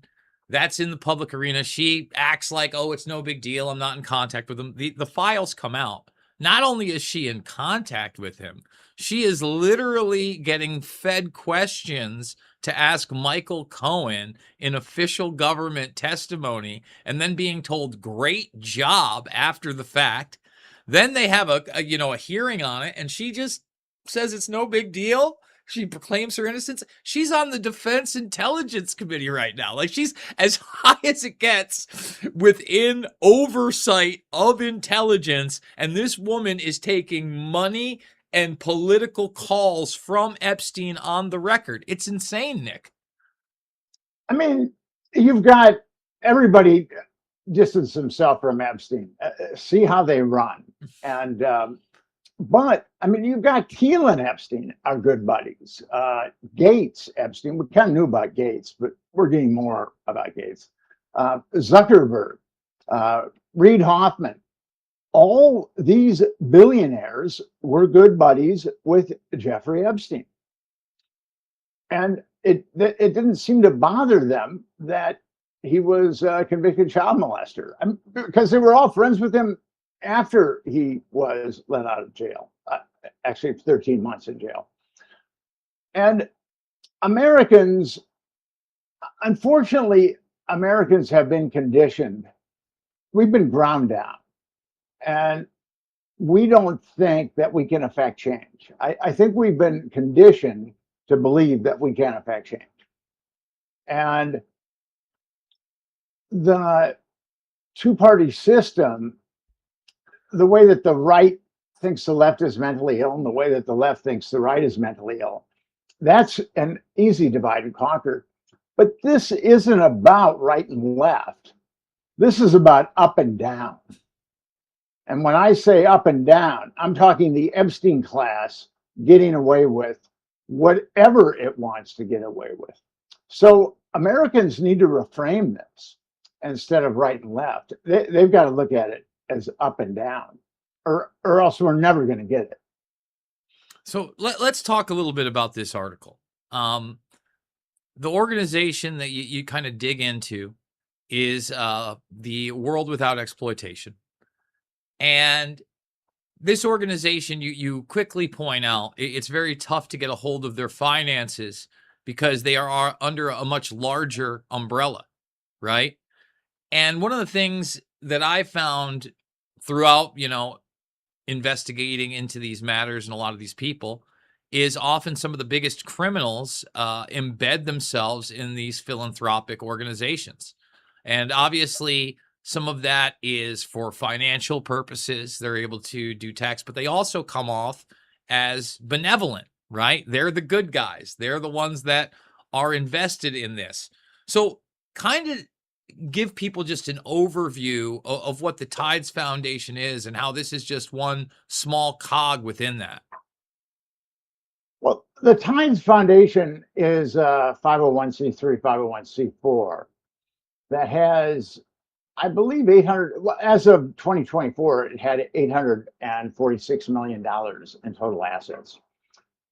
And when you think about nonprofit organizations, you don't think about $846 million. I mean, I run a nonprofit organization, and we're lucky to get donations here. We're lucky to get donations there. We're very grateful. But $846 million, that's kind of a different creature all by itself. And what Tides did with Black Lives Matter, and it's also doing with this anti-trafficking, anti-exploitation advocacy group, is these organizations are not filling out 990s. If you have a 501c3 nonprofit, you've got to fill out a 990. And it's just so that the IRS can see that you're adhering to your responsibilities as a nonprofit. And when I saw that World Without Exploitation didn't fill out 990s because they were a quote unquote fiscally sponsored by Tides, I thought that was kind of weird. And then, so I started digging in different places, but I found out Black Lives Matter was also fiscally sponsored by Tides. And Tides is this huge repository for all kinds of NGOs, philanthropists, and USAID. When I was digging into Tides, gave Tides $27 million. So when you've got that type of opaqueness around that much money, it starts to be problematic. And Black Lives Matter sued Tides for $33 million or $34 million. But Black Lives Matter had a lot of problems, and their leaders were living in large mansions, and they weren't really adhering to what's required of a nonprofit. And all of a sudden, they retracted their case against Tides. They filed a very acerbic case against Tides that listed a number of transgressions. And so I started to look at Tides and its connection to Jeffrey Epstein, and also its connection to various people that were around Jeffrey Epstein. Now, listen, before we get there, Let's kind of explain that opaqueness a little bit. People are essentially able to donate an unlimited amount of money to this mothership organization, Tides, that has all these smaller organizations under it. They can then point to those smaller organizations for political favor or to produce a kind of political agenda via those organizations, and then their name is never really associated with that specific organization or cause, correct? Yes, it's called dark money. Mhm. Or if you're from Tides, you would call it donor advised funds. So people give money to Tides and then they say, we want that money to go over here. And they have complete anonymity because Tides doesn't cough up their name. And War Without Exploitation certainly didn't cough up anybody's names. I had to do a lot of digging to find out what Epstein perps were giving money to Tides and if Epstein perps or cronies were giving money to War Without Exploitation. So you've got this dark money, and because of the Supreme Court ruling, I think it's Citizens United versus Citizens, organizations like Tide can give political candidates as much dark money as they possibly want. I've heard that Massey was up against $32 to $44 million in his primary race, and a lot of that I think was dark money. Dark money is like the Darth Vader of our political system right now, because of that Supreme Court ruling, which I can't remember exactly. I think you're right. It's Citizens United, I believe. Citizens United, yes. Because of that Supreme Court ruling, corporations and organizations like Tide can give unlimited amounts of money to political candidates or policies that they want changed. So, and Americans, we don't have that kind of money. When we support a candidate, we give them $100, maybe $1,000 at the most. How are we going to compete with this dark money that comes in by the millions? We can't. And you saw it in Kentucky when Massey was defeated by a challenger that really, I don't believe, was nearly as up to the job as Thomas Massey. Well, let's talk about that just for a second. You know, the numbers that were publicly thrown out there were extremely massive. When you looked at the voter turnout compared to the term before, they were able to seemingly buy their way into tens of thousands of people turning out to vote. You had a candidate that, quite frankly, I can't name to this day. And if I walked up to 100 people on the street, they can't tell you who actually beat Thomas Massey. There was no debate for the primary. I never saw the guy in the public arena even putting together a political ad. And yet this is the guy that somehow won. That should show the power of dark money and these systems that allow these billionaires and their interests to remain anonymous. And that dark money was really instrumental in the Epstein case. And when I started really digging into Tides, I found a check from Tides to Ghislaine Maxwell for her Terramar project, which ostensibly was about ocean conservation, for $100,000. And I thought, wow. So Tides gave $100,000 to Ghislaine Maxwell for a charity that is a full charity, I should say. And then I started looking into Tides and also people around Epstein.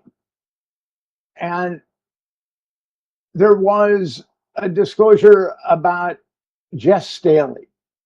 And now we don't know if Jess Staley gave money to Tides or not, but Epstein is asking Staley for the address of Tides.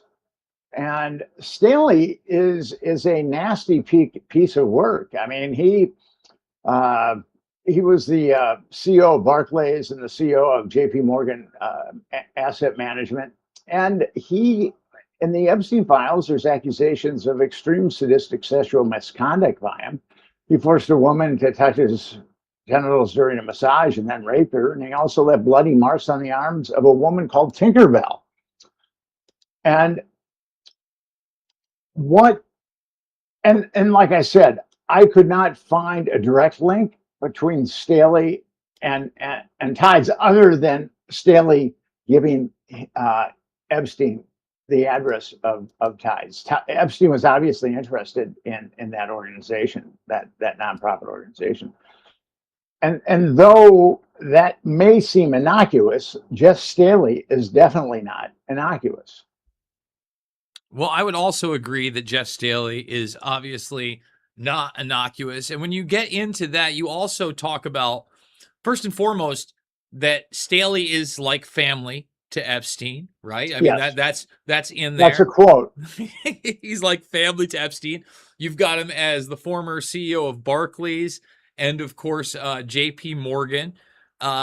He's basically part of that giant lawsuit that was won against JP Morgan with these victims.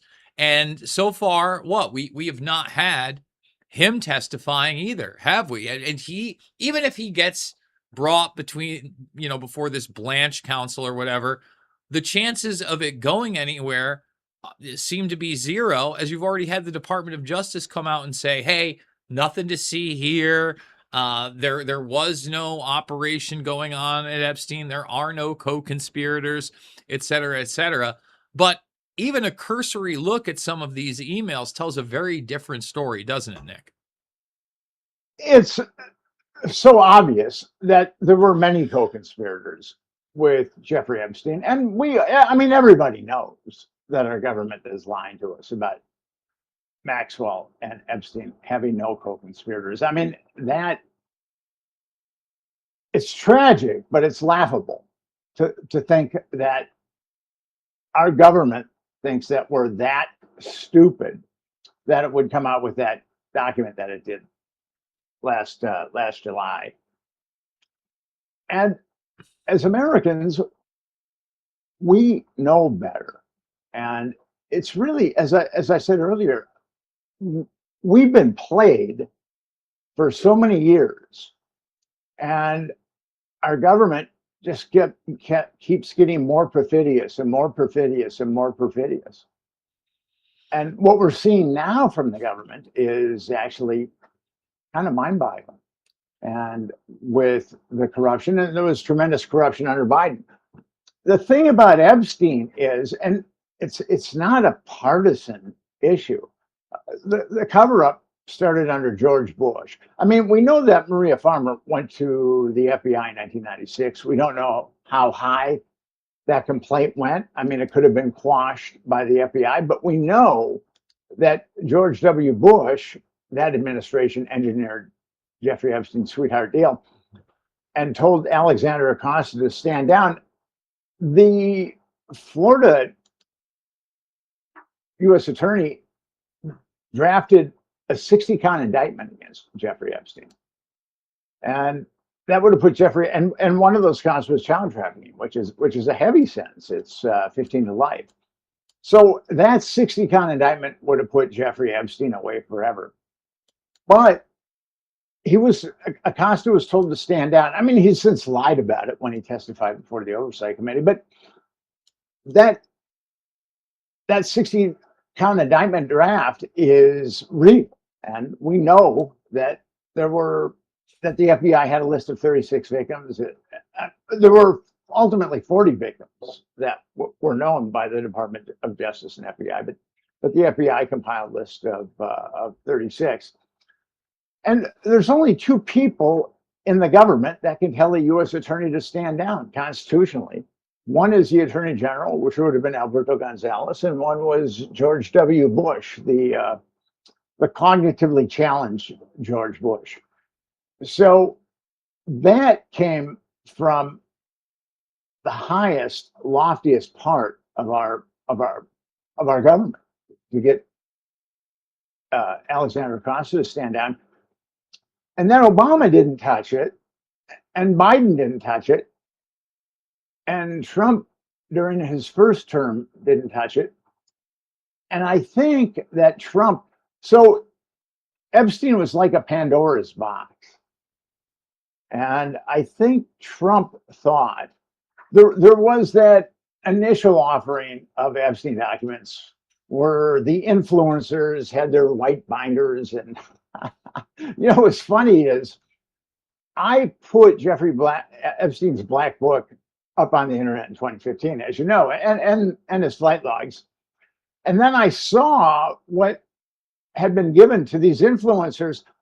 And when I did it with Gawker, I said, we've got to redact the numbers of the people that were involved with Epstein. And we have to redact the last names, and we have to redact the numbers of the victims. And we did that. But then when I saw what Bondi gave to the influencers, they redacted everything.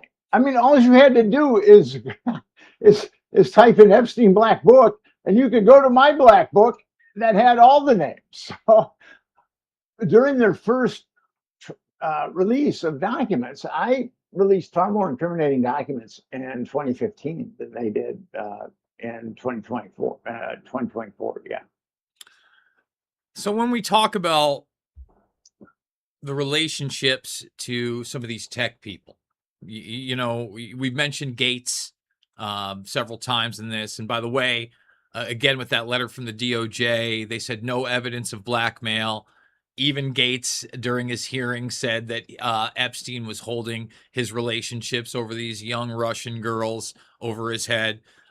So far we don't know of anything underage, but I think one of them was like as young as 19. Another one was 21. I believe one was like a famous chess player or whatnot. They said they have no evidence of any blackmail. There is one file in there where you can clearly see this is from a pinhole camera. It's one of the meetings with Ehud Barak sitting at dinner with Woody Allen, etc. No other pictures from that camera. That stuff seems to be by the wayside. And then you have the accounts of so many individuals that end up being in these files where they just outright lied about their relationship with Epstein. Howard Lutnick is probably one of the most egregious ones. He went on there. He had that tall tale. I went over to that place one time with my wife, and there was a massage table here, and he said that's the good kind of massage. And me and my wife, we were so disgusted. We left right there. I never saw him again. And then you've got pictures of him smiling on the island with his family. What he did say was that Jeffrey Epstein was an infamous blackmailer, which I thought was very interesting because the government that he was part of, or the administration that he was part of, said that there was no blackmail whatsoever. So that was quite incongruent. Well, I'll say that when you want to talk about administration and incongruent, Tom Barrack gets called out on camera about his relationship with Epstein and whether or not he was the one that introduced him to Peter Thiel. And one of his responses is, well, we all thought that Jeffrey Epstein made his money with his relationship to Israel. And it's like, oh, really? Because outside of that, I worked for the Rothschilds. It's not like this, and of course, Ehud Barak. There's not a lot of documentation of direct money with Israel. There's certainly money with people like Les Wexner. There's certainly outward money with people like Leon Black, etc. He seems to also have relationships with, MBS and other prominent members of the Saudi royal family, etc., etc. So for him to single out Israel is also a big question, especially with a lot of the work that's been done in relation to Jeffrey Epstein and intelligence, Nick.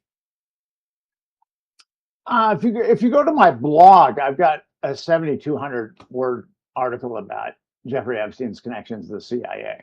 Mm-hmm.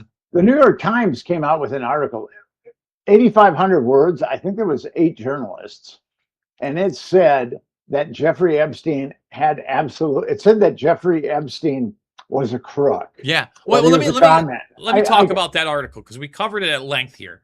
So it's by all these different journalists. Yes. It's got at least 4 of them, and it starts with this pre-statement that, well, all this stuff about him being intelligence, but the truth is he was just a charismatic con man. And then right under that, it gets into his relationships with Douglas Iran-Contra Lease being his mentor and taking him along on arms deals across the world. And then his relationship to Stanley Iran-Contra Pottinger, who, you know, God love Johnny Vedmore. He put the information out there that they shared office space. In this article, they had to admit that Pottinger and Epstein were actually in business together. And remember, Pottinger, you know, was supposedly representing victims. And this kind of gets into... That's really egregious. Yeah. Well, it gets into this idea of controlled opposition everywhere in this case. And it's kind of almost like a parallel to what you bring up about Reid Hoffman in this. Well, getting back to Epstein had no CIA connections. If you know that Adnan Khashoggi and Jeffrey Epstein were in business together, and it's even in Wikipedia that Adnan Khashoggi and Jeffrey Epstein were in business together. But that article did not mention Adnan Khashoggi because Adnan Khashoggi was at the heart of Iran-Contra and was integral to the CIA in perpetrating Iran-Contra. So that is a major sin of omission by that article. And they couldn't, I mean, what blows me away about that article is, like I said, it's even on Wikipedia. It's on so many sources that Adnan Khashoggi and Jeffrey Epstein were working together in Khashoggi's arms business. I think in the article I wrote, Epstein and the CIA, I think I cite like 5 or 6 different publications were that information, but they didn't include that information. And it just shows that the New York Times, I mean, they had an agenda for that article, and they weren't going to go beyond that agenda, which is very unfortunate, but we've seen that from the New York Times and other media outlets innumerable times. So we've gotten used to it, I guess. Well, I mean, as much as they did try to set the narrative right out of the gates, as soon as you see Douglas Lease's name and you just do a cursory search, and if you do just you know, again, we're pretty ignorant in this country. If anybody remembers Iran-Contra from, you know, after my generation, they certainly don't understand the fact that it wasn't just a U.S. operation, that Israel was the one that was actually buying the arms and then shipping them down. And they were integral through Mark Rich and others in that operation, showing kind of this black operations existence between the United States and Israel for a long time. In fact, when you look at Holly weirdos, you've got both Arnon Milken and Sidney Pollack as open arms dealers for the state of Israel. So, you know, these are like top level guys in Hollywood, and they're doing the same thing in the 80s. Were they ever indicted for anything? Were they ever prosecuted? No, they've been celebrated as heroes. They made movies like Argo for these people. Well, actually, Milken did some time for insider trading, but did he go to jail for it? He did do some time. Oh, did he? But yeah, okay. But with Pottinger was actually, he got in on the ground floor before Iran-Contra. That was the October surprise. Mm-hmm. Jimmy Carter administration sent Pottinger to talk to Ayatollah Khomeini's nephew.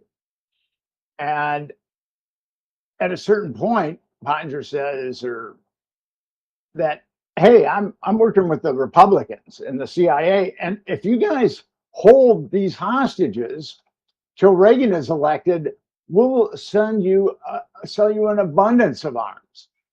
And so that was even a precursor to Iran-Contra.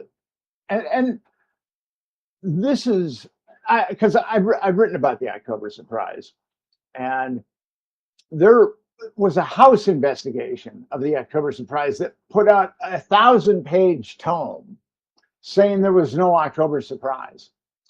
And the New York Times actually admitted about 3 or 4 years ago that there was an October surprise.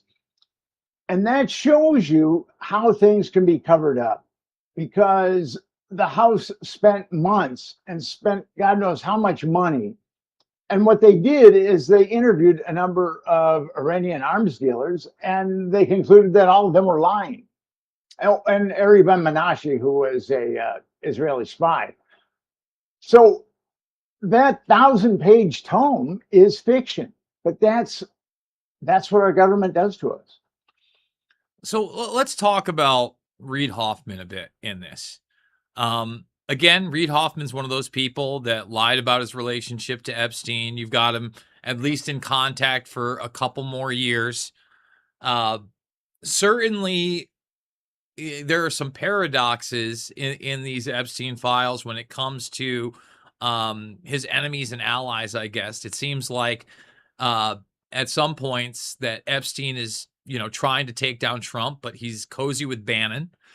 Bannon's contacting him at some points and trying to take out Steve Mnuchin and others within this thing. But then you also have people like Reid Hoffman, who's like one of the co-founders of PayPal and was heavily involved in trying to take Trump down, openly involved in a large-scale PSA of the Epstein victims on Monday Night Football through this world without exploitation. Why don't you tell us about that?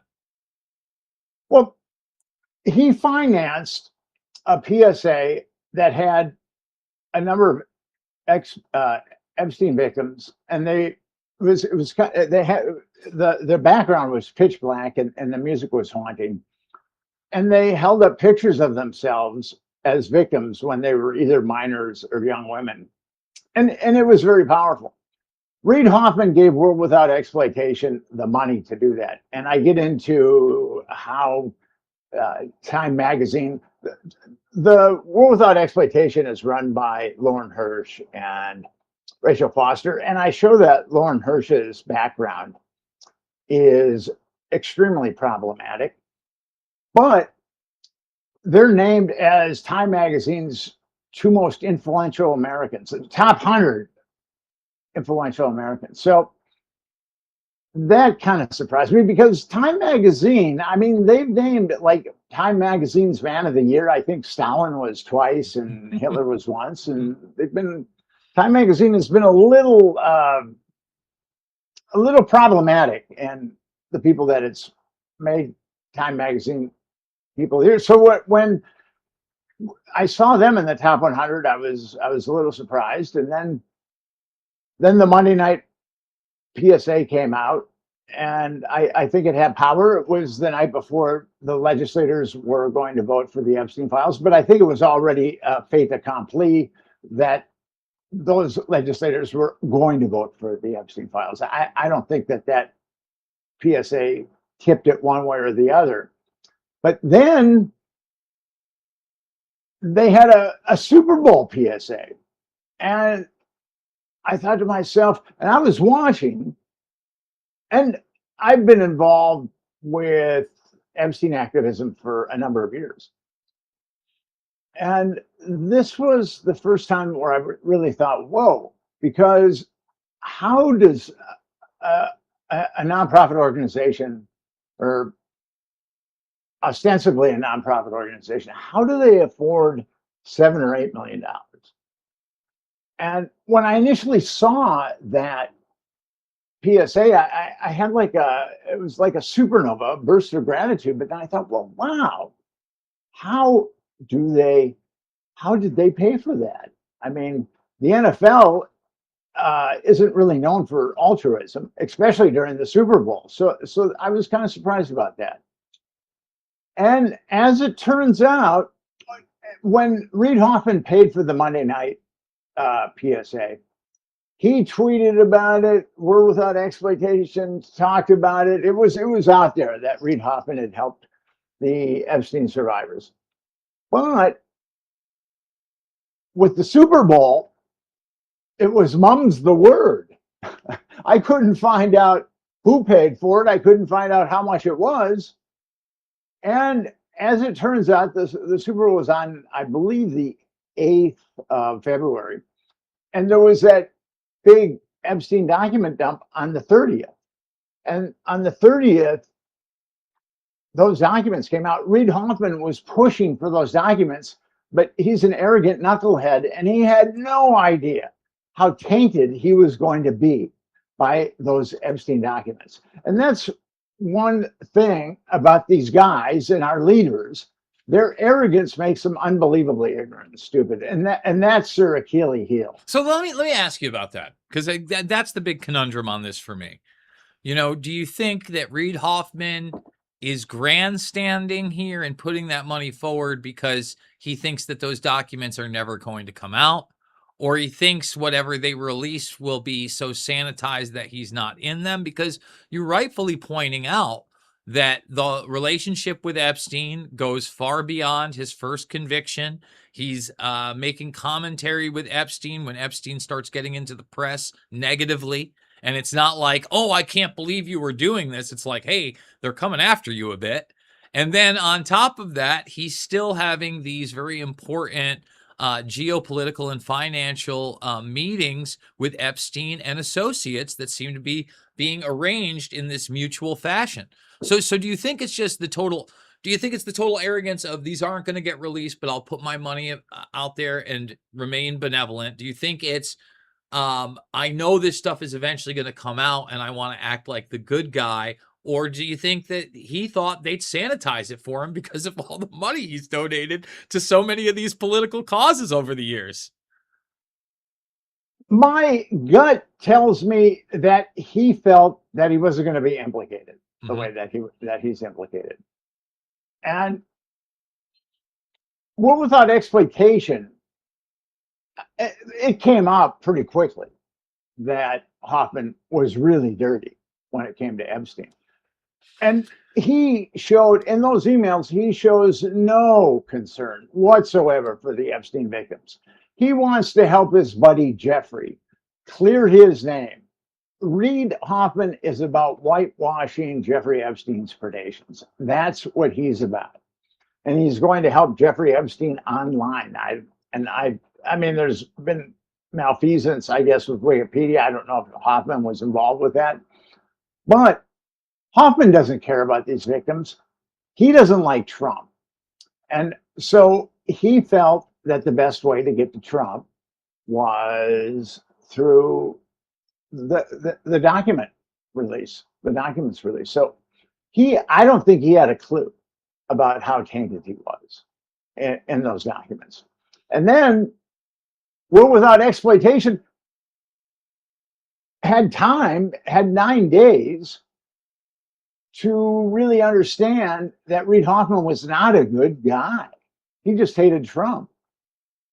And I run a nonprofit organization. And if an Epstein crony or perp like Reid Hoffman came up to me and offered me $9 or $10 million or whatever, how much money he's shelled out, we wouldn't take it. We would not take money from Reid Hoffman.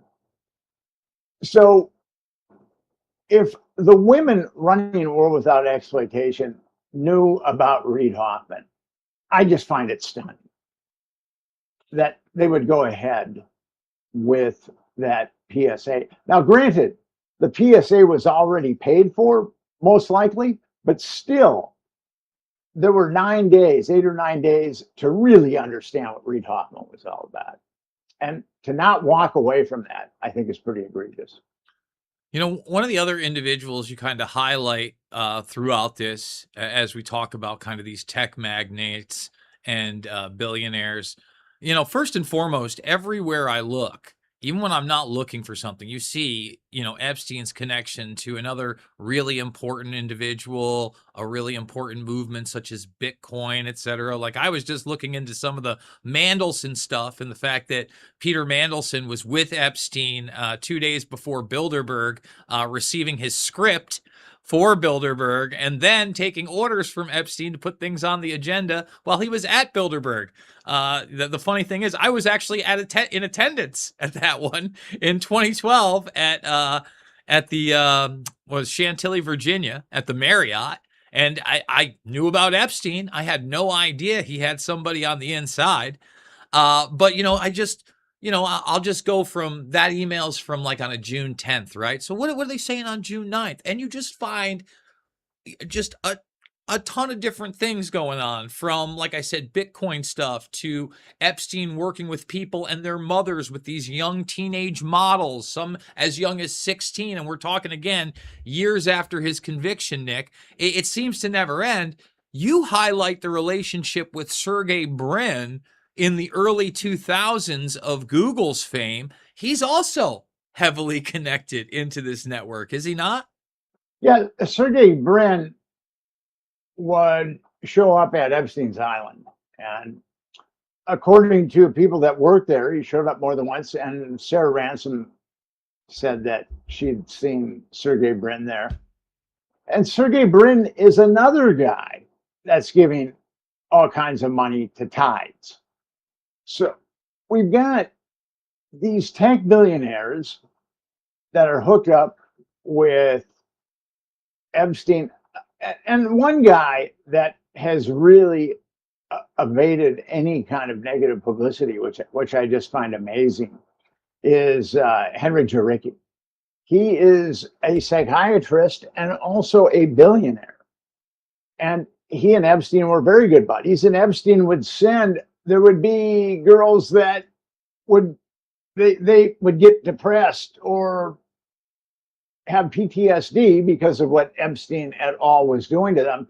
So they'd send them to Henry Jarecki, the billionaire shrink, and he would give them benzodiazepines or antidepressants, and then he'd molest some of them.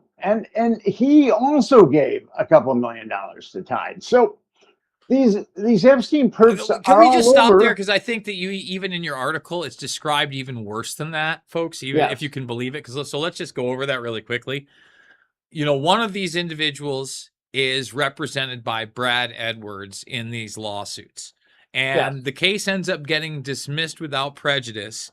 But the claim was that this woman had went to see him on the first occasion she was claiming that he sexually assaulted her, and then did so for years after. Now, instead of just outright denying any relationship with this woman, this guy's defense was that their relationship was indeed consensual.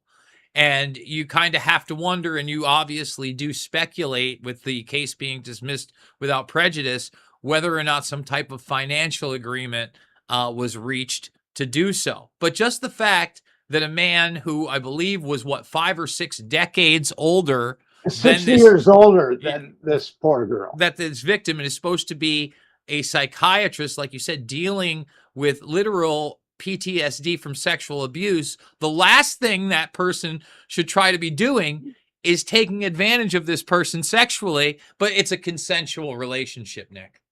And also, he was giving her to his buddies, allegedly giving her to his buddies to molest. Well, he watched. And I think that email from Epstein to Jarecki is very telling, where Epstein is telling Jarecki that Jarecki is really mistreating people. So for Epstein to say, man, you're really mistreating people, I mean, that shows a lot of mistreatment. I mean, unfathomable mistreatment. Let's talk about that for a second, because that also seems to be the theme of a lot of these emails, right? Epstein obviously has never admitted to any wrongdoing. Anytime his conviction is brought up, obviously he tries to marginalize, minimalize, and downplay it. You were mentioning about Reid Hoffman and others being sympathetic and trying to reshape his image. We have Epstein actually in contact with PR firms that are trying to do the same exact thing and get his reputation back online. But time and time again, we have this commentary from Epstein about how bad all these other people are. Donald Trump in particular, like Donald Trump is the great Satan to Epstein. When you see stuff like that, do you think that individual is just so deluded and so sociopathic/psychopathic they actually believe that? Or is that the defense mechanism that's kind of embedded into somebody that's continually committing these crimes? Or is it a combo pack? I think it's probably a combo pack. With these people, you're dealing with a number of cluster B personalities. And cluster B personalities have seismic narcissism. They're capable of seismic malice, and they're generally sociopathic. So you've got all these type of cluster B personalities together coalescing, and I'm sure that animosities arise between cluster B personalities. I mean, how could they not? I mean, there's a certain detente there because they're all partaking in illegal activities. But when you've got all these sociopaths that are running around together, I mean, there's going to be conflicts. You know, and again, just on a minor level, that's represented in the Epstein files in a separate, I think it's 2010 or 2011, when Mandelson is on his way to Bilderberg, and he's asking Jeffrey Epstein if he knows Doug Collins, because Collins has offered to take him on his plane en route to Bilderberg. And he's like, yeah, he's kind of full of himself and a bit of a this, but he's got great White House contacts. You know, that's what these people are constantly involved in, is this social climb, is this business behind the scenes, is this who you know and how to do business or even compromise them. That's the theme I see throughout these emails and what you refer to as the Epstein class, no? Yeah, and have you seen the Handala black emails that were hacked that show the emails between Ehud Barak and Jeffrey Epstein? Not unless it's the Palantir one that you're discussing. So maybe no, not. These are amazing emails, and actually, you can go to my website and nickbryannyc.com, and I get into these arms deals that Ehud Barak and Jeffrey Epstein put together. There was a pro-Palestinian group named Handala that hacked all of Ehud Barak's emails.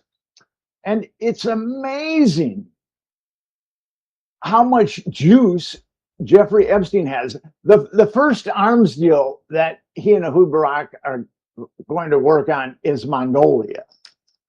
And they get a number of heavy hitters, like two former the former Prime Minister of Norway, the former Prime Minister of Australia. They get Larry Summers, and they're forming this presidential advisory committee for Mongolia, and also the guy that runs the International Peace Institute. He's really integral in selling these arms. I mean, it's like 1984. And by the way, Mandelson, en route to Bilderberg, while he's there, talks to Epstein specifically about being with his friend from Norway. And he goes, which one? He says, the Crown Prince. So it seems like they might have been dealing some arms together too, eh, Nick? Well, that's what's amazing is I put together these arms deals that Epstein took part. I mean, if you were Team Evil and you had a first-round draft choice, I mean, you'd go with Epstein. I mean, he might be the first overall pick. The guy, I mean, as malignant as he was, I mean, he was he was very adequate at child trafficking, at blackmail, arms deals, money laundering. Whatever you needed, Jeffrey Epstein could provide. And those are the kind of people that I believe are running our country. And what makes Epstein justice important is this is going to be a battle.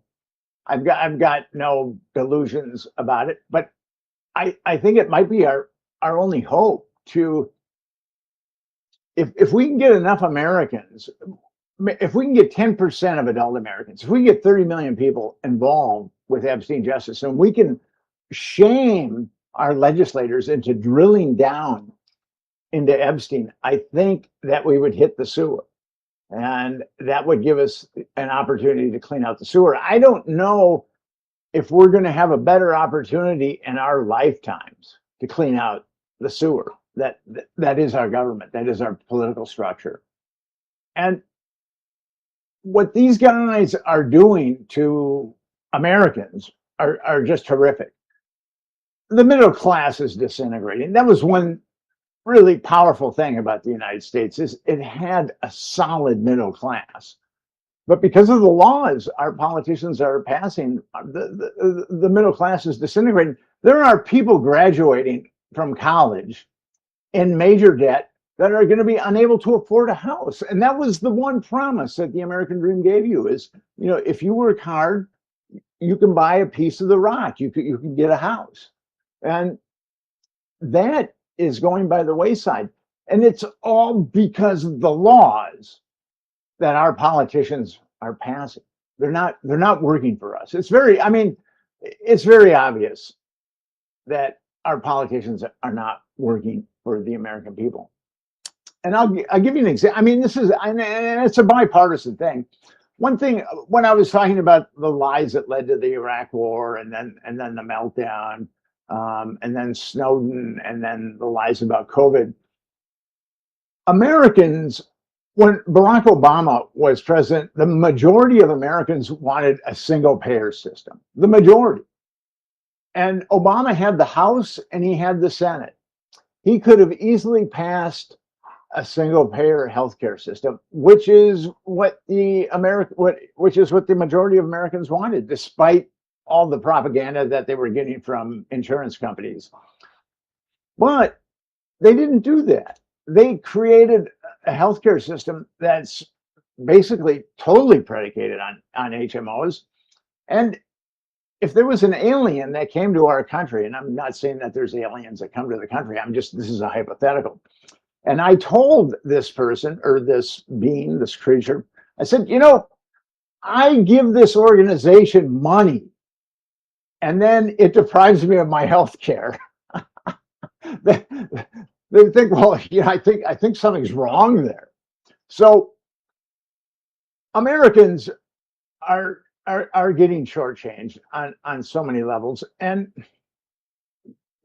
we just can't let this opportunity pass us by. We have to make the best. We're never going to get another opportunity like Epstein in our lifetimes, and I don't want to see our leaders take the middle class off a cliff. Which is the middle class is headed towards a cliff, and the wealth polarization is just been really crazy.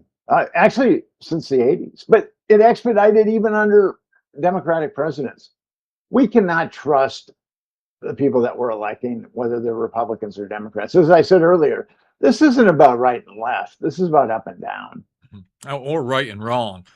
Are the Epstein survivors being exploited yet again? You can go check that out over at Zero Hedge. Nick, what would you like to leave the audience with?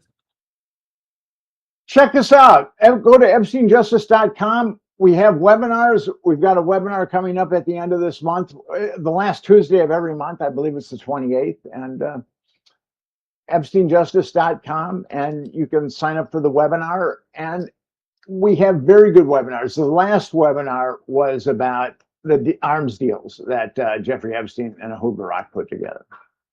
Nick, it is a pleasure as always. Folks, if you want to support this broadcast, the links are down below. We got the Buy Me a Coffee and the PayPal, $5, $10, $15. It absolutely means the world to me. And look, you heard it from him. You'll hear it from me every single time. It is not about left or right. It is always about right and wrong. I absolutely love you guys, and I will see you all on the flip side.